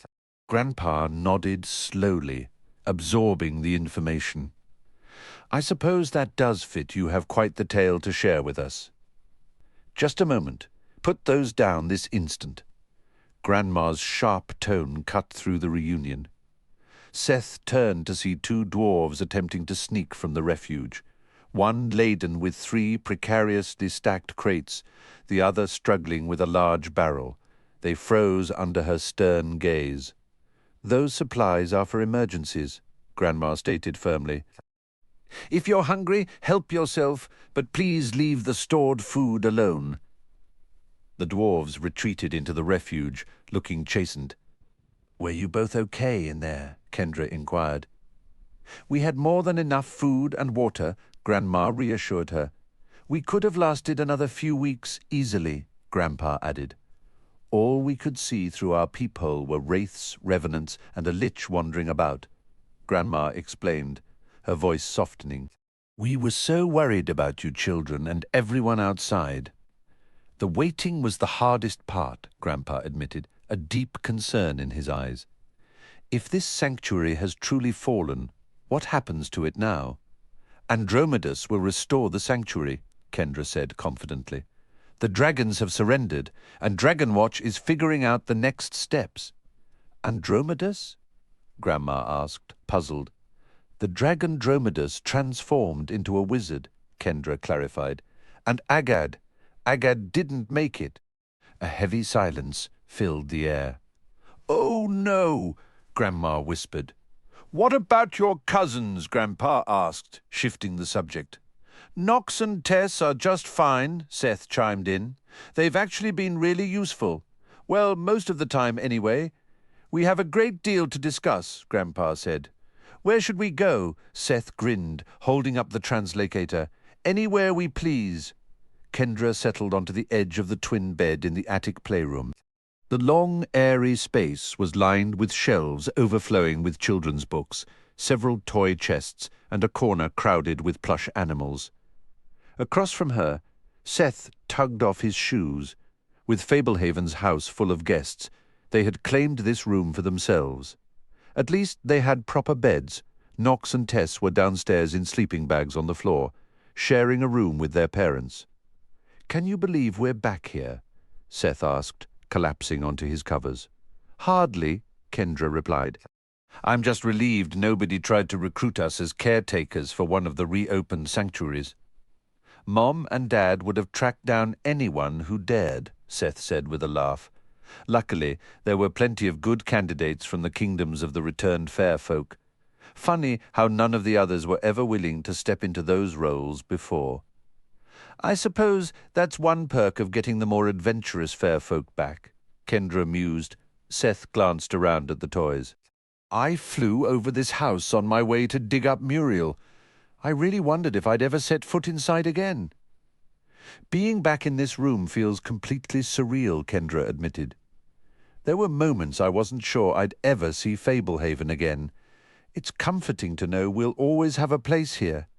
"I can think of a few people who wouldn't be so welcome," Seth remarked, his tone turning sharp. "I never would have pegged Virgil for a traitor. All that polite nonsense, and he stabs everyone in the back." "Maybe it wasn't that simple," Kendra suggested. "He did risk his life for us, but he also idolized Humbuggle. He must have been torn." "Virgil knows exactly what he did," Seth countered, his voice edged with bitterness. "He couldn't even look me in the eye after they caught him. He pretended to be on our side.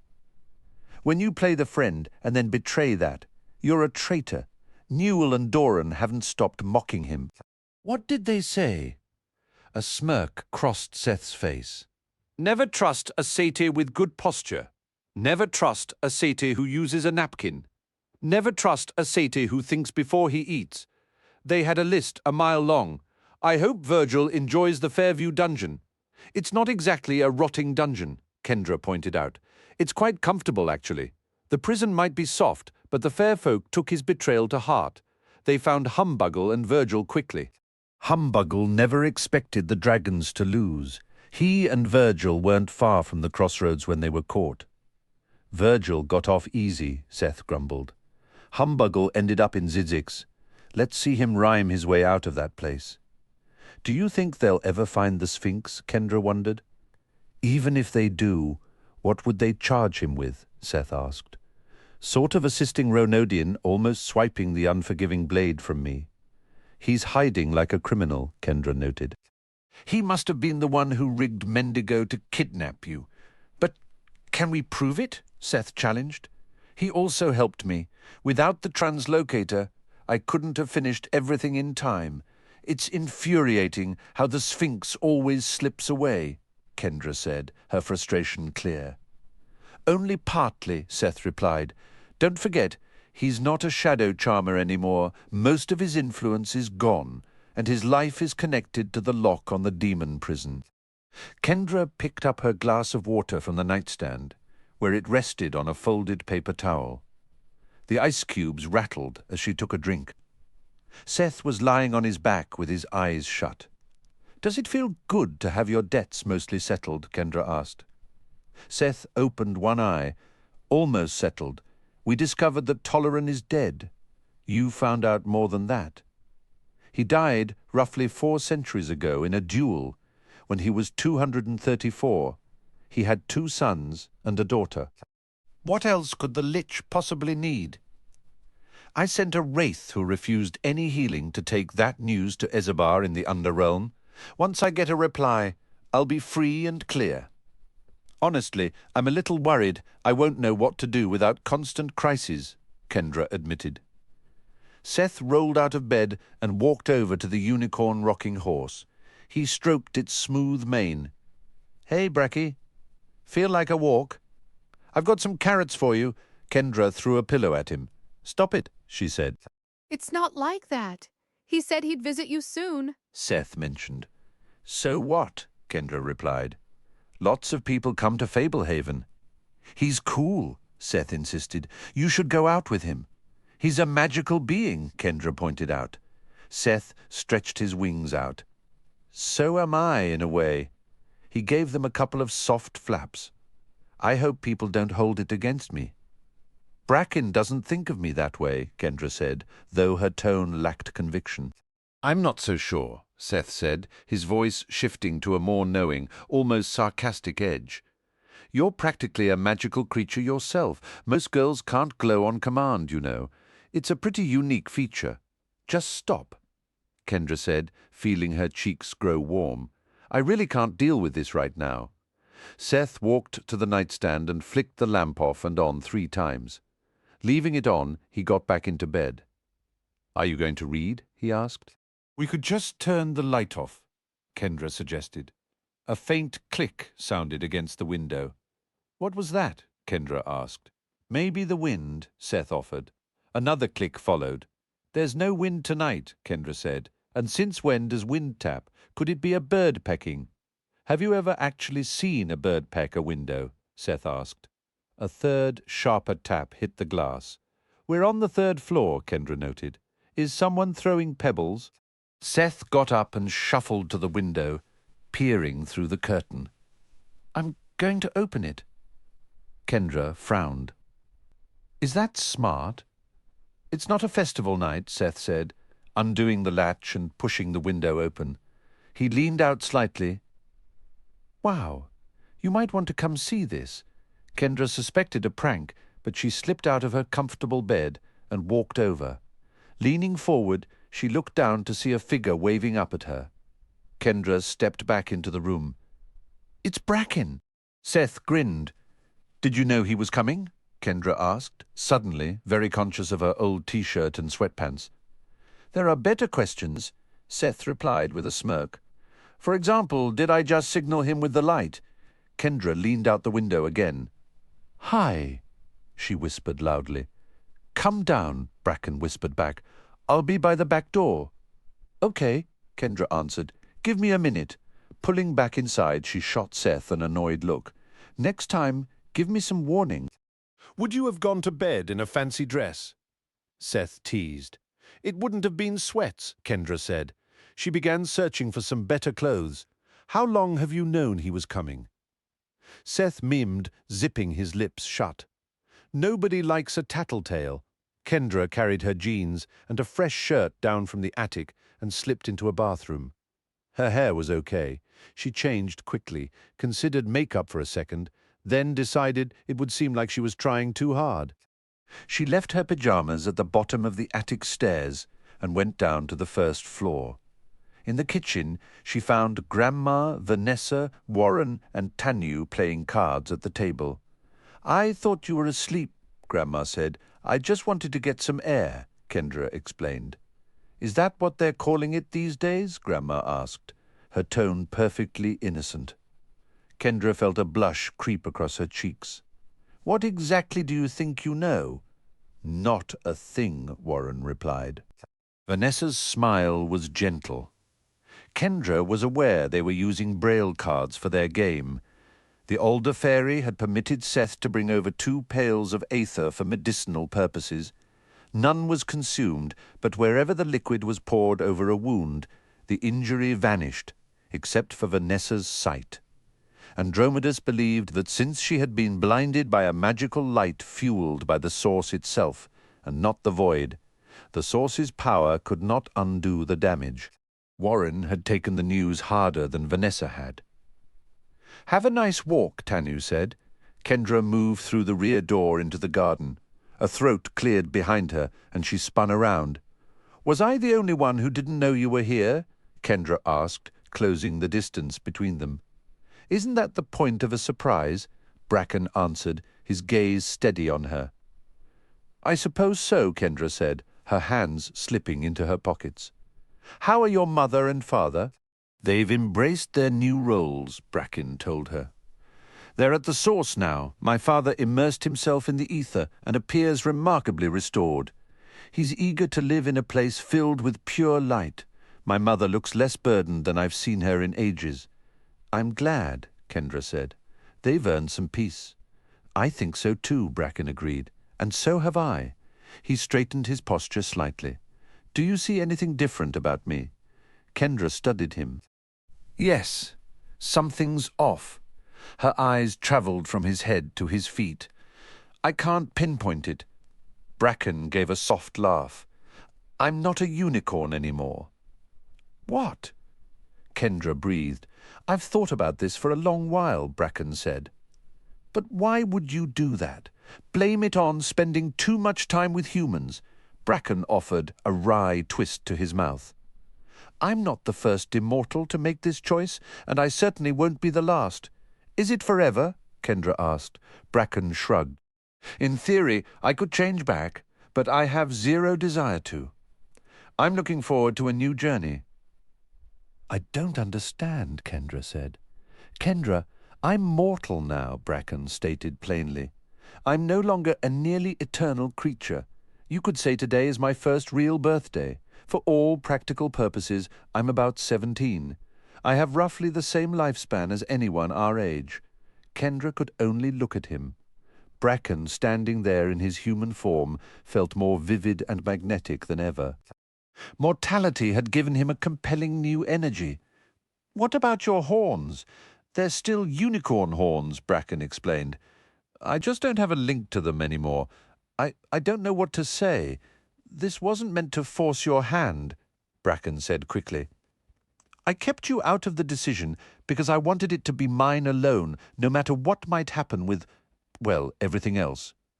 How do you feel? Kendra asked, fighting to keep her imagination in check. Strange, Bracken admitted. Everything feels more urgent, more real. I feel disconnected from my past and my future in a way that's hard to put into words, but it also feels like every possibility is open now, like I could rewrite my own story at any second. That might be true, Kendra said, allowing a smile. Bracken stepped nearer, looking down at her. He took one of her hands gently in his, and his touch sent a jolt of electricity up her arm. It shouldn't be more frightening than facing a dragon, Kendra said, looking up at him. Perhaps it's more thrilling, Bracken suggested. Kendra glanced away, a sudden insecure thought escaping her. You've probably kissed plenty of nymphs. He moved behind her, his hands coming to rest on her shoulders. Far fewer than you're imagining. As a brand new mortal, I expect you'll want to play the field, Kendra said, trying to sound casual. Sample what's out there. Mortals have a limited number of days, Bracken reminded her. Yes, they do. He turned her to face him. So why would I waste a single one of mine kissing anyone but you? His lips met hers. Kendra leaned into the kiss, a radiant warmth blossoming within her until she seemed to glow, illuminating the entire garden. Erlin gives every manuscript I write a meticulous professional polish. Because of her efforts, the drafts I submit to my publisher are already in top form, allowing us to refine the text from a strong starting point. To truly grasp how essential Erlin is, you'd need to witness the entire creative process from beginning to end. Her insightful suggestions and careful adjustments consistently lift the narrative to a higher level. Countless others have played a part in bringing this story and series to life. Chris Schobinger brought his distinctive creative spark to every phase, from brainstorming sessions and editing to marketing plans. And he even helped out by driving my kids to school on one particularly hectic morning. Emily Watts has been the editor for all my Fablehaven and Dragonwatch novels. With her keen memory and sharp eye for detail, she has become a true lawmaster of this fictional realm. This final book marks her last edit before retirement, and I will deeply miss having her seasoned perspective and brilliant mind enhance my work.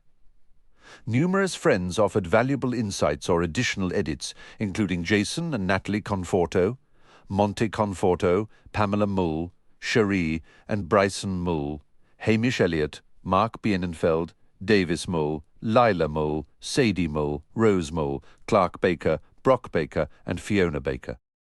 Carolyn Conforto-Meyer assisted me in correcting a crucial detail concerning Raxtus. Once again, the remarkable Brandon Dorman created both the cover art and the interior illustrations for this volume. The excellence of his contributions truly speaks for itself. I feel fortunate to have collaborated with him so often over the years. A dedicated team at Shadow Mountain handled the many tasks required to make this book a reality. My thanks go to Elise Levine, Troy Butcher, Callie Hansen, Hayley Huffaker, Heidi Taylor-Gordon, and Lisa Mangum. Writing books and promoting them consumes countless hours. I am profoundly grateful for my supportive family, Erlin III, Ava, Anika, Sadie, Brock, Clark, Chase, Chet, Rose, Erlin IV, Calvin, and Fiona, and of course thank you, dear reader, for joining me on this adventure. Without fellow dreamers like you purchasing my books and recommending them to others, I could not make storytelling my career. Thank you for giving these tales life in your imagination. That is the very reason I share them.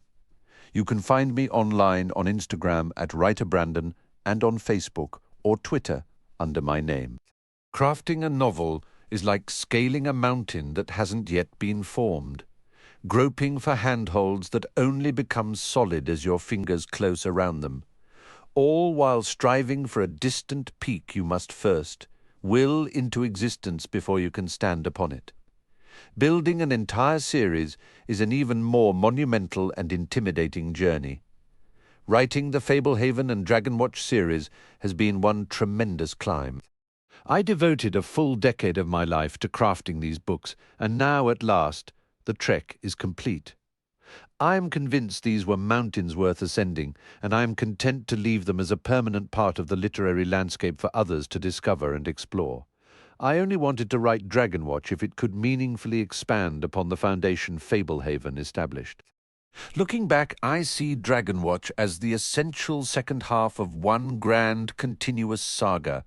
Without these 5 books, the journeys of Kendra and Seth would feel unfinished.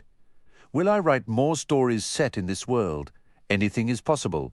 For now, I have reached an ending for Kendra and Seth's story that feels authentic and satisfying to me. Could I revisit this universe someday? That entirely depends on whether fresh, exciting ideas find me.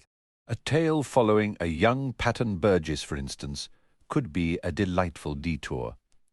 One of my personal highlights from this entire journey was delving into the ancient roots of magic within Fablehaven. I especially loved collaborating with Brandon Dorman to produce an illustrated edition of Legend of the Dragon Slayer. He did phenomenal work helping me create a book that feels like a real relic pulled straight from that world. I have many other books and series waiting to be written. Some of my most cherished concepts are still just sparks of an idea, and I eagerly look forward to sharing them in the years ahead. The past couple of years have been chaotic for everyone.